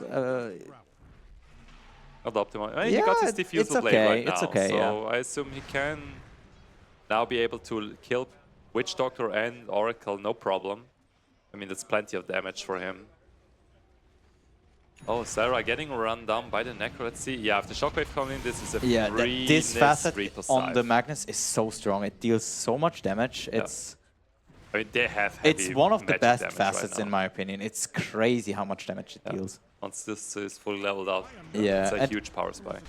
the interesting thing about it is I also consider the other facet really strong. Just got a kill onto the and Witch the Doctor. I think this Necro was probably a looks hook. killable now. No, Yeah, never he mind. might be, but he's reaching up. And Magnus coming in. The Nice RP is there killing and- one of them. Trying to hook him out, but sadly he's hooking over the Magnus. And getting another kill. Well, at least Klink's got a trade-off here with the Oracle. Picking him off. Two supports for an offlane and the mid. Not a favorable trade for Radiant. At but least they got Klink's something got a out of it. Desolator stack, so that will start adding up eventually. Yeah, I mean, it's 4 damage. 4 damage coming right up. And the haste. Oh, and Haste Magnus stealing the stacks. Coming with the free stacks. Cellera man. tries to defend it, but I No, think this that is was a bit... unfortunate. I think probably wants to ward. Oh, here comes the Lich Oh. ultimate, taking him with him. And it If already they gets can thrown away. get the mag for it, that is... No, he's turning around, and now he will reach and up again. They got him on lockdown right now. He's probably trying to save himself. If they can Guardian Greaves him, he will survive. No, this won't be enough. No, There it's... comes another damage burst here. And the Necrophos is now just Yeah, he will healing walk up. him down. I mean, he jumps. I would... yeah, I think he could have Death Secret there, but maybe, Yeah, you know, probably, wants to but, play a bit more safe. He doesn't see the clings, so maybe I Sure. think it's But, better. you know, sometimes you have to just- go balls to the wall, you know, just dive in. you And know. they steal another set of stacks. That's unfortunate when this happens. You know, do all the effort. Yeah, we see Necrophos and Weaver being net worth leader here. The Clinks is not doing too bad though. It's Well, I mean, it's rough, he's, but he's holding in there. he can still with this amount of net worth. I think Yeah. he should still be able to And pick up. eventually, supports. I mean, these two Invis carries will go and seek Yeah. someone out. They will probably try to hunt for the Oracle. Yeah, I mean, they can even kill like Necro together. That's not a Probably. problem. With the diffusal smoke on there, it's easy. But right now, they're trying to get perfect timing for the Tormentor. Is that gonna be a solo Torm? Because that I've never seen that on Seeing Weaver. the Miner's armor stacking up right now. This I will be, have never seen Weavers do that. Yeah, But that's... do it more often. Yeah, I should see that more often, I think. Yeah, and Oracle getting the Rain of Destiny. It's casting the rains down in Africa now. But that one is actually quite good because Love that one. especially since the heal amp now stacks like additively, I think. Yeah. Because it changed. Especially with we have Witch Doctor and Necrophos. He probably has the heal. No, wait. Does he have the prime heal healer. amp facet or does I he have hope the so. spell I hope, damage I hope facet? he has it. Click on the Oracle for me, Mr. Spectator. Well, never mind. We will see it time eventually. lapse, just in time. That was actually very well played. Yeah. Like, Right, was the close. presence of mind to press it there when you're not in immediate danger, because you would think that you're fine there. A lot but of Weavers wait until they get yeah. low, you know. But I feel like if sometimes he would have waited, he would have just died there probably. he clinks walking around. I mean, there's a lot of damage, but it's running out soon. Yeah. But yeah, if he would have gotten someone here, this would be. Yeah, hell, there's no an problem. Underlord route and the Dismember and the Weaver is dead. Yeah. So it is really like... Yeah, we see Underlord going for pipe now as well. That Perfect will build-up. also be quite huge, yeah. Yeah. They still, And it's still, still. Weaver is it's- going for a 4-stuff, which probably helps him to get out of the pit of Malice. Mm. Yeah, as well as from the smoke. And the smoke The screen, smoke yeah, is the obviously. most important one for him, probably. Yeah, it's a lot of like stuff But stuck on the let's ground. see as well if Ricky is getting the. Oh, here we go. Weaver getting a juicy It's lich so kill. much damage. Yeah, that's not a And problem. Oracle just coming in for the kill steal. That's usual Oracle behavior, but you have to. It's, But usually you'll still with your E, not with your Q. of course. Yeah, that is really strange, but you know. So you know you can choke it up to trying to root him. Well, let's see what they're doing right now. Yeah, I want to see if Ricky is getting the shard as well, because Oracle, he won't be able to ultimate anyone into the smoke. So since, you know, you And cannot the cast Oracle any- actually has a spell He's damage a facet and phylactery. phylactery. Wow, That's a really aggressive Oracle That is build. a support, you know, that wants to see you dead. Yeah, I mean, hey, that is a long range That hook. was another Edge. beautiful hook by Arkosh. Getting Magnus, And but Oracle is nearby. Can he ultimate just in time to but the save Oracle, him? will the Oracle die? The Oracle will die for Oracle this. dies, and I think Magnus is dead too. Yes, Yes. Magnus was a nice save attempt, but they're trying to get the Underlord right now. Reaper But that Star is a connecting was completely... enough. If they get the Witch Doctor too, that is huge. Nice hook onto this Another one. nice He's hook. turning Oh my into God. a death ward, but this won't be enough to save you.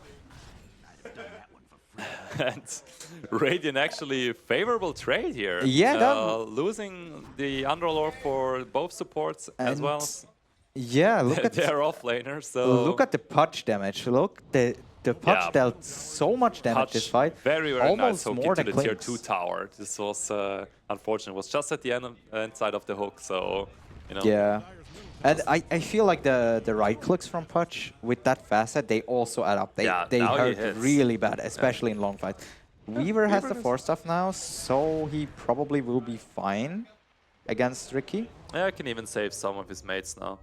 Yeah. But yeah, let's see. Before Ricky has the shard. Before Ricky gets the shard, As soon as I was then wondering only, earlier. Then you're on your own. You're on your own. When will Ricky get the shard? That's the question. interesting for me to Rather sooner like, than know. later, I assume, before the BKBs Yeah. come online. Because I have seen Ricky's that went Ricky for. We see hold they're that, trying to go for and Ricky right now. will- Ricky needs to be careful because he will be burst And down he just gets easily. RP'd and Bacon with another kill. Oh. Nice hook attempted again. Yeah, but probably will no follow-up. Well, Yeah, probably. Dyer in the meantime easily snagging that Roche with the Weaver box on there. So this shouldn't be a problem for them at all. I forgot what I wanted to say earlier. Where? Yeah, with the Ricky shard. I have seen some Rickies in like really good Ricky shard games just not go for the shard, and I always wondered why.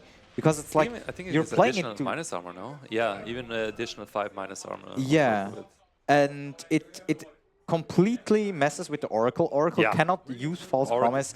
Oracle cannot cannot give magic immunity. He cannot use his heal. Yeah, I mean he the, cannot the dispel. glimmer, you cannot use the glimmer capes on support, on a 4 stuff. No you know, that's 4 just- stuff, nothing. Yeah. And I have seen Ricky's not go for the shard despite having Ricky picked for specifically this counterplay. Thought. And Let's see if they can. I think the Necro can actually die here. He can. If they get the dismember off before, he goes Ghost Shrub mode. And they are smashing through him right That is- now. Necrophos is and getting burst yes, down easily beautiful. by the Clinks. And But here comes this the will turnaround. be, yeah, there will be retaliation. And Oh, and the cask is And bouncing Clinks beautifully walking between the back 2 in heroes. Oh no, and dying. Oh my. follow up. And Underlord is This- also coming in. No, Yeah, it's Underlord. helping your The friends Lich in a- ultimate is being thrown into the fight as well, but great, it's not enough. Yeah, they tried. They should have just gotten out Yeah. and just leave the Pudge to die there. Yeah. Ooh, let's see if they have not. No, Skewer was on yeah, cooldown Skewer here. on cooldown. Unfortunate. Well, at least they got it out, no problem. But yeah, it was initial nice attempt.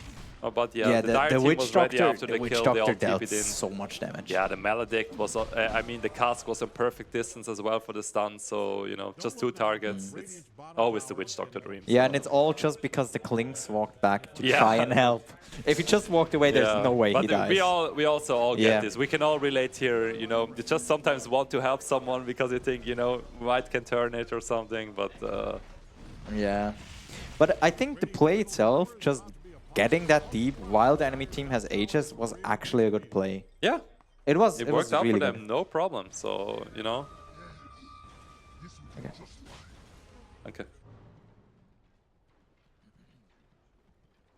Cheers. Cheers. So, we're looking at the 28-minute rune coming up. I'm not sure if you just give that up on the Radiant side now. See? I mean, Clinks or Ricky can even get theirs. If they're on their side, no problem. Because I don't think Dire is currently looking to get their own one. See what Yeah, they're but doing. they're also not... I don't... Do they contest? They're probably gonna contest... They could, but they Yeah, still they- have they're Aegis out, you walking know. there now. And since the whole Dire team is Yeah. going over there, I mean, Radiant right now is pretty split. So I don't think there's any opportunity. I Yeah, wouldn't I even was try at to hook first- something here, man. I have a tendency of just trying to show up too early for the Wisdom fights. Yeah. I try to be there at like 27 minutes, and Yeah. then I just end up being alone and dying. Yeah, then you die. They get So, kill and yeah. the Wisdom Shrine. Let's see if it's one stage. is Maybe this. Arkosh will go for another like miracle hook that is like manifesting kills out of thin air. But Well, the next thing they are manifesting is this Wisdom Shrine that they are defending. Here comes the burst on and Underlord. that's It was- another stack on Necro. Yeah. I mean, this was nice time. Oh, RP was just committed onto the Clinks here. Easily enough damage. And Oracle survives. Yeah. It's really sad that the Oracle indicator, when someone dies with the false promise, it's kind of broken. Yeah, it's bugged. Maybe I think it worked on the old client, and then on the newer client it never worked. It works sometimes, then it doesn't work. Yeah, Then yeah. with some cosmetic it's working, then it's not working again. But usually when there's like this red light above the Yeah, I person know that it is means you're also dying. yeah, that's supposed to die. That's But lethal in an earlier game, it was happening too. Like there was like this Yeah, bright I red think it's- light, I and think then the moment suddenly it goes it's red, light and it should have healed yeah, again. I don't. It's then something that's breaking. it should. Yeah, Well, let's see. It's broken. Dire right now. They're push knocking attempt. on the high ground with 30 seconds on the ages left. Yeah, and I mean that's no problem. That Let's was just have actually the another hook. beautiful hook, but You know, you it don't doesn't want to matter dismember that that much. one. Well, yeah. maybe not near the tier 4. It was a nice hook though. Yeah, but I think they probably are letting these ages run out right now. I mean, they did a lot of damage to the tier 3 tower, so this will be something they will come back for in the future. For now, I think they're just regrouping. I mean, Tormentor is coming online as well. Dire is certainly looking to get this one again, to get another shard ready. I mean, do they even have... I think maybe the Weaver's the last one, or the Magnus. I think are the last ones that are lacking a shard. Very useless fact for this game, but now the max level creep spawn. Minute 30 That's the creeps. average Gen player right there. It's useless information, but it's just something In we this need. game it doesn't matter at all, but I just wanted to tell. Because I just realized the camps were empty, so they're actually gonna spawn, because, yeah, Here that's we how go. they work. Powerful creeps incoming. Yeah, they have level 3 abilities now. I love the problem. Oh, nice try. From the Magnus here with the harpoon. Yeah, it's looking a bit rough for Radiant because they're 24k behind. It's Yeah, and especially Ricky and Klinks are these kind of they heroes. need some momentum. Yes, yeah. they need momentum. You want to go get out there and get those like pickoffs as well, or the split push you can do. But right now you're being just forced back into the base. That just feels bad. Yeah, it doesn't matter when you're invisible, but the enemy team knows where you Yeah, are yeah. because you're stuck in base. Yeah. And we got the yeah, shard now on the yeah. Magnus. I mean, it just improves his skewer a bit. That was more distance and more damage, right? Yeah. Yeah. I guess more damage if you skewered him trees and Yeah, cliffs, only actually. with the trees and cliffs gives more damage. That's yeah. funny. I think that is the base for- kit for now. our That team. used to be Facet, if I remember correctly. Yeah, it could be. I still remember the RRP Facet. That was actually kind of bring funny. it back, bring it back. It Bring was, it back. it Rick. was great. Yeah. Ooh, Daedalus ready on Weaver. Yeah, this Weaver just hurts a lot. You can already feel the supports that we'll see the other end pretty soon right now. Getting like 3 shot by him. What was he building with that Vitality booster? I don't know, Vitality. On Oracle. Was it for like... Maybe the combo breaker item. What's it called? Oh, yeah, A on disc. I was about to say A on disc. Might be it. I only remember the passive or the active ability of the it's called combo breaker. Yeah, yeah. We got Adderlands now on patch. Needs an additional range to hook them even farther into their own I base. think Oh, yeah, most that of the hook's time quite- it feels almost more beneficial to have the additional range on just the blink and dismember. dismember, yeah. That is, sometimes it's super annoying to be like dismembered from so far away Yeah. because you never expect it. No. You're like, oh yeah, I'm fine. And then the blink range as well. And I think it's an item that fits really well to Yeah, patch. it really does.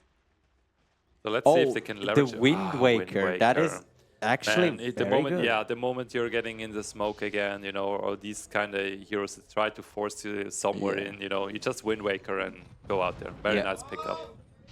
But there was a skewer attempt. Yeah, that was a bit... Let's see if Magnus is also getting an axe now, you know, for the good old horn toss. Oh yeah, the horn toss was the axe.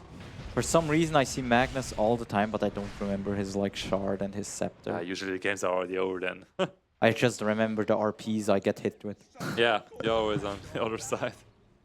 Especially suddenly all your teammates are around you as well. The moment Magnus is here, you know. Yeah, it's the same with Shaker. Yeah. They just are drawn to it. But then you get like fluxed by Arc Warden and no one is, no one is to around be here, seen like, where are my mates? anywhere. Let's see. Klinks is, yeah, he's slightly catching up again. I guess. Yeah, I mean, he's he still even with Magnus, but yeah, of course, they need a good team fight now. Like one team fight where they can get some kills.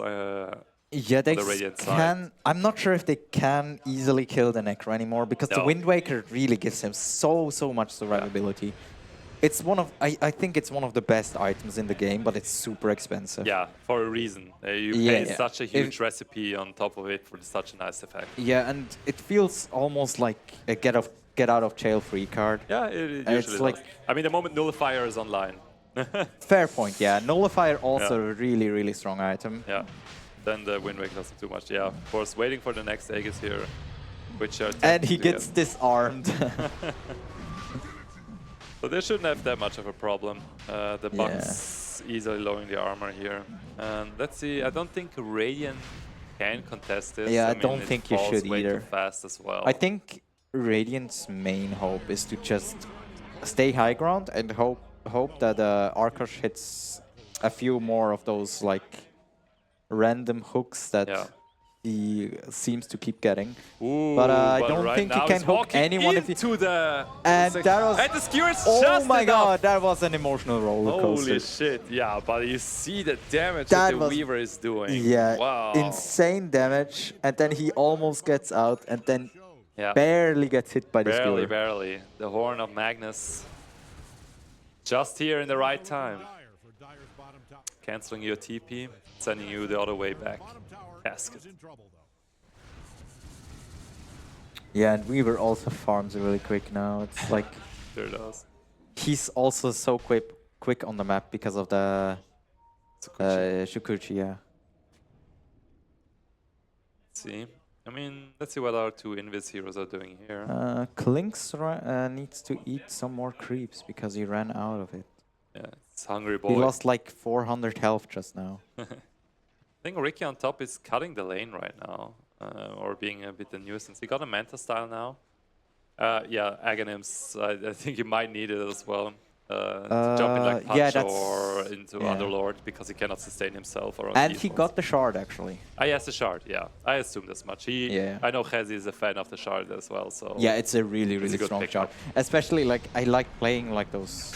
Ooh, oh nice my god, hook another onto the really Oracle. nice He got hook. the dust ready, but Witchstalker is nearby as well as Magnus. You see Oracle But the jumping Aeon Disc in. is Lich there. ultimate is right now on the Ice Spire, not Was connecting the Magnus. RP was missed. Cancelled. The RP yeah, was I think that's missed. damage. And they're trying to engage here. Picking off both supports, no problem. Follow-up damage coming onto the Klinkster with the Reaper Scythe killing him.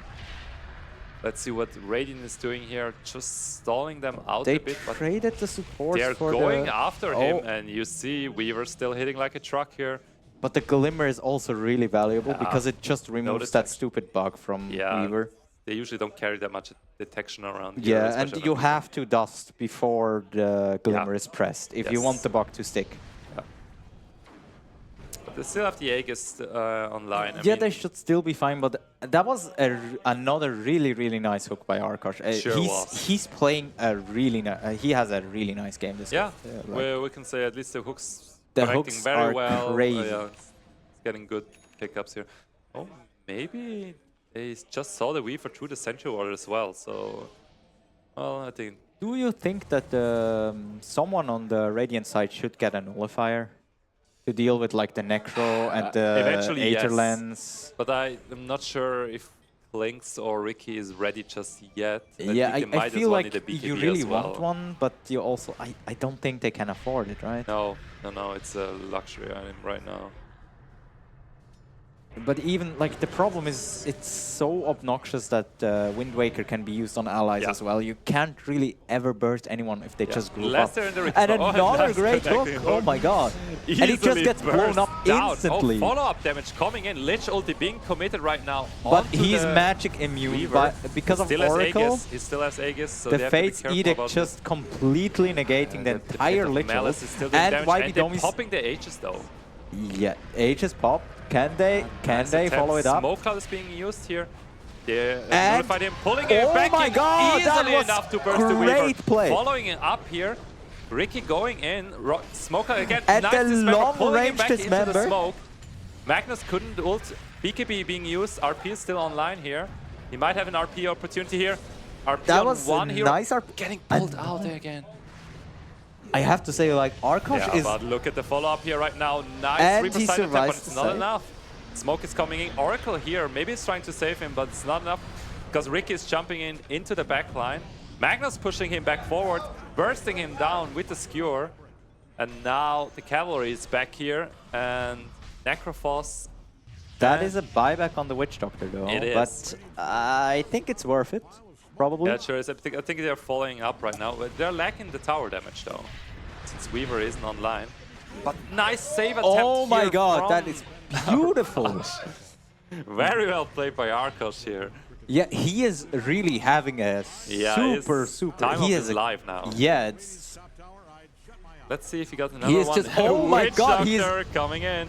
Well, Witch Doctor saving amazing. himself. But he dies for it this Yeah. time. Or maybe But not. He's no. healing. He's healing. Oh my god, he's Because still. he attempt almost survived this one. Yeah, and we see Necrophos just whirling out here. Back onto the tree lines. But I gotta say, like, this high ground, Yeah, the the heart heart. of Taras. Yeah, he's super. You already see tanky. the axe queued up here. The Heartstop aura will hurt once this is online. Yeah. But I feel like this high ground defense was just.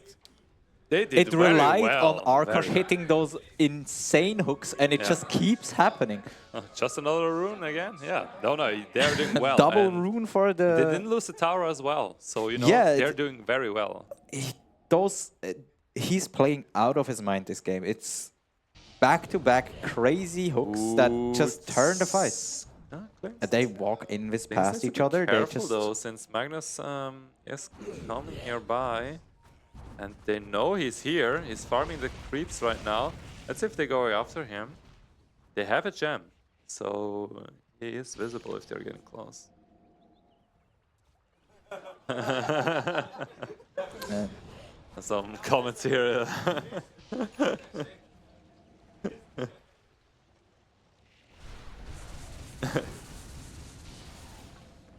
Well, let's see. Right now, I mean, the Dire, they're probably waiting for the next Roche, which should be up in like Yeah, 1.5 but will minutes. the Roche help if they just get hooked again?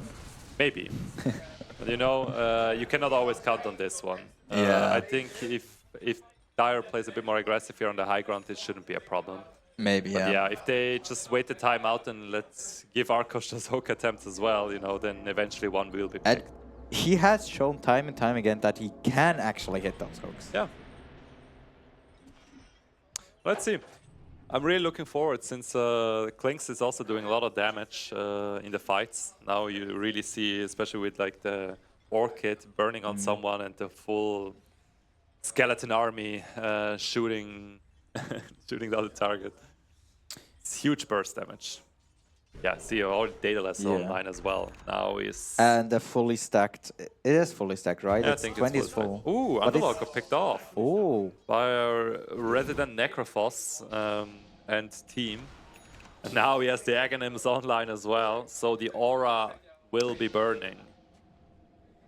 The Heartstopper aura will turn them to ash. It relies on your health region, Health right? region, yeah. That's why you have the heart as well. Yeah. And the moment you get a kill, this bursts really Yeah, heavily. the innate, the sadism, I Yeah, think it the was called, sadist. will just... So let's see what they're go. doing right now. Oh He's my getting the Weaver god! blinking out. What are those hooks? Yeah, but oi! Coming in with the Harpoon. Double RPing. Getting Underlog Yeah, I and think Punch they as well. have to buy back here. No, but they're lacking two core heroes right now that aren't ready. Lich Ultimate has been committed as well. And right now, this looks like it's a free Underlog getting pushed down with the skewer and getting killed. Finish up, nice hook attempt. Another great hook. Will they capitalize on it? It should be enough to Yeah, to they burst actually here. killed one of them. The gem is also there. open. Gem is there. Damage is coming in though. Oracle had to be committed here for the Weaver or else he wouldn't survive this. But Another hook hit just now. yeah, but you know, Radiant's still down 3 heroes, so it is not looking good for them to defend this. It is still impressive how he keeps hitting those hooks. Almost. Would have Almost. been a nice one. Wait, what is that cosmetic on the hook even? Is that like I don't know. a toilet-like plunger? Ah, yeah, it's a plunger, yeah. Yeah. Let's see. I think they have to wait until at least like Lich and Ricky are back, but Rick. He Oh got the my Lich. god! Well, he was just able to face And the Aeon himself. disc just, yeah. And here comes the burst follow-up from Necrophos. Says no buyback ready from the rest, apart from Klings that just bought back here. So we yeah, and Patch has no buyback, Underor has no buyback, yeah, they the just cores use are back. I mean, those. these are just 2 racks I that mean, are gone now. The hooks were nice, but they just killed him. Yeah. No, you cannot do this. But let's see. I don't think they can really defend this.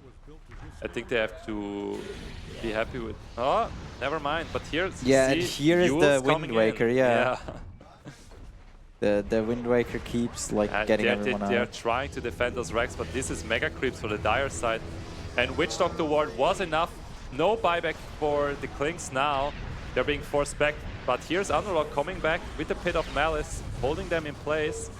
But afraid they don't have enough damage here. And Underlord might die here in the fountain. No buyback available on his side as well. Radiant with just a Ricky trying to hold out here. And GG is called. GG That is being is called. it.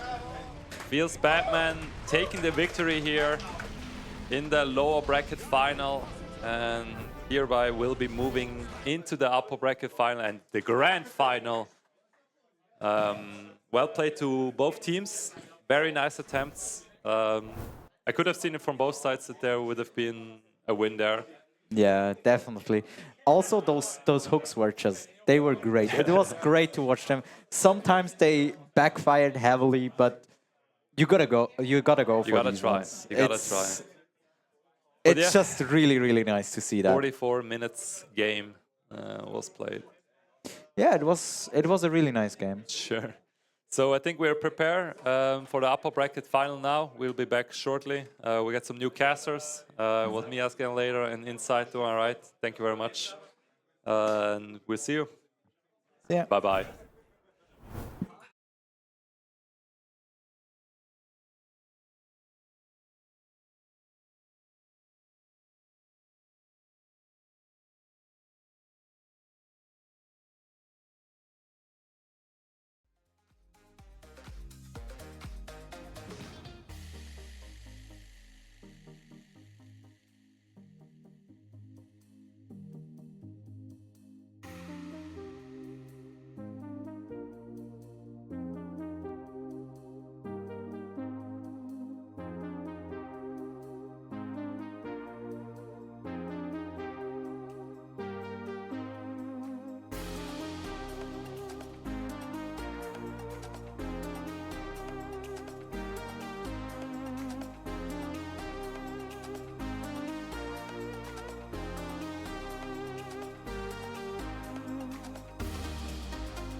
Cracky.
I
just can't let you go. Lord knows that I've tried to. You said I was the only one. No one likes being lied to. You made this mess and left me with the pieces. Now I wanna burn all the bridges between us. I can't focus, I can't forget. I've been thinking too much lately. I just need to clear my head. I just need to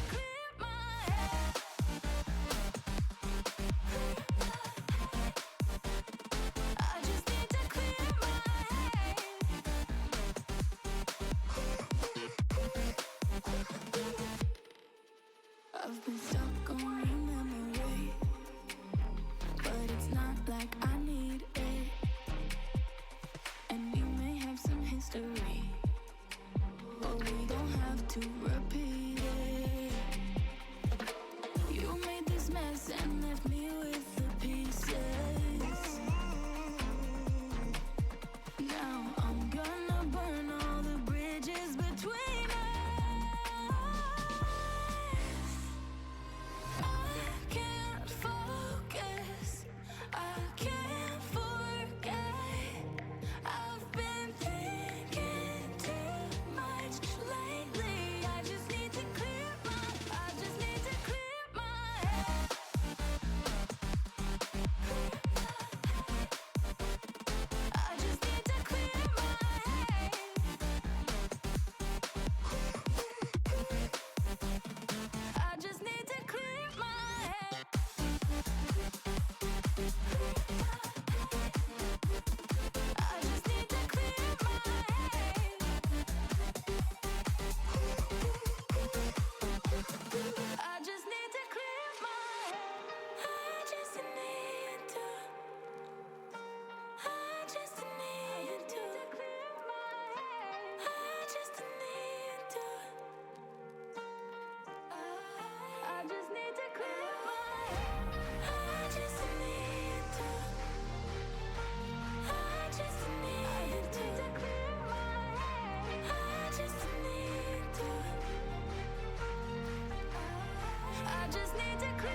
like the street lights lit this town. Like a fire in a blaze, gotta burn it down. Can't be afraid to leave this out. We got this far, don't know how. I see danger in your eyes. They know we'll burn down the night.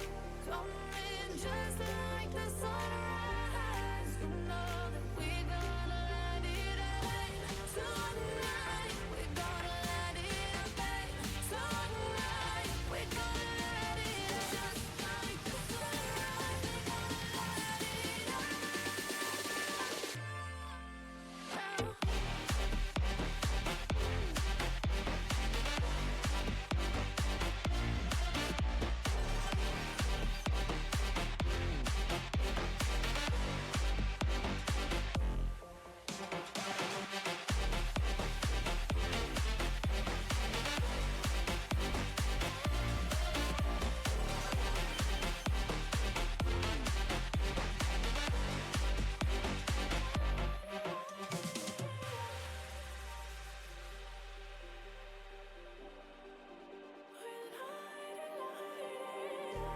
Just like a spark that's breaking out.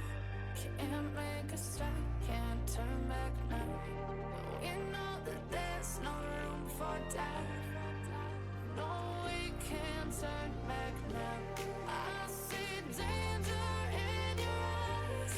They know we'll burn down the night. Coming just like the sunrise. You know that we gonna light it up tonight. We gonna light it up, babe. Tonight we gonna light it up just like the sunrise. We gonna light it up.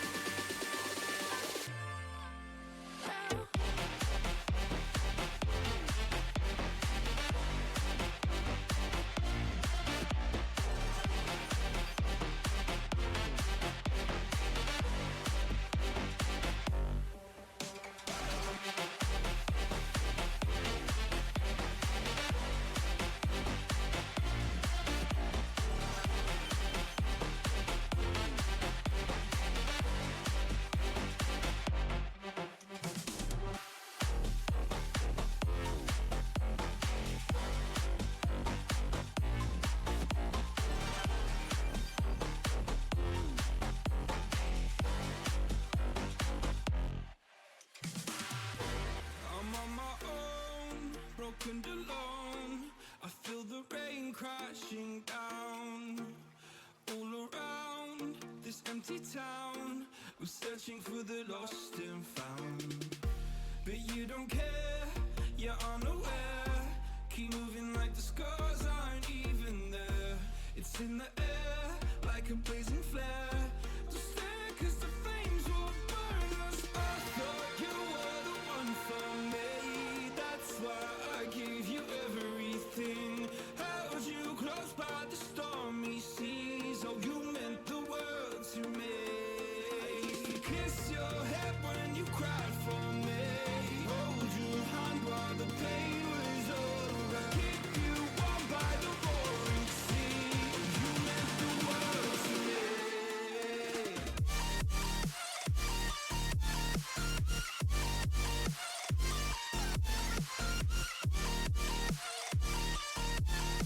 Oh, you meant the world to me.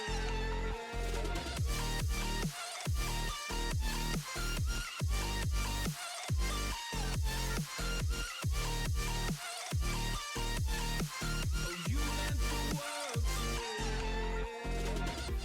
My darling dear, you're never here. When I'm in pain, you hide and disappear.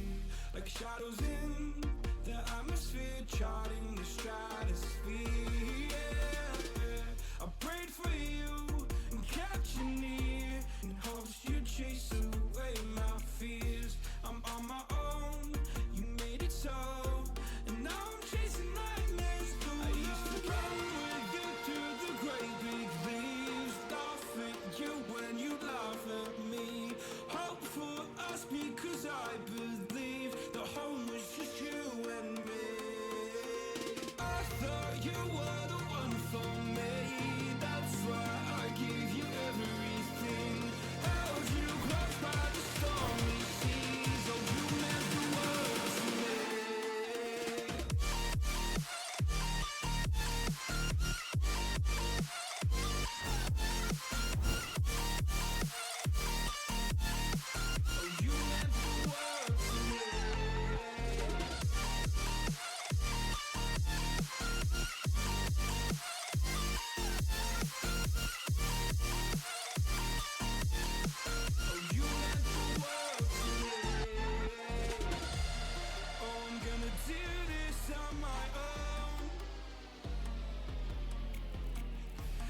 point in blaming you, you did not know.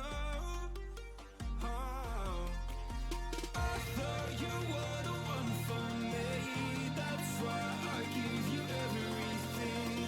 Held you close by the stormy seas. Oh, you meant the world to me.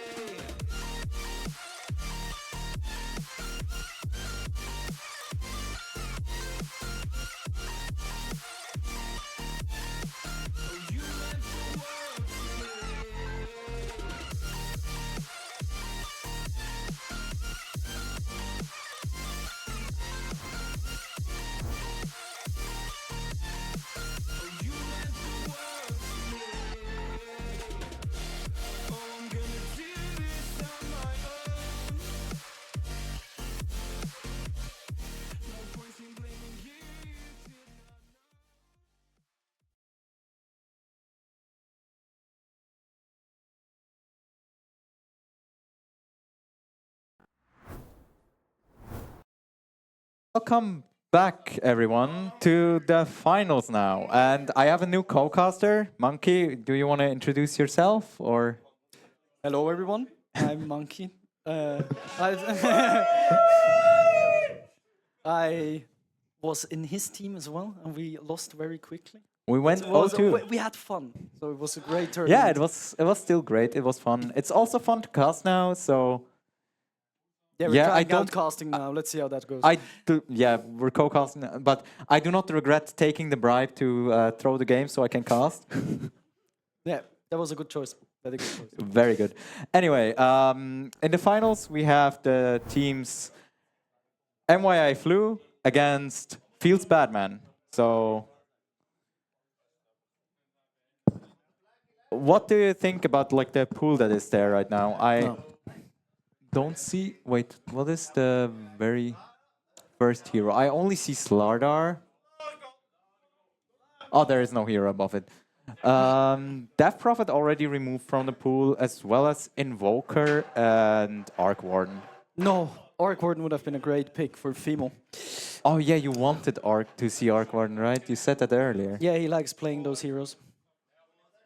Those annoying piece of shit heroes. No sense. Yeah, don't cuss. Yeah, Largo's in the pool. Very interesting. Great hero right now. There's also, I see Checkies in the pool, which is...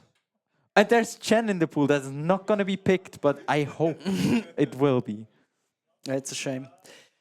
Man. They could play the techie strat where you just go for the ranged facet and then go hit the middle tower, and the That's enemy gonna mid be laner great. has to decide if he loses his tower or if he Man, fights you. see, if we made it to the final, there's your anti-mage, there's my Chen, it would have been great. Easy but dub. Sadly, we didn't get there because we just suck. Yeah, we need to wait for a year. God damn it.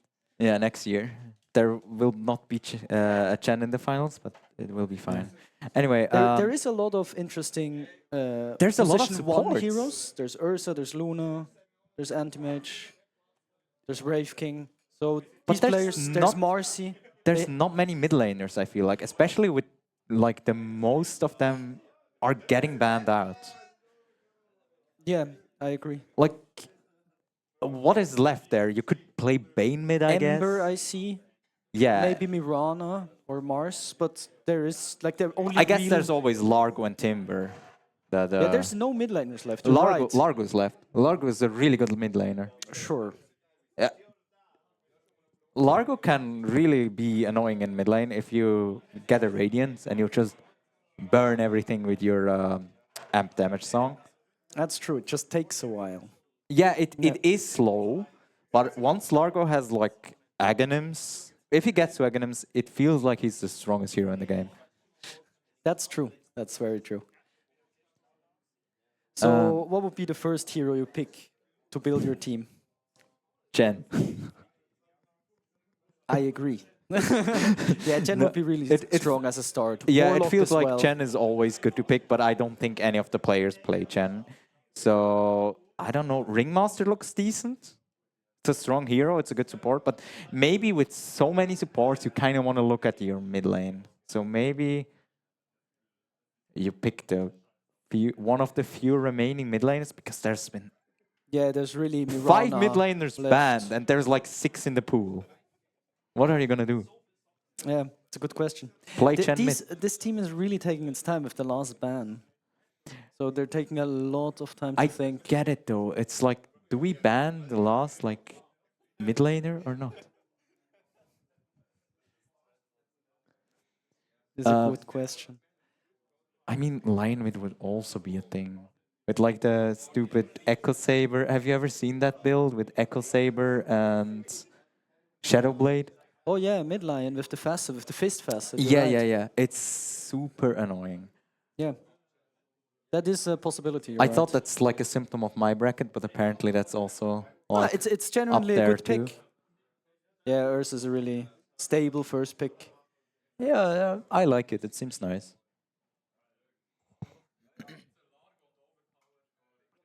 Yeah, let's see if they pick the Largo. That would be hype. It would be nice seeing one, but I also Even though Ursa is good against Largo, it is. I guess you can- Ursa has a lot of damage and he gets through the heals. Yeah, he can also stun, which once he has Basher. But let's see what Yeah, Team MY Flu decides. without the player MYI flew, Yeah, which really confused me earlier. Which means it's a great team name. understandable. There's also I feel like both teams are taking a lot of reserve time, but I think the pool of heroes is really weird. Yeah, there's just a lot of good agility heroes, but there's also like a lot of offlane heroes and a lot of supports, but there's almost no like traditional mid laners. Wraith King, interesting. Wraith King is very good against Ursa. Since Yeah, I if guess you- Ursa jumps him, he kind of commits, and then you can just And also- insta picks. What is happening? Oh. Okay, so the mid lion might be alive. Yeah, I mean, there's really not a lot of good mid laners left. You could argue that like Largo or Mars mid would be a thing. I don't specifically like Ogre mid. 10 seconds. Ogre mid. I don't think that's a thing. I think into these heroes would be very tough. Yeah, and I Slardar don't think Ursa. Ogre mid is ever decent. I'd rather see Techies mid at this point. He can. Yeah, it is a really tough draft. But I think there's a case to be made for just picking up the Mars and just flexing it. You can use it on offlane, you can use it on mid lane, not on support though, but you have this flex, it's still open. They only have 10 more seconds though. Yeah, they used a lot of their times on the bans. Yeah, but I think that they is... did pick Techies, you were right. Yeah, that So they need to pick a mid laner now and off. maybe the Techies could be mid too, because Do you think so? it can be played mid. Right click Techies. Not necessarily. I mean, it depends. It can be either right-click Techies, but it's also when you like get an early E-Blade, Techies has a lot of damage. That is true. Because the mines, they stack, the magic resist debuff stacks up so quickly. And it like just... First mine is minus 25%, then minus 50, then minus 75, and suddenly you take twice as much. And there's the Mars. Yeah, I really like the Mars pick. Yeah, it's some well-needed CC for their team. Both of these heroes have a lot of bursts, they have a lot of CC. There's Oh, also nice. the thing, yeah, there's also the arena that keeps everyone together and makes it easier for techies to just jump into everything. Agreed. Also, it's very good if the Ringmaster hits a good ult, so they have a lot of synergy in their spells. But we still haven't seen the frog. I want to see the frog. You want to see it on Feels Badman's team because their logo is a frog too? I don't really think it fits into their draft at the moment. Yeah, I don't think so either because I don't think Largo support is as strong as core Largo, which is a shame because I thought it would be a support, but... No, you really need the axe. Once you have the Yeah. axe, you're a really The hero. axe is but super before mana that, hungry though. It's hard. And yeah. Yeah, on support, you get the axe, but then you don't have the mana to support it because Yeah. you need, like, it's so mana. The Strong war- laner, very good with Ursa. And now we will see if the line is mid or not. Slardar could also be mid, actually, because I've seen that it played a lot too. That is true. So if you look at the bot lane, if it's Tekis Mars against Ursa and Warlock, it seems like a Radiant favored lane. since the Ursa can't really commit onto the Mars because of Spear and Rebuke, and they pick Ogre. I So- don't think it's Ogre mid, right? It's Lie mid. We will see. It is last pick, so it might just be Ogre mid because there's nothing else. And True. it is a Wraith King offlane. Interesting. There's oh yeah, true. Yeah, I thought Mars is probably one of the mid laners that's left. Okay, but this Sokol is was a kinda core player, risky. right? And Bacon was a support player previously. Yeah, Sokol was the offlaner. Yeah.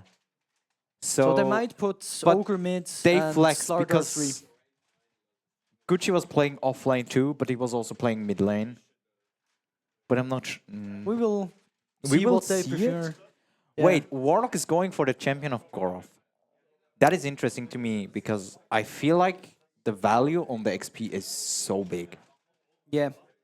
But Maybe maybe he changes. thinks the game is gonna take so long that he actually gets the payoff from having this facet. I saw that Techies went for the Spoon Stash and not for the Spleen Secret Sauce. So he will have not as much damage on the Blast Off.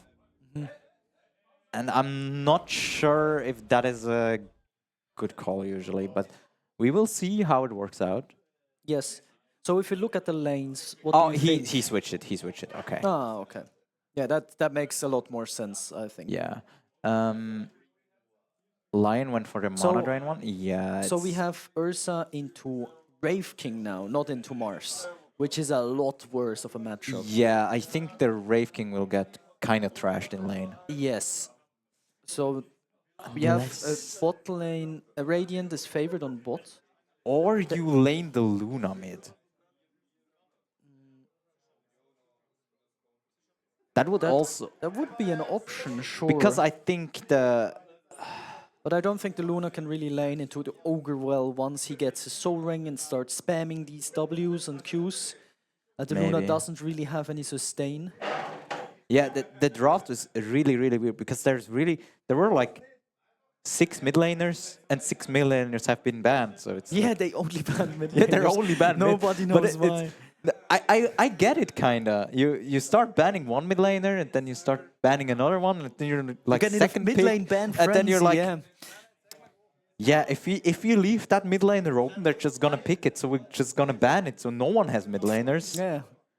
And it Fuck- also fuck feels mid like laners. why would you ban like +1 heroes if there's so many good +1s there? Why would you ban off laners if there's like plenty others to pick from? That is true.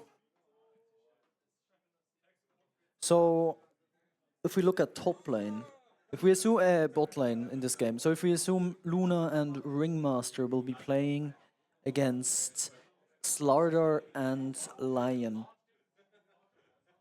probably not a lot will happen in this lane. It's a very farmy matchup. Luna, Slardar might die a few times, but yeah, there's not much to say. So even matchup, and mid lane is Mars against Ogre.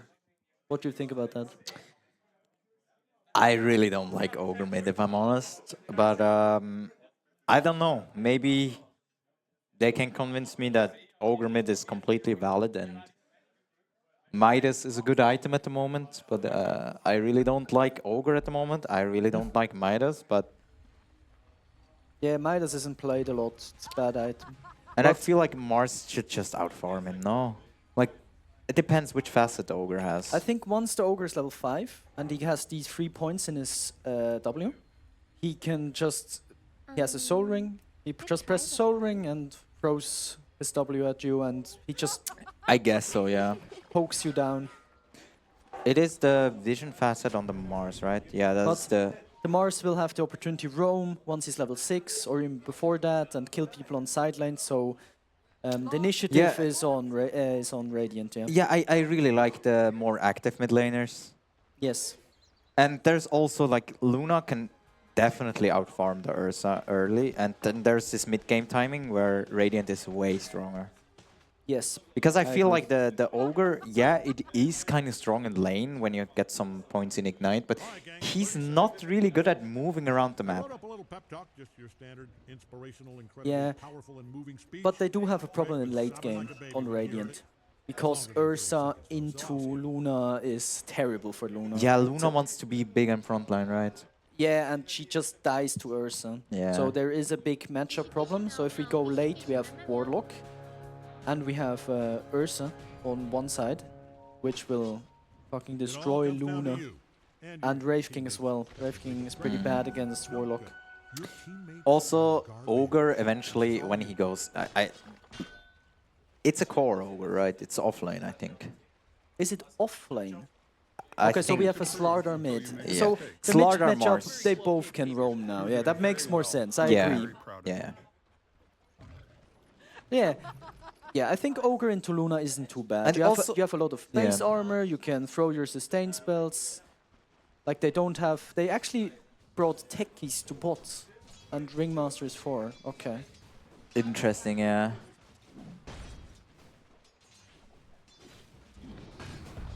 But yeah.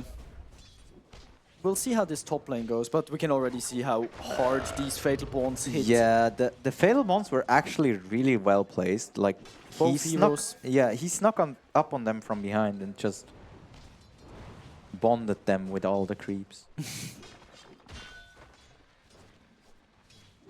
And I think that mid lane Slardar is also really nice because you have the river there.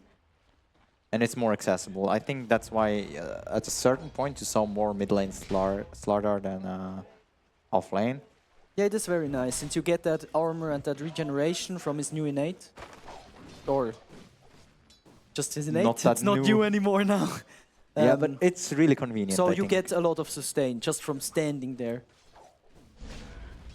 And you can roam very quickly, as you said, yeah, I agree. So yeah, this top lane is going rough. It's really hard for the Wraith King to walk up. Warlock in the lane is so strong because what are you gonna do to him? He just outtrades you and then he just heals himself or his lane partner up again. And you can try to pull, but pulling is really, really risky into him because it just fatal bonds you to the camp and you die. Yeah, I agree. It's Warlock is one of the strongest supports right now. Just Sustain got nerfed in the last patch by a lot. They nerfed the tango sharing. Oh wow! First blood nice. mid. First blood. We missed it, but I wonder what happened. I think there was probably a spear. He probably speared him back. Yeah. Yeah. That makes the most sense. And he's still full life. That is crazy. Yeah, Black is having And the time of his life. CNN is Yeah, trade here we for see he just spams support, his right? spells, Yeah. right? And the Luna is crying. I think the ogre, is he learning curve or not? It's Oh, he learning actually curve. is. Oh, You it's normally core? don't take core Yes, learning curve. Yeah. Yes, but that explains why techies died and why Luna was so low because you probably don't expect it. Yeah. But yeah, Luna is getting a lot of creep spot now. She's super happy, even though And she's she slow. managed to survive, yeah. Yeah. So she gets like 3 creep waves. It's heaven. So if we look at the creeps, Blackie is absolutely demolishing mid. Okay. Oh, nice, Crazy nice. crazy place. And that without the damage facet on the blast off. So he deals no damage when jumping in. Perfect. He heals them. Yeah, It's, amazing. It's so little damage, he heals them. It did work. The stun was good enough. No, it actually still correct deals choice. quite a lot of damage, but Yeah, but this mid lane is a disaster. Like 25 last hits minute, not even minute 4 is a Yeah. crazy amount. Yeah, Gucci is having quite a rough time there. Yeah, we also see top. It's pretty good for the Ursa. That is expected though, Yeah. like Ursa is you're al- not expecting to win. Oh, pretty close though. That was close. Ursa is also the highest MMR player in this tournament, so Yeah. keep your eyes peeled for his place. Yeah, but this Luna is chilling. And is Like- CNN gonna die again? Yeah, that is just rough. You're slightly... No, he survives. Nice. It's huge. But You don't really want to feed kills into these two. Yeah, Because they don't have any way to farm a lot of creeps. Which means if you don't feed them a lot, they have a harder time to enter into the game. Yeah, and at the same time, it's really hard to not feed kills into them. Because, yeah, you As he just died again. It is difficult because Ogre is just a lane dominator. He's so strong in lane, especially with that facet. He is getting his ult really, really soon. I think this is the second salve. Yeah. I think in an earlier game, I think in the last game, YBDomi was using like 4 salves in his lane or something. Yeah, just to sustain. Yeah, yeah. That's crazy. But sometimes you just need it. Yeah, you wanna still stay in the lane and get these last hits. And you want the XP as well. Yeah, you get the XP as well, exactly. So these salves are, in the end, just investment. Get the levels to get the gold, start farming jungle. It's all worth it in the end. And Blackie has Arena now. Yeah, but he does not have the mana. He has a Soul Ring. He doesn't have mana for Arena and Spear, right? That is true. Not. But I would assume he will go base now, get full resources, TP to a side lane, drop his Arena, get a double kill. That would be the best impact on the lane, on the map he can have. But let's see what happens. Fimo getting a kill on Bacon. Oh, this is huge. Every kill this Luna gets amplifies her farm even harder, and she will like run away. You really want that advantage against the Ursa. Yeah, I feel like the Ogre might have died there too if there was more damage on the E. Well, as a safe laner, my perspective would be either you kill the Ogre and lose like 4 creeps, or you just take the 4 creeps. Yeah, I mean, he would have probably died if the Blast Off hits him, and he has like the insane damage facet on Blast Or you Off. think Techies could have just committed? Oh, okay, first gank from Gucci. That is a good kill. Dead Wraith King. That's a nice roam. So Blackie opted out on ganking. He just keeps farming mid. Tries to get that blink quickly. I'm not sure if I agree with that. I guess his side lane kinda were working out well, but now it's... Well, he's deciding on the safe play, right? Safe play is to just farm. It's risky to go to a side lane, but it rewards you as well. Ooh. Yeah, it is really hard. And maybe... no. No. Yeah, the Luna dies too. That is huge. If he gets a double kill now, it's amazing. And... he doesn't have mana, He doesn't have mana, no. No? Okay, yeah, but he gets them both anyway. Let's go. Big spear One action. more. Nice, And okay. the kill steal. Sadly Nice. had to share both kills XP, but he might get the XP rune. Yeah, okay. This is huge. They get both XP runes. Yeah, they're starting to run away with this game. The timing was really good on this game. Yeah, so Luna definitely is weak against Ursa in late game. But there is a timing where Luna has items, and they could possibly go end the game faster than the Ursa even gets his items, yeah. What do you think about which build would you go as the Luna here? You definitely want a Pike in your build. But Yeah. Because with Luna, I always see different things. I feel like when I see Lunas trying to go for more tempo builds, they often build Aghanim Scepter, even on +1. Yeah, Aghanim Scepter isn't as good as Ursa because his ult... oh, this is a great gank. If he kills him again, they might be able to take the tower. Yeah, focus on the Ogre. Yeah, Blackie just knows how to get these nice ganks. Oh! That is a nice spear, but the bonds yeah, he's were... alone. Yeah, the bonds just mess everyone up. Oh my god. These are 2 skill points that they shredded. Oh! Yeah. And the finger. Okay, this turns out terrible. Yeah, the Warlock not dying there and getting off his bonds like that. Also a lot of space for the Ursa. Like, he's chilling. Wraith King has to hit creeps in the jungle. Yeah, the Ursa actually has most last hits now. Yeah, he's very comfortable. He's already halfway to Battle Fury. Got that sword sent out by his courier. So yeah. Radiant scanning around for enemies. And we see, oh yeah, the Ignite is now max level on the Ogre, so it will hurt a lot. If this Luna dies and the again, Golem it's gets dropped. disaster. Yeah. That is Okay, a nice save, a nice turnaround. blast off. Luna hit 6. And ooh, maybe a little too deep. Yeah, I think that is an overcome. But the wheel is also really nice, but dies to the burn damage on the Ignite. Good trade for Dire. They get core kill and support kill. That's not the worst. Yeah, but it's also 2 for 1 though. Yeah, like but if we Techies also compare died. the last hits of Ursa and Luna, like Luna has a lot of going on in her lane. She can't really farm. I think Luna, yeah, at this She point died twice now. You would need more on Luna. Yeah. Because Luna usually farms quicker, yeah. But you need to she's- get to farm. She's very close. She got another salve. She's very close to her mom.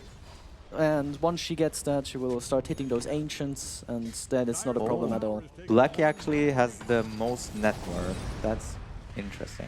I think he has a few kills, right? And he's keeping up in farm quite well with the Ursa. He's like 5 behind or something. Yep. Yeah, Blackie's gonna be the one that has to like solve the early game issue or mid game issue soon. And I also think he is probably capable of actually killing the Ursa. Yes, but so is the Ursa on him. Like once he true. gets close to him. We will see how they play it. Because right now they're concentrating all their power on bot, trying to stop this Luna from farming, and it is working out. So Luna has started hitting creeps now. Scanning all over for enemies. I promise this will get more exciting. Without any points in her E. Oh, What that's happened? true. That's like going for a build that requires you to win lane, but then you also don't win the lane, which is... I've never seen that. We'll see how if it's more efficient in jungling. Does your W help you a lot with farming? Not Well, really, right? it is an AoE as well. And, Yeah. and the glaives deal damage for like your auto attacks. So it's So not terrible. technically it could work, Yes, I but I've guess. never seen it. We'll see in this game if he's cooking.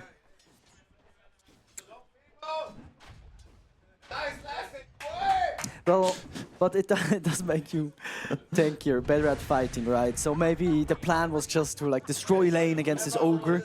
But then and you it also might kinda, backfire yeah. now. I feel like the lane was... Maybe that's the reason why the lane went better than we expected, but then all like the ganks happened. Yeah. And Oh, now- oh, my god, that was close. close. Techie strikes again. Yeah, it has been a really weird hero pool in this draft, so... Yeah. But this Rev King is still farming very well. We'll see what his item build will be, if he also goes Radiance, or if he opts into Armlet or Desolator. Actually, now that I think about it, Yes, he's also trying to go Radiance. Yeah, Okay.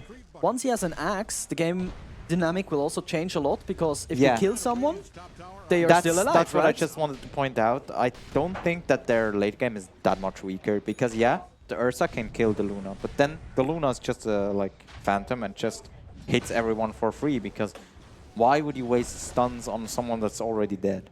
That is a very valid point, yeah, I agree. If they get to that super late game, the Mars with Hex can also capture the Ursa.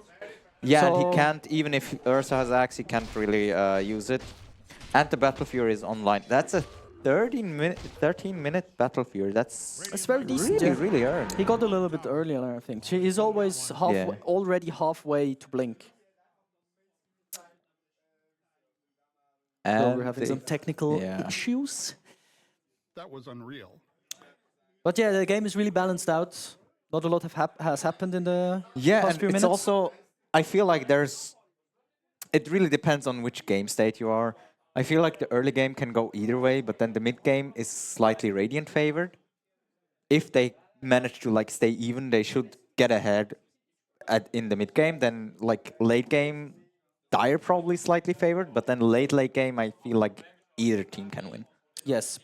So So it's- once, yeah. because they have a double core lineup, right? Like a double hard core lineup. Yeah. There's like Wraith King and Luna in one team, and the other team has an Ogre offlane. Yeah, and Ogre always feels weird to me because... Well, if he gets his double casts on a Hex, he might win the game off that. Yeah. But if he doesn't, he's just a very beefy boy. But he is an Ignite bot, and he has 2 cores that really benefit from the Ignite Bloodlust bot. Like, he That just is true, Bloodlusts yes. everyone, and especially Slardar, when he attacks quicker and bashes more, it's super annoying. It's a fair point, yeah.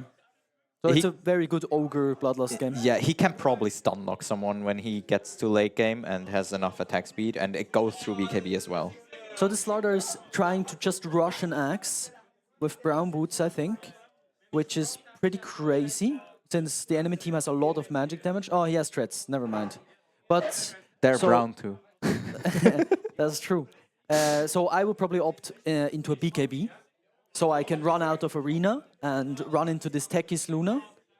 But we'll see how the axe rush works out.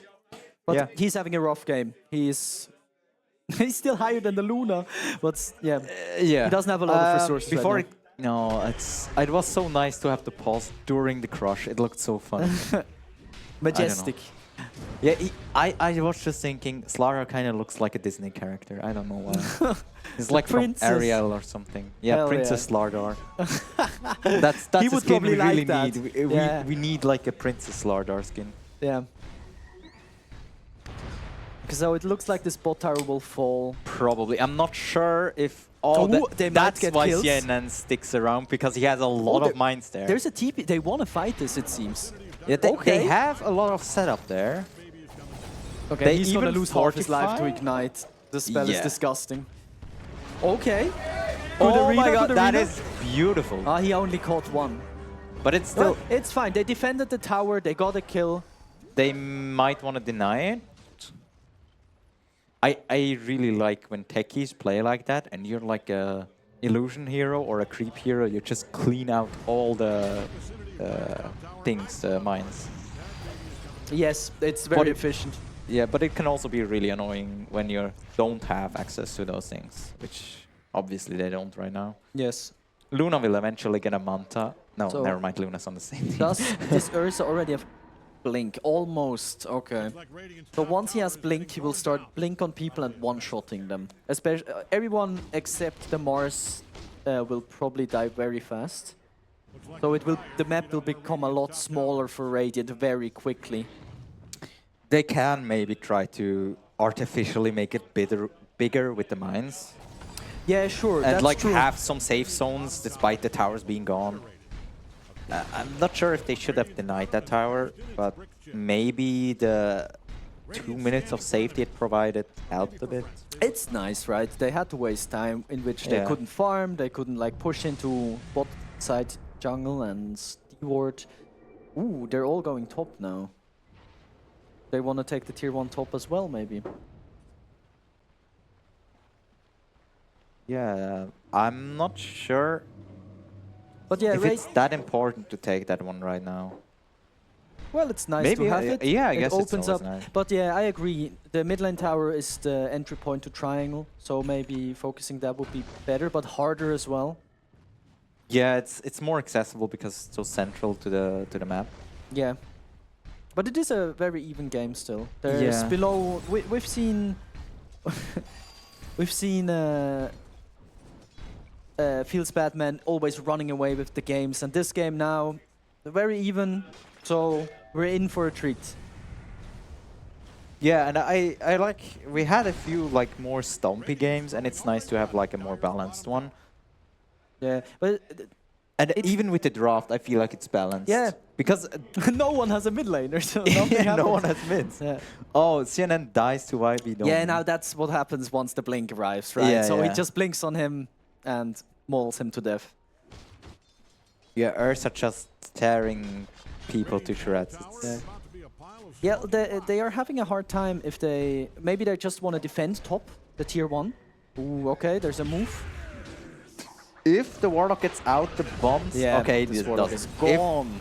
If Warlock gets out the bombs, there is a case we made that there's... Yes. So let's see if this Luna wants to join top. No, Ibe Domi is here. He wants to defend his tower. He's like, no, fuck you guys. Yeah, he's one of he's so far ahead though. What? Yeah, it's really hard to now go. Okay, they don't care. They just go in. That is a nice combination. Sadly, Can they get the kill? Can they? Yeah, they Yes. can. So will they defend this now? And they on Fields even got the Batman? kill on the courier. Oh yeah, that's very important. Courier kills matters. It's 85 gold for everyone. Yeah. I don't know if it actually got. Oh, this Luna is in trouble. Oh, she wasn't spotted. Ooh.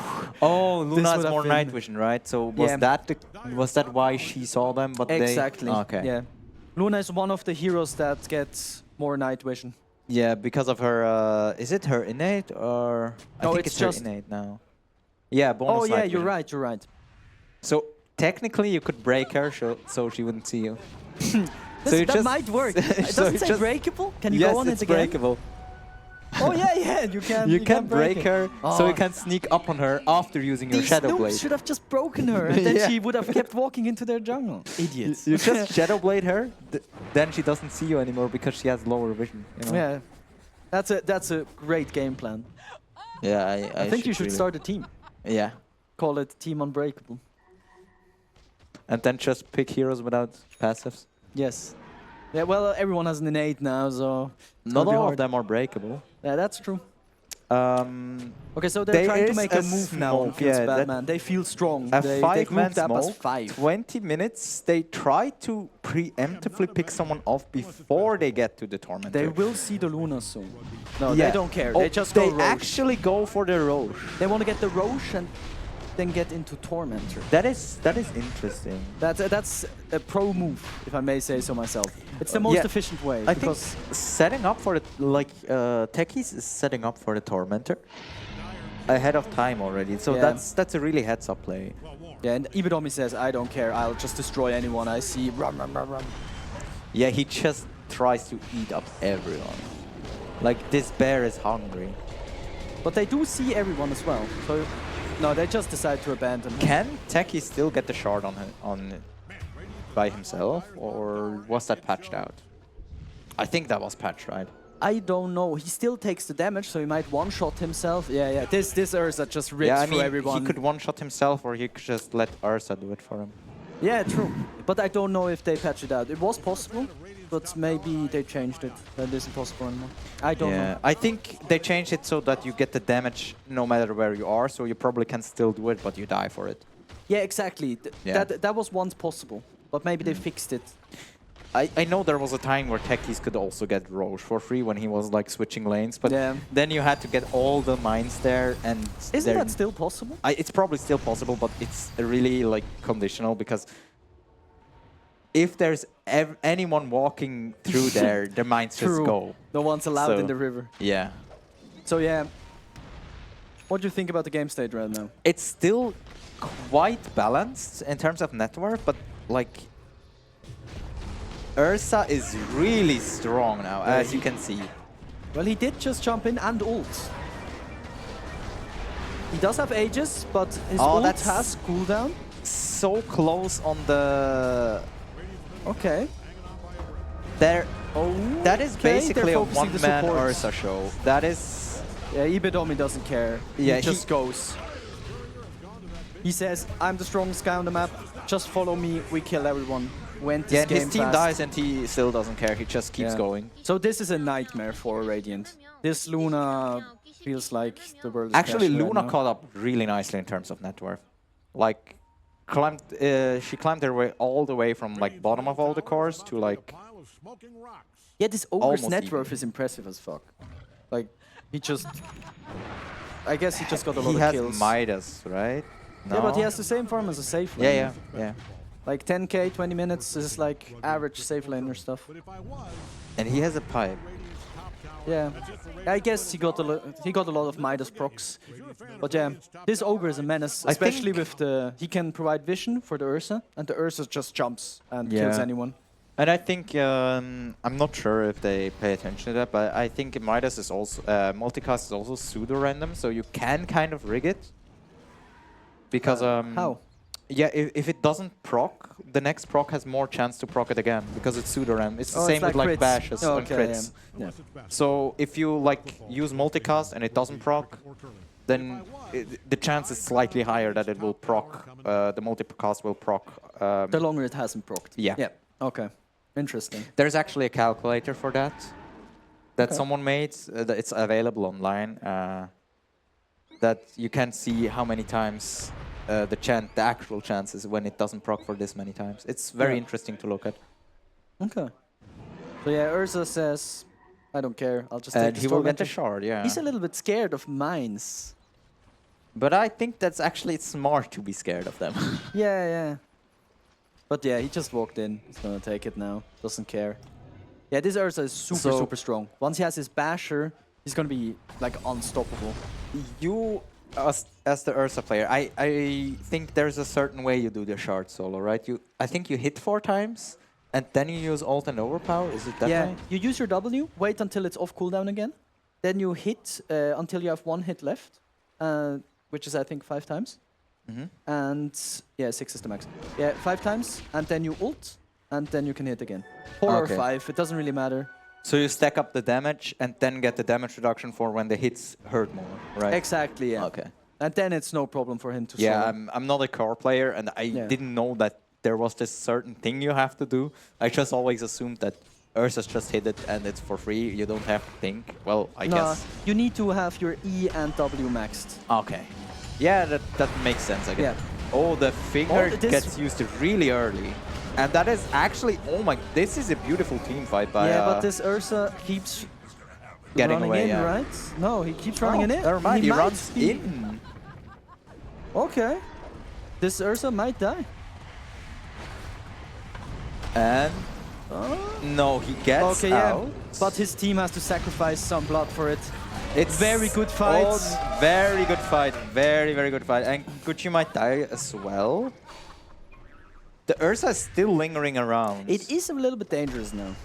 Yeah. Like, they are respawning in 10 seconds. They have their spells up on And Ursa Dyer. is Yeah, on the there's prowl buyback. and he jumps and... Yeah, okay.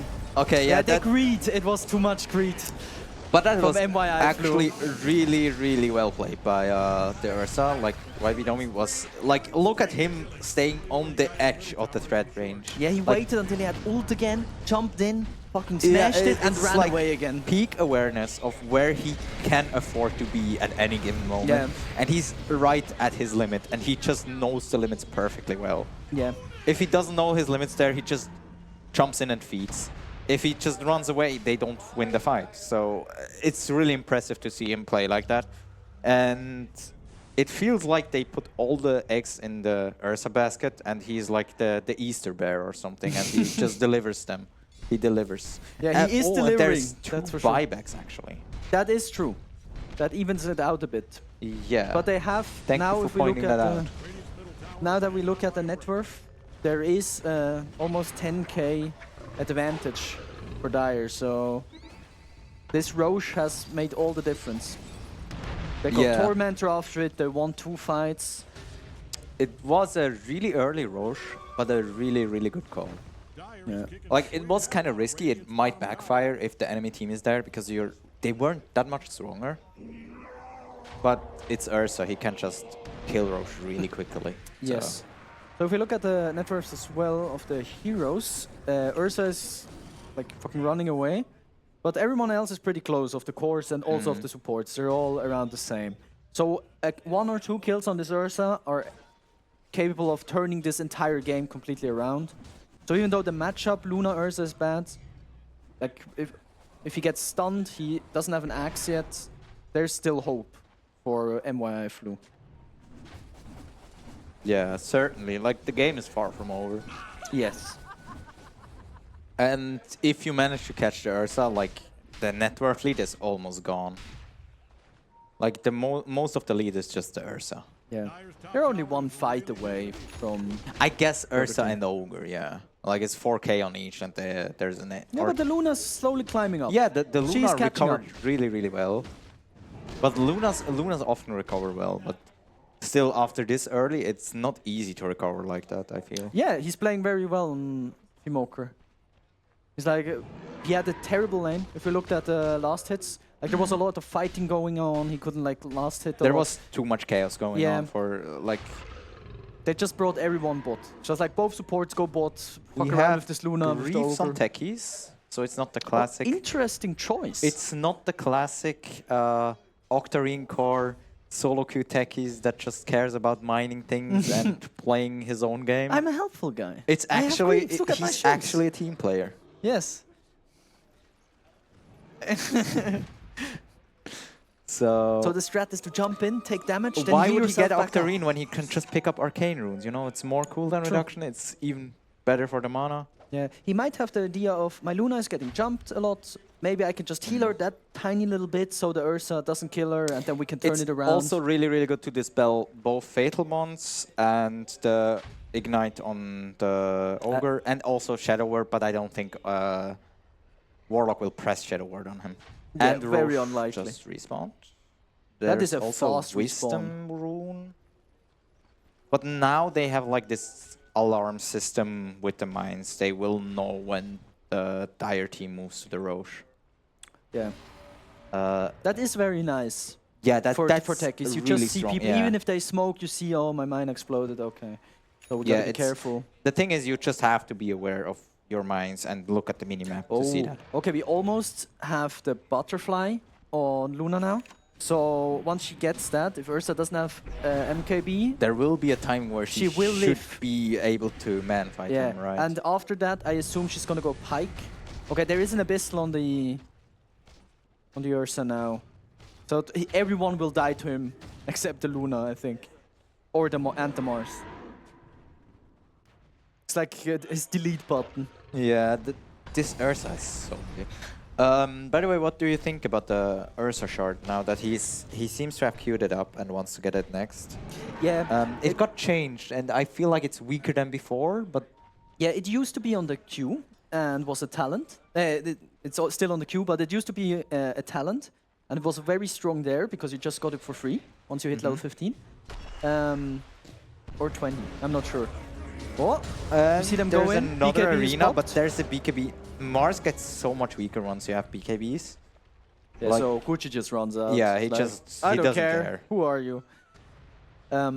So yeah, the shard is still good, but it's not a priority anymore. Yeah, the old one gave you the enrage when you hit your Q. So Yes, that was the big part of it, That- because you that's- were able to tank yeah, burst without... it offered something that many items don't give you because it gives you status resistance and damage resistance. Yes. And now it's just more damage.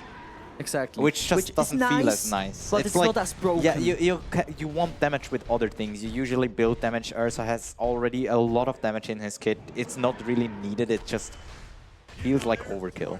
Yeah. And Gucci gets a kill on Yeah, he CNN just again. jumps in and one-shots that tech. Where was that? Oh, that was up there. Yeah, they have a lot of wards on the bot side right Yeah, now. yeah. So they see everything in the enemy jungle.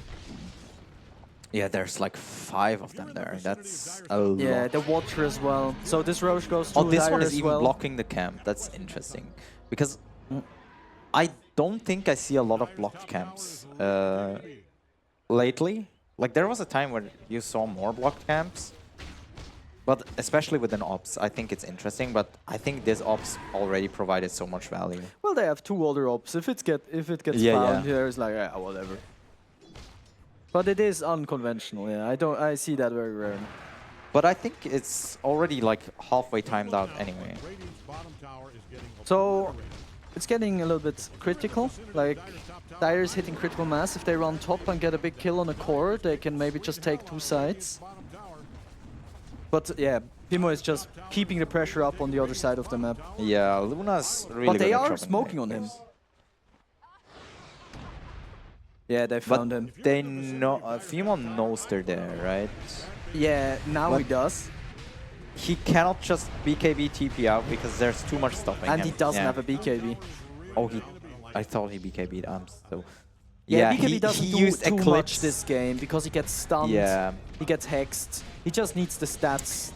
I just thought he BKB'd because of this golden cosmetic, and he actually ulted, and I saw gold there and was like, oh, it's BKB, but Yeah. Obviously, the cosmetics are a thing. But yeah, this is really rough. Yeah, now it's getting more and more difficult to hold it. Yeah, they will take all the towers, tier 2s now. And we'll see if they go high ground if this Aegis. Oh, TP boots on the Wraith King. That's very interesting. So it is odd since you already have the Luna, but maybe he's just feeling that he needs to have like that extra side lane pushing power. He's probably also like,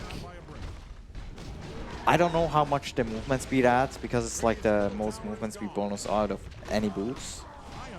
And maybe he just wants to cut waves and be able to TP back again. I don't know. Yeah, but it is weird because you have your little guys to do that for you, right? So you can just drop them and they will push 2 waves. But you can like basically airdrop them by TPing somewhere and then drop them and then run away. Take my skeletons.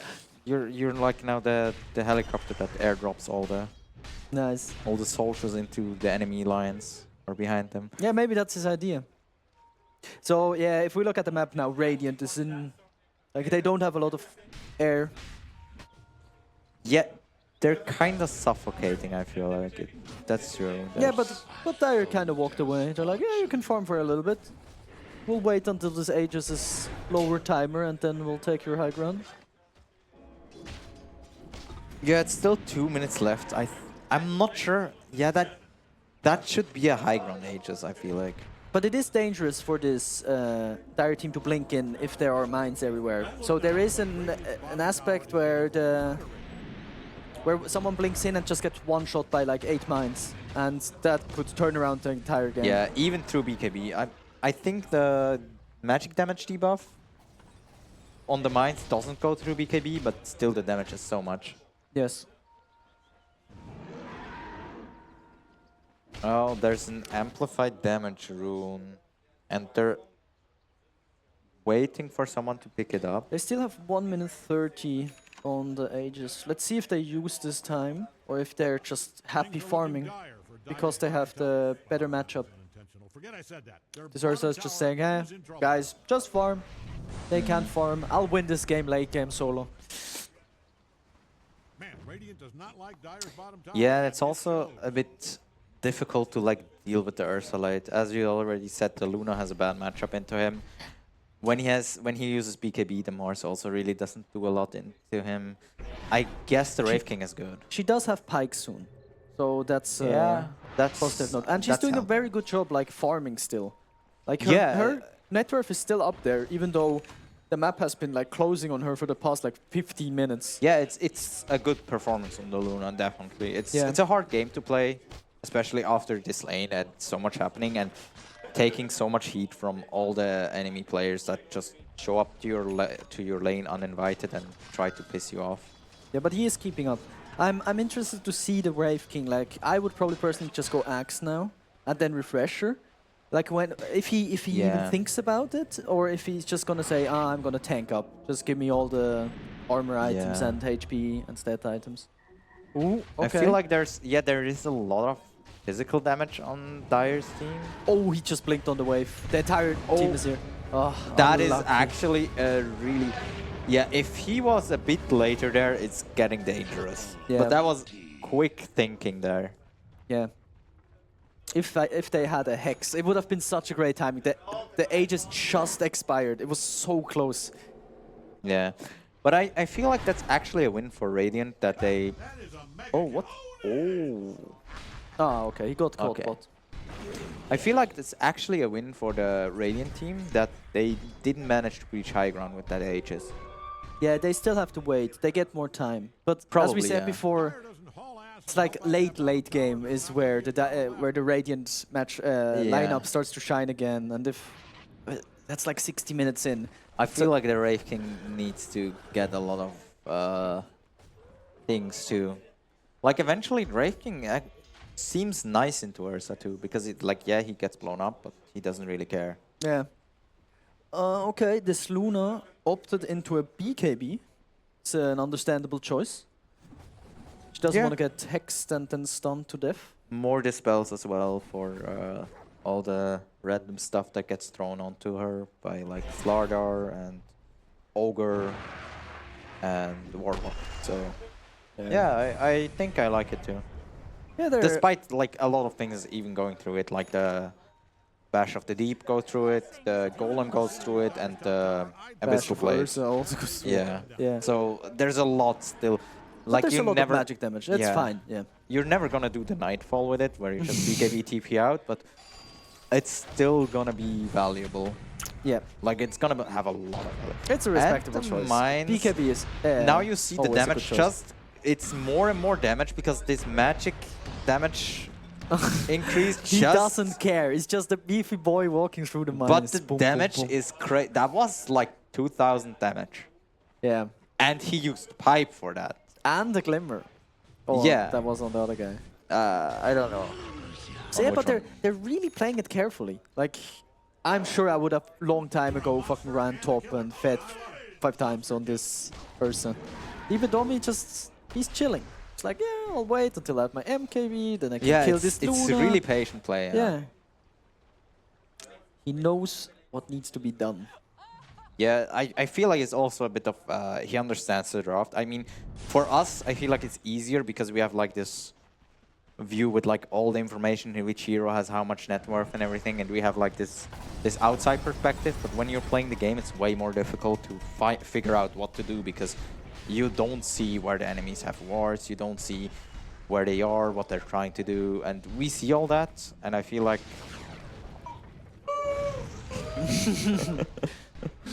Hell yeah, that's one sexy boy. Yeah, I agree. He has a lot of insight on the game. Yeah. As we said before, he's like the highest rated player in this tournament. Like he just knows. It shows it's for a reason. It's not just random he that didn't you get buy there. the account. He actually played the game a bit. I agree. Who would have thought? Yeah. But it is very impressive. Yeah, it's very... also, his team fighting is very, very interesting. Like, he just knows his limits very well. Yeah. But I'm also impressed with the Luna performance. Like, finding that much farm when your map is this small is really, really impressive. Yeah. Yeah, it's a shame. This Mars was really strong at the beginning, got a lot of last hits, got 1-2 good ganks, and now he feels a little bit underwhelming. Oh, he went for an Octarine core instead of a Hex. That's interesting. So he's saying, okay, we're just gonna fight a lot. I don't care about Hex. Probably just gonna be like, yeah, I'm basically on utility duty now. I'm just like using the Ursa, spearing him away, using the arena to disrupt the fight, but I'm not gonna try to like kill people. Yeah, that was close. That was close, yeah. Good thinking on the Lion. Like, oh, he saw the Luna bot. He's like, let's fucking go, guys. They're actually TPing 2 people there. And the Ogre is fighting somewhere else, I feel like. Yeah. The Ogre is fighting them. Oh. That is a nice stun. They are ready. The Wraith King still has ult. But the Mars... Oh, the Mars survives that one. That is also a really nice... Rock is dropped. Luna gets chunked. Yeah, but she gets caught by Lion. That was well played by Lion. Yeah, but the tankiness on this Ogre. He just stands there and takes it like a champ. It's way more useful than I thought in the beginning. Yeah, because like you think you caught someone, because I actually thought for a moment too that he would die, but because like the supports were so far away. Okay, he knows his limits. He's like, okay, there's enough bombs, please stop. But yeah, the Ogre has a lot of impact just by standing there and taking all these blows. It's like a punching bag. Yeah. And then his like Ursa shows up and is like, why are you? Yeah, obviously why are you can pulling do that my little brother? Obviously he can do that because he has an incredible backline, like a jump. So if they go on him, they always have this little voice in the back of their heads being like, the Ursa might jump, the Ursa might jump care. And there's a lot of things drop, but he doesn't even have the inventory space to pick those things up. Yeah, so there will be a double rock now, right? And double fatal bonds. Yeah, this is huge. If he gets double fatal bonds on even like 3 people, the fight is very, very hard for Radiant lineup to play. But there is still, like once they get an arena with a spear. Maybe does They he have, just does he have left the shard? banner there. Does Mars have shard? Yeah, nobody needs banner. That's Probably. like new gen stuff. Yeah, he has the shard. Yeah, so if the Mars hits a double spear, the entire fight changes. Like, because the Luna will just one basic attack will like bounce 4 times, and on 2 people that are on That's top of actually each true, other, yeah. it's And its very damage is potent. almost instant, right? Yes, because it bounces exactly. so quickly. So this It turns Luna Mars into plus kind Luna. of burst hero. Yeah. It But is. that's it is an a long game. interesting- Yeah. But it's an interesting interaction. I never really thought about that when like Mars spears 2 people together. Mars Arena And there caught was an someone. arena, Okay, they this caught- time his team wasn't close enough. Yeah, this time they got his Oh, lunch money. okay.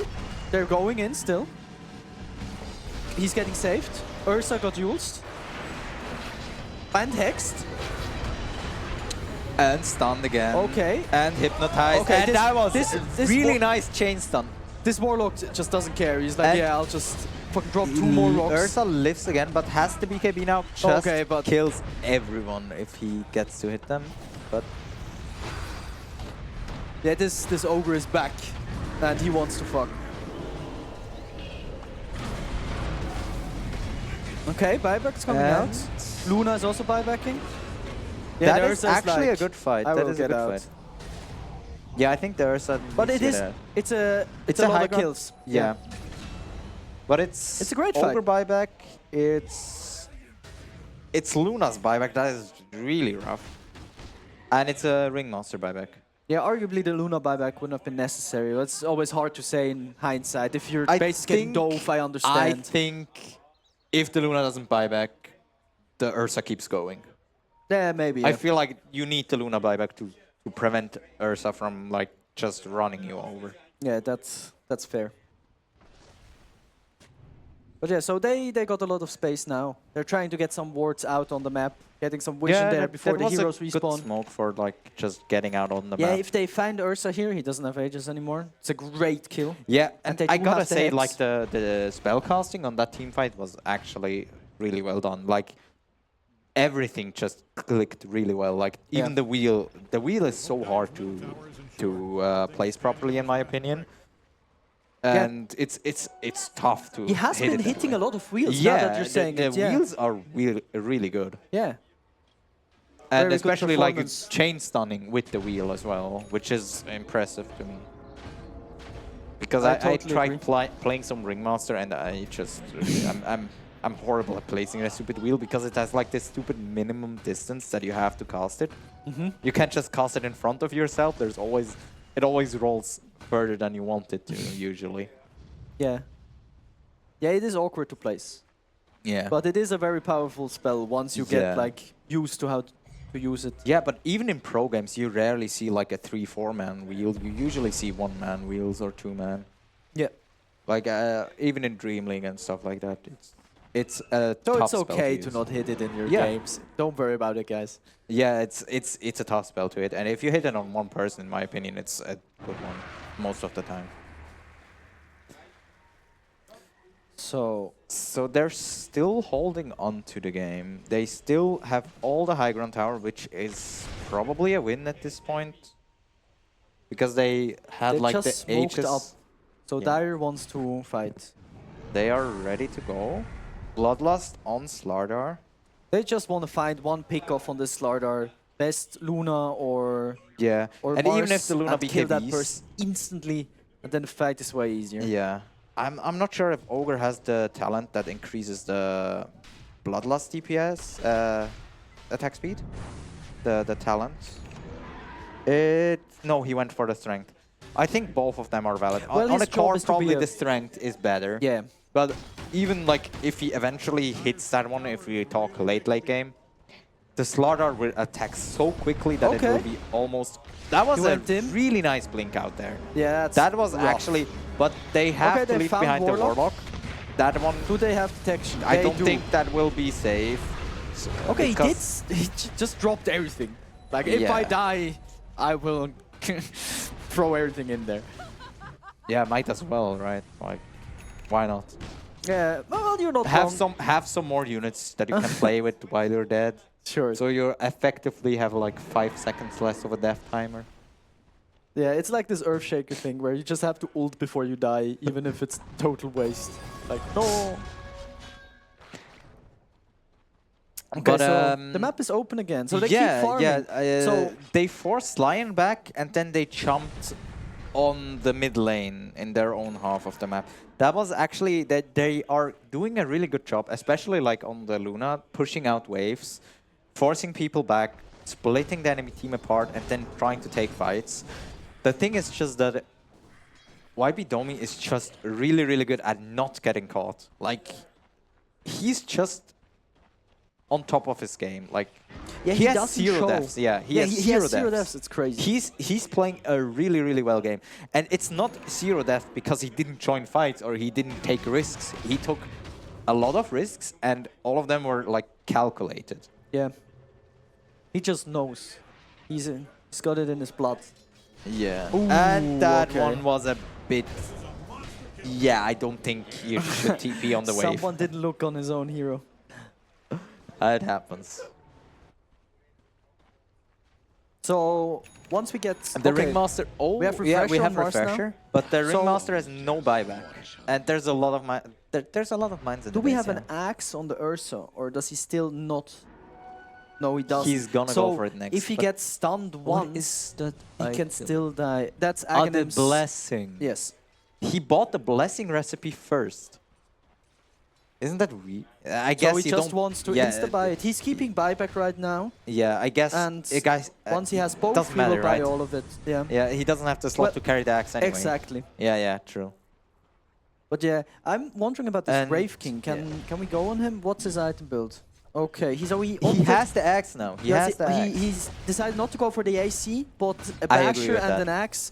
So the fights are going to be a lot tougher for Dire now. Yeah, I Once agree you with the decision to skip Yeah. on the AC because the AC, yeah, it's a good item and everything, but This lion doesn't care. Just like, you're a core, I don't care, I'll destroy you. but Look he at has my bear he here. has his big brother Yeah. behind him, like the ogre previously. My pet is about to destroy you. It's like how many brothers does this Ursa have? Yeah. Well, it's not too bad. And why does everyone try to take their lunch money? Well, Ursa does have the lore of like his Yeah, children it's for the getting- cops and yeah, everything, yeah. exactly. Getting attacked and he's just defending them. But I gotta say, Sorry guys, I'm only killing you those to defend bears my nowadays, guys. they look really weird. Like one of them is actually just a fish. Oh, don't let Ursa hear you. Anyway, there is still like the but the nothing's network happening. lead starts mattering less and less and less. Yeah. The further the game goes, especially since it doesn't really increase. So Like- it's been on like 20k-ish for a while now. This game is on an edge. In my opinion, if this Ursa dies once, the game is going to become like a lot harder for Dire.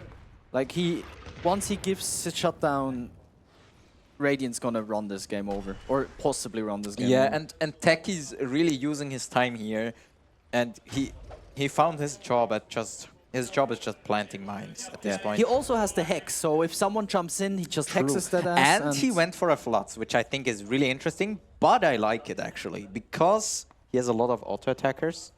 Like, even the Mars All benefits three of from his it. cores. And it helps them man-fight into, like, this Slardar Ursa.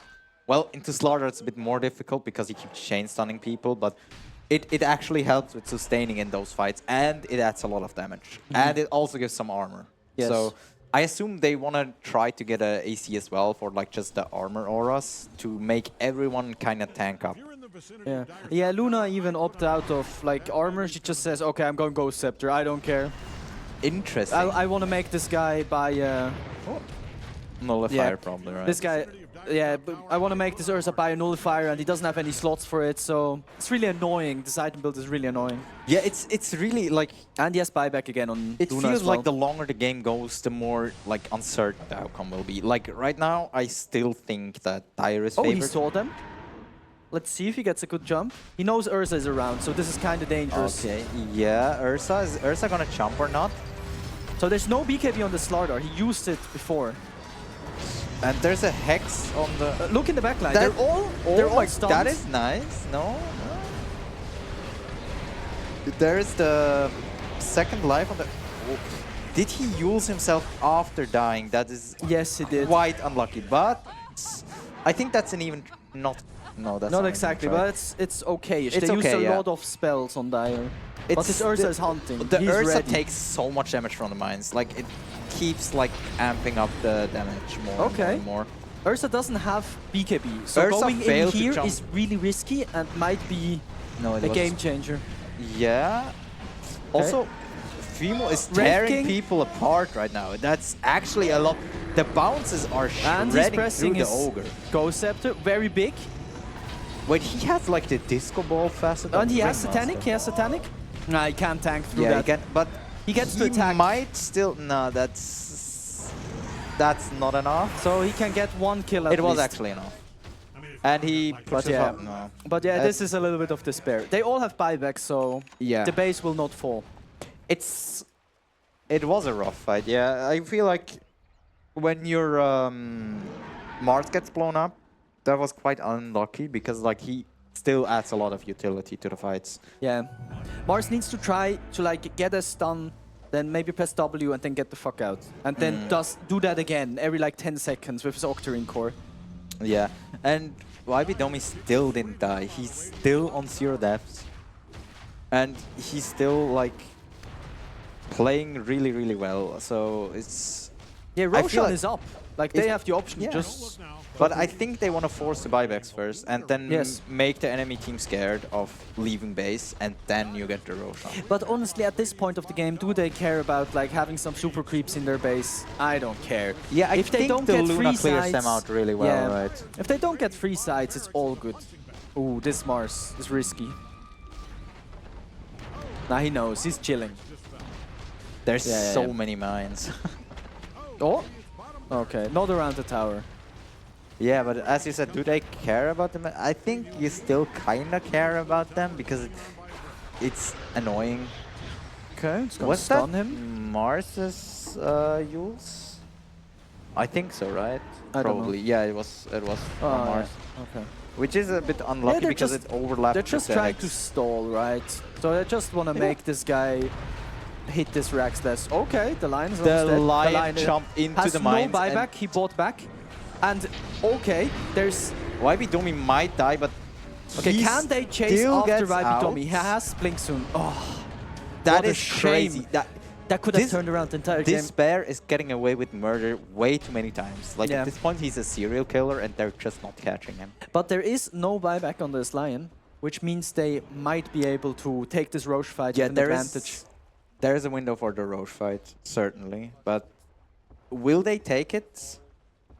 And are they aware that Lion doesn't have... They probably should be aware. They know. They're good should players. Know. They should know, yeah. The Lion has bought back in this fight just now on bot lane. Yeah. They should know it. Okay, Mars tries to bait. He's like, yeah, come at me.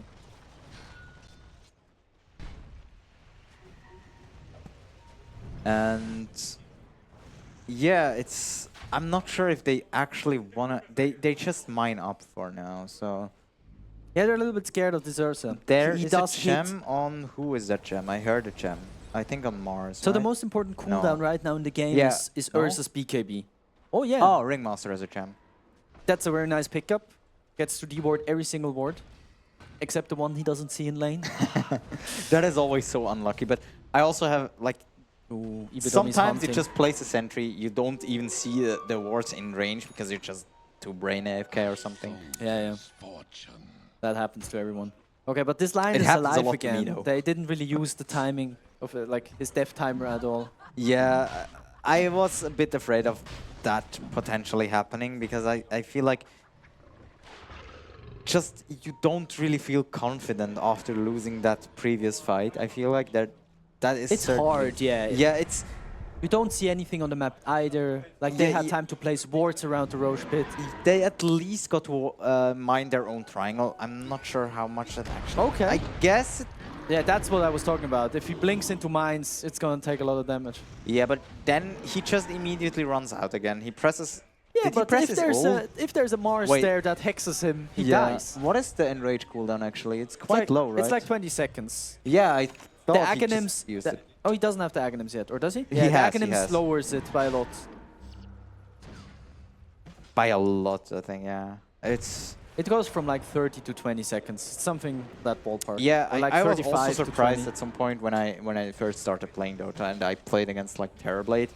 The guy has Sunder up all the time late game. Well, crazy. it's a talent, yeah. So you Yeah. need to. Okay, it's a fight. Here there's. They're all in the arena.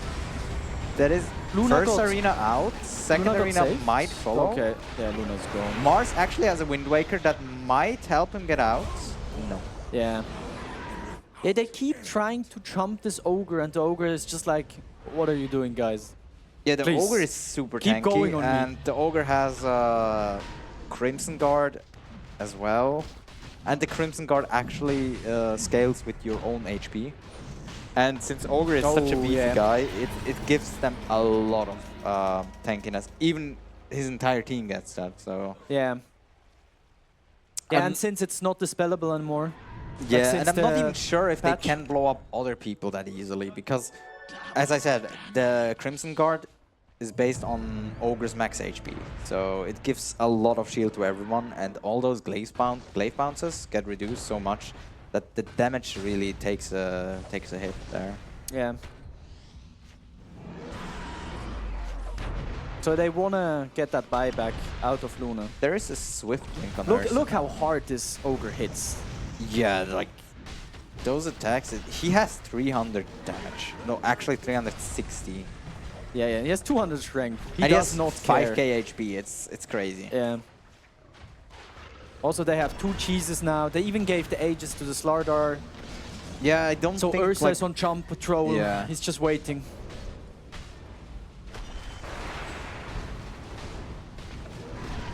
Okay, that's an early jump. 8 seconds. Is this the play? There is still a second arena. So Wraith King died in the back. He's gonna revive. Can they kill someone? Luna is here. They do have buybacks. And one Rax is still standing. Luna's getting pelted by Ursa. There's the And cheese. the cheese was actually big. And Raking dies for a second time. Yeah, so once he's dead, his Tech is Aghanims will also not do gone anything. without buyback, and the Raking buys back. Mars dies as well. This Lion doesn't care. He's like, I'll go. Mars with Luna. doesn't have buyback. This looks very Yeah, dire. this looks like for- GG. Yeah. Oh, 2 buybacks? Yeah, Luna okay. also has buyback. Maybe they can hold on to it. Did the Ursa use BKB? That's the big question. I would assume so, but maybe not. Yeah, this Ursa hits like a truck. Yeah, this is like the Ursa show. the Yeah, he one doesn't player care. show. He's like, oh no, he does care. This guy is playing so Yeah, carefully. he doesn't want his first death, you know? Yeah, it's like a perfect KDA, guys, please. Look at my I mean, I get it. 700 last It's hits. been, to be honest, it's been a really clean game, and messing that one up by dying in Fountain would be such a shame. Yeah, I would never do that. Certainly never. But yeah, really, Well, really good performance, and GG, yeah, guys.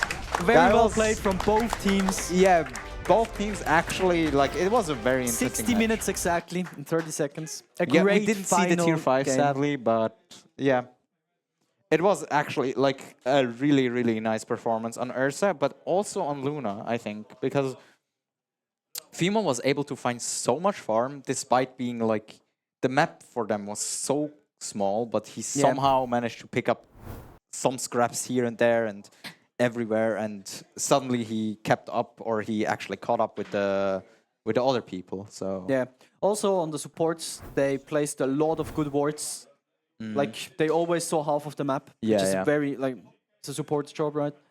Also, yeah, it was really interesting Yeah. to see, and yeah, well played by both teams. I agree with that. What was that? The damage? There's a 85,000 hero damage.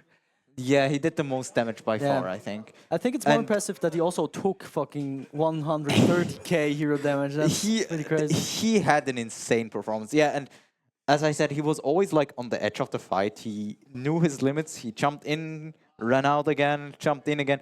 Like you Yeah. think the fight is over, just go away, go farm, whatever. And he keeps lingering there and keeps like staying there. And you think, why is he staying there? And then he jumps in again and get so much value out of the fights for his team. So Yeah. it was impressive to see. Yeah, very a worthy game for the finals. Yeah, it was a final worthy game. Everyone was certainly. able to show their skill. Yeah. Yeah, was a good round. So I think we wrap it up now, right? We have still the... Okay. So let's go to the winner's ceremony. Thank you, everyone, for listening to us babble. And yeah, big round of applause.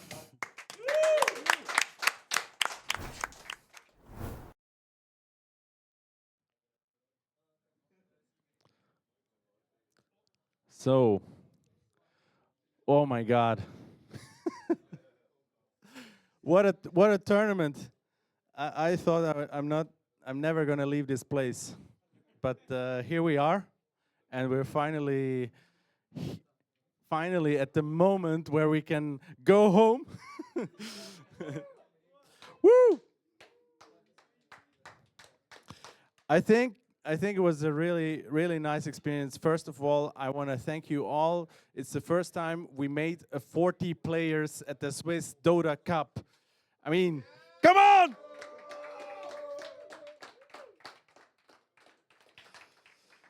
I just love this game.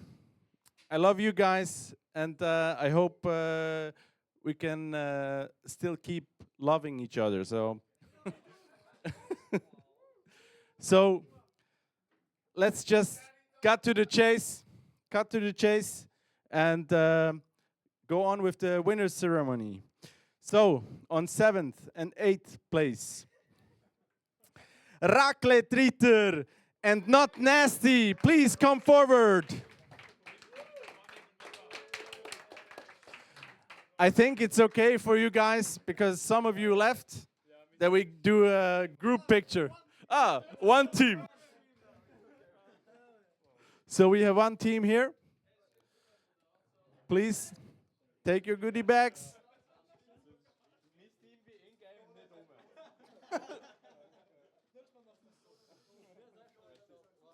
A pose for a picture.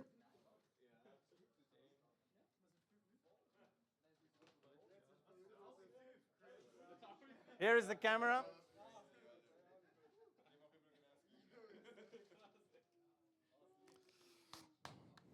Let's go. Thank you very much. Then we continue with 5th and 6th place. No Largo and 02 und Hai.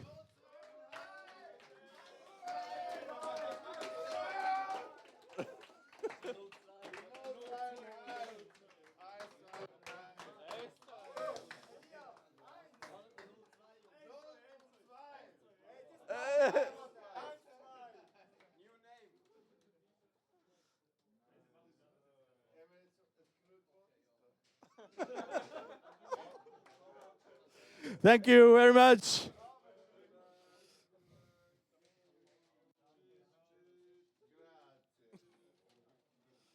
Some snacks for the ride home. And now on 4th place. Slippery when wet. Slippery when wet. Who's still here?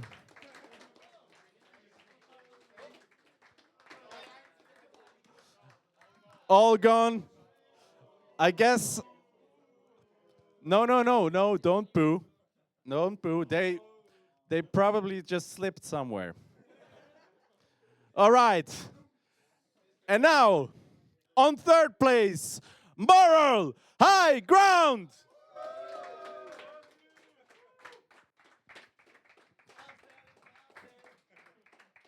Your captain already left because he was on a mission, so bear with him.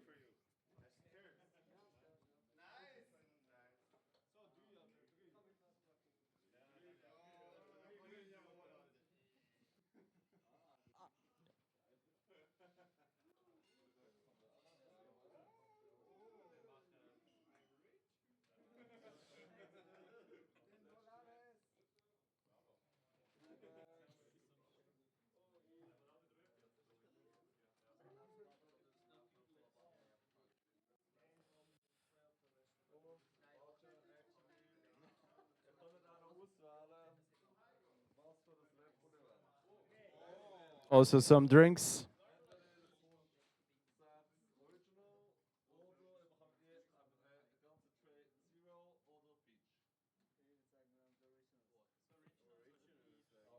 Originals for the moral high ground.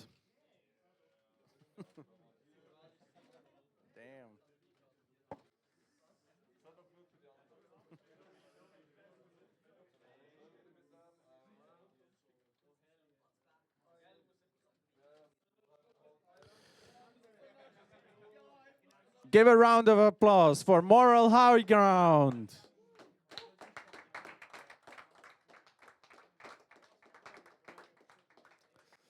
And now we continue with the team that is also a player dedicated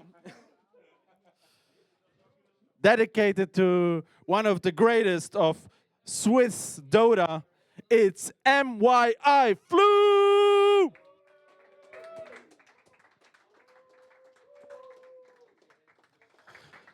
GG, well played.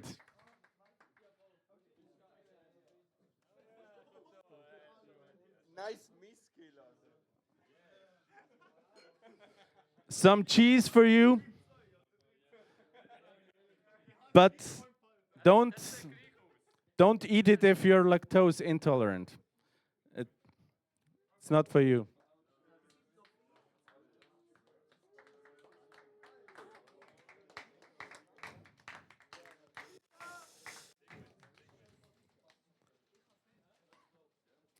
Thank you, guys.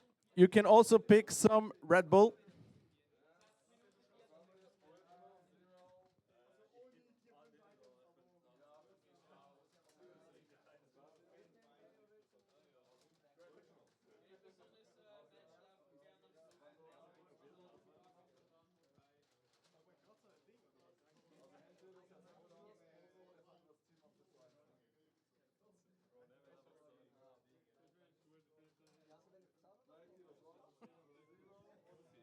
It's for free, don't worry.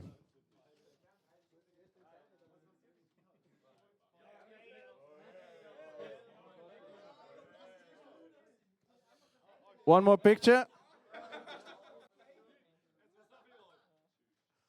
Cheese.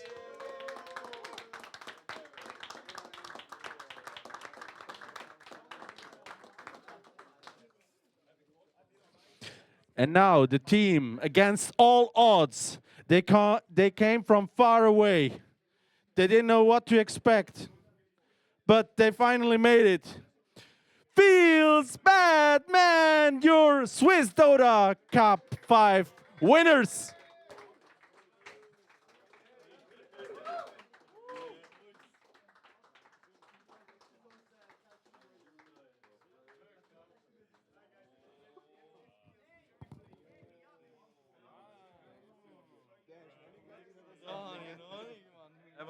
Even plaatje.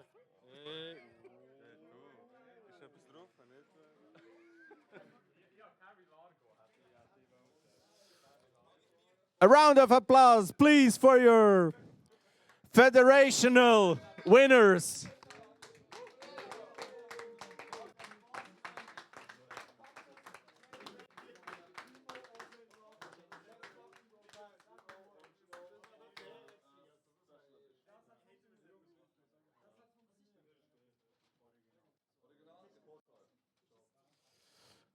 Give it up, ladies and gents and everyone in between.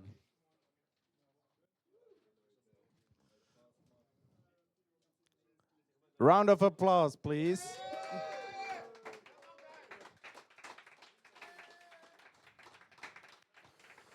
Thank you.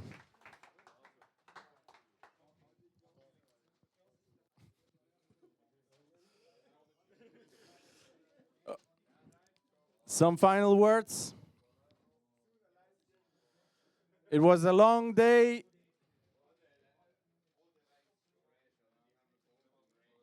I want to thank our sponsor, World of Games. And I also want to thank the team from ManaBar for giving us the opportunity to host this event. It's not a given. So thank you a lot. I want to thank my team, SOS Esports, especially Jay and Zischler.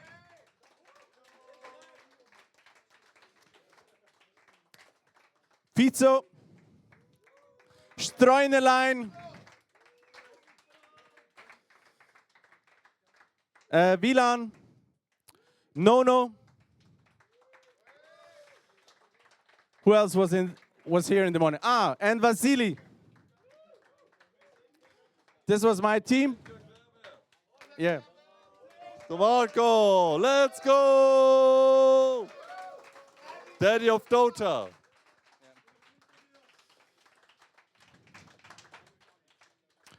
First time, 40 players. I hope we can continue this journey. There will be an online tournament soon. Pre-registered teams and no crying. Okay? I wish you safe travels and a good week. So, thank you and goodbye.